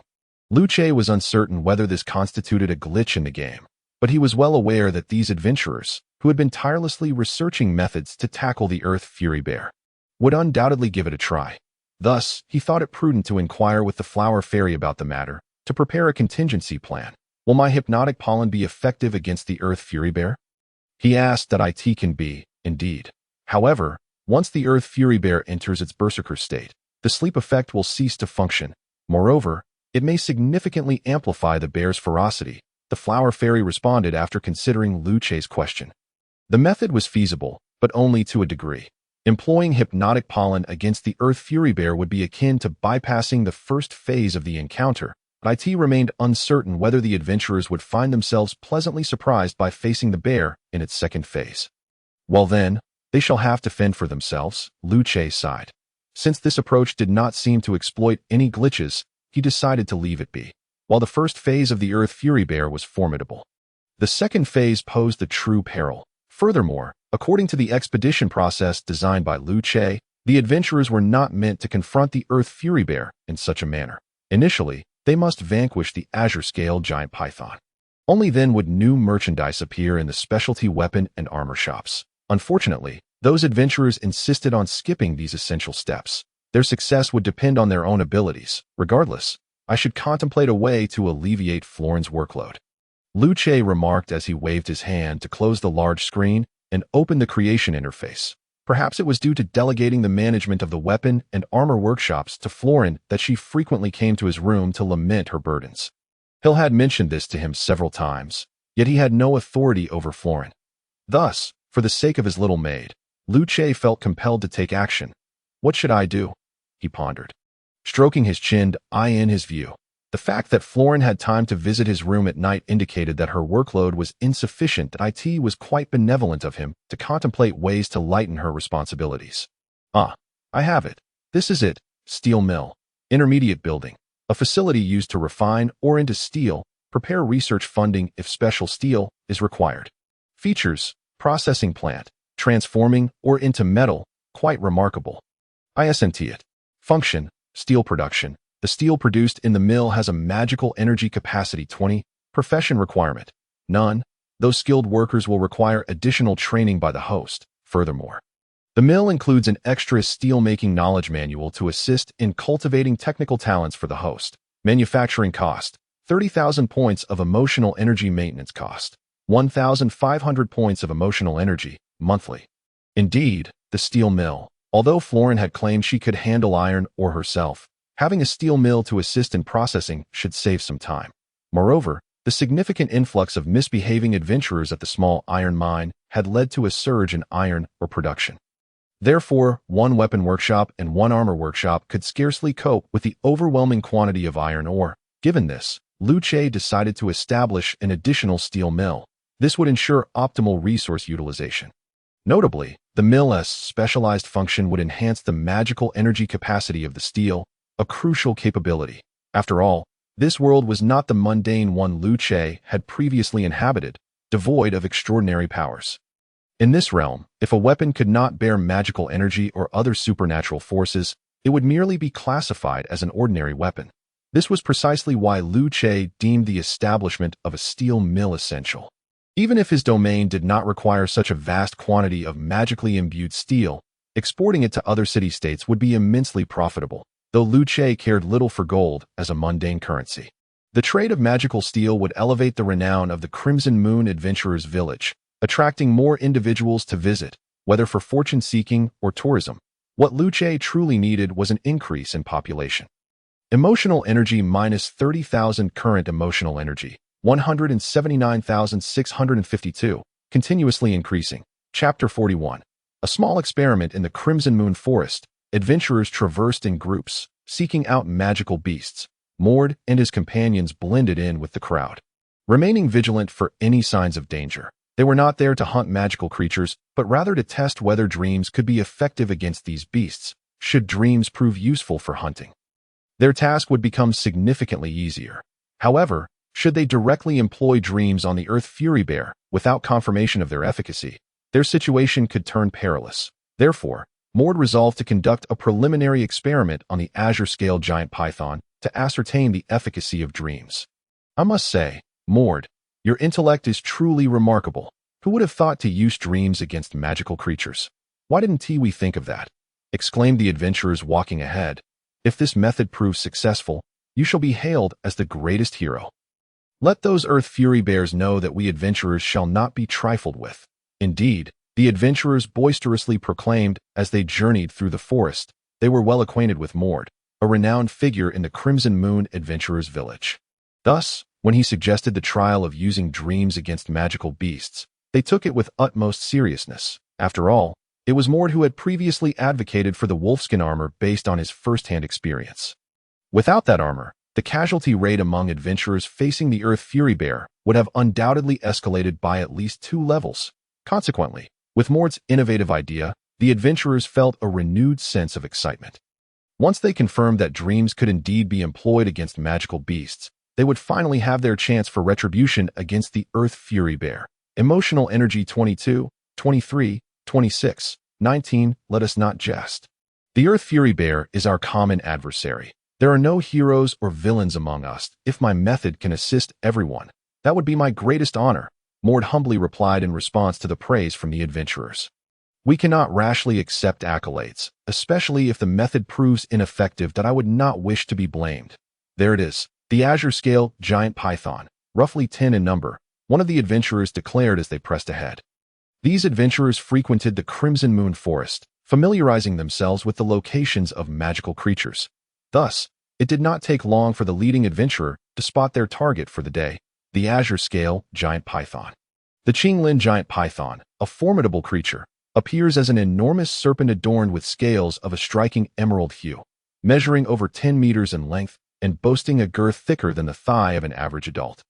This serpent radiates a faint, ethereal green glow from its scaled exterior. This elusive luminescence serves as a hallmark of the Qinglin iron armor's presence, should this veil of green light be breached. The defensive capabilities of the Qinglin giant python would plummet dramatically. Hiss! As the adventurers became aware of the Qinglin giant python, the creature, in turn, took note of them. The animosity between foes is often palpable. While perhaps there is no deep-seated enmity between beasts and humans, the monsters dwelling within the Crimson Moon Forest harbor no fondness for these adventurers. Thus, there was no need for the adventurers to pursue.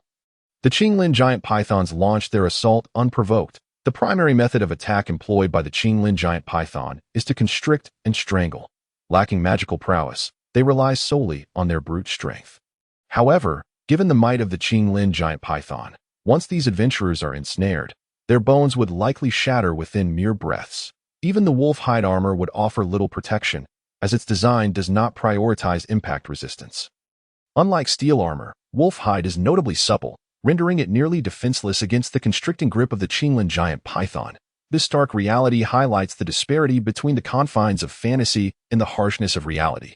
In a game, defense ratings are absolute, irrespective of technique. However, in reality, one must rely on their own wits to survive. Beware of evasion, lest you fall victim to these colossal serpents. Everyone, scatter. For seasoned monster hunters, strategies to combat the Qinglin giant python are well known. Thus, upon the creature's attack, they prepared to dodge. The python's robust tail lashed out, striking a tree with a thunderous crash. Boom! The sound echoed as the tree splintered and toppled to the side. Those who have previously engaged with the Qinglin giant python and emerged victorious are no longer astonished by such displays. Nevertheless, a sense of tension persists. After all, should such power strike their own bodies, even with wolf hide armor to absorb the impact, injury would be inevitable. Emotion energy 25, 24, 26, 21. Those closest to the Qinglin giant python. Unleash your dream dust and see if it proves effective. Simply hurl it into their gaping maws. The dodging adventurers shouted. Their intent was to test whether the dream dust would have an effect on the monsters. Yet, the creatures would not heed their commands. They would have to find a way to force it upon them. Bang, bang. Soon, several small porcelain vials containing dream dust shattered near the Qinglin giant python. A cloud of powder billowed, enveloping the creature.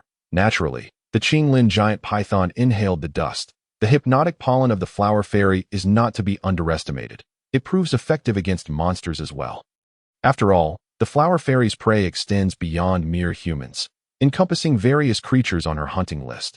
Consequently, it came as no surprise that, after inhaling the hypnotic pollen, the Qinglin giant python succumbed to slumber after a brief moment of confusion. Whether this slumber could be deemed a pleasant dream, however, remains questionable. Did we succeed? Is it truly a success? The Qinglin giant pythons appeared to be motionless, and the glow surrounding them had faded. Chapter 42.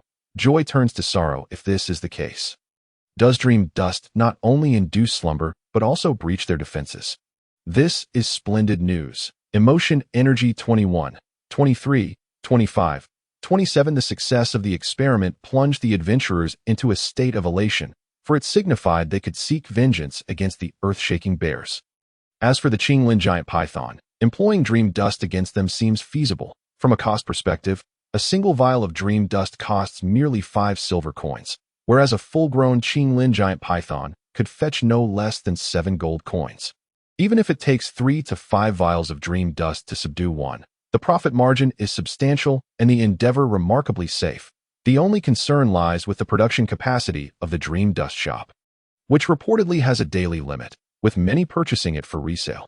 After all, there are wealthy individuals outside Crimson Moon Adventure Village who are prone to nightmares that a single vial of dream dust could fetch them a gold coin, and they would be willing to pay. Thus, the supply available for slaying monsters may be limited. Given this situation, it appears the true profiteers are the resellers, just a bunch of old hands.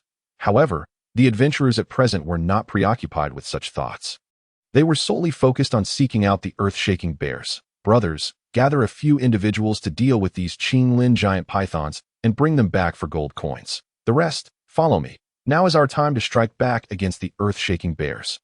Oh, let those cursed earth-shaking bears learn what true intellect means. Emotion energy 22, 24, 26, 28. The adventurers spoke fervently, as if the earth-shaking bears in the Crimson Moon Forest were already waiting for them with bated breath. This fervor invigorated the adventurers, and they organized a few to remain behind to handle the Qinglin giant pythons while the others pressed on toward the bear's lair. They had memorized the locations well. They had been waiting for this moment. Roar. The earth-shaking bear's senses are far superior to those of the Qinglin giant python. By the time the adventurers arrived, the bears were already prepared to welcome their old acquaintances. It seems these creatures are ready as well. Therefore, we shall not hold back. Brothers, unleash the dream dust and let them experience its effects. Let these foolish earth-shaking bears understand the power of intellect. The adventurers, unwilling to be outdone, promptly retrieved the prepared dream dust upon sighting the earth-shaking bears. All of you, throw it. Bang, bang. In an instant, a flurry of small porcelain vials hurtled toward the earth-shaking bears before them. The several earth-shaking bears, witnessing these feeble adversaries, chose not to flee, and instead charged at the adventurers in a fit of rage. Roar, they bellowed, rushing toward the adventurers. The incoming vials were swatted aside by the earth-shaking bears, bursting and releasing clouds of powdered iron truth. Even if the earth-shaking bears were struck by these vials, it would scarcely inflict any harm. Yet, to the bears, this form of attack was nothing short of an affront. Clearly, it was time to teach these weaklings a lesson. However, as the porcelain vials shattered one after another, and the air grew thick with hypnotic pollen, the rampaging earth-shaking bears could not withstand it any longer and collapsed to the ground, sliding forward due to inertia. Did we succeed? Indeed, we have succeeded. The earth-shaking bears cannot withstand the dream dust. Morit, you are our hero. Morit, you are the greatest contributor to the defeat of the earth-shaking bears. We have succeeded, and we can finally seek our vengeance. Splendid. Emotion energy 31, 33, 27, 24. The adventurers rejoiced, laughter ringing out as they praised Moriad's cleverness while celebrating their impending revenge. It is worth noting that among these adventurers are not only the original members from Crimson Moon Adventure Village, but also a new wave of adventurers. Initially, they had mocked the previous group for their inability to handle the earth-shaking bears, only to find themselves in the very same predicament the following day. However, what distinguishes the new adventurers from their predecessors is their ability to engage the Earth Fury Bear in its second phase. This, of course, is also the reason for their staggering casualty rate, which surpasses that of the former adventurers. After all, the second phase of the Earth Fury Bear is the most perilous. The earlier adventurers, well, they were entirely unaware that the Earth Fury Bear even possessed a second phase. This revelation came solely from the newcomers. They were even chastised by the latter, who pointedly questioned, before hunting monsters, "You didn't even bother to investigate their basic characteristics? Do you have any idea how many lives were lost due to your ignorance of a mere second phase?" Thankfully, a solution has finally been devised. Dreams, indeed, are a wondrous thing. Moriad, Yega, and Leah, I sense something amiss that we should hasten our departure from this place. Just as Moriad stood tall, ready to graciously accept the adventurer's accolades, Rila, who had been lurking in the background with little presence, suddenly tugged at their sleeves. "What?" Moriad exclaimed in surprise. Before Yega and Anlia could react, a terrifying roar erupted forth. Roar! A violent gust of wind surged upward, catching all the adventurers off guard to their astonishment. The Earth Fury Bear, which had previously collapsed to the ground, now rose again. Moreover, the beast's eyes gleamed with a blood-red light. This signified the awakening of the bear's wrath, what adventurers colloquially referred to as the second phase.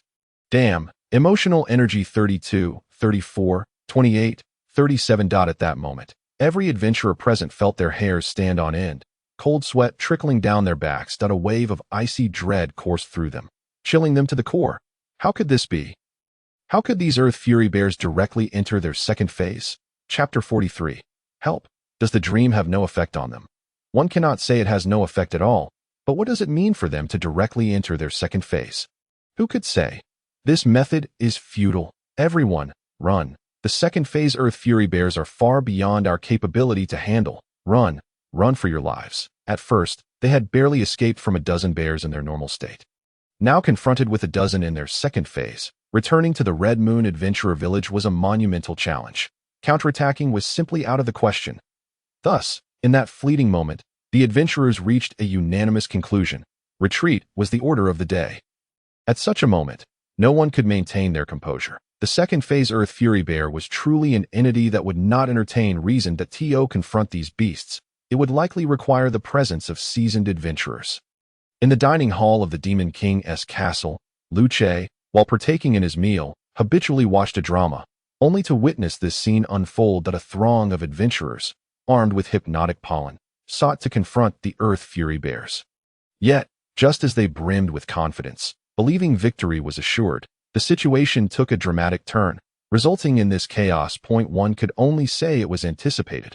After all, Luce had previously consulted with the Flower Fairy and learned that the hypnotic pollen was ineffective against the Earth Fury Bears, rendering those who employed this method even more vulnerable. However, witnessing the scene firsthand evoked a mixture of amusement and exasperation within him. If these adventurers continued on this self-destructive path, Red Moon Adventurer Village would soon be devoid of inhabitants. "Master, is the meal not to your liking?" Hill, standing by, inquired as she observed the shifting expressions on Luce's face. Surely, her culinary skills had not diminished, or was it that the infernal fire spirit Florin had intruded upon her master's quarters again? "No, the food is delightful. I am merely contemplating a matter. Hill, how might I compel these individuals to generate greater value for me before they meet their demise?" Luce gestured towards the large screen beyond the dining table, articulating his thoughts in a manner Hill could comprehend. "Master, are you referring to these adventurers?" Hill glanced at the screen and asked. "Indeed," Luce affirmed with a nod. In truth, as long as he had an ample supply of emotional and spiritual energy, he was keen to prevent these adventurers from perishing. Their survival was essential for the sustainable harvesting of the emotional energy they produced. If they were to vanish, so too would his resources. Thus, as a modern-day Demon King, Luce felt it imperative that these individuals not perish, at least not at this juncture. Otherwise, his emotional energy intake would take a significant hit. Master, do you wish to save them? Hill pondered before inquiring further. Of course, I intend to save them. However, it must not be without cost that I plan to offer them a life-for-value exchange, or rather, a rescue service. 1 life, 1,000 gold coins. Surely not too steep a price.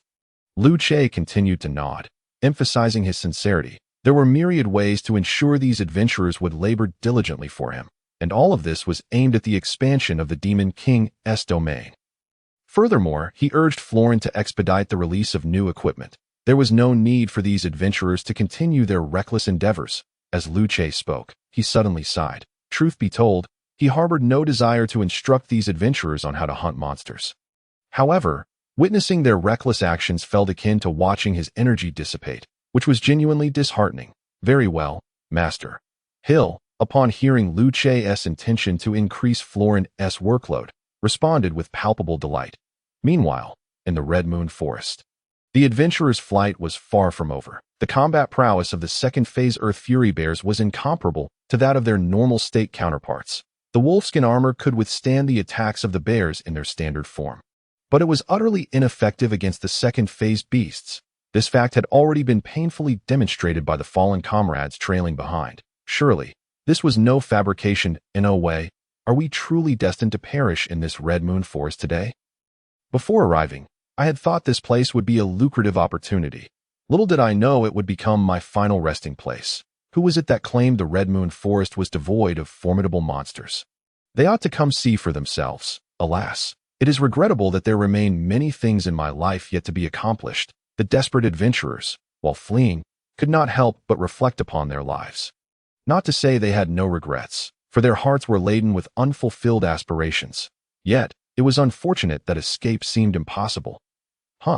Is that someone ahead? Just as these adventurers prepared to leave behind their legacies, a figure suddenly emerged from the thicket, igniting a flicker of hope within their hearts. Emotional energy 32, 34, 35, 29. They are. Could it be the security team? Indeed, it is them. I cannot be mistaken. It is the security team from the Red Moon Adventurer Village. Just days ago, I was reprimanded by them. I would recognize them anywhere. The security team of the Red Moon Adventurer Village symbolizes strength in the minds of these adventurers. If it is truly them, then salvation is at hand. Officer, please save us. We are adventurers from the Red Moon Adventurer Village. Indeed, we are all adventurers from the Red Moon Adventurer Village. We beseech you, please save us. With this thought, the adventurers began to shout fervently. I in this place, at this moment. Under such dire circumstances, seeing the security team felt more comforting than reuniting with family. Although they could not fathom why the security team would appear in this location. Was this really the time for such contemplation? Their lives were at stake. As long as the security team could save them, they would gladly accept any fate, even if it meant being taken away as sacrifices.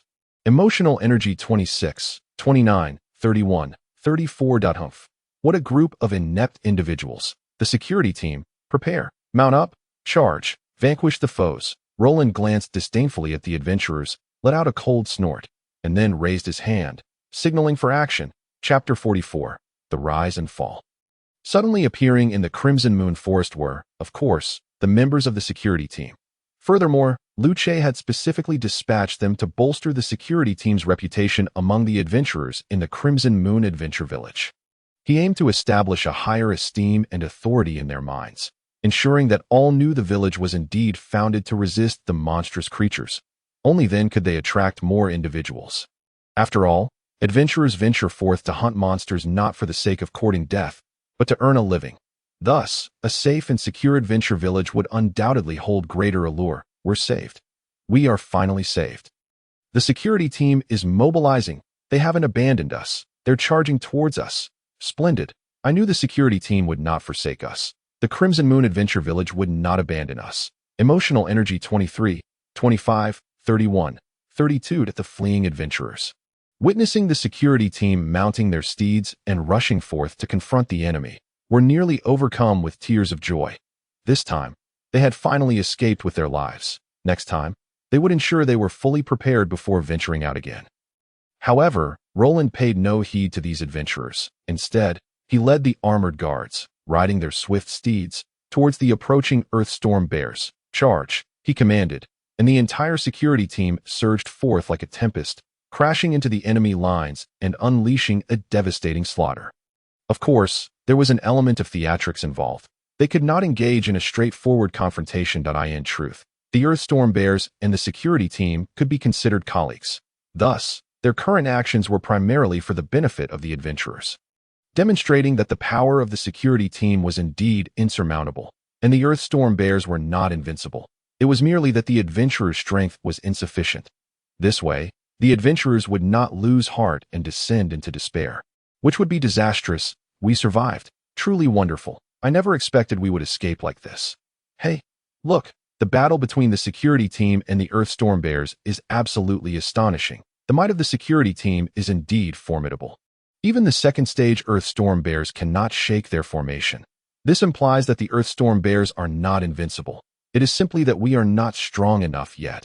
Therefore, once I grow stronger, I shall return for vengeance. Indeed, we have suffered such heavy losses in this battle. If I do not avenge this grievance, I would be unworthy of my fallen comrades. Emotional energy 23, 34, 25, 31. As these adventurers returned to safety and turned to witness the clash between the security team and the Earthstorm Bears, a sense of righteous indignation, intertwined with hatred, surged within them. The Earthstorm Bears had claimed so many of their brothers. If they could not exact revenge, how could they face their fallen comrades in the afterlife? It was clear that the Earthstorm Bears were not unbeatable. They too could be bested by the sharp blades and iron hooves of the security team. If the security team could achieve this, why could they not? It was simply a matter of not striving hard enough. Hence, they resolved to find a way to grow stronger by any means necessary. Yes, indeed, that is the spirit. If you harbor no desires, how can I ensure you remain here, diligently working for me?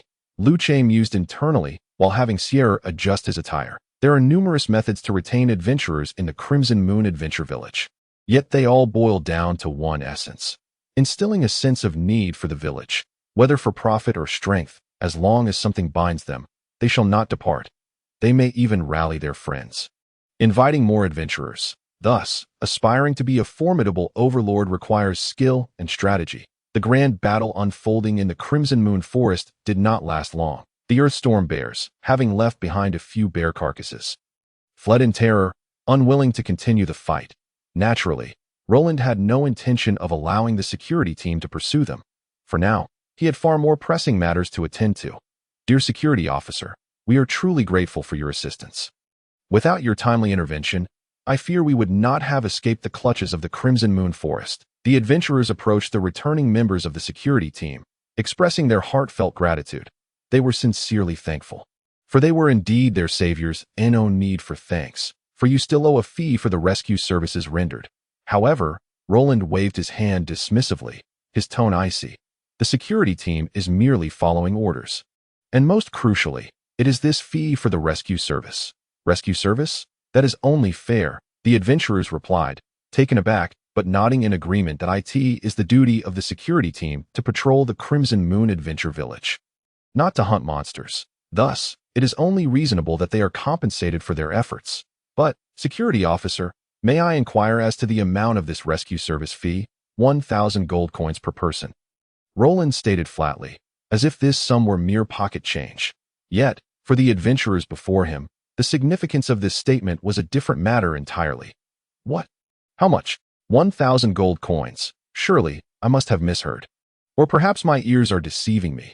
Though it was customary to charge for rescue services, a sum of 1,000 gold coins was exorbitant. Security officer, did you perhaps misspeak? 1,000 gold coins is beyond our means. Surely you meant 1,000 copper coins? Or at the very least, 1,000 silver coins would suffice. Emotional energy 23, 24, 26, 34, as previously stated. For these hedonistic adventurers, saving money was a daunting task. Hence, 1,000 gold coins was an insurmountable sum, nearly as impossible to acquire as if they were to be executed. Even the renowned wealthy man of the Crimson Moon Adventure Village, Morid, felt lightheaded upon hearing this figure. 1,000 gold coins per person. For their quartet, that amounted to a staggering 4,000 gold coins. Such a price was beyond even the value of his life. Chapter 45. Two choices. Are you attempting to haggle with me? Roland's icy gaze swept over the adventurers, The armored guards at his side gripped their weapons tightly, ready to strike at the first sign of rebellion. In an instant, silence enveloped the scene. The multitude of adventurers exchanged glances, almost forgetting that these individuals were the security team. They must not assume that the security team, having just rescued them, were benevolent. In the Crimson Moon Adventure Village, should anyone dare to attack them, they would not hesitate to kill without a second thought. Thus, bargaining with the security officer was evidently an unwise choice. However, security officer, we truly cannot produce such a sum, one adventurer pleaded. Indeed, security officer, 1,000 gold coins is utterly beyond our means. Even if you were to kill us, we could not manage it. We do not wish to evade our dues. We genuinely lack the funds. That is correct. If we had the means, we would gladly pay you without hesitation, but we implore you to show some leniency. Emotional energy 25, 27, 32, 33. Once again, the adventurers began to voice their grievances. However, if one were to speak candidly, it was not so much a lament as it was a statement of fact. But would such appeals to sympathy sway the hard-hearted Roland? Certainly not. Moreover, it must be noted that this price was set by Lu Che himself. Furthermore, the true intention is not to exploit these adventurers, but rather to convey a vital message. The cost of death is exceedingly severe. Therefore, whether for the sake of their own lives or their finances, it would be prudent for them to engage in fewer reckless behaviors. Should the fees for rescue services be lowered, it is conceivable that these adventurers might become emboldened to take unnecessary risks. As an experienced game designer, Lu Che is acutely aware of the thoughts that linger in the minds of players. The moment a safety net is provided, audacity often follows. Engaging in reckless behavior is merely one manifestation of this. The price must remain unchanged. However, if you currently lack the means, I do not demand immediate repayment in full. You may opt for installment payments or venture into the mines to earn your dues. The only requirement is to settle the account. Lorendel observed the adventurers, and once their lamentations subsided, he spoke slowly. For these individuals to produce 1,000 gold coins at once, apart from Morit, it is unlikely anyone else could manage it. Thus, Lu Che generously offered them alternative options. There are numerous methods of repayment. It is not imperative for them to settle the debt all at once. It must be this way. As for the honorable sheriff, it remains uncertain how the installment repayment would function. After some contemplation, the adventurers deemed these suggestions acceptable. Having a solution is certainly preferable to death. If mining is the path, then so be it. Upon emerging from the mines, they would still be standing strong. However, what does installment repayment entail? It sounds intriguingly more engaging than merely mining. As for the installment plan, Lorendel took a moment to reflect before continuing. If you choose this method, you must visit the Adventurers Hall and provide your detailed information. Subsequently, you will receive an identification badge, officially becoming a registered adventurer of the Scarlet Moon Adventure Village. From there, the majority of the rewards you earn from tasks at the Adventurers Hall will be allocated towards repaying your debt until it is fully settled. This approach is Lu Che's strategy for binding these adventurers to the Scarlet Moon Adventure Village. The specialized functions of the Mercenary Hall enable these adventurers to transform into temporary allied units. Such a valuable feature is certainly not to be overlooked by Lu Che. However, as these adventurers remain in the Scarlet Moon Adventure Village, they will inevitably be compelled to undertake tasks from the Adventurers Hall. Consequently, the specialized functions of the Mercenary Hall would become somewhat redundant, would they not? Hence, to deeply entrench these adventurers within the Scarlet Moon Adventure Village, even if they were to depart, they would still remember their identity. A badge serving as proof of identity would indeed be quite useful. Furthermore, Lu Che has categorized these badges into various tiers: black iron, bronze, silver, gold, dark steel, secret silver, and pure gold. For the time being, there are 7 distinct levels. The materials used for crafting badges differ according to their tier, serving as one of the means to distinguish adventurer ranks. And why differentiate these ranks, you may ask? Naturally, it is for the sake of glory and vanity. Oh, and a word of caution. If you choose the installment option, there will be a monthly repayment requirement. Failure to meet this will result in interest accruing.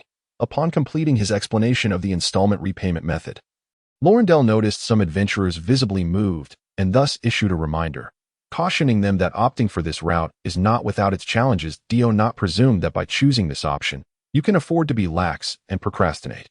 1,000 gold coins is undoubtedly a substantial sum for these adventurers. Therefore, Even with an installment plan, the monthly repayment amount is no trivial matter for some. Luche anticipates that many adventurers will opt for installments, primarily to delay repayment. Hence, the interest mechanism was introduced to inform these adventurers that attempting to evade repayment is simply not an option, should they dare to pursue such a path. Luche would ensure they understand that the Scarlet Moon Adventure Village's law enforcement not only maintains order, but can also resort to forceful collection. In such a case, they would still have to return to the mines to repay their debts, along with the added interest. Once at the mine, there would be no room for idleness. Additionally, a further warning: those with outstanding debts should not entertain thoughts of escape. Should you attempt to flee, you will bear the consequences. After addressing the issue of interest, Lorindel noticed some adventurers still pondering the matter and could not help but shake his head in admonition. This sentiment energy 24, 25, 32, 35 that some adventurers, having been seen through by Lorindel, could not suppress a sheepish smile. To be honest, upon hearing the introduction of the installment repayment, they had indeed entertained some thoughts. They even considered agreeing to the installment plan here and then fleeing once they left the Scarlet Forest. Did they truly believe the law enforcement of the Scarlet Moon Adventure Village would pursue them? However, the moment this idea surfaced, it was swiftly met with a warning. Chapter 46, A Bright Future. This only indicates that the law enforcement had already discerned their intentions and was fully prepared, merely awaiting their actions. Contemplating this, the adventurers could not help but shiver. To say that the Scarlet Moon Adventure Village is undesirable would be an exaggeration. The rewards for tasks here are substantial. The order is maintained by the law enforcement. The number of merchants is steadily increasing, offering a plethora of goods, provided one possesses the means. Given this, even if they were to flee, where could they possibly go? Truth be told, they are not facing certain death. In such a favorable place, why would one wish to depart? Is it merely for 1,000 gold coins? Mining for 6 months at most would suffice to clear the debt. What other place could match this earning potential? None. Thus, enduring a mere 6 months of hardship would lead to a bountiful harvest once they exit the mines. With this realization, the adventurers relinquished any thoughts of escape. They understood clearly that 1,000 gold coins could be earned in the Scarlet Moon Adventure Village within 6 months at most, but in other locations, they might not accumulate that amount in 3 to 5 years. Emotion Energy 23, 25, 31, 33. Honorable Sheriff, we have reached a decision. We choose to mine. We choose the installment repayment option. Please rest assured, we are genuinely committed to repaying our debts. We intend to continue living here. Soon, these adventurers made their choice. They would not flee. They would never flee, at least in the earlier part of their lives. They had not encountered anywhere more lucrative than the Scarlet Moon Adventure Village. Therefore, it is time to put in the effort. Excellent. You have made the right choice. Lorindel nodded. Recording the information of these adventurers, he held no concerns regarding potential flight attempts. After all, this land is under the dominion of the great demon lord. These adventurers will be monitored by sorcerers until their debts are fully repaid. Should they attempt to flee, they would be met with the iron hooves and blades of the law enforcement. Of course, Honorable Sheriff, we are eagerly looking forward to mining. The adventurers, having come to a realization, expressed their confidence and enthusiasm. Even with a debt of 1,000 gold coins hanging over them, they felt no confusion. Such a sentiment would have been unfathomable in the past. Nevertheless, there were not entirely absent individuals capable of covering the cost of rescue services. If one were to count, there were indeed two, Enlia and Rura. They had both contributed their entire wealth under Morid's guidance. While Yiga chose to join Morid in the mines, it was unavoidable. Hunting monsters was not their forte if they opted for an installment plan. The interest alone would likely be overwhelming. Better to earnestly engage in mining instead. Such labor is not particularly arduous for adventurers. It is worth noting that many ordinary individuals also come to the mines to earn a living. Compared to them, adventurers are truly fortunate. Morid, Yiga, do not concern yourselves with us. In half a year, we shall emerge. Morid patted Anlia's shoulder, silencing her unspoken words. After all, we are men, true men. How could we allow a lady to toil in the mines? Yeager remarked, perhaps you would be better off returning to manage the tavern and redeem us sooner. Unlike installment payments, choosing to mine allows for redemption. Simply settle the remaining debts, and it can be done. This is precisely why Morid and Yeager opted for mining. Hunting monsters is fraught with danger. Conducting business offers at least a glimmer of hope. All right, Wait for us, and Leah nodded solemnly, declaring earnestly, let us proceed. It is not as if we are parting for life or death. We are merely mining, which entails little peril. Morid waved his hand dismissively, unable to endure such a sentimental display. Moreover, mining is not akin to imprisonment. Although they, the punished, cannot leave the mine, there are no stipulations preventing outsiders from visiting. They are merely restricted from the mine pits and the staff quarters, which are still accessible in the Demon King's city. Master, is this truly the best course of action? Hill inquired, glancing at Lu Che after the events in the Crimson Moon Forest had reached a pause. Rest assured, there is no cause for concern. Lu Che replied without turning his head. Economic hubs attract populations. Once these adventurers experience the lucrative opportunities in Crimson Moon Adventure Village, they will understand the right choices to make. He spoke. He conjured a screen before him, displaying several tables. Take a look, Hill. This is the flow of people statistics and occupational distribution for Crimson Moon Adventure Village during this period. The tables revealed an increasing number of adventurers, merchants, and various workers flocking to Crimson Moon Adventure Village, with their duration of stay also lengthening. This indicates a growing awareness of the village among the populace, as long as the economic growth of Crimson Moon Adventure Village continues unabated. Its population will only swell. Why would adventurers leave Crimson Moon Adventure Village over some debts? Lu Che shrugged, gesturing nonchalantly. I see. Hill exclaimed, his eyes wide with admiration. Master, you truly are remarkable. Although he struggled to grasp Lu Che's explanation, he wholeheartedly supported him.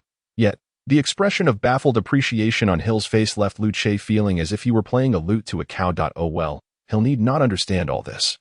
Lu Che sighed and rose to his feet. Let us step outside for a moment. Yes, Master. As night fell over Crimson Moon Adventure Village, the crowds had thinned considerably. However, in the warm glow of the bonfire, adventurers enjoying food and drink still appeared lively. They shared tales of their daytime exploits and dreams of the future, occasionally glancing across the commercial street, sighing in admiration. Crimson Moon Adventure Village truly transforms daily. That open space over there is surrounded again tonight. It seems new shops are on the horizon. I wonder what kind of establishments will arise this time. What does it matter to us? Let us drink. The adventurers who had spent some time in Crimson Moon Adventure Village had grown accustomed to such developments. From initial shock and disbelief, they had come to accept the changes as commonplace. It seemed as if a long time had passed, but in reality, it had been less than 2 months in the Demon King's city. Lu Che opened the map of his territory, gesturing within Crimson Moon Adventure Village. Since the system classified it as a distinct territory, adding numerous buildings required a focus on the outer spaces rather than expanding further into the Crimson Moon Forest. After contemplation, Lu Che resolved to situate a new commercial street adjacent to the existing one, connecting the two into an L-shaped complex. This way, future expansions could leverage this new commercial street for outward development. Moreover, the new commercial street would not feature the small shops of the past. Instead, he would construct medium-sized shops sourced from the intermediate building blueprint. Medium-sized shop. Intermediate building. This is a standard 2-story establishment furnished with a set of conventional wooden furniture. Characteristics. Merchant, for significant business ventures. Small shops are insufficient. Function, trade secret. Different effects may appear for different shops. Occupational requirement. Merchant. Indeed, a true merchant is a profession, yet it bears no exceptional bonuses. Manufacturing cost. 3,000 points of emotional energy maintenance fee. 150 points of emotional energy, monthly. Unlike the cramped single-story structure of small shops, the size of a medium shop resembles that of a genuine establishment. Not only is it a standard 2-story building, but the area of each floor is also 3 times that of a small shop. This alone suffices to illustrate that the construction cost of a medium shop is entirely justified. Moreover, as a mid-tier building, the medium shop also possesses inherent professional functions. However, regarding the explanation of this professional function, Lu Che found himself somewhat perplexed. System, could you enlighten me on what trade secret entails? To be frank, this is the first time Lu Che has encountered such an ambiguous description of a professional function. Response to the host's inquiry. The trade secret can only determine its effects after the shop's operational type has been confirmed. For instance, if the shop's operational type is food and beverage, the trade secret's effect will enhance the deliciousness of food and drinks. If the shop's operational type is a hotel, The trade secret will improve guest sleep quality and stamina recovery speed. If the shop's operational type is an herbal store, the trade secret will enhance the efficacy of the herbs, and so forth. I see. After listening to the system's explanation, Luce immediately understood why this professional function is termed a trade secret. The effects generated by the trade secret undeniably fall under the category of trade secrets. Chapter 48. Commercial district. In this light, the manufacturing cost of a medium shop is quite economical. Emotional energy, 60,000. Current emotional energy, 226,732, continuously increasing. Thus, Luce did not hesitate. With a swift motion on the territory map, he confirmed the construction locations for 20 medium shops. Consequently, a brand new commercial street emerged alongside the old commercial street. Moreover, this new commercial street, entirely composed of two-story buildings, appeared far more splendid than the old one. Ding. Congratulations, host. You have activated a new Demon King's order. Demon King's Order Commercial District. Demon King's Order Commercial District. Once activated, buildings with merchant characteristics will increase customer spending enthusiasm by 20, customer satisfaction by 20, and rent for buildings with merchant characteristics by 20. Another new Demon King's order. How wonderful! Furthermore, just as I had anticipated, the method to activate the commercial district indeed involves the substantial construction of shops. To be honest, Luce had been pondering this before, since there exists an industrial district among the Demon King's orders. Why not a commercial district? Therefore, the establishment of a new commercial street today was, in fact, an experiment for Luce that he never expected it would genuinely activate the Demon King's Order Commercial District. Now, Luce felt a sense of assurance regarding how to activate new Demon King's orders. However, system, what does the 20% increase in rent signify? Is not the rent for the shops determined by me? After a brief moment of joy, Luce discovered another issue.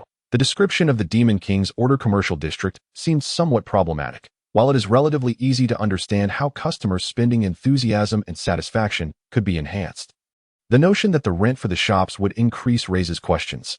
Does this imply that after activating the Demon King's Order Commercial District, the rent prices for these shops will no longer be determined by me? Response to the host's inquiry. The increase in rent refers to the tenant's psychological expectations rising. Oh, I see. Upon hearing this, Luce nodded, as it pertains to psychological expectations. This is quite comprehensible. In simple terms, if a merchant initially expects to pay 100 gold coins to lease a shop, after activating the Demon King's Order Commercial District, their expectation will change to 120 gold coins. Thus, this essentially amounts to a disguised price increase. No, it should be said that it indirectly enhances Luce's pricing power. In this case, after activating the Demon King's Order Commercial District, I could raise the rent. Indeed, host. Luce supported his chin with his thumb, his eyes narrowing as he pondered. Raising the rent for those shops is indeed a commendable method for recouping gold coins. Moreover, the target is not adventurers but rather merchants. Speaking of which, the gold coins earned by adventurers in the Crimson Moon Adventure Village cannot be taken out. They will quickly spend it all. However, merchants may not necessarily do the same. Luce allows them to earn money.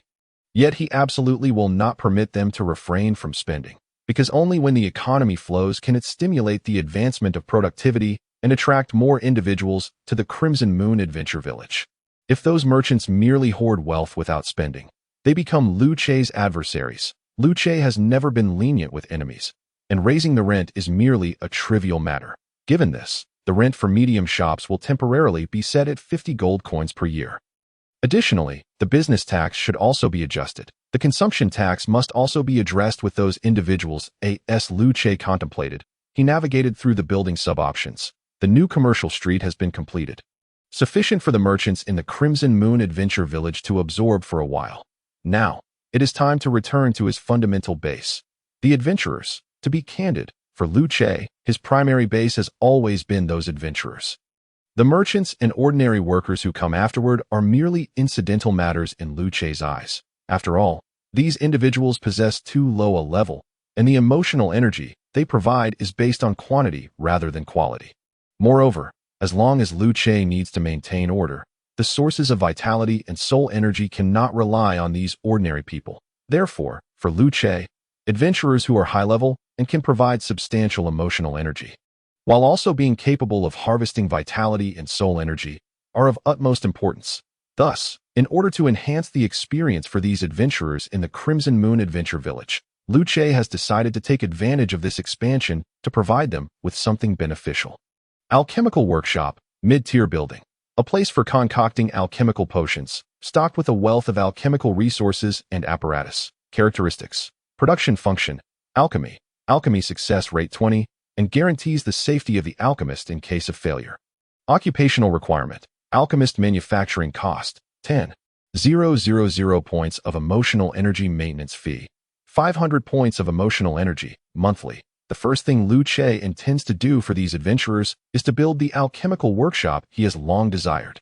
As of now, Lu Che's vitality and soul energy are temporarily sufficient. Hence, to prevent further sacrifices from adventurers, some life-saving alchemical potions should be made available in the shops. Moreover, did not a group of adventurers recently sign a contract with the Crimson Moon Adventure Village, stipulating that they must repay a certain amount of debt each month to ensure their safety while hunting magical creatures and successfully repaying their debts? Lu Che has truly exerted considerable effort. Emotional energy, 10,000 current emotional energy, 216,732, continuously increasing.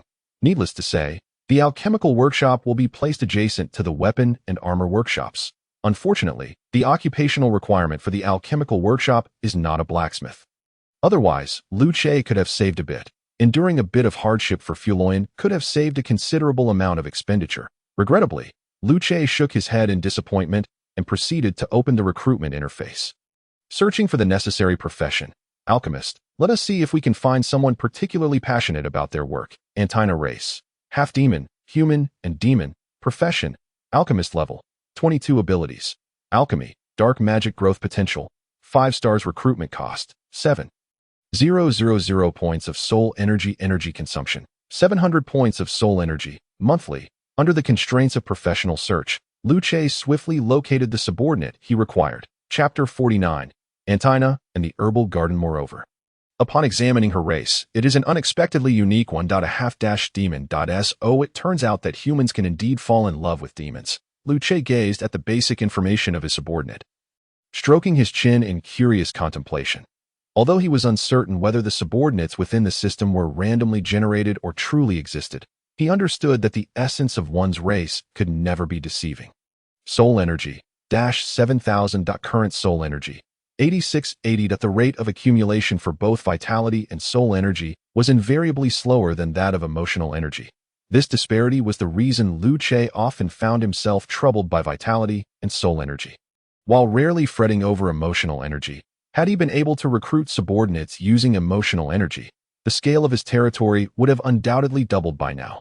My lord, are you summoning me? At that moment of reflection, a petite girl entered the grand hall of the Demon King's castle, adorned with a pointed mage's hat, round glasses perched on her nose, and clad in a mage's robe. Her frail physique and delicate demeanor led Lu Che to question whether he had mistakenly recruited the wrong subordinate. Are you Antina, the alchemist? Lu Che stared at the childlike alchemist, remaining silent for a considerable time before eventually posing the inquiry. Indeed, my lord. Alchemy is a skill I take immense pride in, Antina exclaimed, puffing out her chest with a sense of pride. This job won't be too burdensome for you, will it?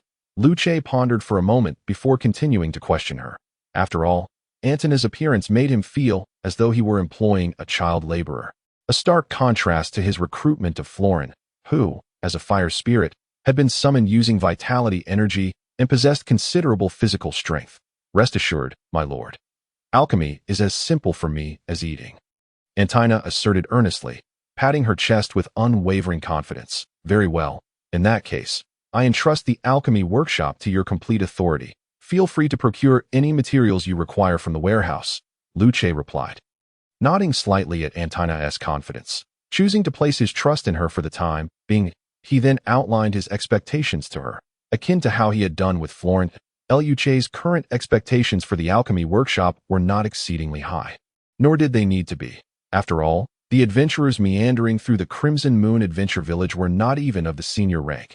Hence, the alchemical potions produced by the workshop would naturally need to align with their levels.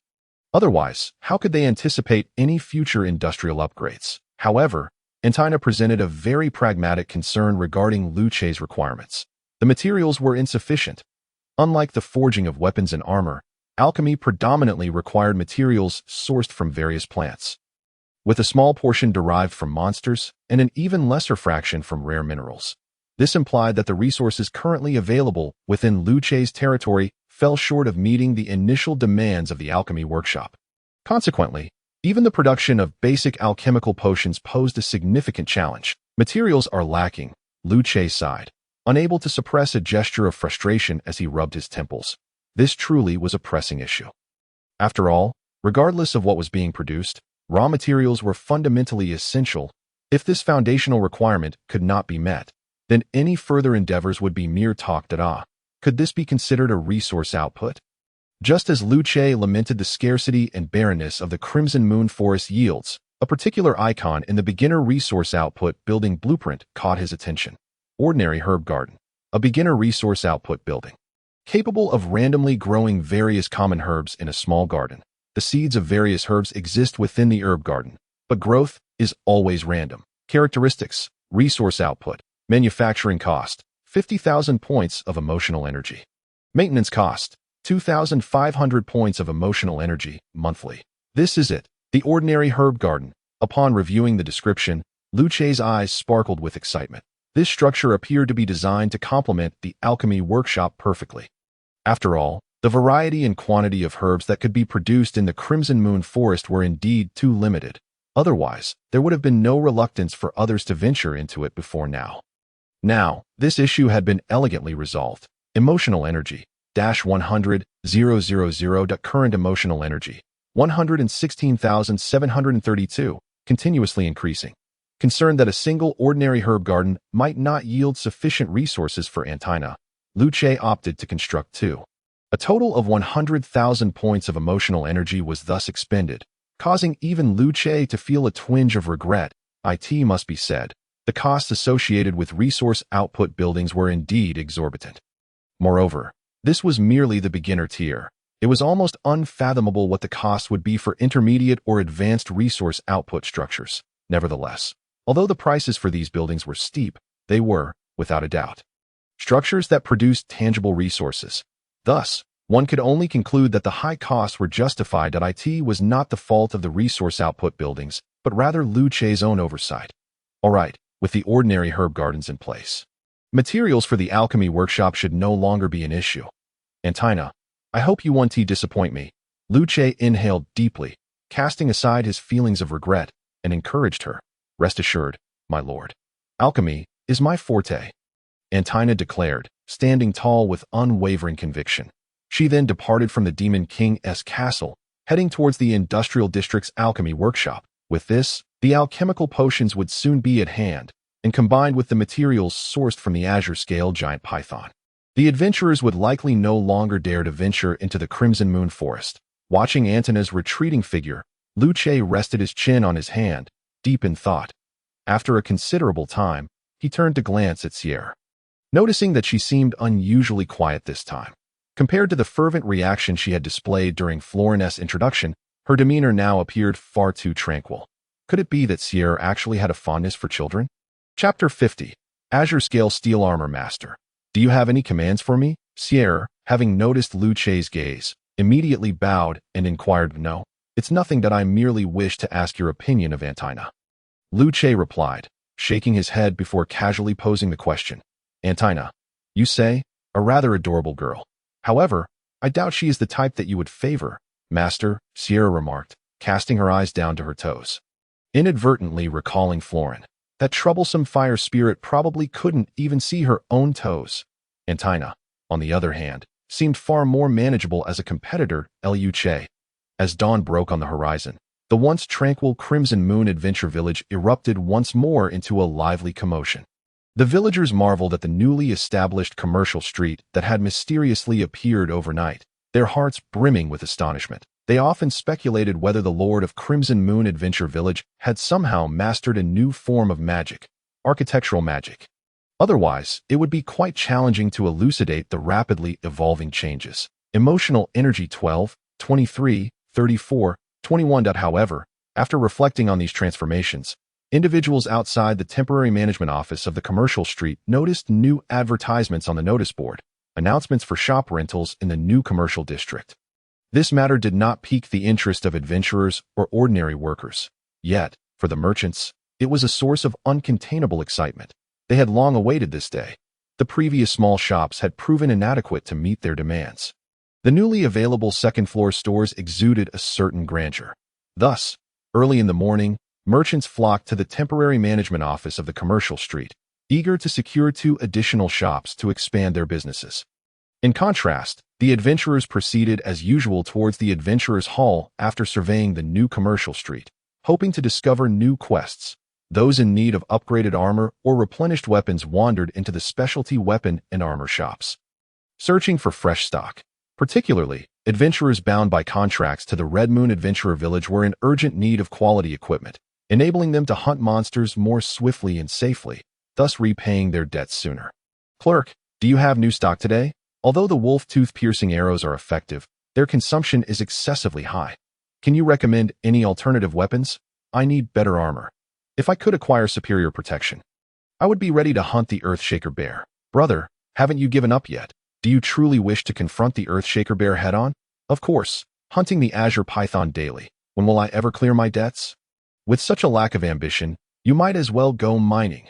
Adventurers gathered in the shop, selecting weapons or armor, engaging in casual conversations in small groups, having spent considerable time in the Red Moon Adventurer Village. They had grown familiar with one another. The matter of debts was no secret. However, this was not necessarily a negative aspect. While the cost of rescue services was indeed somewhat exorbitant, it at least made the adventurers aware that the security team also undertook rescue missions, thus enhancing their sense of personal safety. As for the pricing, considering their earnings in the Red Moon Adventurer Village, it was not prohibitively high, thus not beyond their means to repay. Consequently, once this information circulated, many adventurers specifically visited the Adventurers' Hall to register their identities and obtain a Black Iron badge, signifying their status as Black Iron level adventurers of the Red Moon Adventurer Village. They also learned that if they could elevate their adventurer rank to silver level, the shops within the Red Moon Adventurer Village would offer them a 5 discount. For gold level adventurers, the discount would be 10. As for the benefits associated with even higher ranks, the Adventurers' Hall remained silent. Nevertheless, such incentives only served to further entice adventurers to explore. Thus, after registering their identities, a multitude of adventurers began to deliberate on how to enhance their adventurer levels. For Luce, this marked a promising beginning. Tying these adventurers to the Red Moon Adventurer Village, should opportunities arise in the future for these adventurers to assist in various endeavors, he could reap considerable amounts of vitality and soul energy. However, those matters could wait. Currently, the adventurers were still busy selecting new merchandise in the specialty weapon and armor shops. Under Luce's numerous reminders, Florine had indeed worked tirelessly to produce a new batch of equipment. The Azure Python Steel Armor Additional Attribute 1, Basic Armor Additional Attribute 2, Basic Fortitude. This piece of armor was crafted by Florine, integrating refined steel into the python skin of the Azure Python. Unlike the previous wolf skin leather armor, this Azure Python steel armor was a full suit of armor.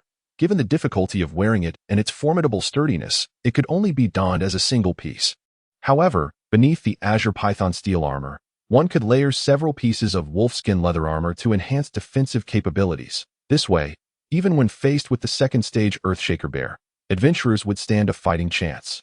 As long as they could withstand the bear's frenzied assaults, the defense provided by the bear's fur could certainly be breached. After all, the primary challenge in subduing the Earthshaker bear lay in its seemingly boundless stamina and its highly aggressive second stage, presenting a significant danger. Furthermore, compared to the Azure Python, the Earthshaker bear's attack patterns and offensive tactics were considerably more varied, which posed a dilemma for many adventurers. In terms of defense, the Earthshaker bear was not superior to the Azure Python.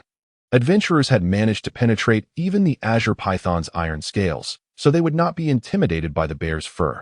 Therefore, with the introduction of the Azure Python steel armor, the greatest challenge in conquering the Earthshaker bear was deftly resolved. This solution had been meticulously crafted by Luce from the very beginning. Regrettably, the adventurers did not intend to follow Luce's design in their gameplay, leaving him with no recourse. Azure Python steel armor.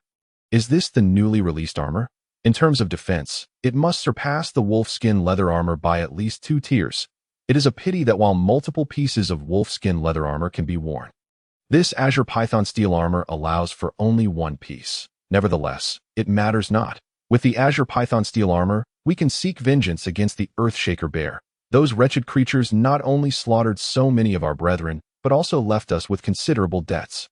I cannot find peace until they are vanquished. Emotional energy 34, 31, 28, 27. Discerning adventurers were always plentiful. They quickly recognized the existence of the new product.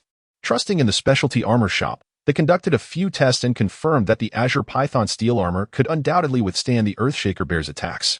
This revelation filled many adventurers with immense joy, as the losses they had suffered at the hands of the Earthshaker bear likely far surpassed their entire lifetimes. If this grudge were not avenged, their lives would be utterly unfulfilling. Clerk, what is the price of this Azure Python steel armor? 20 gold coins per piece. All right, we'll each take 1. Although armor is typically considered consumable, the durability of the Azure Python steel armor ensured that even with careless use, it would last several months. 20 gold coins were not exorbitant. However, in terms of quantity, there was a slight shortfall. The first adventurers to discover it purchased the armor, leaving latecomers only to gaze longingly. Such was the nature of circumstances. After all, both the weapon and armor workshops were sustained by Florine, so the mere fact that new equipment was being produced was commendable. Fortunately, the newly opened alchemy shop nearby captured the attention of many adventurers.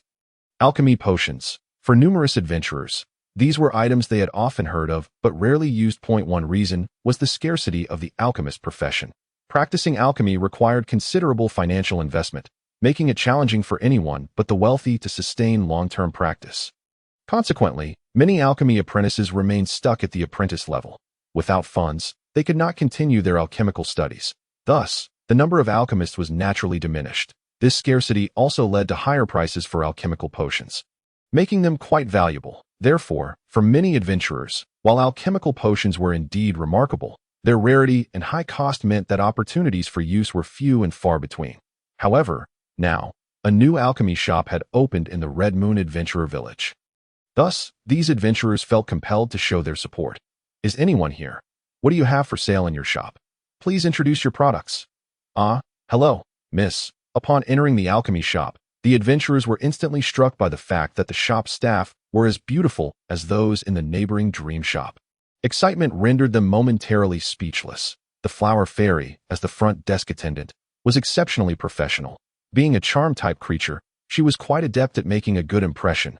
Greetings, esteemed guests. Welcome to the alchemy shop. In the shop, we will introduce each of the products to you. The flower spirit smiled gently and spoke in sweet tones. The alchemy specialty store was a medium-sized establishment that Luce had specifically allocated. Clearly, 1 staff member was insufficient. Thus, Luce directly assigned 6 flower spirits to the store, with 3 salespersons on each floor. Chapter 51. The Dream Demon and the Flame Spirit. As for the products available in the alchemy specialty store, the current variety is rather limited, primarily consisting of 3 types. Healing potions. As the name implies, consuming these potions accelerates the healing of external wounds and treats internal injuries. They are considered one of the essential basic potions for adventurers during their quests. Priced at 1 gold coin per bottle. Stamina potions. Consistent with its name, this potion restores stamina and is categorized as a basic potion. However, it possesses a hidden function. It can also replenish health. This effect is often utilized in cases where the wounded have lost excessive blood. Also priced at 1 gold coin per bottle. Defense potions. The effect of this potion is to temporarily enhance the physical strength of the consumer, thereby increasing their defense and protecting internal organs from external impacts. It is also one of the fundamental alchemical potions necessary when hunting strength-type magical creatures, priced at 8 silver coins per bottle. These 3 types of potions were specially crafted by Luce at Andina's request for adventurers hunting the earth-violent bear, to prevent them from recklessly venturing into the Red Moon Forest, a situation that would undoubtedly yield unfavorable outcomes. To our surprise, we now find ourselves in a position to utilize alchemical potions, and at such an affordable price. We just heard that the premium armor specialty store has received new stock capable of withstanding the attacks of the earth-violent bear. Now, we have discovered such excellent alchemical potions here. Without further ado, it is time for vengeance. Damned earth-violent bears, Prepare to meet your end. Brother, it should be bear's life. Mind your words. Emotional energy 32, 33, 28, 35. When these alchemical potions were laid before the adventurers, they instinctively understood how to utilize them. They had often heard of the remarkable efficacy of alchemical potions, but had never had the opportunity to use them. Now, fortune has favored them, and they can finally access affordable alchemical potions. Is this not a form of happiness? Indeed, coming to the Red Moon Adventure Village was the right choice. Remaining in the Red Moon Adventure Village was an even more prudent decision. In the Demon King's castle. Within the room of the Great Demon King, Lu Che sat awkwardly on the edge of the bed, rubbing his hands together. The coolly dressed Florine stood before him, hands on her hips, giving him a scrutinizing look. By the door stood a visibly angered Hill. Florine, how many times must I tell you? Do not sneak into the master's room. For a capable blacksmith, a door lock is evidently ineffective, especially for Florine, who, as a flame spirit, possesses the remarkable skill of molten gold fire. Then why don't you report the matters I asked you to discuss with the master? Florine rolled her eyes at Hill.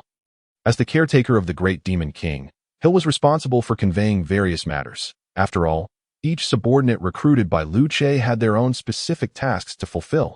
Sal's was in charge of business.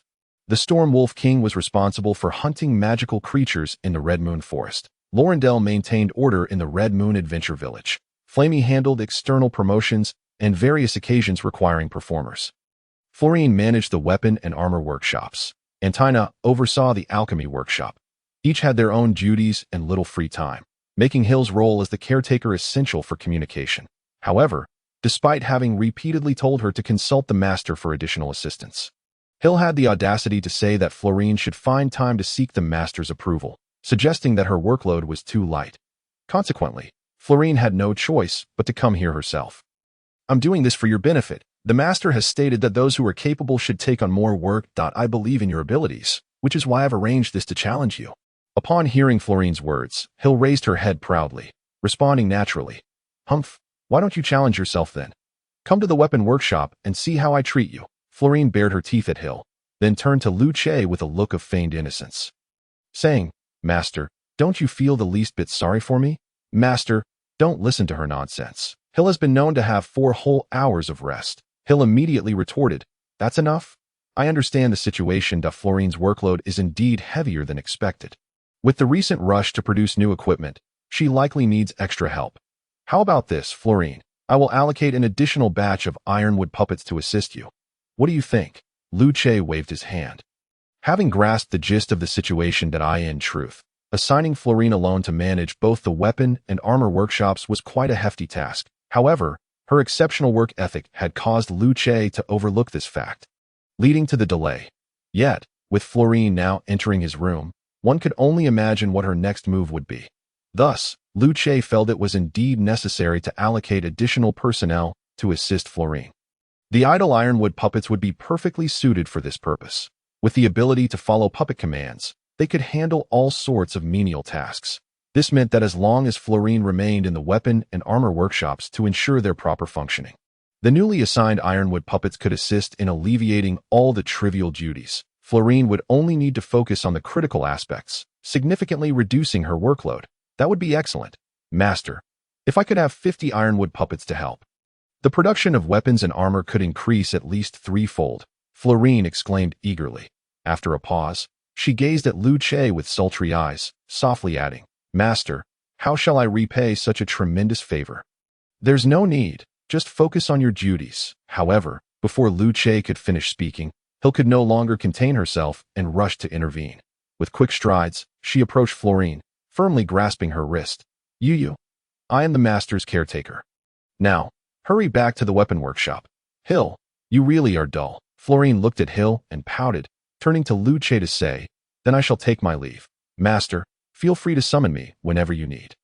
Get lost. Hill glared at Florine until she departed, then hastily approached Lu Che.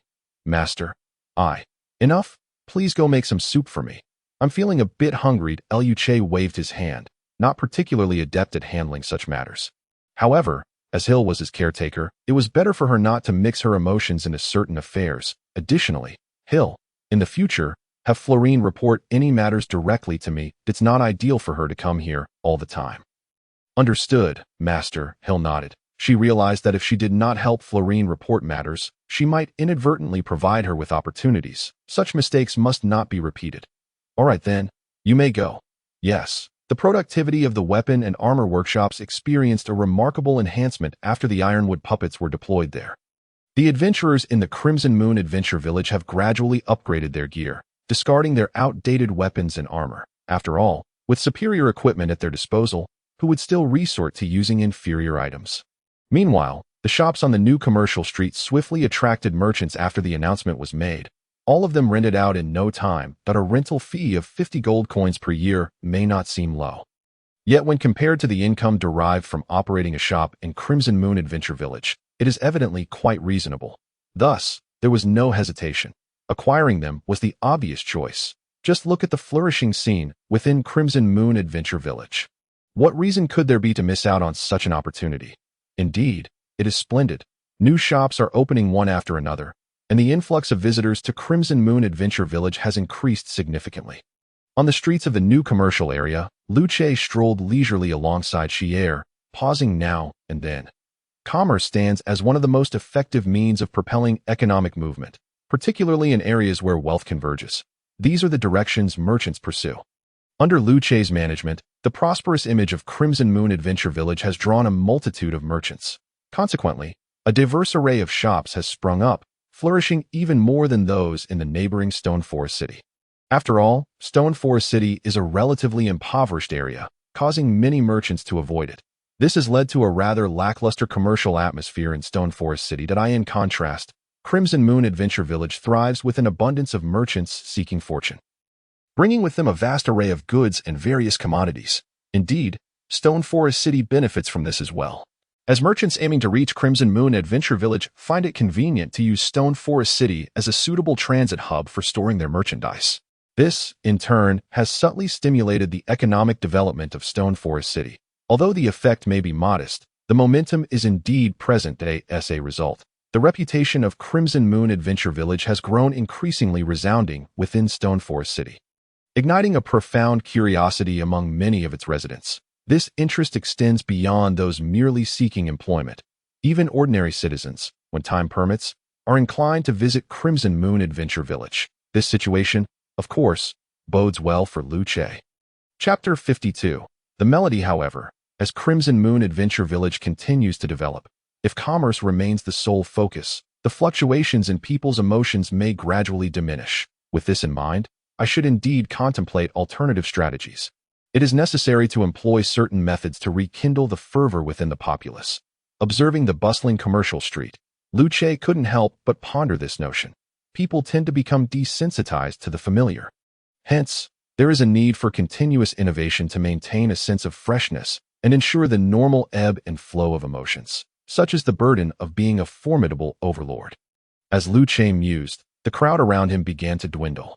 Raising his gaze, he realized that he had unknowingly arrived at the old commercial street. It is worth noting that since the inauguration of the new commercial street, business has become increasingly challenging for the old one. On one hand, the small shops in the old commercial street simply cannot compete with the medium-sized establishments of the new street. On the other hand, the inherent business advantages of medium-sized shops significantly enhance the competitiveness of these new establishments. The taverns serve more delightful beverages, the restaurants offer more delectable dishes, the inns provide more comfortable accommodations, and the general stores boast superior quality goods. Coupled with the more opulent decor and spacious layouts of the medium-sized shops, the choice is evident to any reasonable person. Thus, the decline of the old commercial street is an inevitable outcome. If one were to pinpoint an advantage of the old commercial street over the new, it might be the comparatively lower rent, which allows for somewhat cheaper prices on goods. However, this slight difference holds little allure for adventurers, who are not lacking in funds, but merely in savings. Consequently, the foot traffic in the old commercial street has significantly dwindled compared to the past. Is this the lament of an era? Yet, Crimson Moon Adventure Village has only been established for a short period. Merely a few months, Luce surveyed the sparse clientele in the shops flanking the old commercial street. He couldn't help but shake his head. People are inherently drawn to opportunities and will instinctively opt for better locations. Unless there is something particularly enticing here to sway their emotions, they will remain indifferent. Did Did you hear that? However, just as Lu Che was lost in contemplation, a light and melodious song wafted into his ears. The sound was so faint that Lu Che wondered if he had misheard, prompting him to inquire with Xier beside him. Master, I heard it too, Xier responded. The source of the song seems to be over there. Upon hearing this, Xier nodded slightly and, after a moment of careful listening, pointed towards a particular shop. Unlike Lu Che, who was burdened with thoughts, Xier, in her role as a maid and steward, was trained to remain vigilant and perceptive of her surroundings. Hence, her awareness of external sounds was always sharper than Lu Che's. Enlia Tavern? Following Xier's, Lu Che spotted the sign of that establishment. Enlia Tavern was one of the 3 shops initially rented by Morid and his companions. The other 2 were the Morid Tavern and the Yiga Tavern. Originally, Morid intended to lease another shop, naming it the Ruila Tavern, but Ruila declined the offer, leaving the matter unresolved. Meanwhile, Morid and Yigu are still busy mining. Yes, master, the song is indeed emanating from that tavern. Xier affirmed with certainty that if that is the case, I have a new idea. Lu Che stroked his chin, revealing a cunning smile. Music is a universal language capable of transcending racial barriers and cultural confines to convey emotions. If this language could be harnessed effectively, it might assist him in harvesting a substantial amount of emotional energy. To Xier, let us go inside and take a look. Enlia Tavern, in terms of decor, did not possess any particularly outstanding features. After all, it was merely around 30 square meters in size, and attempting to create an extravagant ambience would defeat the purpose of simply running a shop. Therefore, upon entering, Lu Che immediately sensed a humble and unpretentious atmosphere. A few patrons were scattered around small round tables, sipping drinks and engaging in casual conversation, while it could not be classified as quiet. It was certainly not boisterous. Welcome, what can I get for you two? Enlia, who was polishing a glass behind the bar, immediately inquired upon noticing the arriving guests. 2 cups of fruit wine. Please, certainly, guests. Please hold on for a moment.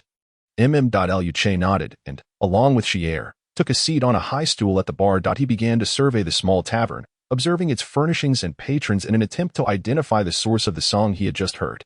After a while of searching, he found no leads. Enlia soon returned with their drinks. Guests, if you require anything else, feel free to call me. Please, do not rush to leave. I have a question I would like to ask you. Lu Che raised a hand, signaling Enlia to stay a moment longer. He then continued.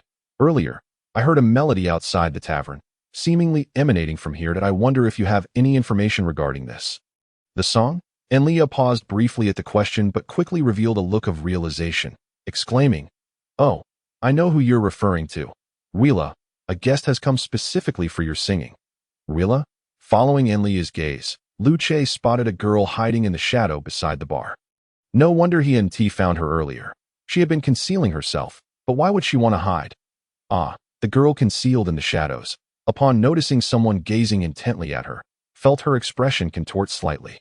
It was not a grimace of ferocity, but rather a manifestation of anxiety and bewilderment, as if she were unsure how to confront a stranger. Her consciousness became hazy, and her very being seemed to twist. Emotional energy 22. I apologize, esteemed guest. Ruila, who was somewhat timid, felt compelled to explain immediately when Enlia detected the peculiar gaze of Lu Che. Oh, that's how it is. No need to apologize. Lu Che nodded in acknowledgement. It turned out she was a socially anxious girl, which posed a bit of a dilemma. In truth, I am a talent scout. Today, as I passed by your tavern, I fortuitously heard an enchanting melody. Chapter 53, The Socially Anxious Girl. This melodious singing is exceedingly delightful, possessing undeniable potential for immense fame. With the discerning eye of a talent scout, I have concluded this. Thus, I made a special trip to this establishment, hoping to meet the singer in question. Lu Che glanced at Enlia, then at Ruila, carefully choosing his words as he articulated his intentions. Naturally, the notion of being a talent scout was fabricated. However, Enlia and Ruila were none the wiser. Talent scout? Immense fame? Enlia fixated on Lu Che, repeating these phrases with a hint of perplexity. She was unfamiliar with the concept of a talent scout, yet she grasped the general idea of immense fame. Musicals have long since established themselves as a grand spectacle in this era. However, they have always been the privilege of the upper class. The common folk scarcely possess the time to indulge in such diversions. Indeed, I can assure you, if she is willing to showcase her vocal talents, she will undoubtedly become a superstar. Lu Che nodded affirmatively, continuing to weave his tale. Really? And Leah looked at Lu Che with a hint of disbelief, questioning him skeptically. Or perhaps, you intend to deceive us, and… Stop. Do I appear so untrustworthy in your eyes? Lu Che quickly waved his hands to halt Leah's wandering thoughts. Her imagination was rather extravagant. Nevertheless, her wariness was commendable. How about this? If you do not believe me, why not inquire with the administrator of the commercial district? Surely, they would not deceive you. Lu Che proposed a reasonable suggestion. In Chiwei Adventure Village, the most trustworthy figures, aside from the security team, were indeed the administrators of the commercial district. Given their stature, there was no need for them to resort to deceit. That makes sense. And Leah nodded thoughtfully, glancing at Ryla after a moment of contemplation. Ryla, what do you think? Ryla looked at Lu Che, somewhat flustered. After some time, she managed to articulate, I want to go home. Emotional energy 2-1. Lu Che mused. Communicating with socially anxious individuals is truly challenging. Clearing his throat, he continued, just think. Once you become a superstar, you will earn a substantial fortune, allowing you to escape this humble tavern. Do you not yearn to be the center of attention? The object of admiration? Imagine the scene. Thousands of audience members and countless fans cheering for you. Do you not find the prospect exhilarating? Yet, determined to pursue his plan, Lu Che was unwilling to relinquish his endeavor so easily. He continued to persuade them. Upon hearing his words, a glimmer of aspiration sparked in Ryla's eyes. Emotional energy 25. For a socially anxious girl, the mere thought of becoming a celebrated figure, eliciting cheers from countless spectators, was enough to stir her excitement. Is it truly possible? Ryla gazed at Lu Che with eager anticipation, earnestly inquiring. Absolutely. I believe in you, Lu Che exclaimed, sensing the effectiveness of his persuasion and seizing the moment to encourage her. Then, can I earn money? However, before Ryla could respond, Leah raised a crucial point. Money, because we are indeed in dire need of funds. Their primary goal was to rescue Morid and Yega from the mines. After all, they had previously allowed Morid and Yega to display their prowess in Chiwei Forest, and now it was their turn to save them. Of course, with Ryla's voice, she can undoubtedly become a superstar. Lu Che nodded earnestly. Once she becomes a superstar, earning money will be a mere formality. Though, for him, monetary gain was secondary. His primary objective was to evoke emotions through music. Yet, as he contemplated this matter, Lu Che also considered the potential of fan economics, which indeed possessed a certain viability in this world. In this era, the common folk, even adventurers, had little understanding of what constituted a superstar. They might idolize figures such as the nobility or celebrated heroes. Yet these admired individuals remained distant, almost ethereal. Lu Che's star-studded plan aimed to bridge this gap. By capturing this market segment, generating revenue would be a straightforward endeavor. Ryla, and Leah's eyes gleamed with resolve as she turned to Ryla upon hearing the prospect of lucrative earnings. Though Ryla was socially anxious, she was not foolish. She quickly grasped Leah's implication. I understand. Emotional energy 23, 25. Previously, Morid and Yega had dazzled them. Now, it was their turn. By the way, aside from singing, becoming a superstar also requires songwriting and composing skills.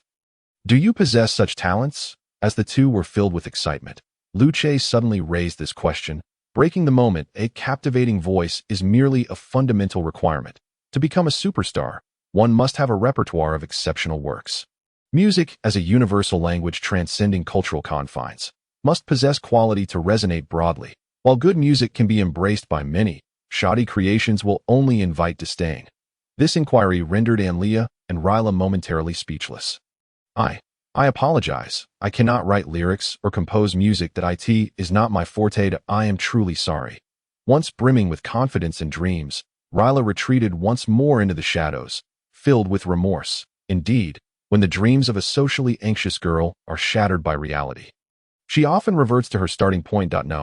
No, you need not apologize for this. Songwriting and composing do not necessarily have to come from you. What I mean is, do you have any friends with such talents? Lu Che rubbed his brow, offering a gentle reminder. Alas, such artistic endeavors are undeniably torturous for magical beings. Neither Hill nor her companions possessed this aptitude. As for Lu Che, that was a matter of course. Thus, he could only place his hopes on them. Friends? Well, I actually do, Rylo exclaimed, her gloomy demeanor lifting as she spoke excitedly. Nora is quite skilled in songwriting and composing. Moreover, she sings beautifully.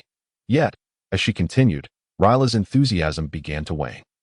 However, in comparison, I seem rather inconsequential. Gradually, Ryla fell silent once more, and after a considerable pause, she hesitantly said, I apologize. I may have gotten a bit carried away. Emotional energy 26 young master, is she truly the person you seek? Hill inquired after observing for quite some time. Unable to restrain her curiosity, due to Lu Che's instructions, Hill refrained from addressing him as master in the presence of outsiders, opting instead for young master to create an illusion of a noble air. However, this time, Hill harbored some doubts regarding Lu Che's discernment. Could this young lady truly take the stage?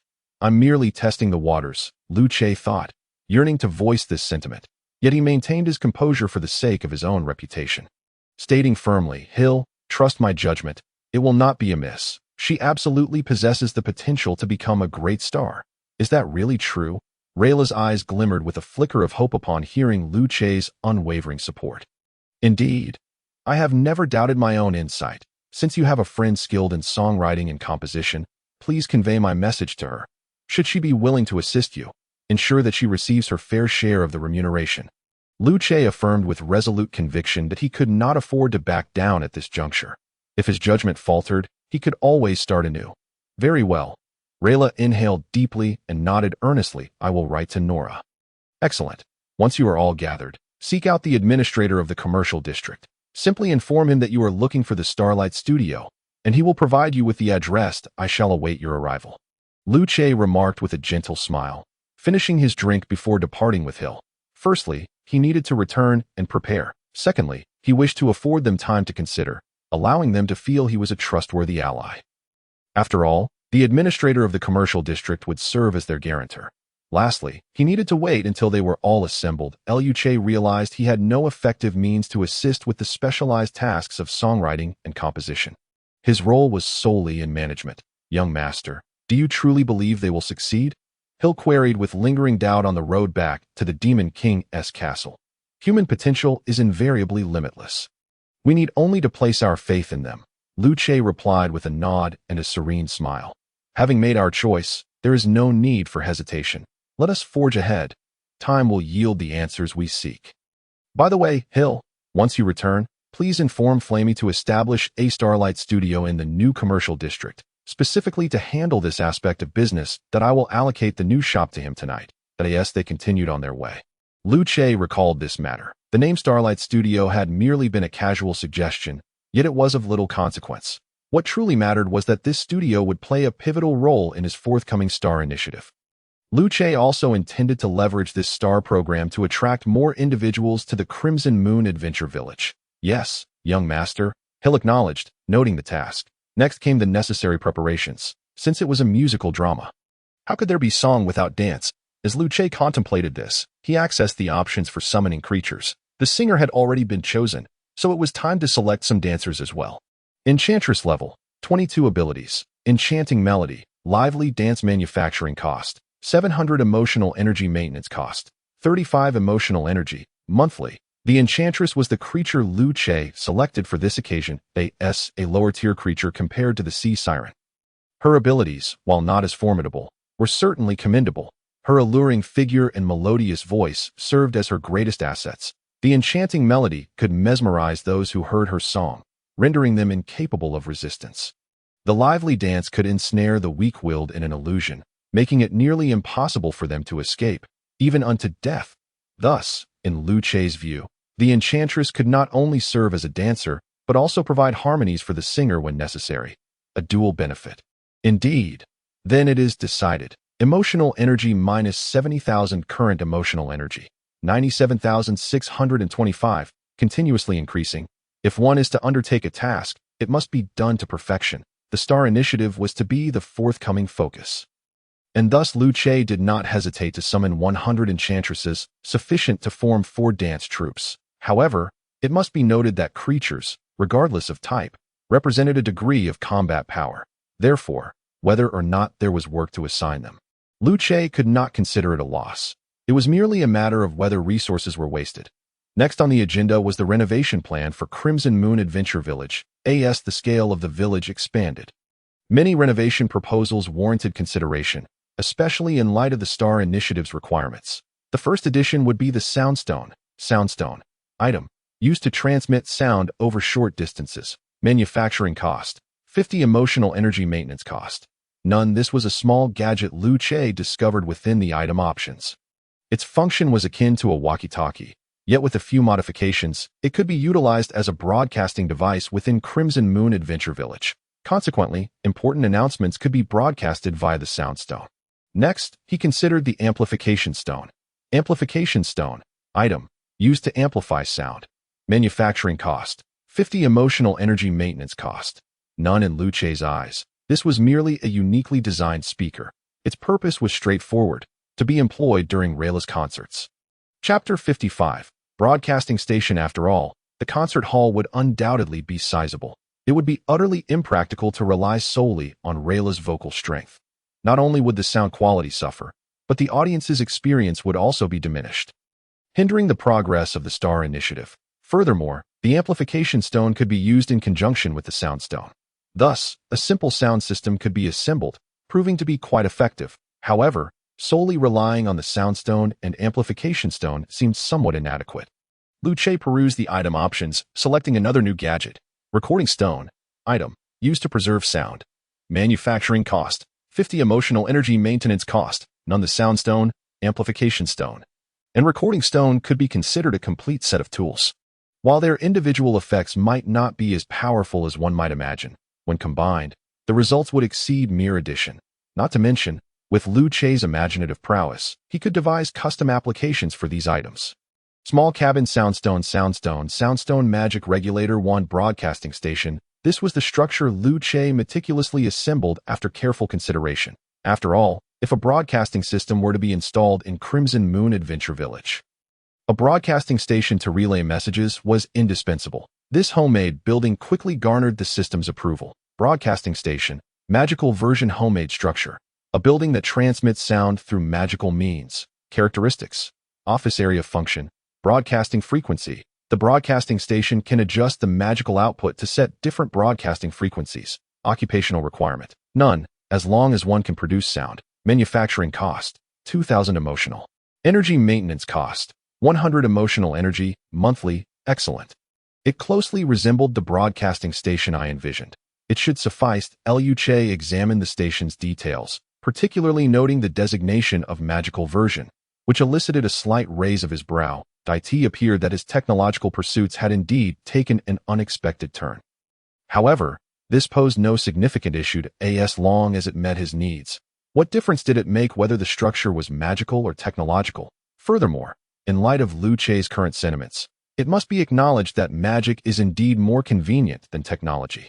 After all, magic operates beyond the realms of logic. However, these thoughts are somewhat tangential. Following the incorporation of the broadcasting station into the creation compendium, Lu Che must also devise other accompanying tools. For instance, communication stone, amplification stone, magic wand, broadcasting horn. Broadcasting horn, a self-made tool, designed to be used in conjunction with the broadcasting station, capable of emitting a tremendous sound. Manufacturing cost, 200 points of emotional energy. Maintenance cost, none. This item is undoubtedly an indispensable tool for the broadcasting station. Without the broadcasting horn, the painstakingly developed station would merely serve as a source of amusement. Next, consider amplification stone magic wand stage sound system, magical version. Stage sound system, a self-made tool, utilized to amplify sound and enhance audio quality and effects. Manufacturing cost, 200 points of emotional energy. Maintenance cost, none. This tool is intended for placement within the concert hall to ensure that the audience experiences optimal auditory and visual enjoyment. Lu Che has indeed exerted considerable effort that a variety of specialized self-made magical tools must be assuredly in place. Allow me to ponder further on what other tools could be assembled. The STAR project and the creation of momentum are undeniably significant.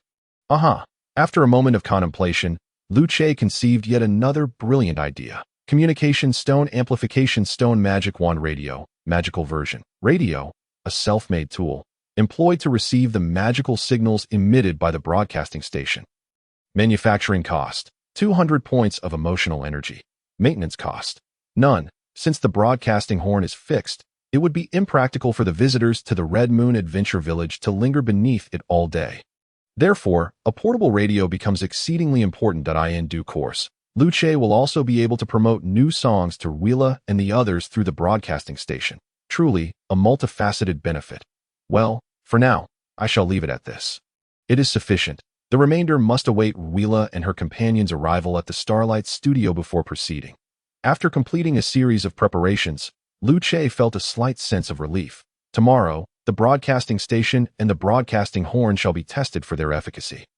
The following day, this is the Red Moon Broadcasting Station. This is the Red Moon Broadcasting Station. It is now test sound time. It is now test sound time. A resounding voice echoed throughout the Red Moon Adventure Village. Perplexed individuals immediately lifted their heads, searching for the source of the sound. Where is this voice emanating from? What exactly is a broadcasting station? Could it be that the Lord constructed something new last night? Oh, what is that? Hanging at the corner of those shops. Emotional energy 12, 23, 21, 32. The installation of the broadcasting horn is remarkably convenient, and given the size of the Red Moon Adventure Village, it requires very few horns. Thus, during this initial sound test, the entire village could hear it. Moreover, they quickly located the broadcasting horn's position to those residing in a magical world. This occurrence may seem novel, yet it is not entirely incomprehensible. At the very least, those who have heard of communication stones can envision what this broadcasting horn entails. It is merely that such an application method is unfamiliar to them.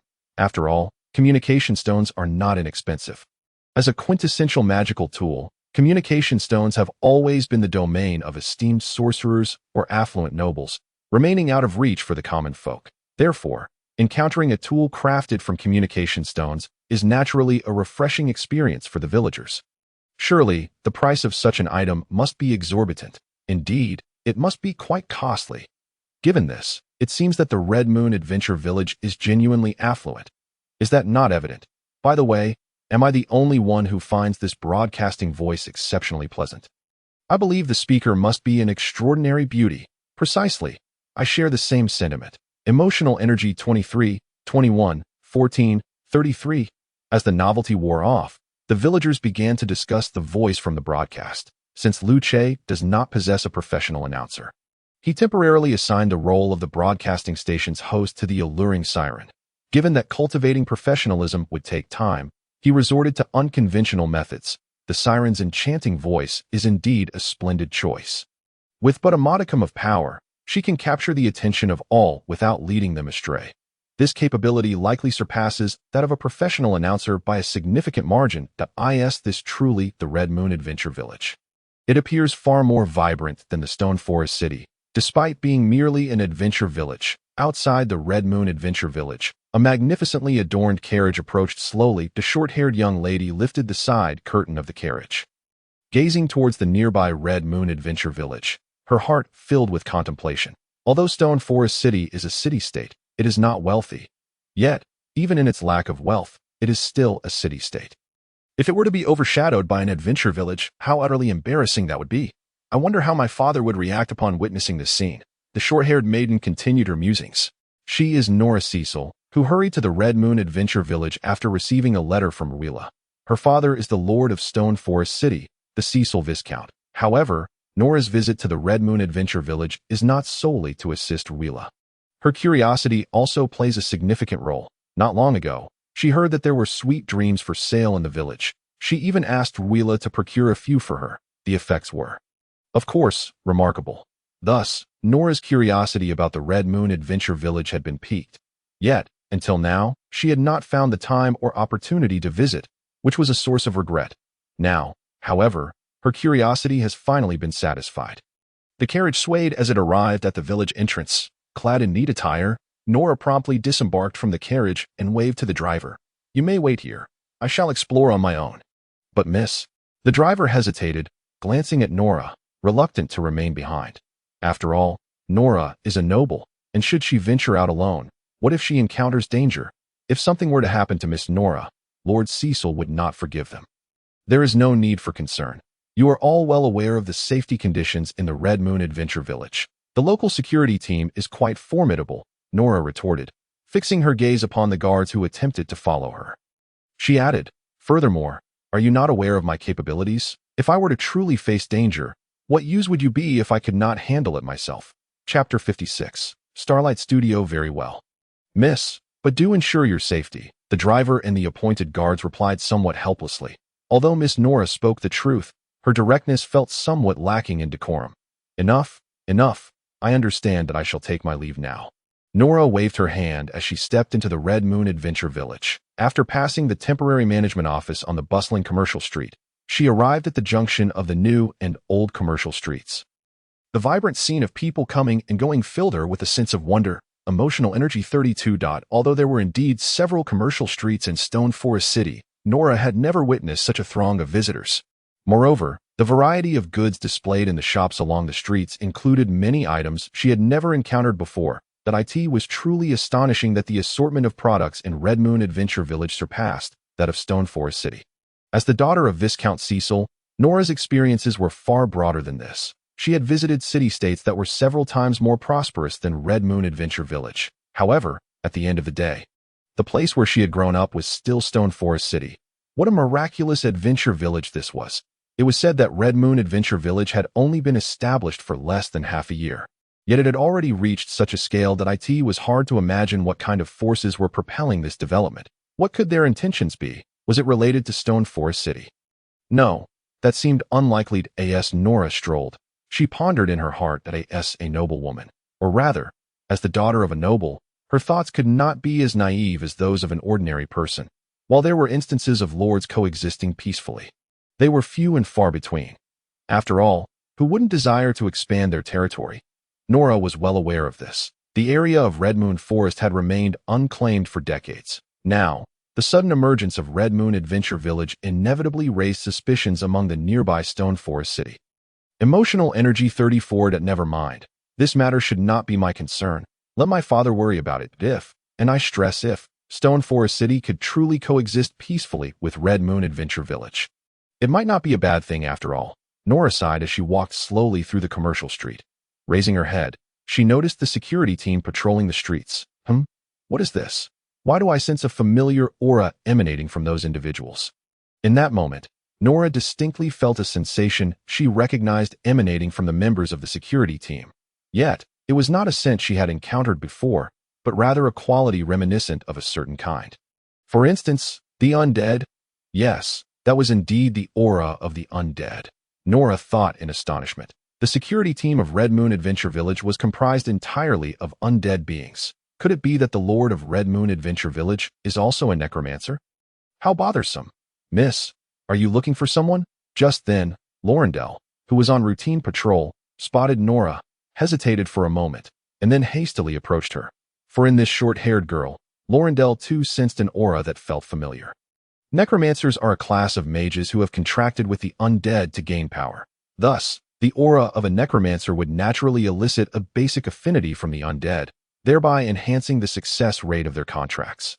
Therefore, as the first necromancer to arrive at Red Moon Adventure Village, Nora naturally received preferential treatment from the security team. Emotional energy 32. As Nora observed Lorendel approaching, she could keenly perceive that the power contained within him far surpassed her own, as well as that of the undead with whom she had contracted. This made her feel somewhat disheartened. Moreover, from Lorendel's actions, Nora understood that he had already discerned her identity, implying that the necromancer behind him had likely sensed her presence as well. How infuriating! Why does such a powerful necromancer exist in this place? Could it be for my grandfather? I am looking for the Anlia Tavern, Nora replied to Lorendel upon realizing he bore her no ill will. This was the address Rella had provided her. The Anlia Tavern is over that way. Lorendel nodded, directing Nora. Then he departed. While the aura of a necromancer might cultivate goodwill among undead beings, such goodwill was limited to a lack of hostility toward the necromancer. The depth of their relationship would depend on their subsequent interactions. Thank you to no need for thanks. Following Lorendel's directions, Nora soon found the Anlia Tavern. After all, in Red Moon Adventure Village, there were only 2 commercial streets. Aside from the racetrack and the Adventurers Hall, Most shops could be found along the commercial streets. Hello, is anyone here? The business at Hmph Tavern was as lackluster as ever. When Nora stepped inside, Hmph was, as usual, polishing glasses. It was not until Rella, hiding in the shadows, heard the familiar voice that she emerged from beneath the counter, looking towards Nora at the door. Nora, long time no see. You finally made it. Rella, it's been a while. Why do you still look the same? Nora responded, clearly unfazed by Rella's sudden appearance, having grown accustomed to it. The two had known each other since childhood, and Nora was well acquainted with Rella's personality. Emotional energy 21. However, this time, you mentioned in your letter that you were going to become a big star, which took me by surprise. Since you finally mustered the courage, I had to come and support you. Ignoring the melancholic expression on Rella's face, Nora stepped forward and pinched her cheek. She then turned to Hmph and said, You must be Hmph. Rella has mentioned you frequently in her letters. By the way, what about the other two? Are they hiding? You mean Morid and Yega? They are mining at the quarry, Hmph replied, scratching her nose, a bit embarrassed. After a pause, she looked at Nora and asked, Are you really the daughter of Viscount Cecil? I never imagined I would one day be friends with a noble. Noble? Nora, hearing Hmph's words, cast a puzzled glance at Rella. After a moment, she nodded and declared, Indeed, I am none other than Nora Cecil, daughter of Viscount Cecil. Hmph, Nora, we should hurry to the Starlight Studio, Rella suggested, feeling somewhat uneasy. All right, I'll go check out the Starlight Studio too. If you happen to be deceived, I can ensure those fraudsters pay the price. Nora nodded in agreement with Rella's proposal. The three quickly made their way to the temporary management office on the commercial street, where they inquired about the location of the Starlight Studio. It was situated at the end of the new commercial street, in a medium-sized shop. The staff inside were all flower fairies and enchanting succubi arranged by Lu Che, including Flamey, who had this time taken on the persona of a strong woman. The all-female environment of the Starlight Studio provided some comfort to Nora and her companions. After all, it was ultimately more comfortable to interact in a same-gender environment than with the opposite sex. Hello, we are. Hmph stepped forward and introduced their identities to the receptionist. Soon, they were escorted to the second floor of the studio, where they met Flamey. Hello, three beautiful ladies. I am the executive manager of this Starlight Studio. You may call me Mira, or Miss Mira. Flamey greeted the three with a smile, then spoke in a neutral tone. As an actress responsible for promoting the territories of the great villain, having multiple aliases is indeed necessary. Hearing this, Hmph and the others promptly greeted Flamey and inquired about their matters. After all, this was about becoming a big star. I understand your intentions. However, to become a big star, possessing a beautiful singing voice alone is insufficient. You also require outstanding works to showcase that beautiful voice to have any chance of success. So, did you bring any works with you this time?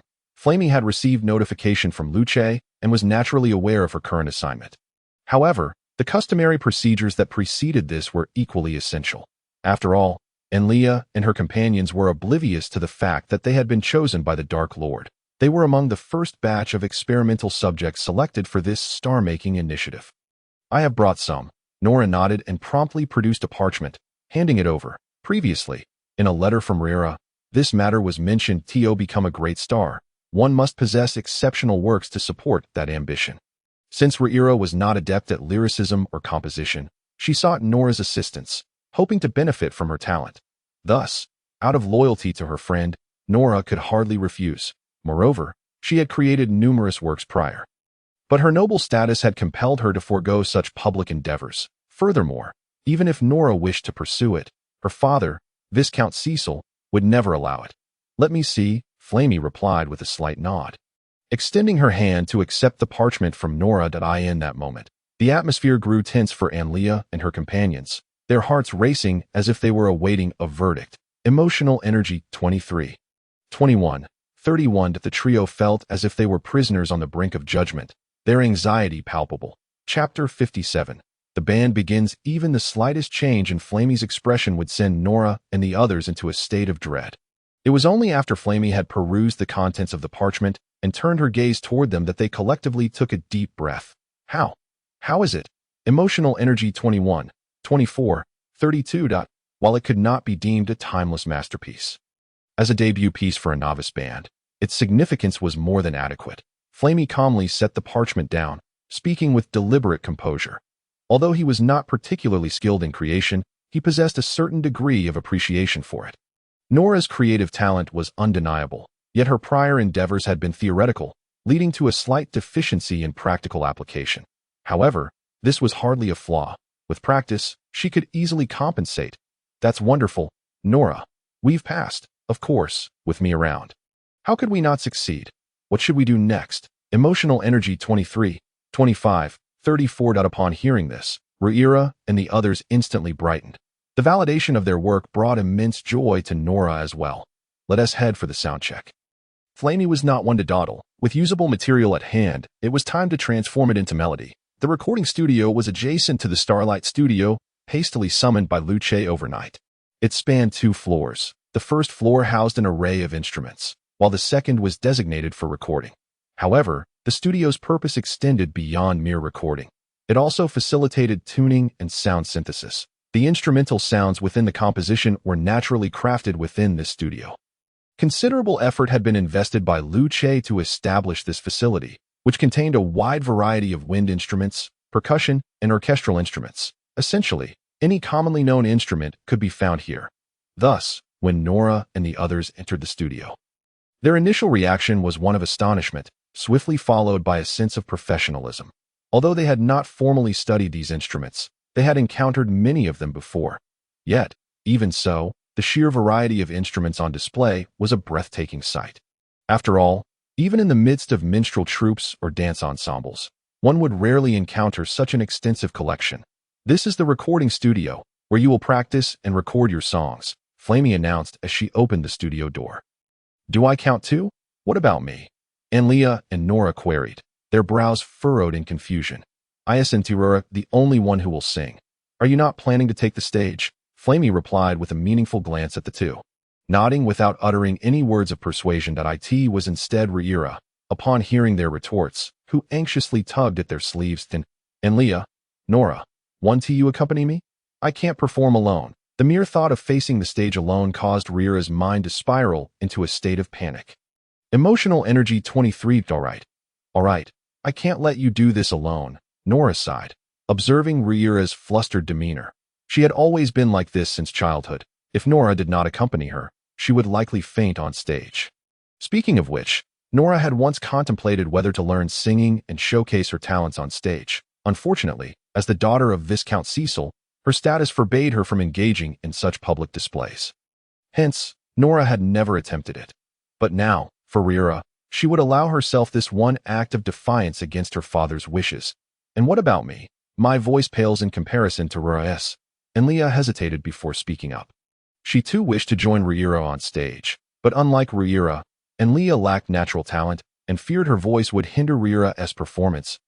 If you're not keen on singing, why not try an instrument instead? Should you wish to hold a concert in the future, instrumentalists are just as crucial as the lead vocalist. Drummers, guitarists, bassists, and so forth, Flamey suggested with a gentle smile, gazing into Leah's eyes. In a band, it's not merely the vocals that matter. While Luce could not currently produce standard electric guitars and basses, he was capable of crafting magical versions. All that was needed was to assemble an effects unit using amplification and recording stones. Alongside a magical regulator to control sound input and output, the magical instruments could rival their conventional counterparts without question. Oh, I see. There are instruments to choose from. And Leah exclaimed, her worries dissipating with this revelation.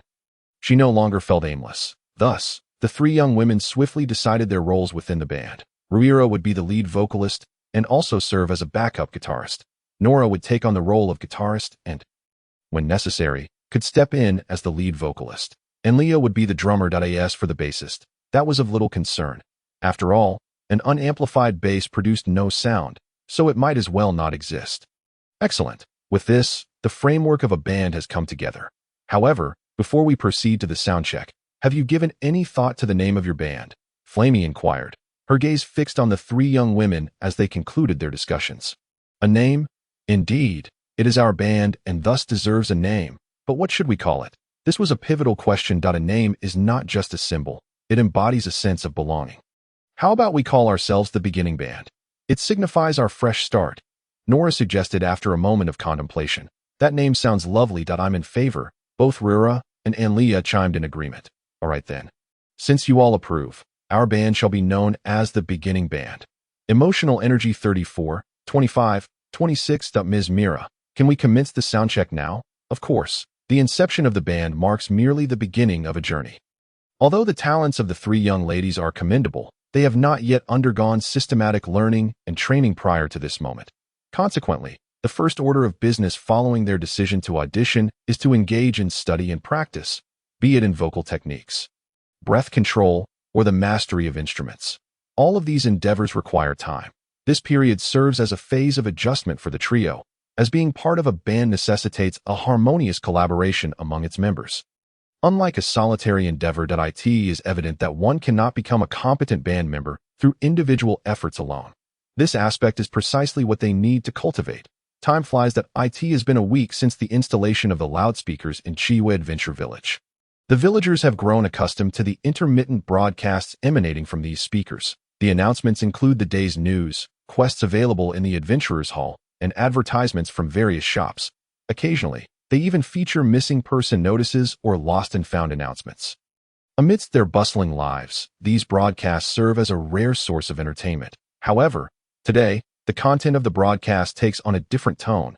Next, we present the debut piece of the newcomer band, As Darkness Fades. Please lend your ears to this performance. A band. When did Chiwa Adventure Village acquire a band, and a new one at that? One might assume that this band is akin to a troupe of bards, primarily focused on singing. Indeed, that seems plausible. So, is this so-called debut band actually composed of several bards? Who can say? Nonetheless, if they are willing to sing for us, we shall listen. Indeed, the notion of bards resonates with the villagers, for they are familiar with the enchanting voices and remarkable skills of these performers. Bards celebrate nature, recount epic tales, and extol heroes as they traverse various realms. Perhaps they pursue their ideals, or perhaps they simply seek to make a living. Regardless, the profession of a bard is one that evokes recognition and familiarity among the populace. Thus, the term band is readily understood as a collective of bards. Yet, these are mere trifles, as everyone has gathered to enjoy music. Soon, the speakers resonate with a melodious song. True to its title, As Darkness Fades, the melody conveys both the determination in the face of encroaching darkness and the hope and fervor that arise as it dissipates. It stirs the blood and invigorates the spirit. Even when engulfed in despair, one can steadfastly hold on to their beliefs, for darkness shall surely fade, and light will inevitably arrive. Why should one succumb to despondency? Oh, what a captivating melody this is. The tune invigorates my very soul. As darkness fades, those accursed earth-breaking bears, do not think that defeating me once or twice will instill fear in my heart. Chapter 58. The music player. Those accursed earth-breaking bears, I have come to seek my vengeance upon you.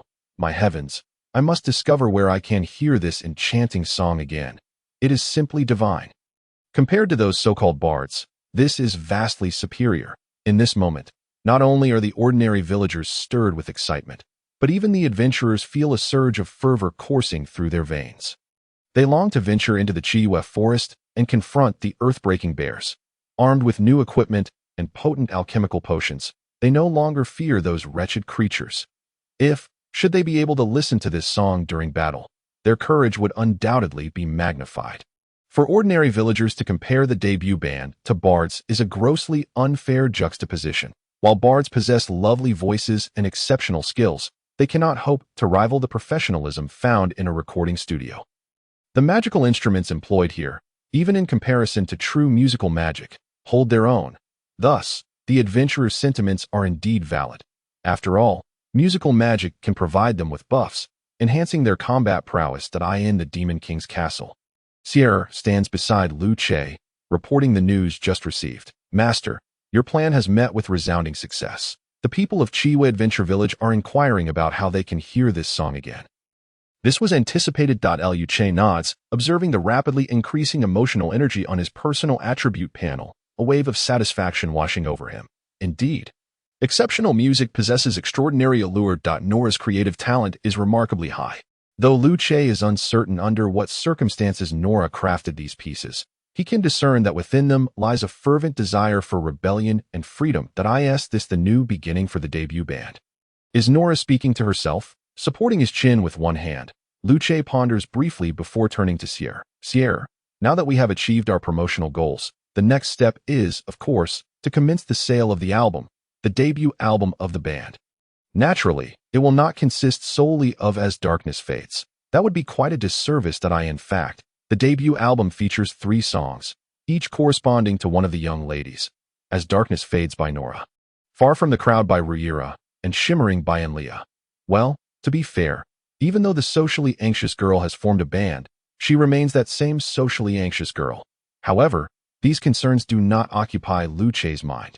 His focus is on the album sales prospects. Soundstone Magic Restriction Device Music Player, Magical Version. Music Player, a self-made item used to play sounds inputted within it, due to the presence of a magic restriction device. Both inputting and outputting sounds require the use of special frequency magic waves. Manufacturing cost, 200 points of emotional energy maintenance cost. None. This music player is a device Luce specially developed for the purpose of selling the debut band's album. By incorporating a magic restriction device, the music player's magical fluctuations are locked. Thus, once sold, its sole function is to play music. Recording or modifying sounds requires special frequency magic, which is no simple feat. Furthermore, should others attempt to record the songs from the music player using soundstones, the magical interference will thwart their efforts. This fundamentally eliminates the possibility of piracy, serving as the greatest assurance for the band to profit from album sales. The price is temporarily set at 10 gold coins for one music player and 1 silver coin per song. Additionally, inform them that should the debut band release new songs in the future, they need only bring the music player and pay the fee for the new song to download it. After calculating in his mind for a moment, Luce finally speaks. The song prices need not be exorbitant. As there are multiple tracks, a strategy of small profits through high volume will suffice. However, the music player is a different matter. After all, it was created using emotional energy. Even if I cannot recoup all the emotional energy immediately, I must at least recapture some gold coins. Moreover, I have no intention of continuously exploiting them. If the music player is well preserved and possesses ample magical energy, it could be passed down to their offspring. And on this note, it is essential to mention that both the previous radio and the current music player are powered by magic, utilizing special frequency and wave fluctuations to replenish their energy. One must visit Chiwa Adventure Village. Indeed, the replacement of batteries comes at no cost. This is also one of the tactics employed by Luce to bind those adventurers to the Red Moon Adventure Village. Money can be disregarded, but people must be present. As long as you arrive, is there any need to worry about your spending? Very well, my master, I shall contact Sal's immediately. He'll nodded in affirmation that Luce paused momentarily before continuing. Furthermore, please inform Flamey that the profits from our songs will be divided 4 ways as remuneration for Wheela and the others that in the future, should we hold concerts, ticket sales will be divided into 5 parts for their compensation. And the merchandise will also be divided 4 ways. Now that we have decided to implement the STAR program, we must carefully consider the remuneration for those participants.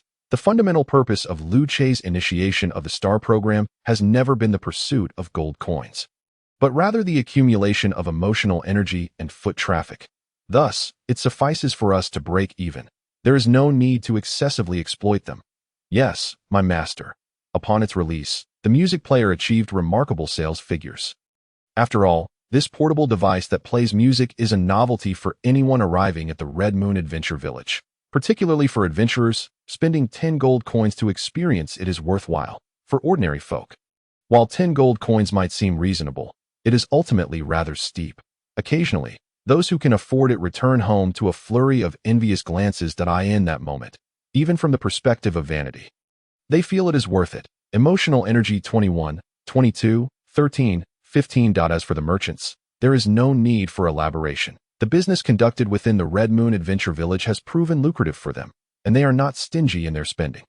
Moreover, such a hot-selling item holds significant status among their circles. If anyone lacks one, they would surely face disdain. You cannot even afford a music player, and you consider yourself a person of high standing? Consequently, within the shop Luce established for the STAR program, the music players were snatched up almost immediately upon display, with many even pre-ordering the next batch. Among the buyers were not only adventurers, merchants, and ordinary workers, but also some resellers in the Red Moon Forest. A music player costing 10 gold coins could be sold for 12 or even 15 gold coins outside. After all, there are plenty of wealthy individuals and nobles seeking novelty and extravagance. If I possess this trinket and you do not, then I am superior to you. The spirit of comparison is as simple as that. This situation has enabled Lu Che to amass a considerable fortune. While the resellers have also made a small profit, it pales in comparison to Lu Che's true objective. Why, you may ask? As previously mentioned, the music players require magical energy to operate, and this particular frequency and wave of magic can only be replenished at the Red Moon Adventure Village. Thus, once the magic in the resold music players is depleted, they must return to the village for replenishment. From this perspective, the actions of the resellers ultimately assist in attracting more visitors to the Red Moon Adventure Village. While the sales of the music players soared, the joy was not felt solely by Lu Che. Wheela, Nora, and Anlia also shared in this delight. Is this truly the reward for the 3 songs we sang? I never imagined it would be so substantial. Emotional Energy 21, 24, 31. The 3 young women sat around the round table in the Starlight Studio, gazing at a small chest of gold coins before them, their heads spinning with disbelief. Although they had been informed beforehand that becoming a superstar would yield great wealth, they had never truly fathomed the reality of such riches until now. There must be at least a few hundred coins here. Nora looked at the small chest filled with gleaming gold coins, feeling lightheaded and her heart racing. In fact, there were 326 gold coins and 4 silver coins, and this was merely the first distribution. In the future, even more would follow. Flamey, seated opposite the 3 young women, smiled and remarked, "As long as the band continues to produce songs, there will always be purchases. How the revenue is distributed within your team is a private matter. It is not my place to interfere. They're really more than just these coins. There will be even more in the future." And Leah took a deep breath, her eyes sparkling with a gleam of wealth. Forming a band and becoming a star is far more lucrative than running a tavern. Does this mean we have succeeded? Wheela shook her head to clear her thoughts and turned to Flamey. Being blinded by the allure of money is not a wise path. Compared to profit, Wheela clearly valued the fame of their band more. From the perspective of your debut, you have indeed succeeded. At the very least, you have gained acceptance. However, whether you can achieve great fame in the future depends on your own efforts and whether you can maintain this passion. Flamey nodded, acknowledging their accomplishments, but also cautioning them not to become arrogant due to their initial success. There lies a long and expansive road ahead for them to explore. Yes, I understand. Wheela lowered her head, clenched her fists, and silently urged herself to strive harder. She wondered if her forgotten robe and staff would weep upon learning of this news. By the way, there is another matter I need to discuss with you. Flamey glanced at the 3 young women before continuing. Your band will likely require a bassist to enrich the sound during your performances, providing a fuller tone with depth and rhythm, although the bass is also referred to as a low guitar. Its role in a band cannot be entirely supplanted by an acoustic guitar. For your band, it would be more advantageous to have one rhythm guitarist transition to the bass rather than having 2 guitarists among you. This way, the band's potential will be elevated. Of course, if you could add 2 more members to the band, you could not only include an additional rhythm guitarist, but also a keyboardist. Unfortunately, we currently lack sufficient personnel, and finding a suitable bassist in the short term is unlikely. Then let me transition to the bassist. After hearing Flamey's words, Nora glanced at Wheela before speaking up. In truth, having Wheela, the rhythm guitarist, shift to the bass would be more fitting, as this would allow the lead guitar to remain unchanged. Are you certain? Flamey inquired, raising her gaze. Absolutely. My initial choice of guitar was to assist Wheela should she falter. However, it appears that Wheela is far stronger than I had anticipated. Therefore, I believe it is perfectly acceptable for her to take on the role of guitarist. Nora nodded earnestly, articulating her reasoning. This statement drew Wheela's attention to her. Nora, very well. If that is the case, then it is settled that I hope you all can continue to work hard and create even more exceptional pieces in the future. After Flamey concluded her remarks, she rose and departed. Her primary purpose for this visit was to distribute the profits and optimize the band's structure.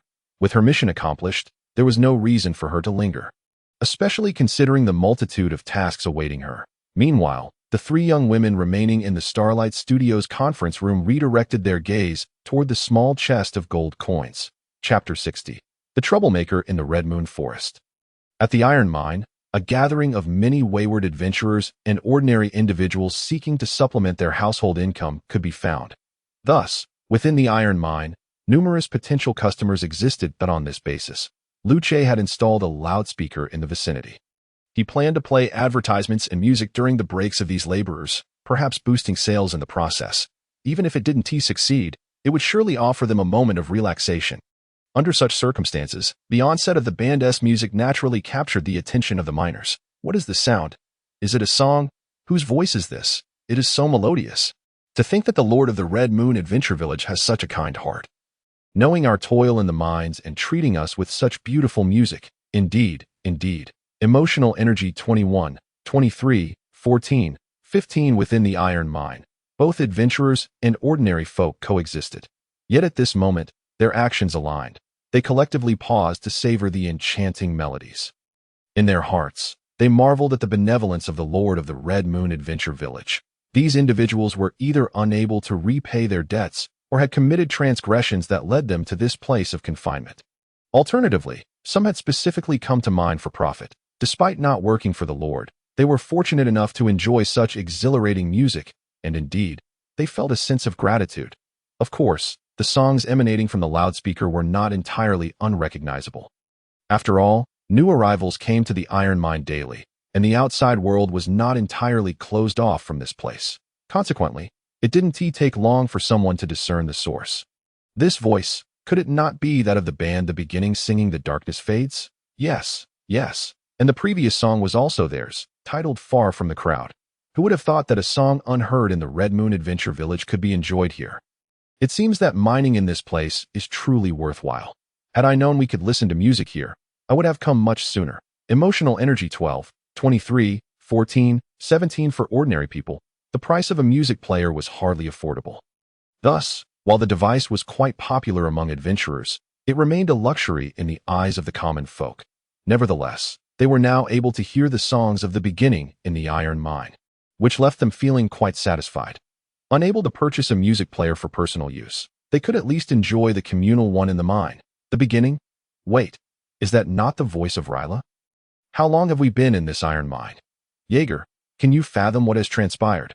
However, the joyous emotions of the miners could not extend to Morid and Jaeger. They had already recognized that the so-called songs of the beginning were indeed sung by Ryla.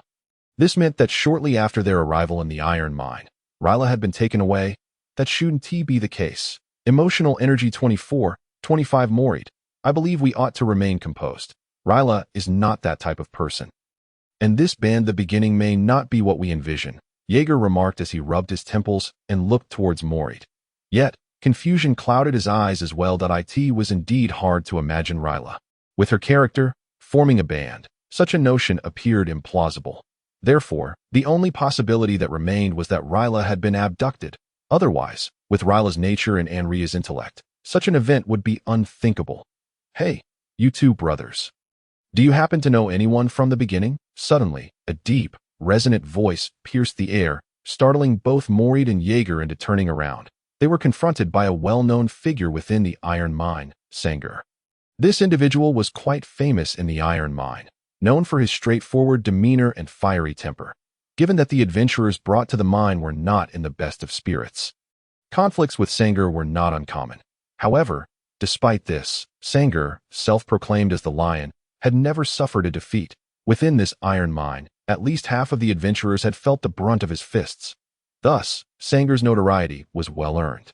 Yet, what made Sanger most infamous in the iron mine was not his strength or volatile temperament. Rather, it was the fact that every time he struck another adventurer, he would inevitably receive a beating from the security team overseeing the mine. Remarkably, he never retaliated during these encounters, adhering to the principle of accepting responsibility for his actions and standing firm in the face of consequences. As a result, the security team eventually found themselves at a loss, reduced to merely going through the motions. Consequently, upon seeing Sanger approach them, Morid and Jaeger felt their nerves tighten. Emotional energy 24, 27 Jaeger, we haven't offended him before, have we? Certainly not. We haven't even interacted with him. Then why is he coming to us? This is Sanger the Lion. He shouldn't bother with insignificant figures like us. Who knows? Wasn't he just inquiring about the beginning? Wait, the beginning?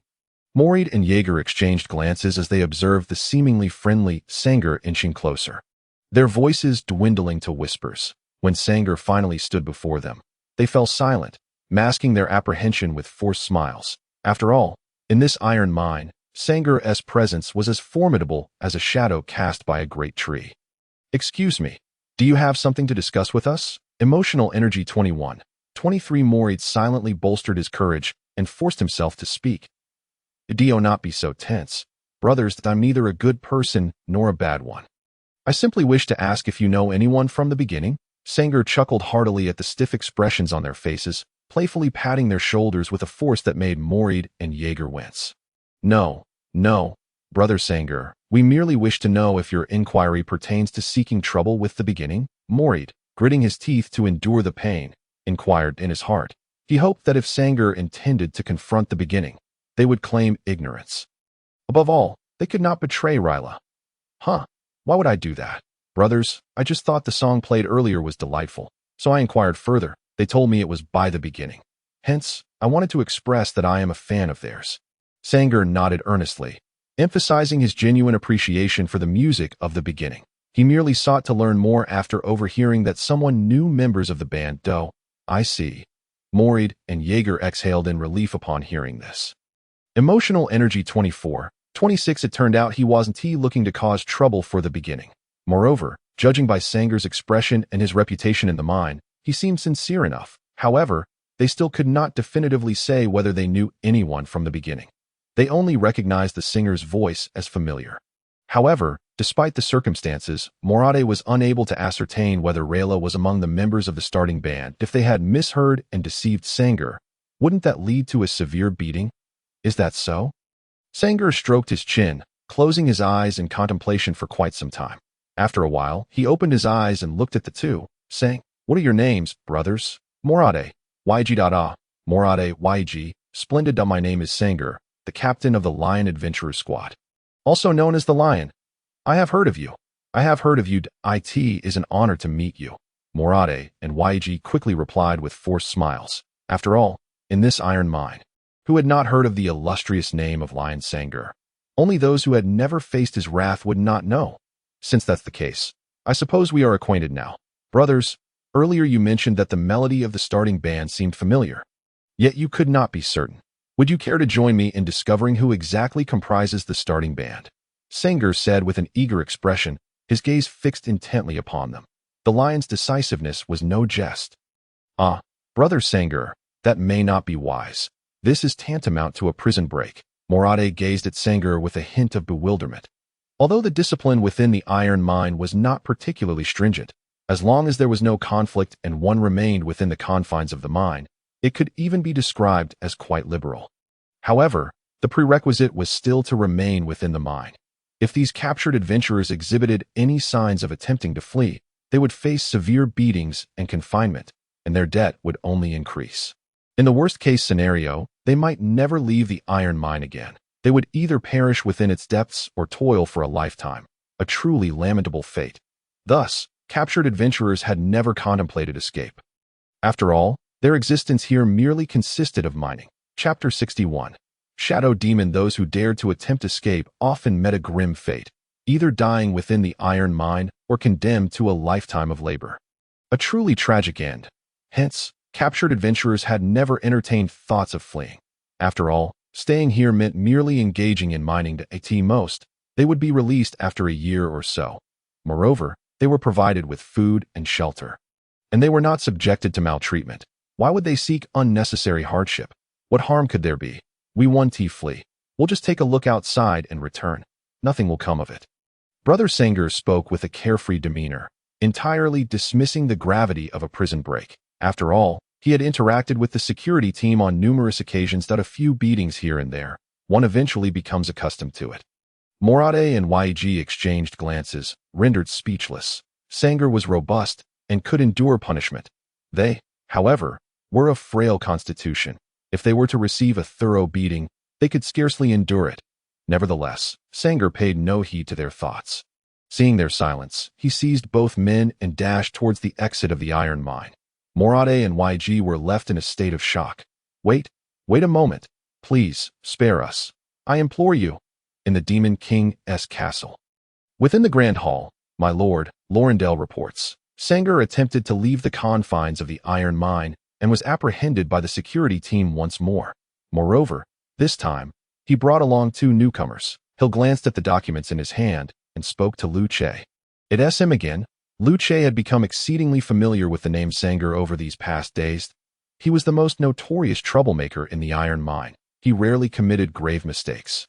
Yet he was constantly in trouble. If you sought to confront him, he would admit his faults without resistance. However, once the punishment was meted out, he would not amend his ways, continuing to act as he pleased, utterly unrestrained. Yet, to consider eliminating him seemed unnecessary. After all, he had not committed any egregious offense. Instead, Sanger's debts were accumulating, necessitating an extended stay in the mine, which was quite vexing to my lord. This time we must.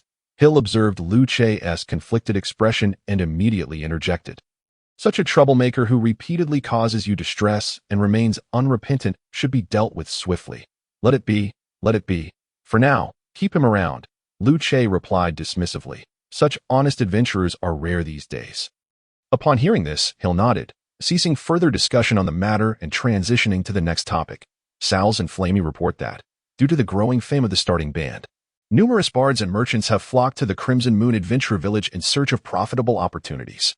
Simultaneously, the territory's monitoring room has discovered the presence of some adeptly disguised individuals within the village. They are likely spies dispatched by other lords. This matter requires your judgment, my lord. Spies? Lu Che narrowed his eyes at the mention of the term. Such occurrences were entirely anticipated. After all, other lords were not naive. The notoriety of the Crimson Moon Adventurer Village burgeoned, attracting increasing numbers of people. It was only a matter of time before they drew the attention of rival lords. For a force that had risen so abruptly without warning, it would be peculiar for them not to send spies for reconnaissance. That being said, I should establish an intelligence department within my territory. Until now, all of Lu Che's subordinates had held overt positions. Even Flamey, the actor publicly advertised, had never unveiled his true identity, yet he remained visible to all. Thus, when encountering spies sent by other lords, they could only feel constrained. After all, espionage was not their forte. Only Lorendale, who held the position of the Crimson Moon Adventure Village's security officer, could manage such spies. Others would likely find it difficult to intervene.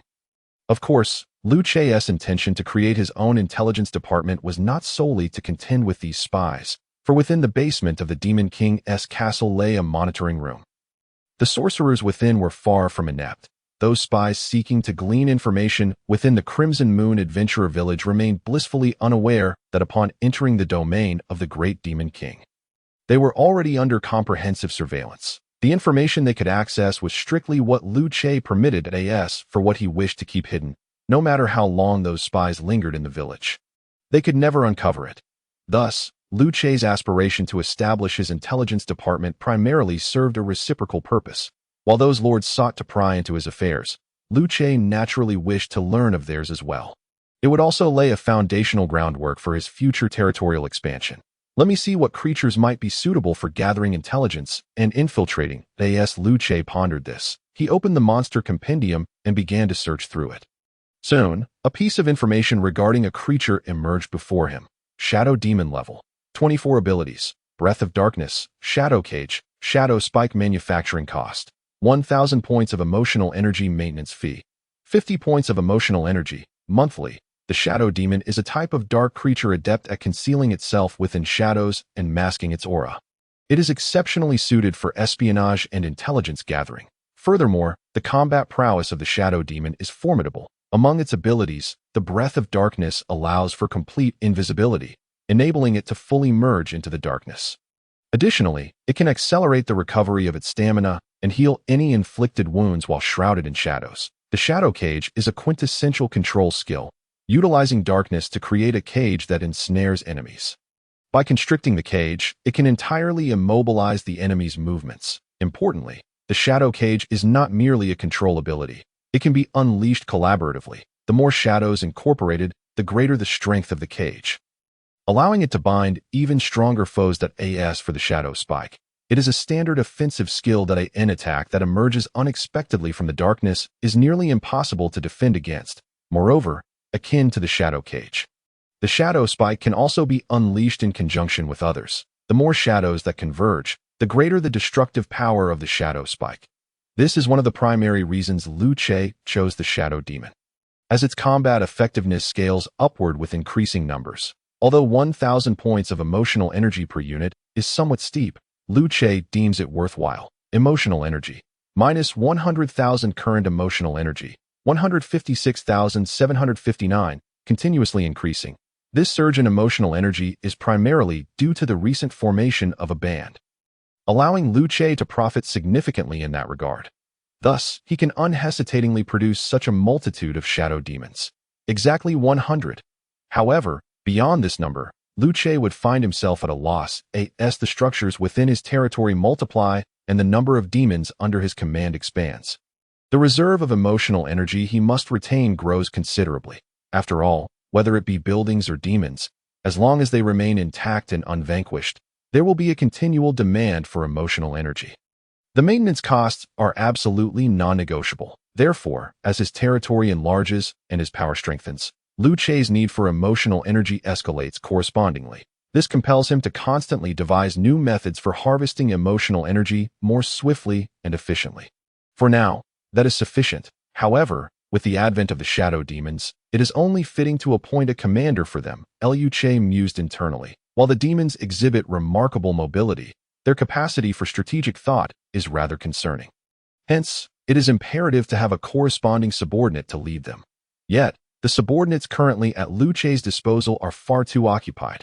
Moreover, they are not particularly skilled in intelligence operations. Consequently, Liu Che must recruit new subordinates. Alas, what a pity! To be honest, if it were possible, he would prefer not to recruit new subordinates. As he scrolled through the recruitment interface, he thought to himself, after all, vitality energy and soul energy are significantly more challenging to harvest than emotional energy. Those adventurers are akin to hens that lay eggs. If possible, Liu Che would rather not slay them for meat. Jiaorou's race. Shadow demon level. 24 abilities. Shadow martial arts. Dark devour growth potential. 5 stars recruitment cost. 9,000 points of vitality energy consumption. 900 points of vitality energy, monthly, soon. Liu Che located the subordinate he required this time. Jiaorou's, the leader of the shadow demons. It is worth noting that Jiaorou's race is quite similar to that of the shadow demons, as they also belong to the category of shadow demons. However, in comparison to Jiaorou's, the shadow demons can only be regarded as his subordinates. Thus, entrusting the shadow demons to Jiaorou's command is indeed quite appropriate. Although the recruitment cost is high, Liu Che still possesses a relatively ample supply of vitality energy compared to soul energy, which alleviates his concerns. Chapter 62. The Might of the Demon King. Vitality energy, minus 9,000 current vitality energy, 13,570 come forth. Jiaorou's. Liu Che confirmed the recruitment of his subordinate in the interface, while reflecting internally as his head of intelligence. He harbored great expectations for Jiaorou's to bring him surprises. At that moment, however, the light within the grand hall of the Demon King's castle suddenly dimmed. Darkness began to spread, as if it were consuming the light itself. That a figure concealed in shadows then emerged within the hall. Kneeling on one knee before Liu Che, its features obscured, respectfully bowed in a raspy voice. It spoke, "My lord, Jiaorou's sends you greetings. Darkness shall be your most loyal servant." As the words fell, the shadows within the hall rippled, seemingly demonstrating their allegiance to Liu Che. However, he understood that this was merely the shadow demon hidden within the shadows paying its respects. "Rise, Jiaorou's. From now on, the safety beneath the light shall be entrusted to you," Liu Che commanded, nodding as he observed the restless darkness and waved his hand. Beside him, Sierra stood tall, striving to exude the authority befitting the Demon King's steward. "Your command shall be obeyed." Jiaorou's respectfully acknowledged the order, but did not rise.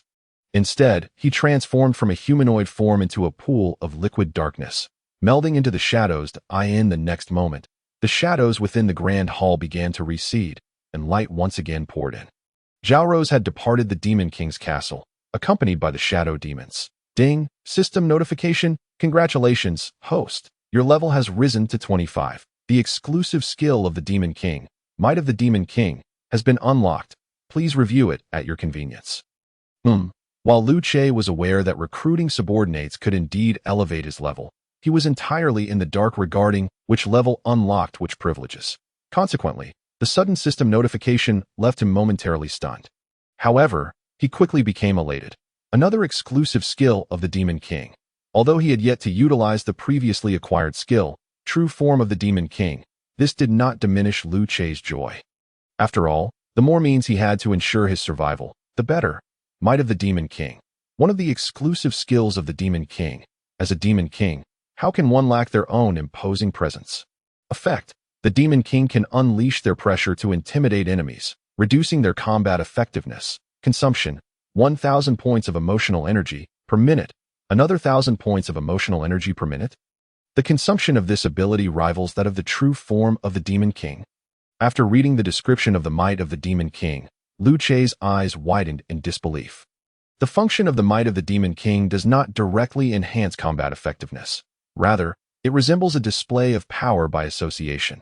Thus, is it reasonable for its consumption to be on par with the True Form of the Demon King, which significantly boosts combat effectiveness? This is certainly peculiar.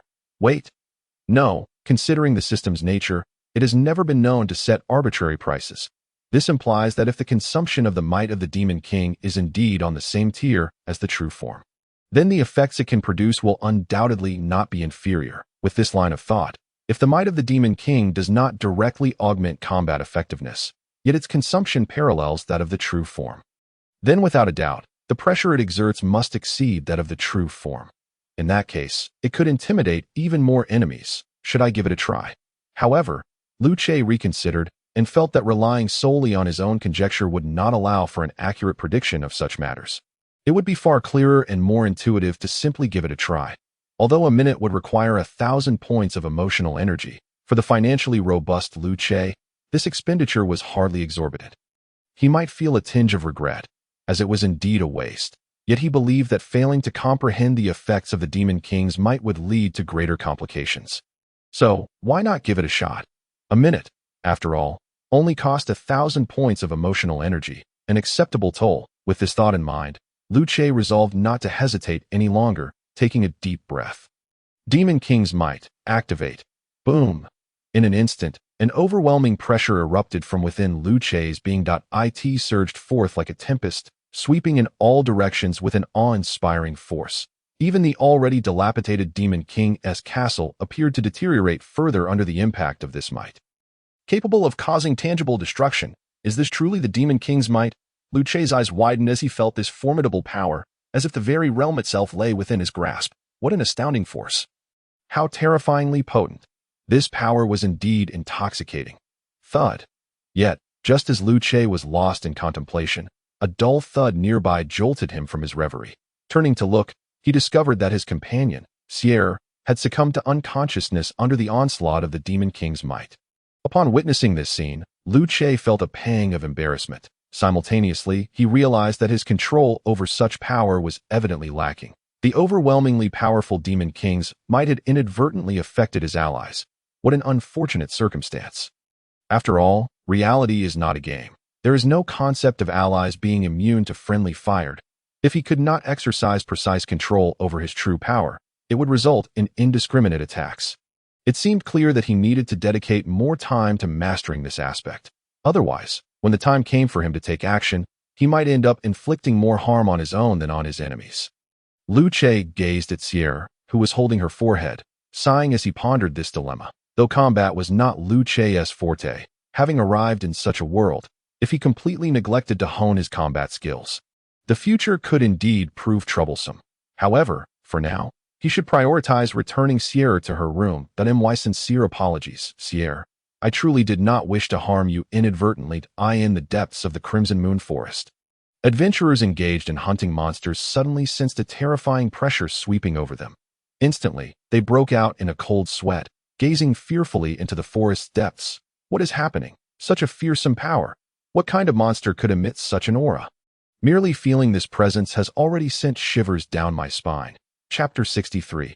Misunderstanding. Is there truly such a horrifying monster lurking in the depths of the Crimson Moon Forest? No, that cannot be. It should be impossible that if such a fearsome creature existed within the Crimson Moon Forest, it would have emerged long ago. How could there have been no signs until now? So, could it be that a powerful monster simply passed through the Crimson Moon Forest? It is certainly possible. Nevertheless, I still feel that today is not suitable for hunting. Otherwise, let us conclude today's mission and return to Crimson Moon Adventure Village for now. Just in case, Just in case a truly terrifying monster appears. If we return to Crimson Moon Adventure Village, at the very least, we will have a chance to escape. You are right. Emotional energy 23, 24, 34, 35. Even Luce was unaware that his attempt to wield the Demon King's might within the Demon King's castle had inadvertently reached the Crimson Moon Forest. Inciting a myriad of speculations among the adventurers, they felt that the Crimson Moon Forest had suddenly become perilous and unfathomable. Consequently, many adventurers unanimously chose to abandon their tasks and hastily exited the forest. After all, the mere aura was so terrifying, so fearsome that it made them tremble. If such a monstrous entity truly confronted them, they might not even possess the courage to draw their swords and would collapse onto the ground in fear. Thus, it was prudent to exit the Crimson Moon Forest and seek information elsewhere. While gold coins are important, one's life is undeniably more precious. Is this truly happening? After carrying Sierra back to her room in the Demon King's castle, Luce received news from the sorceress in the territory monitoring room regarding the adventurers in the Crimson Moon Forest. His unleashed Demon Kings might have led those adventurers to a misunderstanding. Believing that a powerful monster had appeared in the forest as a result, these adventurers chose to leave the forest in order to preserve their lives. Luce found himself bemused by the situation. Alas, how careless of me! I had no idea the effects of the Demon King's might would be so profound.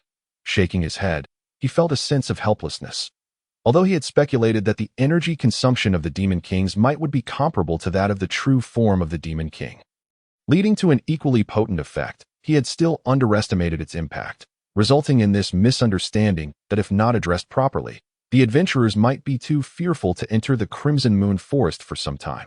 In the worst-case scenario, the inhabitants of Crimson Moon Adventure Village might flee in droves. That he needed to inform Sal's about issuing an announcement in Crimson Moon Adventure Village to clarify the situation. Additionally, a public statement should be prepared at the broadcasting station to soothe the adventurers' anxieties. Thus, Luce found himself compelled to take action in order to rectify the predicament. Latest announcement. Due to the routine martial arts competition conducted by the Lord's esteemed generals, the adventurers have been inadvertently disturbed. The Lord sincerely apologizes for this and solemnly assures that those who come to Crimson Moon Adventure Village need not worry about this incident. It was merely a martial arts mishap. Adventurers who were affected may now register their identities at the Adventurers Hall and receive 5 gold coins as compensation. Finally, the respected and illustrious Lord wishes all to enjoy their time in Crimson Moon Adventure Village. Upon receiving Luce's notification, Sals quickly took action, issuing an announcement in Crimson Moon Adventure Village. He attributed the sudden surge of pressure in the Crimson Moon Forest to the martial arts competition and solemnly assured that all affected individuals would receive compensation to assuage their concerns. Furthermore, this announcement would be repeatedly broadcasted to ensure stability among the populace. Consequently, those adventurers who had hastily fled from the Crimson Moon Forest had yet to share their experiences with others when they heard the resolution of the incident through the broadcast. A martial arts competition? The Lord's generals? So, the oppressive force we felt earlier was actually unleashed by the Lord's generals? My heavens, such terrifying pressure was generated by the Lord's generals. What an incredible display of strength. It is unimaginable how powerful the Lord must be to command such formidable generals. But why would they engage in a martial arts competition within the Crimson Moon Forest? That is your folly. Is it not? Such overwhelming power, if it were near Crimson Moon Adventure Village, would surely affect us all. Do you think we could withstand the aftermath of such strong beings? Indeed, you are right. So, it appears that the Lord is indeed looking out for us. Moreover, he is compensating us for our ignorance that I feel unworthy of such generosity. Emotional energy 34, 35, 26, 27. At this moment, the adventurers who had escaped from the Crimson Moon Forest felt an unprecedented sense of tranquility within their hearts. Their emotions were a tumultuous blend. What could possibly evoke such feelings? It was none other than the Lord of the Crimson Moon Adventurer Village, who, despite commanding such formidable subordinates and wielding immense power, continued to consider their well-being. Such magnanimity and character are truly moving, are they not? While martial contests among warriors are commonplace, the adventurers found themselves bewildered and panicked due to their lack of understanding, necessitating the Lord's soothing presence. What a predicament this is! Accepting these 5 gold coins would be a grave disrespect towards our Lord. Let us proceed, for now that the matter is clear. We must continue with our mission. Our Lord has treated us with such kindness. We cannot betray his goodwill. These 5 gold coins are not for us. We have limbs and can hunt monsters ourselves. If we accept this gold, would it not invite scorn from our comrades? Indeed, indeed. Away we go. Those accursed monsters await our reckoning. Emotional energy 26, 34, 31, 24. To be honest, even Lu Che himself did not anticipate that this unexpected incident would evolve in such a manner. Remarkably, it inexplicably enhanced his popularity, inadvertently advertising for the Crimson Moon Adventurer Village. One wonders whether the adventurers are simply gullible or perhaps overly naive, or could it be that incidents involving the Dark Lord are indeed quite rare. Chapter 64. York to in the Crimson Moon Forest, at the Iron Mine. A martial contest among warriors? It seems the Lord here is quite extraordinary. Hey, you must refer to him as Lord. Yes, indeed. However, it must be said that the Lord of the Crimson Moon Adventurer Village is truly commendable. It would be even better if we could be released. Are you jesting? Do you realize how much gold you owe? Should you attempt another escape, we will surely report you first. Emotional energy 31. 32, 27, 28. In truth, the earlier unexpected incident not only affected the adventurers hunting monsters in the Crimson Moon Forest, but also the prisoners and miners within the Iron Mine felt its ripple. However, with the presence of the security team, they found themselves somewhat reassured, thus refraining from fleeing. Shortly thereafter, the mine's loudspeaker began broadcasting announcements arranged by SARS, which further calmed the populace's spirits, providing them with a sense of security greater than ever before. After all, working under such a powerful lord is indeed a privilege. Unfortunately, this privilege is reserved for the miners and ordinary adventurers. The most notorious figure within the mine, Sanger, was clearly anything but ordinary.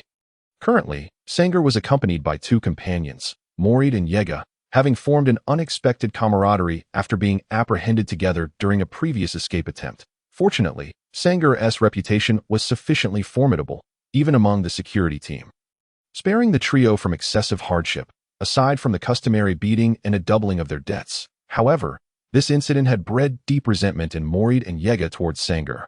Damn it, was the idea to escape theirs? They had never even considered such a thing. It was all that wretched Sanger's insistence on witnessing some band, and what came of it? Not only did they not see the performance, but they also ended up in trouble. Sanger, being a reckless individual, was unfazed by these matters, his debts soaring to astronomical heights. He was in a position where a multitude of debts did not concern him, nor did an abundance of lice bother him. Yet, Morid and Yega still yearned for freedom. 1,000 gold coins in debt had become 2,000, and who knows how much more it would rise in the future. Anlia, Rayla, please hasten to rescue us from this plight. What are you 2 thinking? Morid and Yega, do you not find martial contests among warriors to be awe-inspiring? Just as the 2 were earnestly praying, Sanger suddenly interjected. The unexpectedness of his words sent chills down the spines of Morid and Yega. What do you intend to do? Sanger, I warn you, we have already reported to the security team. If you plan to stir up trouble again, do not involve us. Do not say such things. I merely seek what is best for you. Yet Sanger paid no heed to their protests, skillfully placing his hands upon their shoulders instead. Look at you both, so weak in strength. How can you expect to grow stronger without observing the battles of the mighty? What exactly are you implying? Morid and Yega stared at Sanger's large face, feeling their sanity waning. Let us venture deep into the Crimson Moon Forest, Sanger exclaimed with palpable excitement. Morid and Yega gasped in horror. Security team, I will report you. In Sherlin City, at the Lord's Manor, or perhaps more aptly termed a noble estate, the Lord of Sherlin, Viscount Cecil, resides here. York Cecil, the Viscount. Yet, at this moment, York sat upon a fur-covered sofa, his brow furrowed in thought as he listened to the melodies emanating from the music player on the table. After a considerable time, he finally raised his head. That girl, Nora, has vanished without a trace in recent days. She claimed to be meeting with the daughter of Marquis Telka. Yet, What is this? Engaging in such activities. As a noble, how could she so brazenly expose herself? While Rayla takes the lead in the band, Nora's voice is not without merit.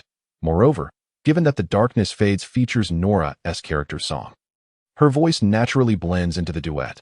Thus, as Nora's father, York Cecil could easily recognize her voice. Nobles should not conduct themselves in such a fashion. Such behavior only tarnishes the dignity of the aristocracy. With this thought, York rose from the fur-covered sofa and began pacing the room, deep in contemplation. After a lengthy deliberation, he sighed. Perhaps it would be best to refrain from informing Marquis Telka for now. I shall call Nora back instead. Her grandfather has been searching for her recently. She must not be allowed to continue down this path of self-indulgence. York shook his head, pondering within he recognized Rayla's voice as well. However, the sight of both noble daughters engaging in such public displays is hardly suitable for promotion. Thus, it is prudent to summon Nora back for an inquiry. Once the reasons are clarified, I shall pen a letter to Marquis Telka, ensuring that I do not neglect to inform him that the Crimson Moon Adventurer Village, in the Starlight Studio. The optimization of the band The Beginning has been remarkably successful of late.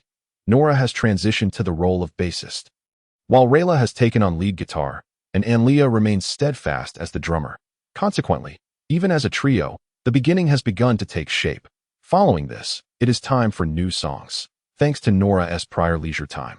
She has amassed a collection of works. After sifting through and selecting 3 pieces deemed suitable by all, they can begin the process of revision and enhancement. Subsequently, they shall present their new works to Flamey, Ms. Mira, for approval. Once approved, the 3 young women can commence their vocal practice, preparing for future performances. After all, a concert cannot possibly consist of merely 3 songs. That would be too meager for the audience. Thus, Flamey has set the standard that to hold a concert, at least 12 songs are required. Moreover, the 12 songs constitute merely a brief concert, necessitating a considerable number of guest performers in between. Otherwise, at the very least, the repertoire would need to encompass 15 to 20 songs in duration. Consequently, during this period, the 3 young ladies are diligently working to meet this challenge. While they do not expect to produce 12 songs in the short term, they aim to strive toward this goal. Chapter 65. I am waiting for you. However, it must be noted that the trio's efforts to create music are not solely for the purpose of staging a concert. Earning money is also among their objectives. Upon realizing the lucrative nature of song sales, even Nora, hailing from noble lineage, cannot overlook this prospect. Adventurers possess a remarkable capacity to earn money. After all, in this world, apart from nobles and wealthy merchants, adventurers hold the most liquid assets. These individuals possess no concept of saving, thus spending without restraint. Of course, this matter is not the focal point of our discussion at present. Rather, one might argue that life for the 3 young ladies has become considerably more fulfilling than before. Very well. Rella, your singing has become increasingly confident. Persevere, and you will undoubtedly improve. Nora, your rhythm must align more closely with the drumming during your performance. And Leah, the drummer's role is to provide a foundational rhythm for the entire band during performances. Thus, your task is of utmost importance. At the conclusion of a song, during their practice breaks, the 3 young ladies would assess each other's shortcomings and endeavor to rectify them through practice. The atmosphere is consistently lighthearted and joyful. It is only when a letter is delivered that their practice session comes to a pause. Nora, this letter is for you. My letter? Nora inquires, somewhat perplexed, as she accepts the missive handed to her by a staff member from the Starlight Studio. Glancing at the envelope, her beautifully arched brows furrow in concern. Emotional energy 23. What is it, Nora? Rella inquires, unable to contain her curiosity. It is a letter from my father. From Viscount Cecil? Yes. Nora casts a glance at Anlia, nodding, before unfolding the letter and extracting the paper. After a cursory glance, her previously furrowed brow deepens into a more intricate frown. What does the letter say, Nora? Your expression seems peculiar. Rella and Anlia observe her reaction with concern. Nora's countenance is far from pleasant, lacking the joy typically associated with receiving correspondence from her father. Father has requested that I return home, stating that my grandfather is seeking me. Upon hearing this, Nora neatly refolds the letter and succinctly summarizes its content. With a sigh, she adds, I fear our affairs may have come to my father's attention. This is not difficult to surmise. After all, nobles are hardly oblivious to news. Given the significant events in the Red Moon Adventurer Village, it is improbable they remain unaware. For nobles, maintaining their pride is paramount, and the notion of having their daughter become a wandering bard, exposing herself and selling her voice, is a source of embarrassment. A band, to those esteemed aristocrats, what difference is there between this and a bard? The only distinction is that a bard performs solo, while a band comprises several bards. Thus, Nora's father's reaction does not surpass her expectations that he asked for her grandfather. To be frank, she wishes to avoid becoming a necromancer like him, which is precisely why she sought to escape her family. Regardless, Nora is still a young lady. Engaging daily with skeletons, corpses, and grotesque creatures hardly brings her joy. That if she were truly content, she would not have sought Rella's assistance in acquiring sweet dreams. Oh, what shall we do now? Nora, will you return home? Rella asks, her voice tinged with anxiety. Emotional energy 25. They have painstakingly established a band and achieved significant accomplishments. To disband at this juncture would undoubtedly be a considerable blow to Rella. Yes, I must, Nora replies, meeting Rella's gaze, placing a reassuring hand on her shoulder, and solemnly declaring, however, Rella, I can assure you that regardless of what transpires during my return, I will undoubtedly come back. I care not for the whims of my obstinate father and grandfather. They each occupy their days, one fretting over noble appearances, the other obsessing over necromancy. Have they ever considered the emotional well-being of their daughter and granddaughter? Humph, I wait for you. Rella lifts her gaze, locking eyes with Nora, and after a moment's contemplation, nods vigorously, affirming her commitment. And I, too, I shall wait for you, Nora. And Leah chimes in eagerly, not wishing to be left behind. Thank you. Thank you both. However, I shall require your assistance upon my return. Nora states, what assistance? Just a small favored in the Demon King's castle. Luce sits upon his throne, listening to the melodies emanating from a music player, unable to resist closing his eyes and immersing himself in the harmonious sounds. It must be said that the three young ladies of the band possess undeniable talent. Within a short span, they have already produced their 8th song. Furthermore, despite their rapid output, the quality remains impeccable. Even showing signs of continuous improvement, they are truly born for this vocation. Moreover, the success of the band has captured the attention of numerous merchants who perceive a lucrative opportunity. They generally believe that the distinction between a band and a bard is negligible. Therefore, if the Starlight Studio can manage a band, why can't they? Fueled by this line of thought, many merchants began leveraging their networks to locate bards and brought them to the Red Moon Adventurer Village. For these bards, their pursuit is primarily for sustenance. Since they are merely seeking a means to survive, it matters little where they do so. Furthermore, witnessing the success of the band has illuminated a promising future for them. Compared to other locales, where mere survival is a struggle, the Red Moon Adventurer Village, abundant in gold coins, presents the most opportune environment for striking it rich. If they truly achieve fame, not only will they secure their livelihoods, but it won't be long before they enter the ranks of the wealthy. With such dreams of sudden wealth, many bards flock to the Red Moon Adventurer Village.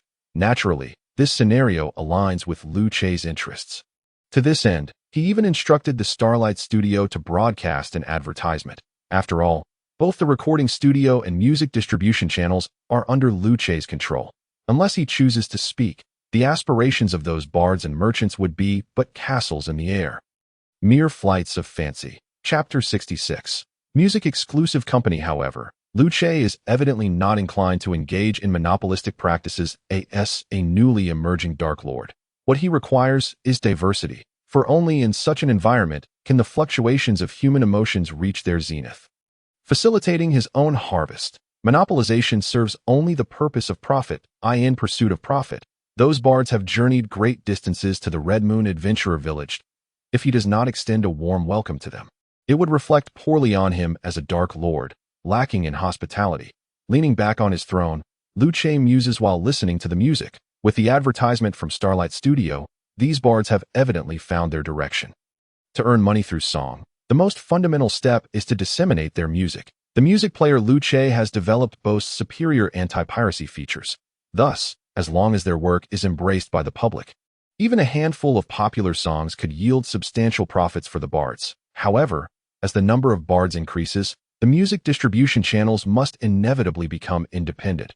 Remaining tied to the Starlight Studio would hinder growth. Lu Che pondered deeply and suddenly beckoned to Sierra beside him. Sierra, inform Vlami to make preparations for the establishment of a new company, Music Exclusive, which will take over the music publishing, music downloading, and sales of music players. From now on, Starlight Studio will solely focus on star making, leaving music publishing behind. Ensure that both sides of the business are well coordinated. Additionally, open 2 new recording studios for external use, providing a lifeline for other music studios. We must avoid having all the bards from Red Moon Adventure Village signed exclusively to Starlight Studio. As for the Star Program's operations, I have not entrusted it to Sal's, who handles commercial affairs, but entirely to Vlami. Vlami is already responsible for external publicity and oversees the shape-shifting slimes that assist in star making him evidently more familiar with this aspect of the business than Sal's. Understood, Master. Sierra nodded slightly, acknowledging that she had committed it to memory. She remained uncertain about the purpose of the business separation, as her role was merely to convey her master's orders. One more thing. Once the Music Exclusive company officially launches, have Vlami create a music chart ranking the released songs by download numbers, updating it daily, and making it publicly accessible. Lu Che nodded thoughtfully and continued. Yes, Master. However, what purpose does this serve? Sierra asked, unable to resist the urge to inquire further, despite diligently noting Lu Che's commands. Indeed, what purpose does it serve? Lu Che mused with a faint smile, responding softly that it is, of course, to stimulate fan economy and satisfy the vanity of the bards. As long as those fellows care about fame and fortune, a ranking chart is the best tool to stir emotions. Not only will the prominent music publishers experience emotional fluctuations due to the chart, but even those who are unlisted, along with their fans and supporters, will also evoke a myriad of sentiments because of it. In this way, I will not only harvest emotional energy, but also allow the economy to rebound. It's a multifaceted gain, truly a harvesting tool. Moreover, it is imperative that the rankings on the music chart are absolutely genuine. This means that those fellows who wish to compete for the rankings must produce outstanding works.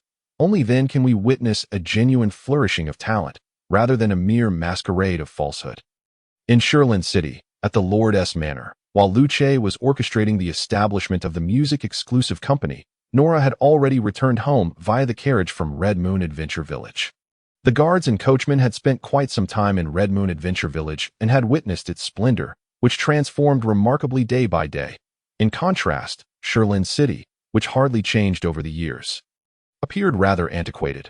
Miss Nora, the Lord has been awaiting your return for some time, announced the butler of Viscount Cecil, a dignified middle-aged man, as he slightly bowed to Nora at the entrance of the manor.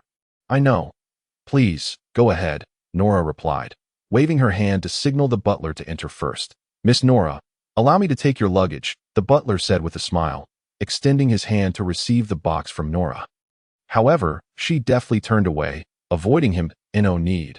Just take me to see my father. Very well, Miss Nora, the butler responded without annoyance, continuing to follow her until they reached Viscount Cecil's study. York Cecil had been waiting there. Father, Nora, you have finally returned, York said, looking up from the book he had been reading, rising to his feet. The butler completed his task and respectfully exited the study, closing the door behind him. Father, as you know, I did not wish to return. Nora glanced at her father and sighed. She then surveyed her surroundings before placing the box at her feet. Grandfather should not be here, correct? He has other matters to attend to and is not here. York replied, stepping closer to Nora. After a moment of silence, he continued, I am already aware of your activities in Red Moon Adventure Village. I have heard the songs you performed. Were they good? Nora interjected, interrupting her father's words. Good? No, that is not what we are discussing now. York instinctively answered but quickly realized his mistake and fell silent, casting a glare at Nora. Nora, you know we are nobles. In the future, you may inherit my position to govern Sherlin City. Yet now, you have chosen to become a bard in Red Moon Adventure Village. Father, we are a band, Nora replied earnestly, looking into York's eyes, once again interrupting him. Ugh, York furrowed his brow, aware that his daughter had a rebellious streak. Yet, why did she seem even more defiant upon returning from Red Moon Adventure Village? What is the difference between a band and a bard? I have heard that many bards have migrated to Red Moon Adventure Village. York did not comprehend the distinction between the two. To him, they appeared almost identical. That is not the case. A band is a band. And a bard is a bard. Nora insisted stubbornly. Fine, I shall concede. A band. York frowned, contemplating her for a while before continuing. But even if it is a band, what difference does it make? You are still selling your voice. Exposing yourself to the public. Mingling with commoners and farmers. Father, Rayla is also there. Nora sensed a shift in her father's tone and quickly interjected. Rayla is not a commoner. Ugh. Upon hearing this, York was momentarily taken aback. His daughter had certainly sharpened her tongue during her brief absence. Nora, irrespective of your arguments, such behavior is unbecoming of a noble. You will bring shame to the Cecil family. As a noble, to earn a living through singing. What kind of decorum is that? York inhaled deeply, reminding himself that this was his daughter, and he must not lose his temper. He resolved to express his thoughts clearly, determined to prevent her from continuing down a misguided path. A noble must embody nobility, be graceful, possess etiquette, and exhibit decorum. One should have proper upbringing and refinement. This time, Nora remained silent, her gaze fixed intently on York. Do you understand? York, seeing her expression, mistakenly believed his lecture had touched her. Father, how long have we been in Sherland City? The family must not be prosperous. After a prolonged pause, Nora finally spoke up, leaving York momentarily speechless. Indeed, she was not wrong. Due to Sherland City's unfavorable geographical location and scant resources, poverty had always plagued the region. Consequently, as the Lord of Sherland City, Viscount Cecil could hardly be considered wealthy. After all, a lord must support not only himself, but also his family, the local security forces, city guards, and his personal guard. Maintaining all these individuals required substantial funds. A lord must be accountable for his territory, while a lord may control the economy of his domain. When that economy reaches the brink of collapse, even the most oppressive of lords may struggle to extract any wealth. Ahem, Nora, we are not discussing this issue. After a brief silence, York cleared his throat with a couple of forceful coughs, attempting to steer the conversation back on track. What we are discussing now is you. However, before York could finish his statement, Nora placed the box she had brought back onto her lap. She then unlocked the box and lifted the lid. In an instant, a dazzling golden light burst forth from within. It was a chest brimming with glimmering gold coins. The radiant glow momentarily silenced York's voice. Nora, what is this? He exclaimed, gazing at the coins with wide eyes. Swallowing hard before managing to ask, his voice strained. Although the treasure within the chest did not surpass York's entire fortune, it was enough to ignite a spark of desire within him. After all, he had just remarked that the city of Sherlyn was impoverished and that the Cecil family was destitute. As a nobleman and a lord, while there were many ways to amass wealth, there were equally numerous expenses to consider. This is the share I received after releasing those songs in the Crimson Moon Adventure Village. Currently, there are 8 songs, and the earnings amount to 1,262 gold coins. Nora stated calmly, looking at York. Of course, these coins did not belong solely to Nora. A portion was also owed to Ryla and Anlia. Nonetheless, in order to convince her father, Nora had no choice but to bring all the coins home. Moreover, this is merely the first distribution. If more people download the songs, there will be additional earnings. Miss Mira has also informed us that this is just the revenue from song releases. Subsequently, there will be income from concerts, merchandise sales, and so forth. Nora continued without waiting for York to recover from his astonishment. After a pause, she added, according to Miss Myra's estimation, if we can hold a concert and promote the band's fame, the total income will not be less than 10,000 gold coins. 10,000 gold coins, just for a few songs? York's eyes widened in disbelief. While 10,000 gold coins might not be a substantial sum for some affluent nobles, it was undeniably a figure that could not be overlooked for the impoverished Cecil family. The cost? Merely a handful of songs. This transaction, perhaps, sigh. With this realization, York's breath became heavy. Nora, are you telling the truth? Of course, father. The gold coins are right before your eyes. Would I dare to lie? Nora shrugged, looking at York. You know, the pocket money I've received throughout my life, even when combined, is nowhere near this amount. Indeed, not even a tenth of it. But still, as nobles, we must maintain our dignity. York glanced at Nora, then at the chest overflowing with gold coins on her lap. Words lodged in his throat, unable to escape. Alas, when one is poor, ambition often falters. If York Cecil were a grand noble, or if he ruled over a prosperous territory, He could have rebuked Nora loudly, questioning whether such a meager sum of gold was worth exposing herself to the world. Unfortunately, neither of these scenarios applied to York Cecil, so he swallowed his words instead. "Father, go ahead and pursue it, Nora. Also, please send my regards to Ryla and assure her that I shall not mention this matter to Marquis Telka." York raised his chin, sighing. Deep down, he indeed wished to chastise Nora. However, the chest of gold coins was an offer that the Cecil family simply could not refuse. Chapter 68. Ways to earn money moreover. In York's view, sacrificing one's personal reputation for the sake of family interests was not a matter of shame for a noble. Rather, it was a mark of honor, a noble quality of self-sacrifice for one's kin. Given this, what reason did York have to hinder Nora? "So, does this mean you approve of my current endeavors?" "Thank you, Father," Nora exhaled, realizing that this negotiation had ended in her favor. After all, the situation of the Cecil family was indeed dire, and her victory stemmed merely from York's helplessness. "There's no need to say such things, Nora. You have grown up, willing to contribute to the family. What reason do I have to stop you?" York shook his head, calming himself. He then reached for the chest of gold coins on Nora's lap, intending to secure it. Thud. However, seeing her father's movement, Nora swiftly closed the lid of the chest. She then lifted it away from his reach. "Nora, what are you doing?"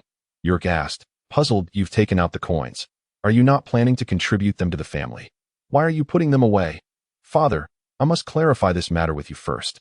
The gold coins in the chest do not all belong to me. I only possess 1/3 of them.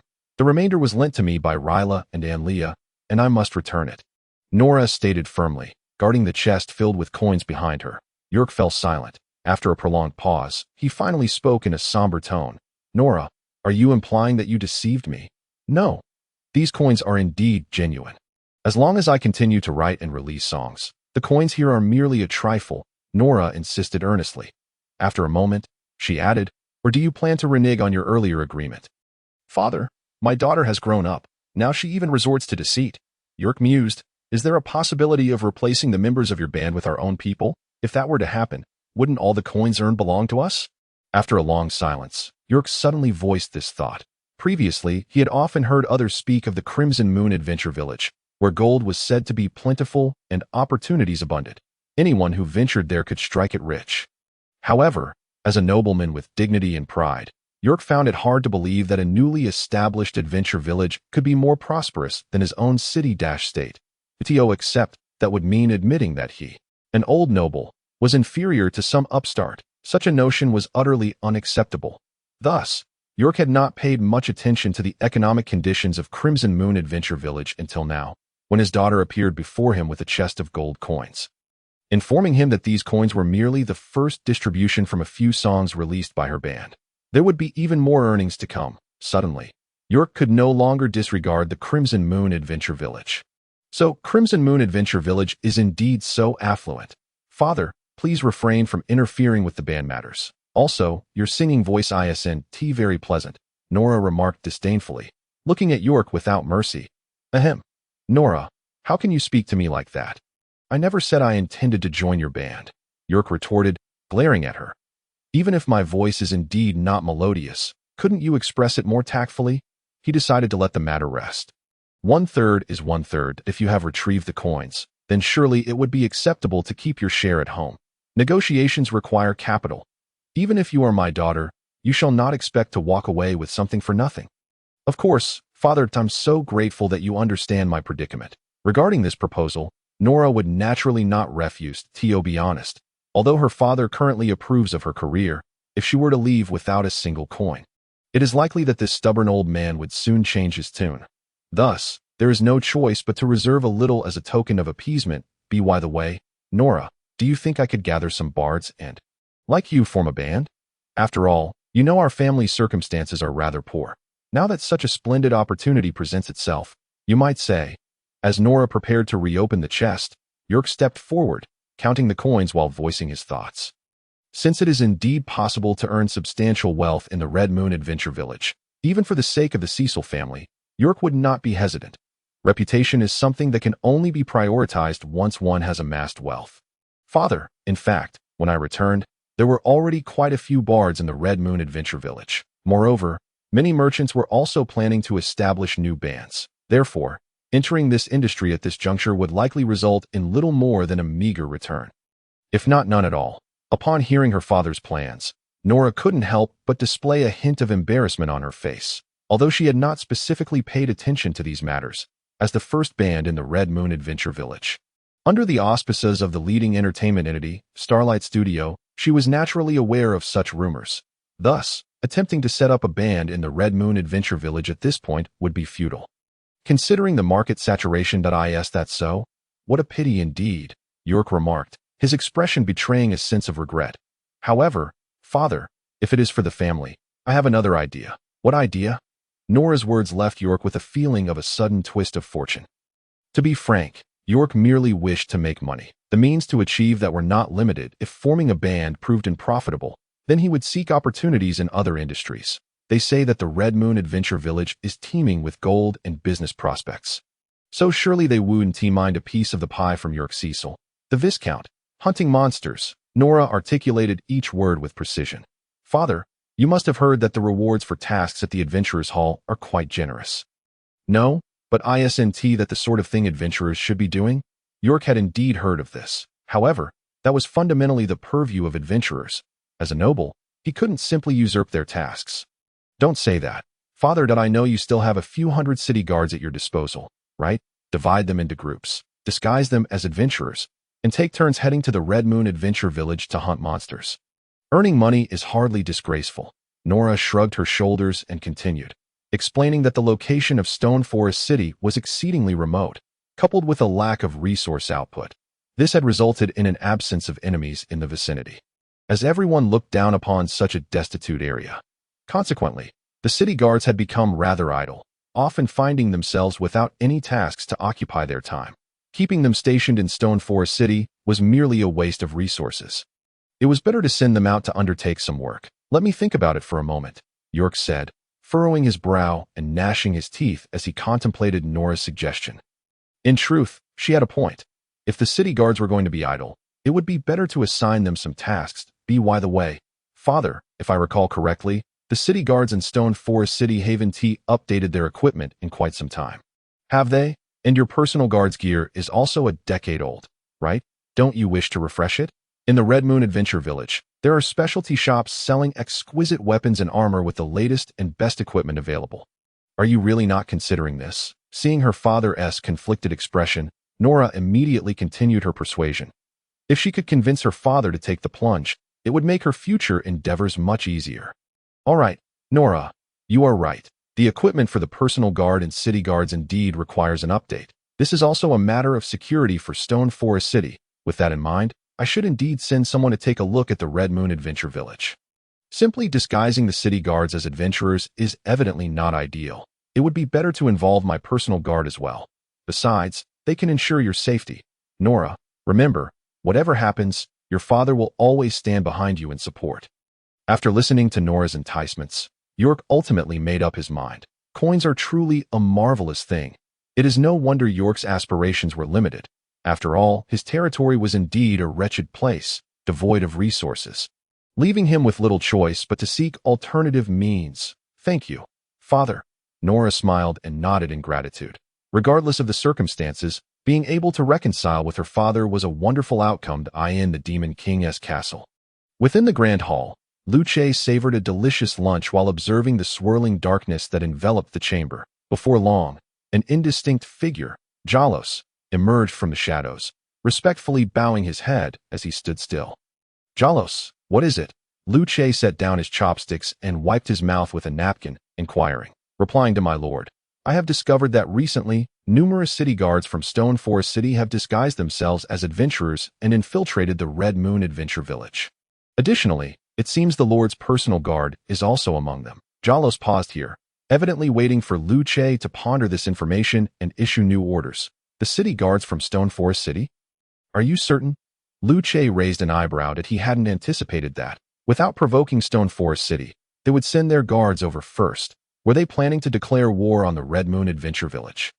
To be frank, if this had been 2 months ago, Luce would have been reluctant to engage in conflict with Stone Forest City. After all, at that time, he had just taken over the Demon King's affairs. and his territory was desolate, in dire need of revitalization. Faced with the threat from Stone Forest City, he truly had no recourse. However, as of now, for Stone Forest City to dare challenge him seemed somewhat presumptuous. I can confirm it. The appearance of the Stone Forest City guards has been cross-referenced by the shadow demons I dispatched, and it is absolutely accurate. Furthermore, the identity of the Lord's personal guard has also been verified. Jalos stated with utmost certainty, these matters could not be executed overtly by Loredel. Yet, Jalos and his shadow demons were free from such constraints. Investigating the circumstances of neighboring city-states, particularly the Lord's, was their primary responsibility. So, the city guards and the personal guard of Stone Forest City intend to scout the situation in the Red Moon Adventure Village before launching an attack. Liu Che stroked his chin. Contemplating the intentions of the Lord of Stone Forest City. My Lord, since Stone Forest City dares to treat you with such disrespect, we should swiftly eliminate them, exclaimed Hill, who was attending to Liu Che during his meal. Her face etched with indignation towards the Lord of Stone Forest City. Hill, do not act so rashly. We cannot ascertain Stone Forest City's true intentions if we simply seek trouble with them. Wouldn't that put us at a disadvantage? Liu Che chuckled softly, calming Hill. If we were to strike against Stone Forest City, a single wave of monstrous tides would suffice to shatter their defenses. However, this would render the Red Moon Adventure Village, which would be attacking a noble, the target of universal condemnation. Such a scenario is something Liu Che must avoid at all costs, until he achieves invincibility. Maintaining a low profile is undoubtedly the wisest choice. However, if Stone Forest City were to make the first move, Liu Che could justifiably retaliate. Moreover, it would provide an ample opportunity to acquire a substantial amount of vitality and soul energy. Jalos, please continue. What actions have those city guards and personal guards undertaken since arriving in the Red Moon Adventure Village? Are they gathering intelligence? Liu Che pondered while inquiring in response to my lord. They registered as adventurers at the Adventurers Hall and promptly took on tasks to hunt monsters. There were no actions taken to gather intelligence. Furthermore, they seemed to exhibit great interest in the merchandise available at the boutique weapon and armor shops. They have also made substantial purchases of alchemical potions for their monster hunting endeavors. Jialuos answered without needing to reflect on the information. However, the content left Liu Che momentarily taken aback. They are merely here to complete tasks. For the sake of profit, the subordinate was unaware. Yet, their actions thus far have indeed appeared quite ordinary. Jialuos nodded, refraining from offering any opinions. Chapter 70. No such intentions. Jialuos understood that, as a blade concealed in the shadows of the Dark Lord, there was no need for personal thoughts. Merely reporting the circumstances sufficed. Very well. If that is the case, continue to monitor the movements of Sherlin City. Additionally, you shall visit the territory monitoring room shortly and mark those individuals. As for the situation in Chiwu Adventure Village, let the sorcerers continue their surveillance. Liu Che slightly nodded, making the arrangements. Since the city guards and the Lord's personal guards of Sherlin City had not taken any action for the time being, Liu Che only needed to keep a watchful eye on them. After all, regardless of whether these individuals were foes, their presence in the Dark Lord's territory could yield emotional energy. Moreover, their hunting of monsters could inadvertently contribute significant life force and soul energy. Such a favorable situation, why would Liu Che refuse? After all, the forces of Sherlin City were hardly formidable. Yes, I shall obey my lord's command. That I take my leave, Jialuos replied, his figure quickly blending into the darkness. Retreating like a tide along with the shadows of the hall, Liu Che continued his meal, undisturbed. Sherlin City, I hope you can be wise that I certainly do not wish to cause unnecessary bloodshed. The city guards and personal guards dispatched by York to Chiwu Adventure Village were quite earnest. Their mission was merely to masquerade as adventurers and earn a living in Chiwu Adventure Village. As for gathering intelligence on Chiwu Adventure Village, that was utterly non-existent. York had never contemplated waging war against Chiwu Adventure Village. Despite having 300 city guards, 200 security team members, and 100 personal guards within Sherlin City, this was merely a matter of numbers. In terms of individual strength, the security team of Chiwu Adventure Village was truly top tier. Sherlin City's forces simply could not compare. As for equipment, the armaments in Sherlin City were woefully outdated, nearly all from a decade past. In fact, many pieces were damaged due to lack of maintenance. Now, consider the equipment in Chiwu Adventure Village. Specifically, Observe the wares in the boutique weapon and armor shops. The swords and blades in the boutique weapon shop would easily cleave through the weapons currently wielded by Sherlin City's guards. The weapons of Sherlin City would shatter, while the boutique's blades would remain unscathed. And as for the wolf-tooth armor-piercing arrows, a single shot could penetrate the rusted armor of Sherlin City's guards.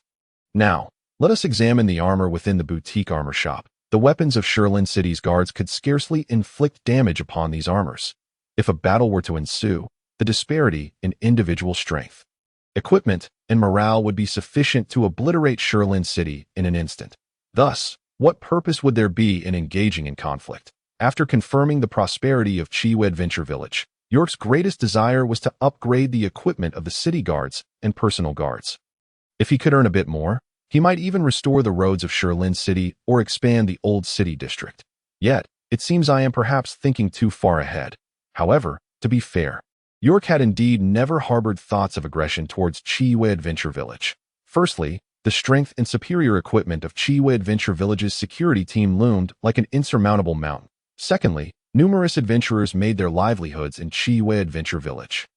Should Sherlin City choose to attack, these adventurers would surely not acquiesce. Finally, there was the persuasion of Nora. For those who had never lived in Chiwa Adventure Village, it was truly difficult to fathom the formidable power of the Lord behind it.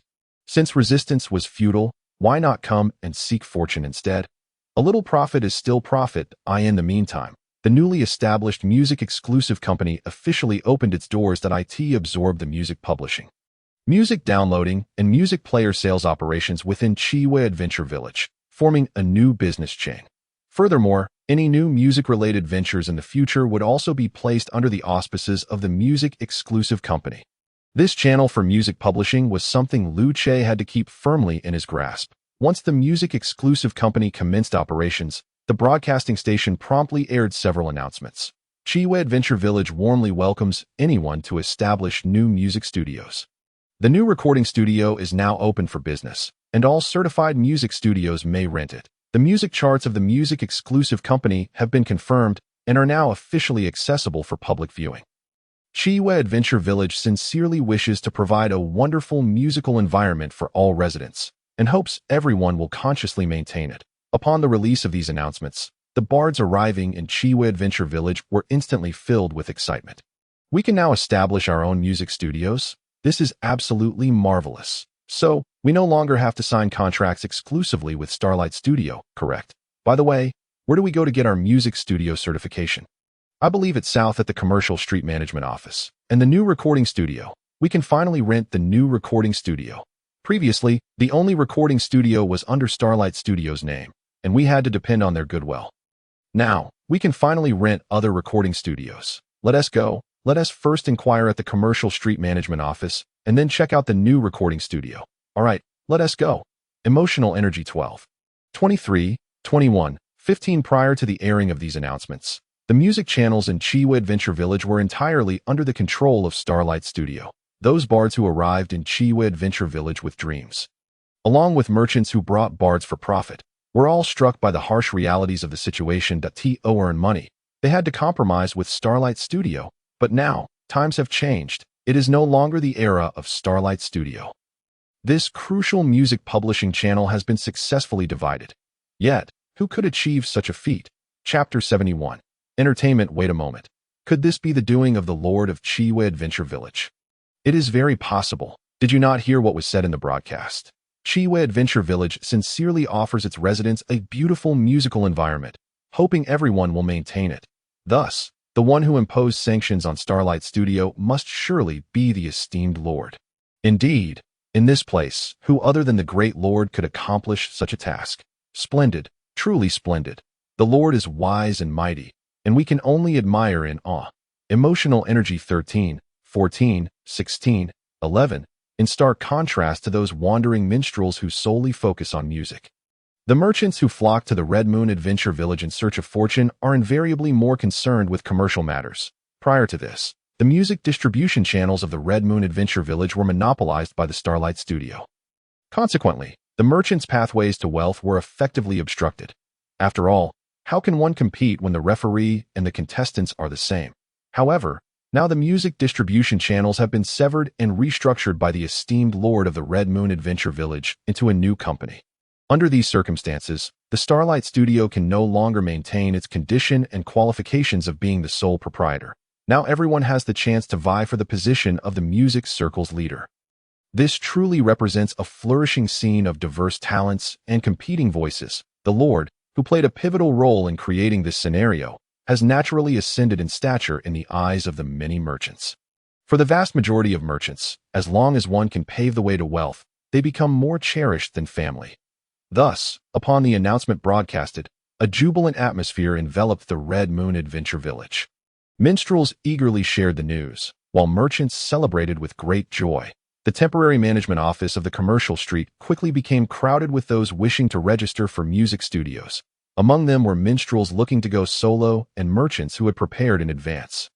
Moreover, there were many temporary music studios seeking to formalize their status at this juncture. With the issuance of these announcements, any music studio that had not registered with the temporary management office would not be recognized within the Red Moon Adventure Village.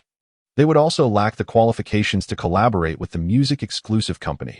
Hence, they had no choice but to register. Once these music studios received certification, they would be granted a specialized seal for music studios. In future dealings, whether signing contracts with minstrels or the music-exclusive company, or during audits by the temporary management office, this specialized seal would be required in the Red Moon Adventure Village. This seal serves as a form of pass. However, ordinary workers and adventurers within the village do not concern themselves with the affairs of music studios. Their focus lies solely on the availability of delightful music and songs. The music charts provided by the music-exclusive company are prominently displayed at the company's entrance. Updated daily for all to view.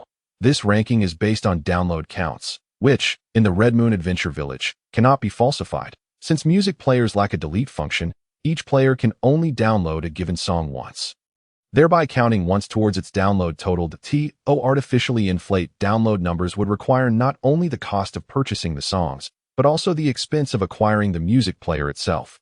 This represents a significant financial investment. Thus, these music studios lack the capital to manipulate download statistics. Therefore, the music charts published daily by the music-exclusive company reflect absolute authenticity. This has become one of the gold standards for the villagers of the Red Moon Adventure Village when it comes to downloading songs. After all, each song is priced at 1 silver coin. People's money does not come easily, and it is implausible for them to download every single song. Thus, a reliable reference is essential at this moment.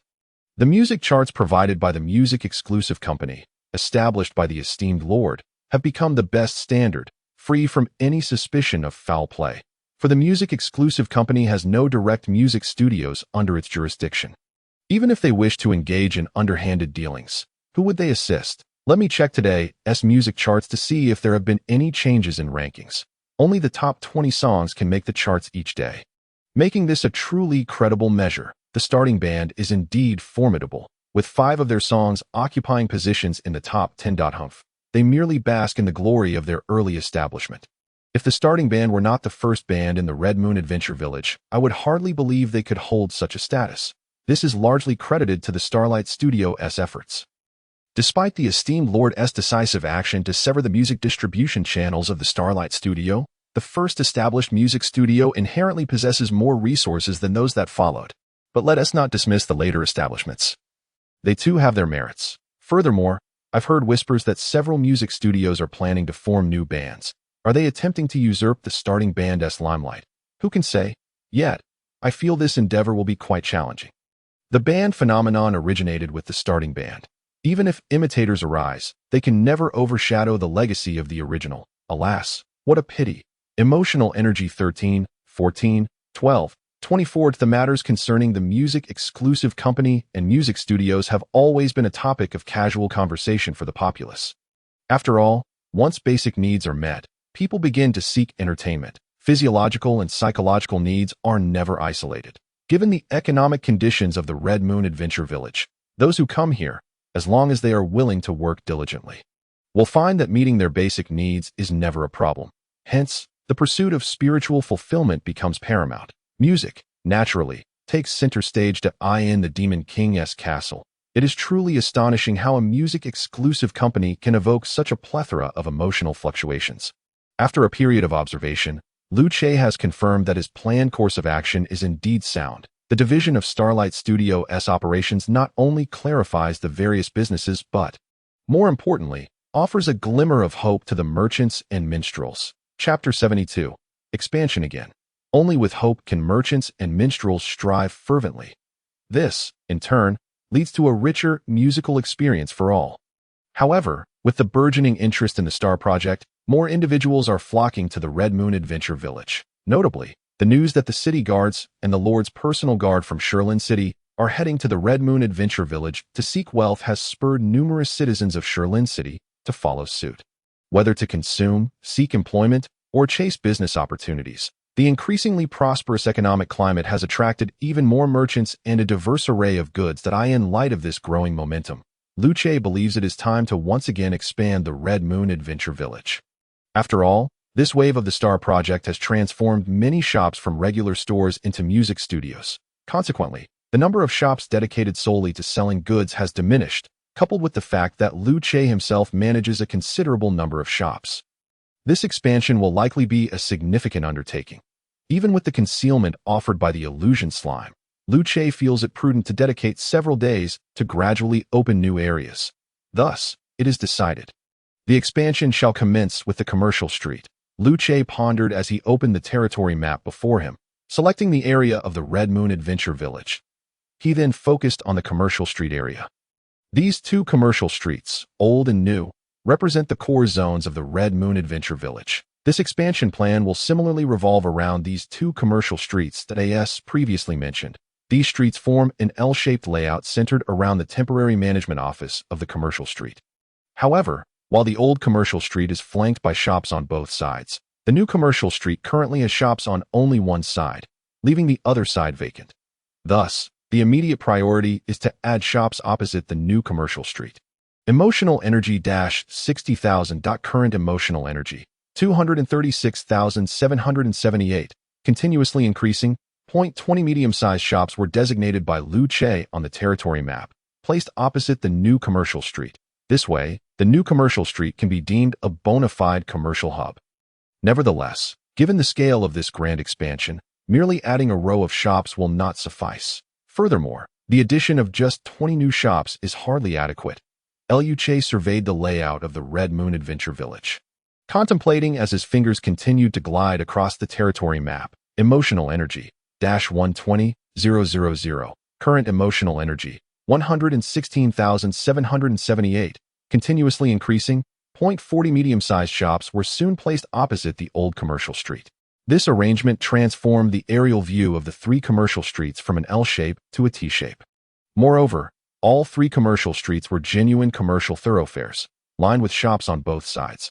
Unlike the previous makeshift streets that featured shops only on one side, that a significant addition of 60 medium-sized shops surely sufficed. Liu Che mused as he gazed at the territory map before him. 3 complete commercial streets. This was nothing short of astonishing for an adventure village. To be frank, a typical, ordinary adventure village would be fortunate to possess even one complete commercial street.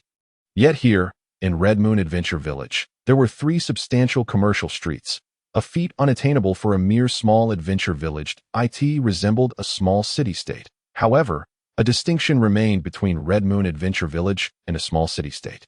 A disparity not reflected in the commercial environment. Truth be told, as long as all the shops could be leased out, it would amount to a considerable fortune, not to mention other potential revenues. The true difference between Red Moon Adventure Village and a small city-state lay in the residential areas. Indeed, within Red Moon Adventure Village, there were shops but no residential zones. While the number of inns among these shops was not insignificant, they ultimately differed from residential areas. Yet, this was a deliberate choice by Liu Che. Why? The answer was simple. What Liu Che required was emotional energy, vitality energy, and soul energy. The primary contributors of these 3 energies were adventurers, not ordinary folk. Thus, residential areas aimed at the general populace were deemed unnecessary. After all, any structures created through the creation interface using emotional energy required maintenance costs until their destruction, a significant expenditure. Investing in residential areas yielding minimal returns was a colossal waste. In contrast, constructing commercial zones appeared far more prudent. They could provide necessities for adventurers, offer temporary lodging, and fulfill their consumption needs, thereby recouping gold coins. Most importantly, they could stimulate emotional fluctuations, facilitating a more effective harvest of emotional energy. Such a multifaceted advantage was indeed a proposition worth pursuing. However, while Luce would not squander his emotional energy on constructing low-yield residential areas, he did not intend to completely forgo them. After all, having some residential areas within Red Moon Adventure Village could encourage outsiders to linger longer. Hence, Luce had already contemplated a solution to this matter. Since he was reluctant to waste emotional energy on residential constructions, why not hire workers to directly build houses? As long as the buildings were not created by the system, they would not require emotional energy for maintenance. However, this would also mean foregoing the benefits of the Demon King's decree. Yet, this was of little concern. Residential areas had always been a secondary consideration, serving merely as a supplement for harvesting emotional energy. He would let the workers construct them gradually, conveniently boosting employment rates in the process. Of course, these were merely tangential thoughts related to the current expansion plan. Addressing the issue of residential areas would not be a quick endeavor. For now, it was prudent to focus on the commercial district. Thus, Red Moon Adventure Village now boasted 3 commercial streets. However, the current temporary management office seemed somewhat inadequate for the 3 commercial streets. Luce pondered the situation, reflecting on why the temporary management office still bore the temporary label. Chapter 73, Small Commercial Office Building. The current temporary management office was a remnant of the original wooden cabin and could only be considered a provisional workspace. Now that Red Moon Adventure Village had 3 commercial streets, it was high time to remove the temporary designation from the management office. Wooden cabin, wooden cabin, wooden cabin, medium-sized shop, small commercial office building. Small commercial office building, self-manufactured structure. A 3-story office building designated for handling commercial matters. Features: office area, function. In business, speak business. This building enhances the allure of surrounding merchant-characterized buildings, increasing their rent by 20 and boosting functional effects by 10. Professional requirement: none. Manufacturing cost: 10,000 emotional energy. Maintenance cost: 500 emotional energy, monthly. What a marvelous item. I had thought self-manufactured structures would be rather ordinary. When Luce assembled a new building to update the temporary management office for the commercial street and received the system's approval, the information about the new building left him pleasantly surprised that, to be honest, Luce had not frequently utilized the self-manufacturing option previously. After all, the types of buildings needed in Red Moon Adventure Village had to be gradually increased. It was not feasible to construct them all at once. Thus, Luce had extensively researched the self-manufacturing option but used it sparingly. The newly assembled small commercial office building undeniably provided Luce with a delightful surprise. The professional function of in business, speak business was genuinely impressive, truly worthy of the title small commercial office building. Not only could it enhance the attractiveness of surrounding merchant-characterized buildings, but it could also increase rental prices. Most importantly, the final effect of in business, speak business could elevate the effectiveness of the professional functions held by merchant-characterized buildings by 10%. This effect might sound somewhat convoluted, but it was quite straightforward. Currently, within Luce's territory, there were not many buildings with merchant characteristics, only small and medium-sized shops. Among them, only the medium-sized shops possessed professional functions.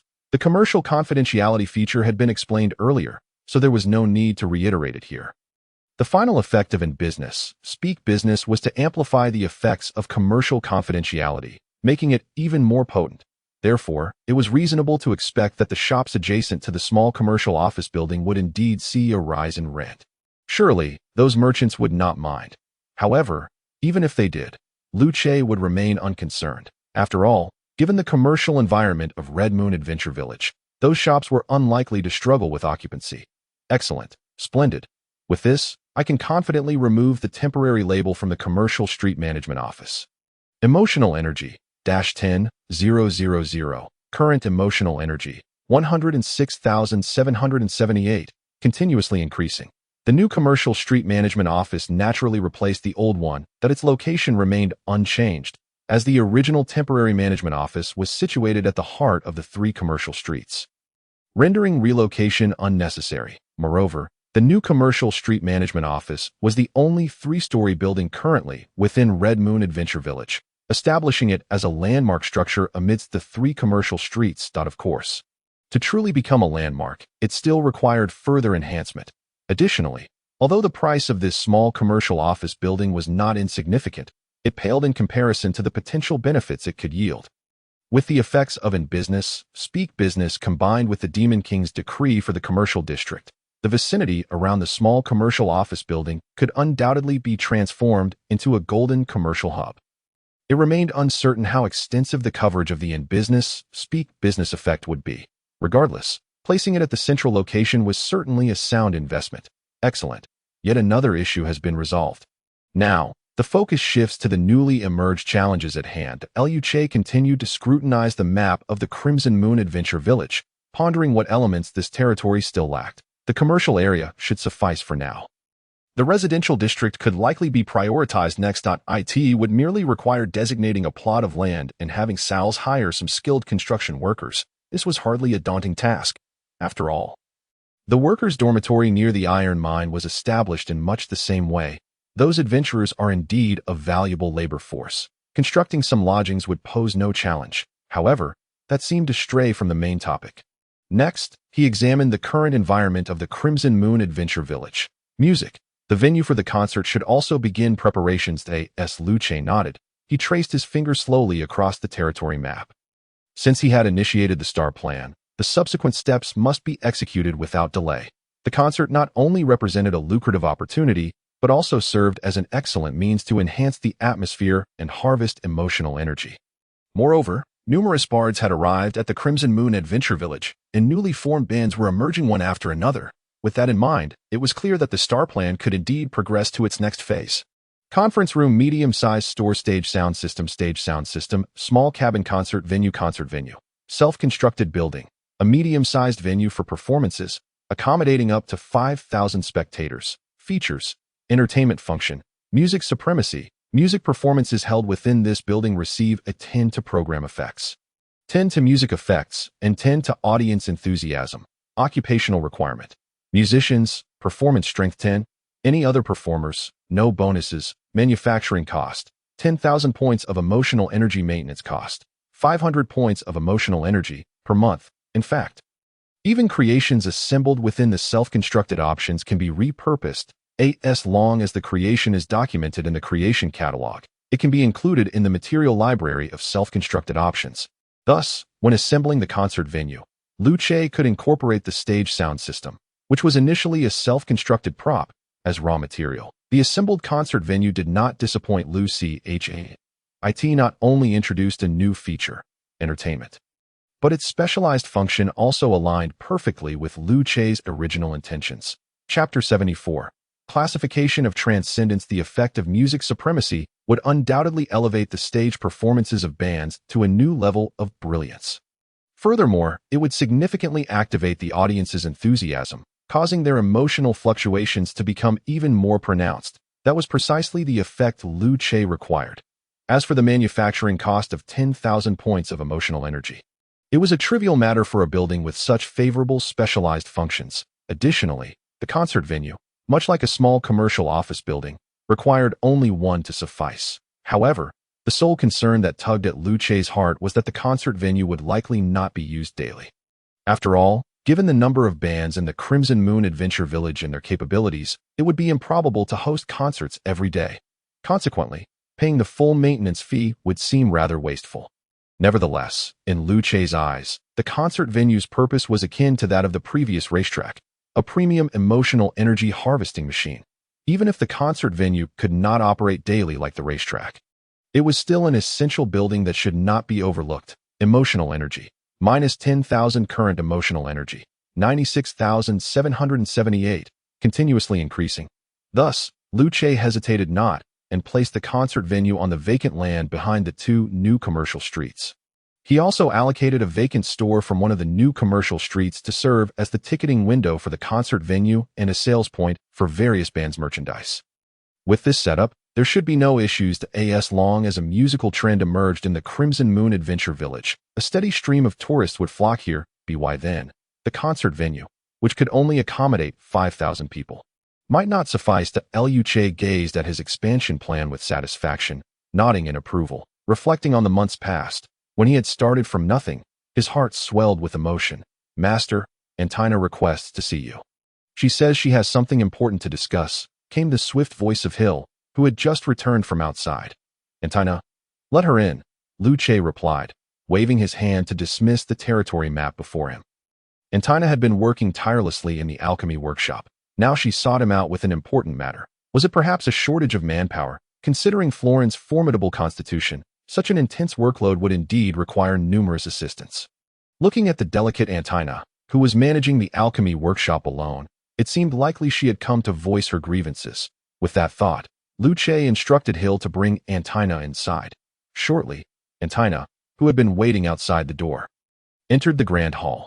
This petite girl, exuding a frail aura, still wore her round-framed glasses, showing no signs of fatigue. However, this time, she held 2 vials of alchemical potions in her hands. Upon seeing Liu Che, Antina bowed respectfully. Then, raising the 2 vials of alchemical potions, she exclaimed with delight, Lord Demon King, look, these are 2 potions I painstakingly researched. Liu Che examined Antina closely, realizing she indeed seemed to be in high spirits rather than seeking solace. Could he have misjudged her intentions? Antina, you specifically sought me out to discuss something important. Was it regarding these 2 alchemical potions? What effects do they possess? Observing Antina's excited demeanor, Liu Che stroked his chin and inquired. He was not well versed in alchemy. After all, it was not the primary responsibility of a great demon king, and he did not need to delve too deeply into it. However, given Antina's joyful expression, it was evident that these 2 potions were quite remarkable. Yes, Lord Demon King, I am here to report on the effects of these 2 alchemical potions. Antina nodded and began to elucidate the functions of the potions in her hands. Vitality Potion enhances the physique of the user, mobilizing their internal vitality to bolster attributes such as strength, constitution, and fighting spirit. Meditation Potion. Upon consumption, it allows the user to enter a meditative state more rapidly and aids in refining their mental prowess. In simpler terms, these 2 alchemical potions are not combat-related but rather supportive in nature for cultivation. In Liu Che's eyes, after listening to Antina's introduction, he could even summarize the effects of these 2 potions more succinctly. They were experience potions for transcendence. In this world, who qualifies as a transcendent? Broadly speaking, anyone who has surpassed level 10 and obtained an official class can be referred to as a transcendent, regardless of the type of power they cultivate. For example, warriors, knights, mages, archers, and assassins can all be termed transcendents. For adventurers, they are more accurately described as a profession, or perhaps even as a lifestyle choice. After all, the adventurer community is a mixed bag, and many novice adventurers do not even qualify as transcendents. However, these details are ancillary and shall not be elaborated upon further. Returning to the topic of transcendence, as individuals whose strength far exceeds that of ordinary people, the powers they cultivate can generally be categorized into 3 types: physique, mental prowess, and external forces. To provide a brief overview.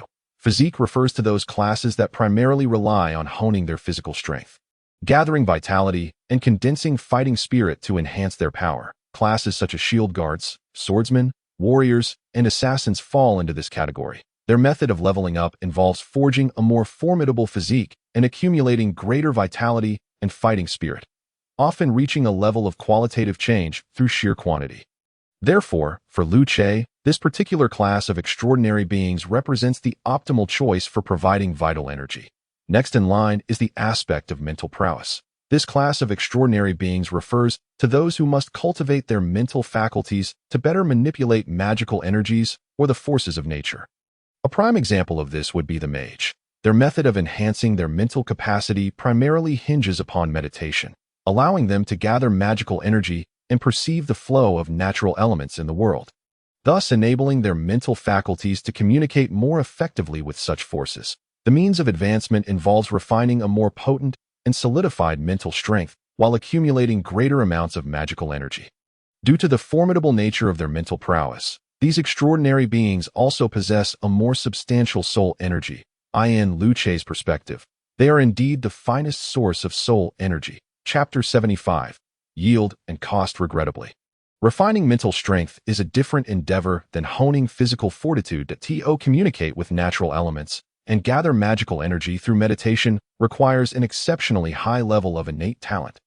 Thus, it is entirely normal for the number of mages to be fewer than that of warriors or similar classes. This is why Lu Che often finds himself troubled regarding the source of soul energy. Conversely, the urgency concerning vital energy is markedly less pronounced. Beyond these two classes of extraordinary beings lies the final and most intricate class. Their extraordinary powers largely stem from the assistance of external forces. For instance, the Holy Knight draws upon divine power, the demon priest enters into contracts with demons, and the nature envoy harnesses elemental forces of nature, albeit in a manner distinct from that of mages. Unlike the previously mentioned classes, these extraordinary beings do not place significant emphasis on the cultivation of physical or mental strength. Instead, they prioritize how to communicate with external forces to attain greater power. For Lu Che, it is not that he harbors any bias against this class of extraordinary beings. Rather, from the perspectives of vital energy and soul energy, those who rely on external forces do not hold the same value in his eyes as the first two classes. After all, the vital energy they provide pales in comparison to that of the first class, and the soul energy they offer is inferior to that of the second class. The external forces they utilize present a considerable dilemma for Lu Che, as he currently lacks the means to exploit them. Nevertheless, these issues are of little consequence at present. What truly matters are the two groundbreaking alchemical potions introduced by Antina. This is precisely why so much was discussed earlier. As Lu Che had anticipated, the newly developed alchemical potions by Antina serve as experience elixirs for extraordinary beings. The vital energy potion and the meditation potion correspond to the two classes of extraordinary beings, facilitating a swifter enhancement of their levels. This is undoubtedly advantageous for Lu Che. The rationale is straightforward. The higher the level of an extraordinary being, the greater the emotional energy they emit during emotional fluctuations. Furthermore, considering that vital energy and soul energy can only be harvested once, their correlation with the level of extraordinary beings is indisputable. Therefore, Antina's newly developed vital energy potion and meditation potion hold significant importance. You have done exceptionally well, Antina. The two newly developed alchemical potions you have created are indeed a great assistance, Lu Che remarked with a smile, expressing his admiration. Although the vital energy potion and meditation potion hold little utility for Lu Che himself, given that the demon lord's level and physical and mental strength are not significantly interlinked, rendering excessive consumption of alchemical potions futile. Helping adventurers to elevate their levels is tantamount to assisting Lu Che himself. Thank you for the praise, my lord. It is merely my duty. I shall strive to excel further. Antina replied, a hint of bashfulness evident as she brushed her hair, only to stand proud with her tablet and assert earnestly, Splendid. You truly live up to being my most trusted alchemist, Lu Che acknowledged. Antina, do the materials required for concocting the vital energy potion and meditation potion demand extensive quantities or rarity? Lu Che inquired, nodding in agreement. The effects of the vital energy potion and meditation potion are undoubtedly alluring to adventurers. After all, for any extraordinary being, enhancing their level and strength is of utmost importance. If one does not desire power, why endure such arduous training? Thus, Lu Che harbors no doubt that once the vital energy potion and meditation potion are released, they will be met with fervent demand. Therefore, the issues of yield and cost warrant consideration. My lord, the materials required for crafting the vital energy potion and meditation potion are not particularly rare. Rather, they are diverse in type and involve intricate procedures, making the crafting process quite cumbersome, thus likely limiting the yield. Antina responded seriously upon being prompted by Lu Che's professional inquiry, after a brief pause. She continued, however, the materials used in the vital energy potion and meditation potion, as well as their respective formulas, could indeed be further optimized. This, however, will require some time. Additionally, based on my research, the current versions of the vital energy potion and meditation potion can only be regarded as the first iteration. With access to superior and rarer materials, we could undoubtedly produce more effective second and third iterations. At that point, we could name them Enhanced Vital Energy Potion and Enhanced Meditation Potion, or even higher grade versions like Potent Vital Energy Potion and Potent Meditation Potion. With that, Antina ceased her explanation, her eyes shimmering with excitement beneath her round glasses as she gazed at Lu Che. Honestly, having listened to Antina's words, Lu Che suddenly realized that his alchemist possesses remarkable commercial acumen as well. Thoughts he had yet to formulate had already been thoroughly considered by her. Not only had she mentioned optimizing the formula and reducing costs, but she had even conceived the upgraded versions of the vital energy potion and meditation potion, awaiting only implementation. Regrettably, however, the upgraded versions of the vital energy potion and meditation potion necessitate more precious materials for their creation. Currently, within Lu Che's territory, there exists only a common herb garden, which produces ordinary medicinal materials. Rare herbs are not readily available.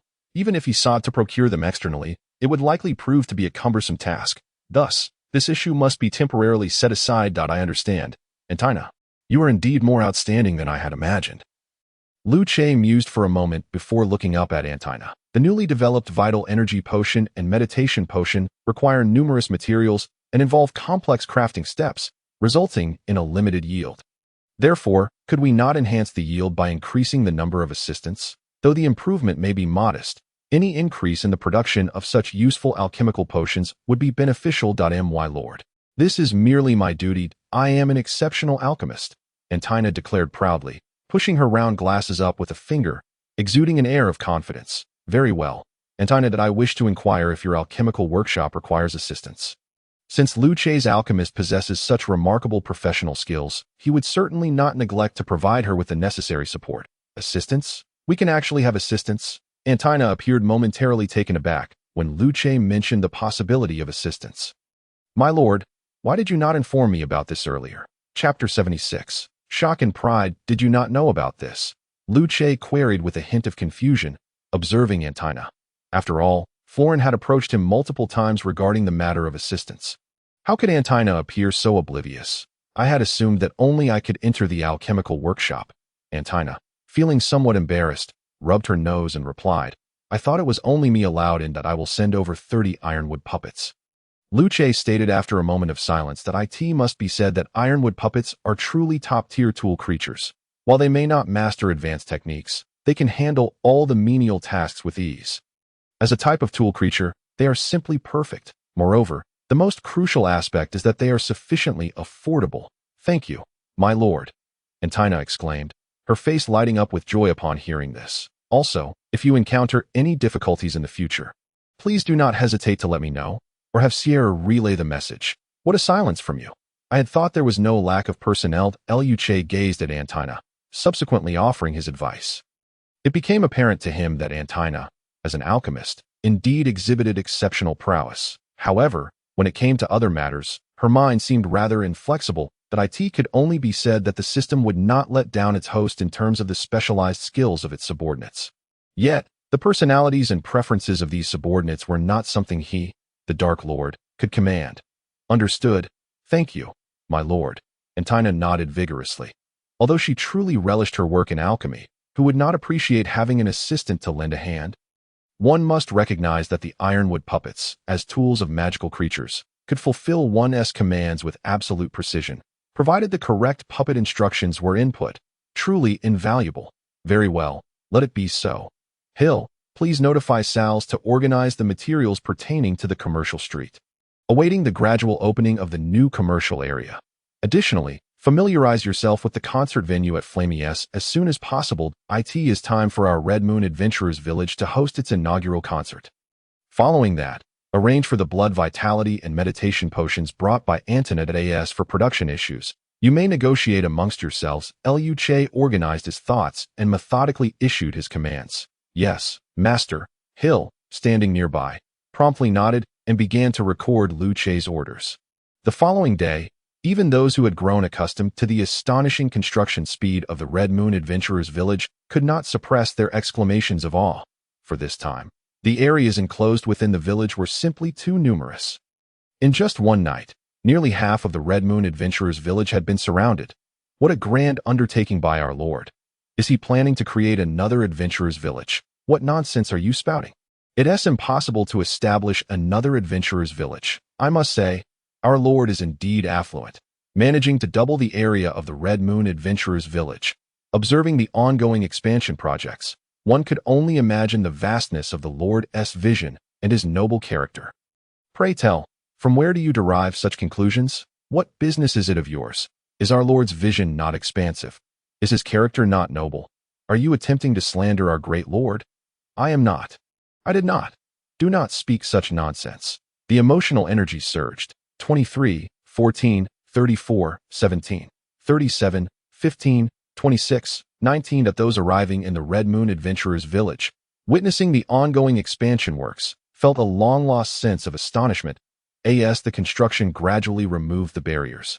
Revealing the full scope within, they could not help but express their myriad sentiments. The newly expanded commercial street was even wider, longer, and larger than the previous two combined. Nestled between the three commercial streets stood a splendid three-story commercial office building, now officially named the Commercial Street Management Office. No longer a mere temporary management office, this three-story establishment provided ample space and rooms to handle all matters related to the commercial street.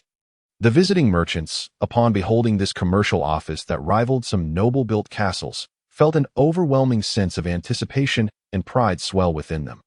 Look, this is our Red Moon Adventurers Village's Commercial Street Management Office. Just gaze upon this castle-like grandeur. Observe the surroundings, the neat, tidy, and comfortable commercial streets. This is where we will establish our shops. Emotional energy surged. 12, 14, 16, 11. The initial shock in the hearts of these merchants gradually transformed into pride and a sense of belonging. Being merchants of the Red Moon Adventurers Village filled them with immense pride. After all, who wouldn't aspire to be in a better place? In terms of commercial environment, the Red Moon Adventurers Village had indeed outshone many other city-states.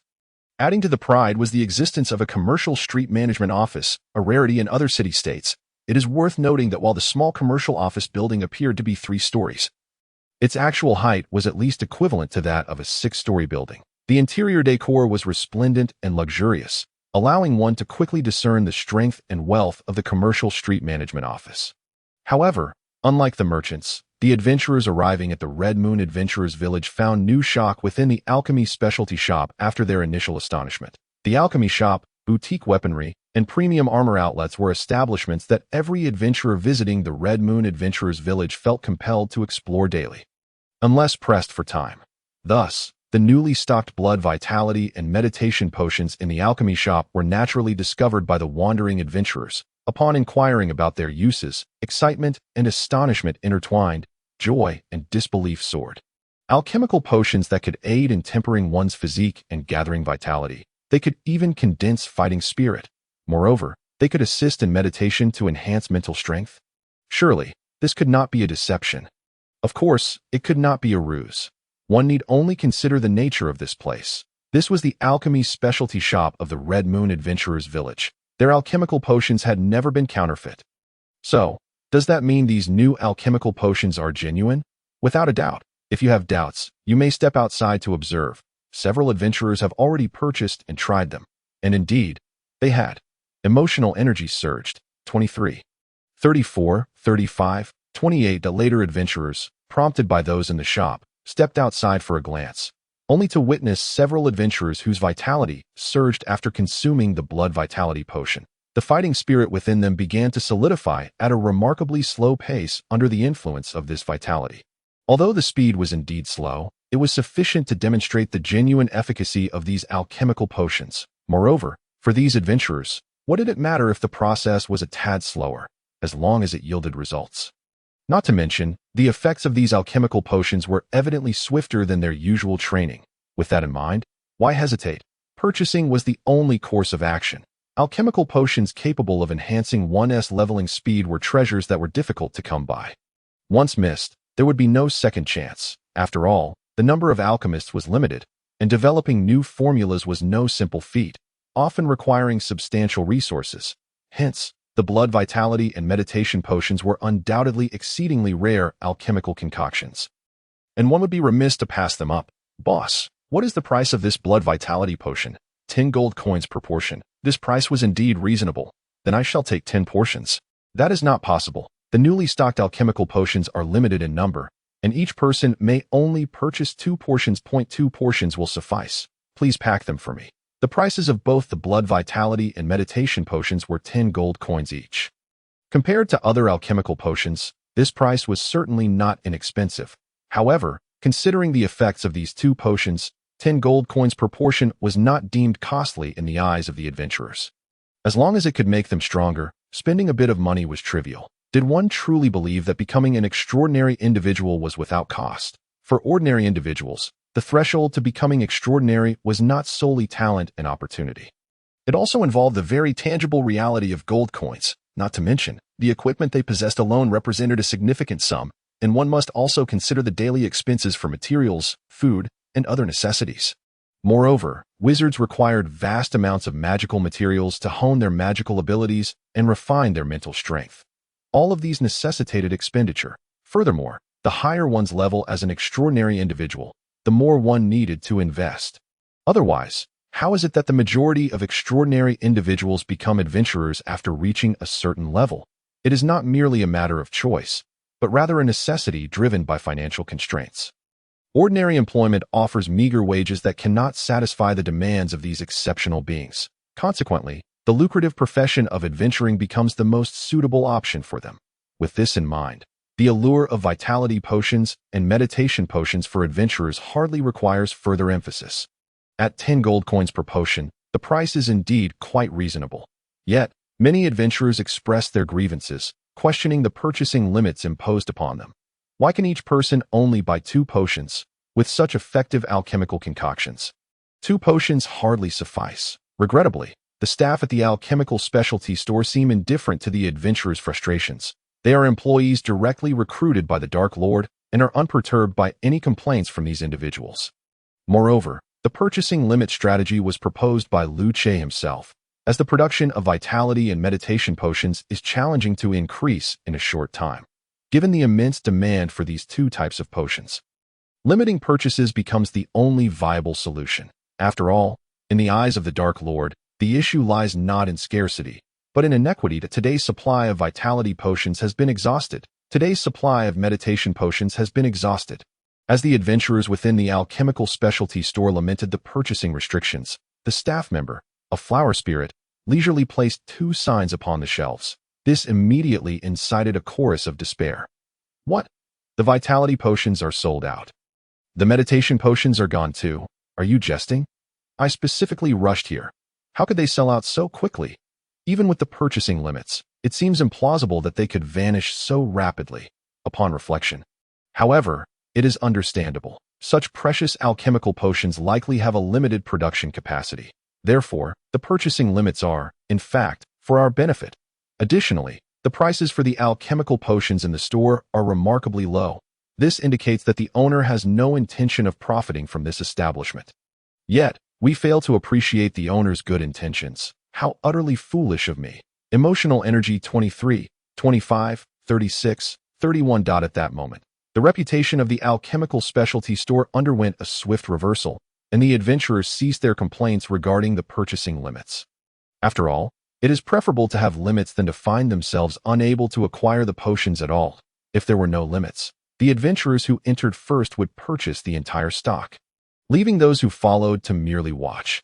This would undoubtedly give rise to countless resellers. Considering this, it is clear that the alchemical specialty store, with its affordable prices and consideration for its customers, is indeed a benefactor. Faced with such a kind-hearted owner, how could they possibly continue to grumble? Since today's supply of vitality and meditation potions has been depleted, they should simply arrive early tomorrow. No, wait. Upon further contemplation, the allure of the vitality and meditation potions is so immense that arriving tomorrow morning would be too late.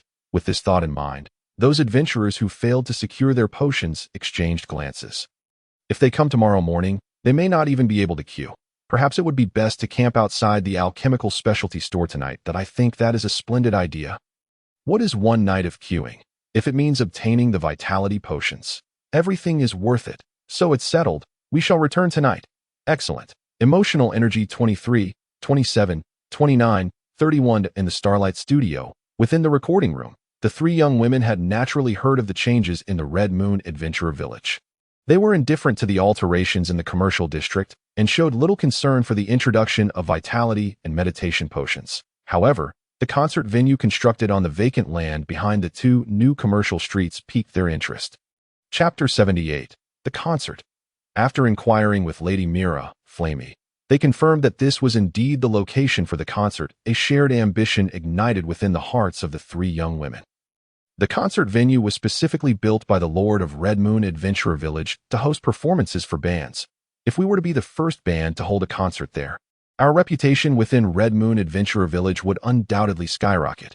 What do you think? Rella, Nora. During a break in their singing practice, Anria, drumsticks in hand, addressed her companions. Having formed a band, they were eager to achieve something noteworthy. Not merely to be dismissed as playing at make-believe, they were not engaging in child-esque play. I wholeheartedly agree that we should be the first band to perform at the concert venue. This way, I can finally prove myself to my father. Nora nodded in affirmation, expressing her agreement. Initially, Nora had joined the band to escape the confines of Stone Forest City, but now she genuinely sought to achieve success to demonstrate to her father that her choices had not been in vain. Not every noble is willing to adhere to the cumbersome rituals that stifle their true nature and interests.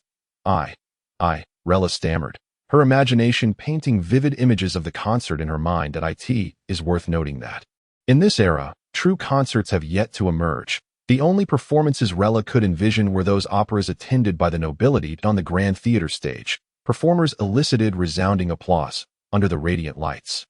How dazzling they appeared. Could I, too, become such a radiant figure? I believe I can. With this thought, Rella turned to Nora and Anria, voicing her aspirations. Yet, after a moment of confidence, she quickly averted her gaze, hesitatingly admitting, "But, I fear I may not be capable." "Do not worry, Rella. This is our first experience, and there is no need to feel anxious. We will be with you on stage," Nora reassured, placing a comforting hand on Rella's shoulder. Sometimes, Rella's hesitance stemmed from a lack of confidence. In such moments, it is essential for someone to give her a gentle nudge. "Yes, Rella, I will always be by your side, so there is no need for anxiety. The ones who should be nervous are the other bands. After all, if we secure the top spot at the concert venue, they will never have the chance to surpass us," Anria chimed in, offering her support to Rella. Her motivation for wanting to hold a concert was simple: to earn money. With greater fame, they could attract more financial rewards. After all, Morid and Yega were still trapped in the iron mine. She wondered how they were faring.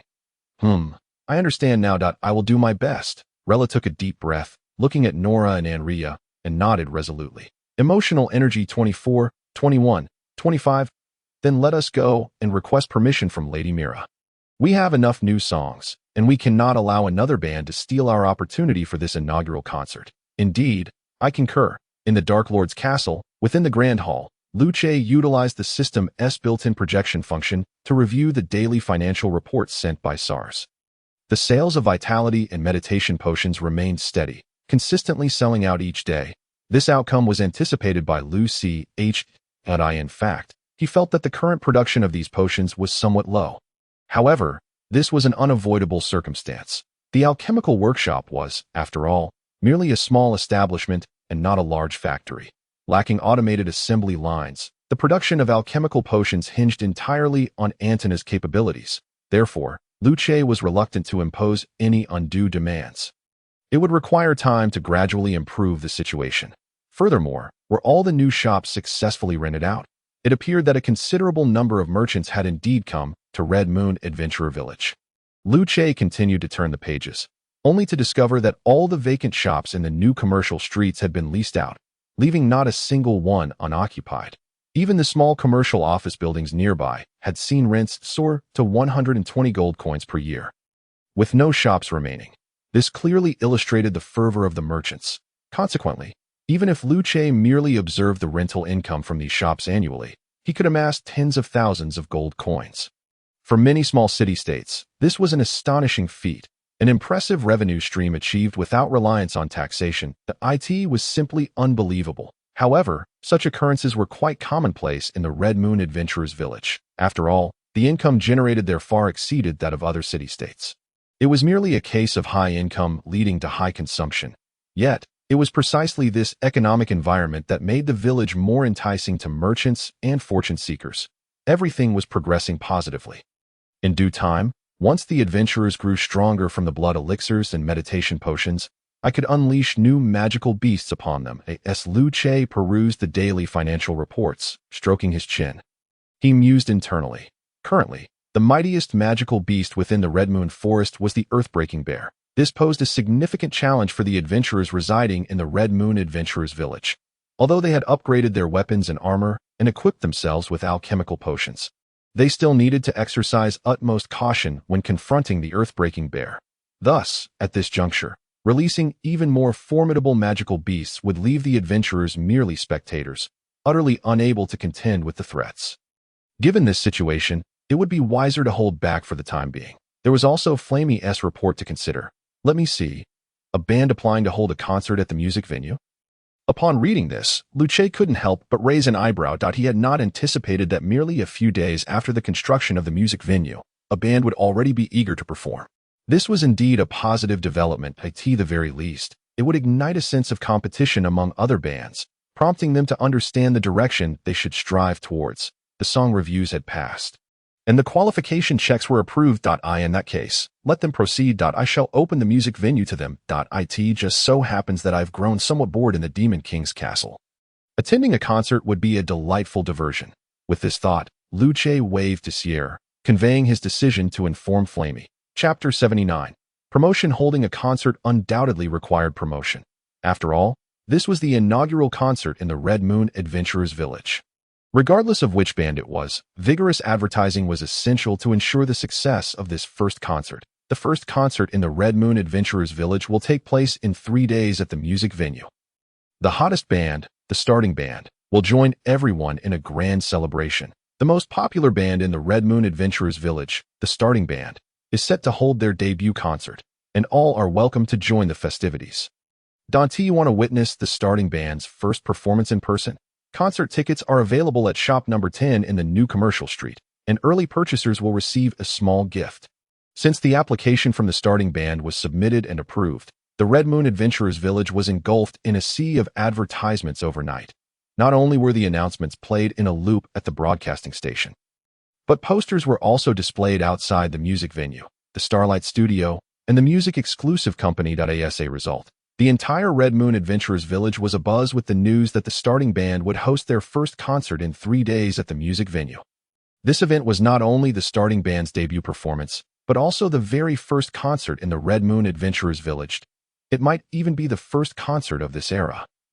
The significance was monumental. The starting band had actually decided to take the stage. How wonderful. Their songs are truly enchanting.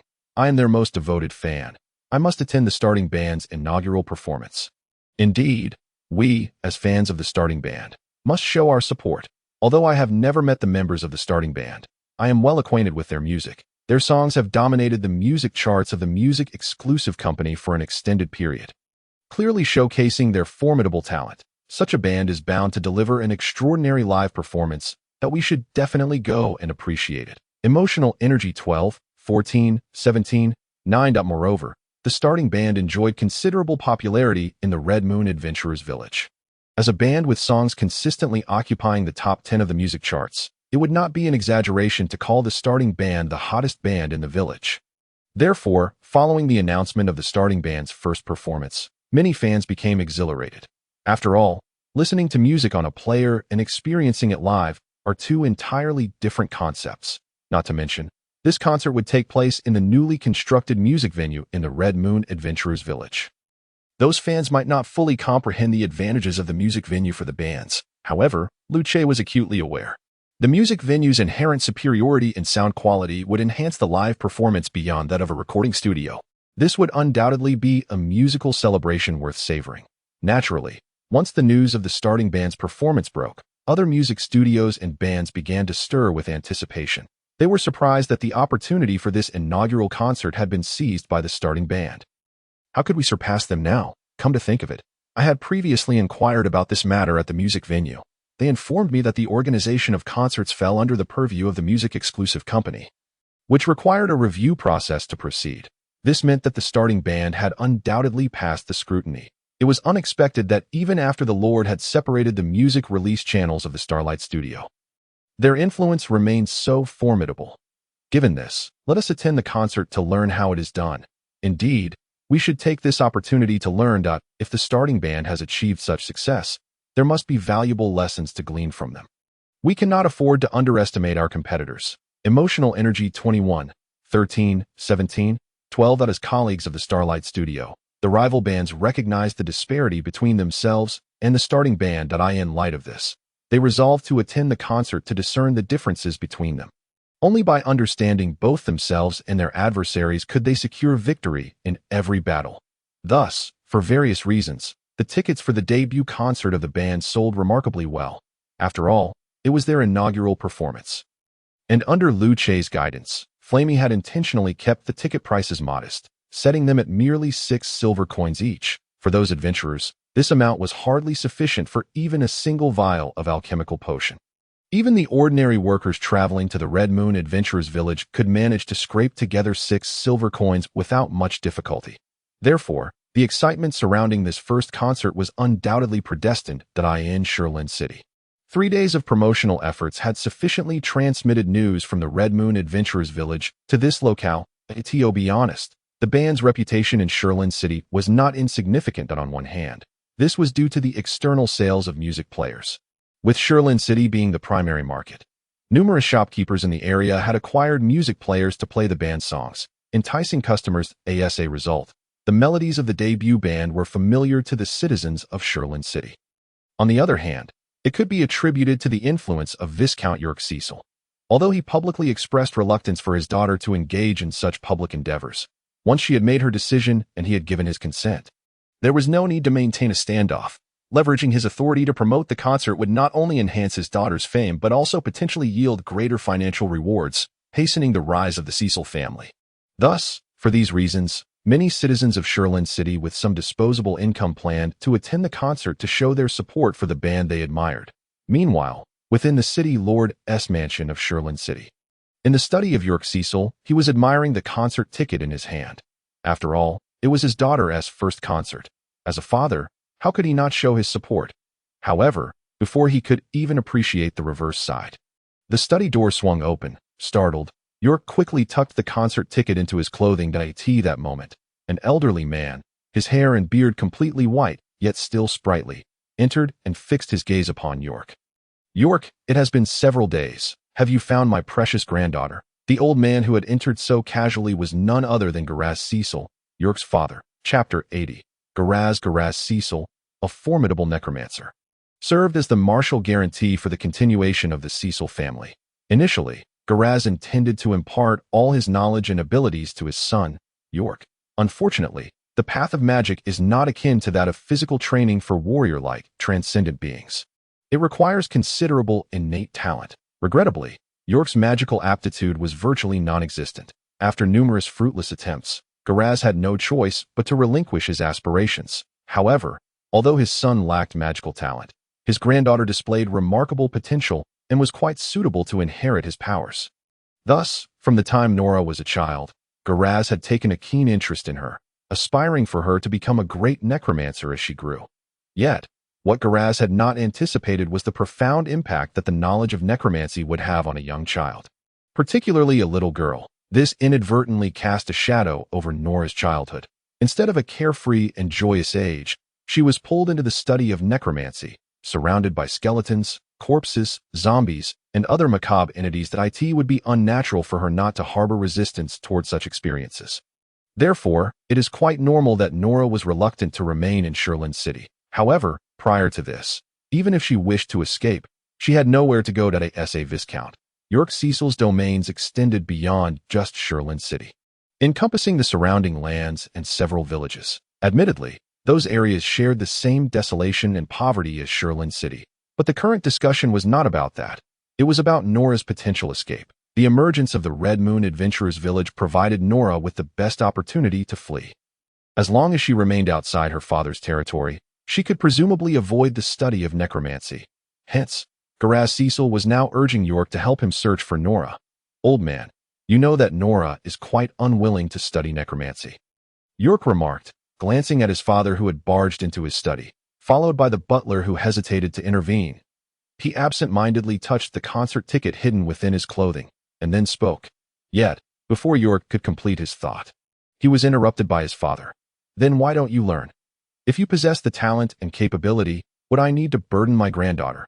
Garaz glared at York, a cold smile curling on his lips. York found himself at a loss for words, pondering inwardly. Do you not realize you are indeed burdening your granddaughter? She is a fine young lady. It is unreasonable for her to be learning necromancy from such a young age. However, on the flip side, he acknowledged his own lack of talent, which prevented him from inheriting his father's legacy. Otherwise, his daughter would not have to endure such hardship. Enough. York, just tell me where my granddaughter is. From what you just said, you must have found her. Garaz interjected, sensing York's hesitation and swiftly cutting him off. His granddaughter would not truly seek her father as a mediator to abandon necromancy. Would she? York hesitated, uncertain whether to disclose Nora's whereabouts. Becoming a powerful necromancer seemed like a commendable path, yet it was not what Nora desired for her future. Furthermore, now that Nora had discovered her own ambitions, allowing his father to intervene might be inappropriate. This thought led York to recall the coins, an essential foundation for the rise of the Cecil family, that a magician, especially a powerful one, incurs significant expenses regardless of their magical discipline. Although Garaz Cecil was formidable, he showed little interest in the pursuit of wealth, compounding the already dire financial situation of the Cecil family. Thus, even from this perspective, it would be unwise to allow his father to reclaim Nora. I don't know. Having made up his mind, York quickly provided his answer. You, Garaz exclaimed, eyes widening in disbelief, ready to label York as a prodigal son.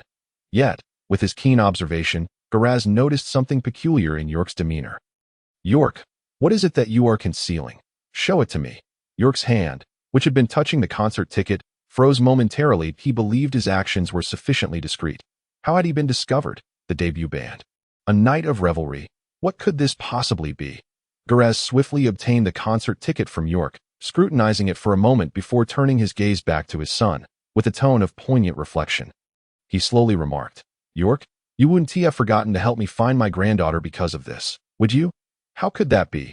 York replied with an awkward smile. You see, this band is actually formed by your granddaughter. Moreover, not long ago, Nora returned for a visit. But unfortunately, you were away at that time and missed her. Forget it. I can't be bothered to chastise you. After all, you have consistently disappointed me throughout your life. One more instance makes no difference. Garaz waved his hand dismissively and tossed the concert ticket back. At his age, he had little interest in the trivialities of youth. Besides, what was this concert? What sort of band was this? Is it akin to the operas admired by those nobles? Utterly tiresome. Indeed, indeed. York, observing the elder who seemed disinclined to pursue the matter further, quickly forced a smile and said, By the way, I have another matter to discuss with you. However, Gallus, unfazed, paused momentarily before introducing yet another topic. Please, go on, elder. York could only hastily comply. You know, the other day, I ventured out. Do you know why? York was taken aback that the elder would voluntarily bring this up. It was peculiar indeed, for Gallus Cecil typically resided within Stone Forest City, and it had been quite some time since any noteworthy events had transpired. Chapter 81. The disappearance of the Princess Yet. A few days prior, Gallus Cecil had been urgently summoned, supposedly for a significant task. But what could this important task be? York had not heard a whisper of it, because Her Highness the Princess has gone missing. Gallus remarked nonchalantly, disregarding York's confusion and curiosity. Which one? York hesitated slightly before responding. The kingdom of Orlan, to which the Cecil family belonged, had more than one princess. Without a name, he was at a loss. Mianna Orlan. Gallus glanced at York and continued. It is she, but how could she possibly be missing? Wasn't she just betrothed by His Majesty the King? Upon hearing the name, York immediately recognized which princess was being referred to. Mianna Orlan was the fourth child of His Majesty the King, having only just come of age last year. This year, she was granted a marriage proposal by the king. Who could have anticipated that just days later, Princess Mianna Orlan would vanish? This situation was indeed rather suspicious. Wait, elder, could it be that Princess Mianna has run away from her marriage? As this thought crossed his mind, York suddenly turned to Gallus, exclaiming in astonishment, What on earth are you saying? Princess Mianna is not even engaged yet. Gallus shot York a sidelong glance, replying rather irritably, What do you mean by Princess Mianna running away from marriage? She has not been engaged. At most, she has merely received a marriage proposal from His Majesty. It is crucial to understand that for nobles, running away from a marriage or breaking off an engagement is exceedingly disgraceful. Unless both parties intend to become enemies, no one would act in such a manner. Therefore, Princess Miana's current behavior can merely be interpreted as a rejection of the king's proposal, not a flight from marriage. Hence, there is no question of disgrace involved. At most, it will be a topic of light gossip among the nobility. After all, a proposal does not obligate acceptance. To retaliate against unrequited affection is a rather twisted mindset. Wouldn't you agree? You are indeed correct, Elder. York pondered for a moment and seemed to find logic in it. After all, Princess Miana had not fled from an engagement banquet. She had never intended to attend one, as invitations had not even been sent out. Thus, this matter could be viewed as merely a display of Princess Miana's capriciousness, not something that could be deemed a question of pride. Nobles who received marriage proposals would incur no real loss. They could simply seek another partner, and no one would mock them for it. However, Gallus's mention of this issue was never primarily concerned with whether Princess Miana had rejected the king's proposal or how the betrothed noble reacted. The crux of the matter was that Princess Miana had gone missing. His Majesty summoned them to find Princess Miana. Whether she rejected the proposal was a secondary issue. Therefore, York, the purpose of my bringing this matter to your attention is to enlist your help in locating her. As for other inquiries, feel free to pursue them if you wish. If not, it is of no consequence, for they are not important. Do you understand? Gallus emphasized the significance of this incident. The primary objective is to locate her. As a noble, it is unbecoming to be so nosy about others' affairs. Yes, Elder, I understand. I will do my utmost. York nodded earnestly, indicating his comprehension. Meanwhile, he contemplated the situation. However, returning to the point, even if Princess Miana had indeed left the capital, it was unlikely she would come here. The state of Stone Forest City was no secret within noble circles. If Princess Miana were to flee, she would hardly choose such a destitute place. Moreover, the pressing question remained. Was Princess Miana's disappearance a mere act of defiance against the marriage proposal, or had she been abducted? That was the crux of the matter. Yet, York understood that these questions were surely on the king's mind as well. Regardless of whether Princess Miana had fled or been taken, as long as she was found, the truth would be revealed.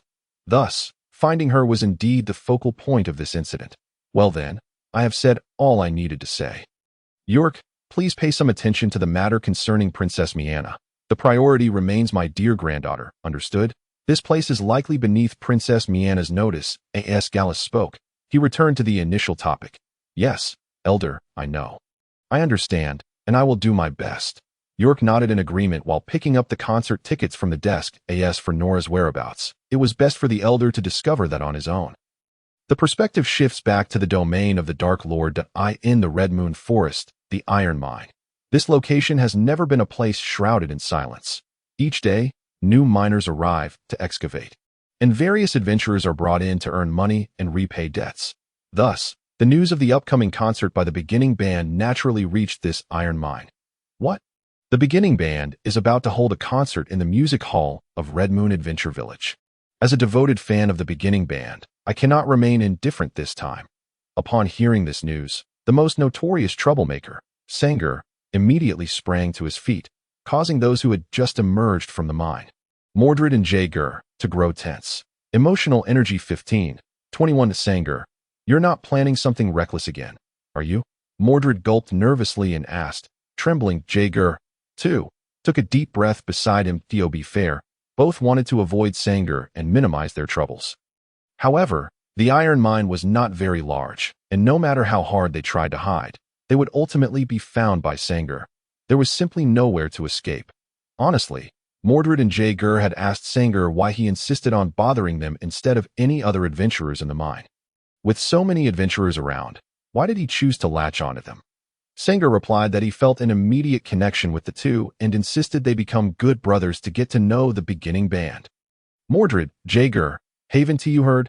The Beginning Band is about to hold a concert, and it's at the newly built music hall in Red Moon Adventure Village. Chapter 82. Making the most of resources. This is the Beginning Band's inaugural concert. Don't you want to see it? Didn't you say you knew someone from the Beginning Band? If you truly consider them friends, how can you not support their first performance? Sanger exclaimed loudly as he approached Mordred. Emotional Energy 35.4 devoted fans of the beginning band. Missing their first concert would be a lifelong regret. So what if it means breaking out of prison? After all, it isn't the first time. Sanger, brother, if you want to escape, go by yourself. Can you please not drag us into this? We are not built to withstand your antics. Mordred gasped in horror as he looked at Sanger. He knew Sanger would never relent. Emotional Energy 24/19. This was the beginning band's first concert. How could they possibly miss it? However, to be fair, it would be disingenuous to claim that Mordred and Yega do not wish to attend. After all, the melodies of the starting band resonate increasingly with them as teammates and friends of Rila. It is only natural that they should lend their support. Thus, Sanger's concluding remarks were not entirely misguided. Nevertheless, to suggest that they confront the security team is to overestimate their capabilities. If they were truly capable of besting the security forces, they would not be here mining, but rather dealing with the monsters directly. No, as friends and brothers, I must assist you that I know you both are eager to attend the starting band's concert. So let us go together, Sanger declared firmly, looking at Mordred and Yega. After all, this isn't their first time enduring hardships together. They have truly forged brotherhood through adversity. Mordred was left speechless. Yega continued to breathe deeply, having known from the outset that Sanger could not be dissuaded. Emotional Energy 23/25. Then let us depart at once. Wait, Sanger. After a considerable pause, just as Sanger was about to pull them along, Yega spoke up. I have a suggestion. What is it? Sanger inquired, turning towards Yega. Why don't we directly request permission from the security team? We could simply state that we wish to attend the starting band's concert, and will return afterward. No more escaping, all right? Yega inhaled deeply before articulating his idea. He was utterly unwilling to endure senseless beatings any longer. Is that feasible? Sanger squinted, furrowing his brow as he contemplated this approach. It would indeed be remarkable if it were feasible. Yega silently scoffed at the thought, but refrained from voicing his skepticism. After all, his intention was merely to steer Sanger away from his reckless notions, lest they drag them all down. By proactively seeking approval from the security team, they could at least clear themselves of suspicion. It is entirely possible, Sanger. This must surely be a viable option. After all, our Lord of the Red Moon Adventurers Village possesses a heart vast and generous. He will undoubtedly grant us this modest wish. Mordred seemed to grasp Yega's reasoning and chimed in affirmatively. You speak true. The Lord of the Red Moon Adventurers Village is indeed benevolent. Then let us proceed together to request permission from the security team. Sanger stroked his chin, pondering for a moment before earnestly nodding in agreement. In the Demon King's castle, the Grand Hall. What did you just say? Sanger is seeking permission from the security team to attend the starting band's concert. Lu Che felt a mix of amusement and exasperation upon hearing this news. How is it that this fellow cannot remain composed? He is indeed straightforward, but it seems a mere iron mind cannot contain him. Master, should we deal with such troublesome adventurers? Hill, observing the expression on Lu Che's face, could not help but inquired as the steward of the Demon King. It was only natural to prioritize the master's sentiments above all else. No need. He still holds value. However, since he wishes to leave the iron mine, let us provide him with an alternative. Lu Che waved his hand and pondered for a moment before continuing to tell Lu Che. These adventurers were akin to hens laying eggs, as long as they still held value. He had no intention of slaughtering the golden goose. There is no need. It is worth noting that the previous Demon King fell under scrutiny due to excessive bloodshed. Lu Che, as a modern-day Demon King, espouses a philosophy of development that diverges from that of his predecessors. Maximizing the value of every guest is the optimal strategy for growth. Returning to Sanger. He is a capable adventurer, and keeping him confined within the iron mine is hardly beneficial. It would be better to consider alternative solutions. For instance, he could sign a contract with the Adventurers Guild, thereby securing a different means of earning income. After all, hunting monsters is the true vocation of an adventurer. Thus, as long as those adventurers do not actively assault the security team or engage in actions detrimental to the Demon King's interests, Lu Che generally would not resort to violence against them. They still possess residual value. Very well, Master, Hill understands. After receiving Lu Che's directive, Hill nodded in affirmation and promptly set about contacting Lorendell. The security duties at the iron mine were the responsibility of the security team. Did they agree? The security team has indeed acquiesced to our request? It truly is possible. How wonderful. Emotional energy 23, 24, 38. Within the iron mine, the reactions of Sanger, Morid, and Yega to the security team's response varied, albeit all contained elements of surprise.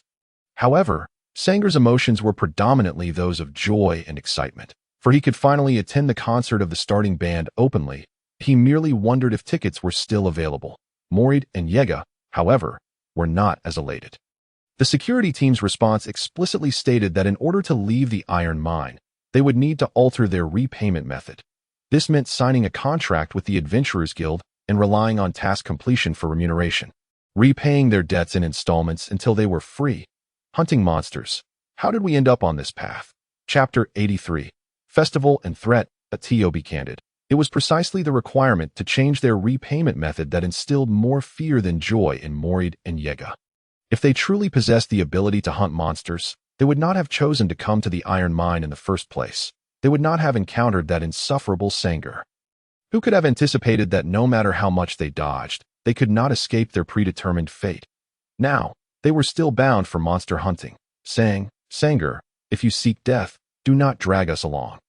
This entails signing a contract with the Adventurers Guild and hunting monsters. Morid and Yega could not help but yell at Sanger if they were caught by the security team due to an escape attempt. The worst they would face would be a beating or perhaps a fine. At least their lives would not be in peril.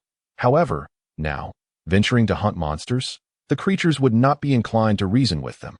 From past experiences, Morid and Yega were all too aware of the ferocity and brutality of monsters. One misstep could very well lead to the end of their lives.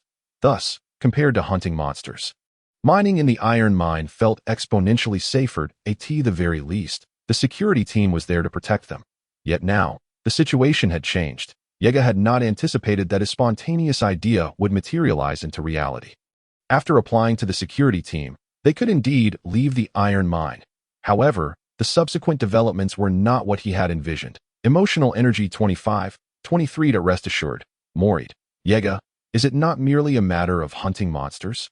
A trivial challenge. Do you not think that battling monsters is preferable to toiling away in this place? Sanger exclaimed, thumping his chest and laughing heartily. He had long yearned to escape the iron mine and confront those monsters. Regrettably, he had not yet settled his debts. Thus he could not breach the rules and leave the iron mine. But now, this issue had been resolved by what it turns out that the repayment method could indeed be altered. One cannot help but admire Yega's cleverness. He had simply failed to think of this solution. Consequently, after this incident, Sanger felt he could not let Yega off the hook.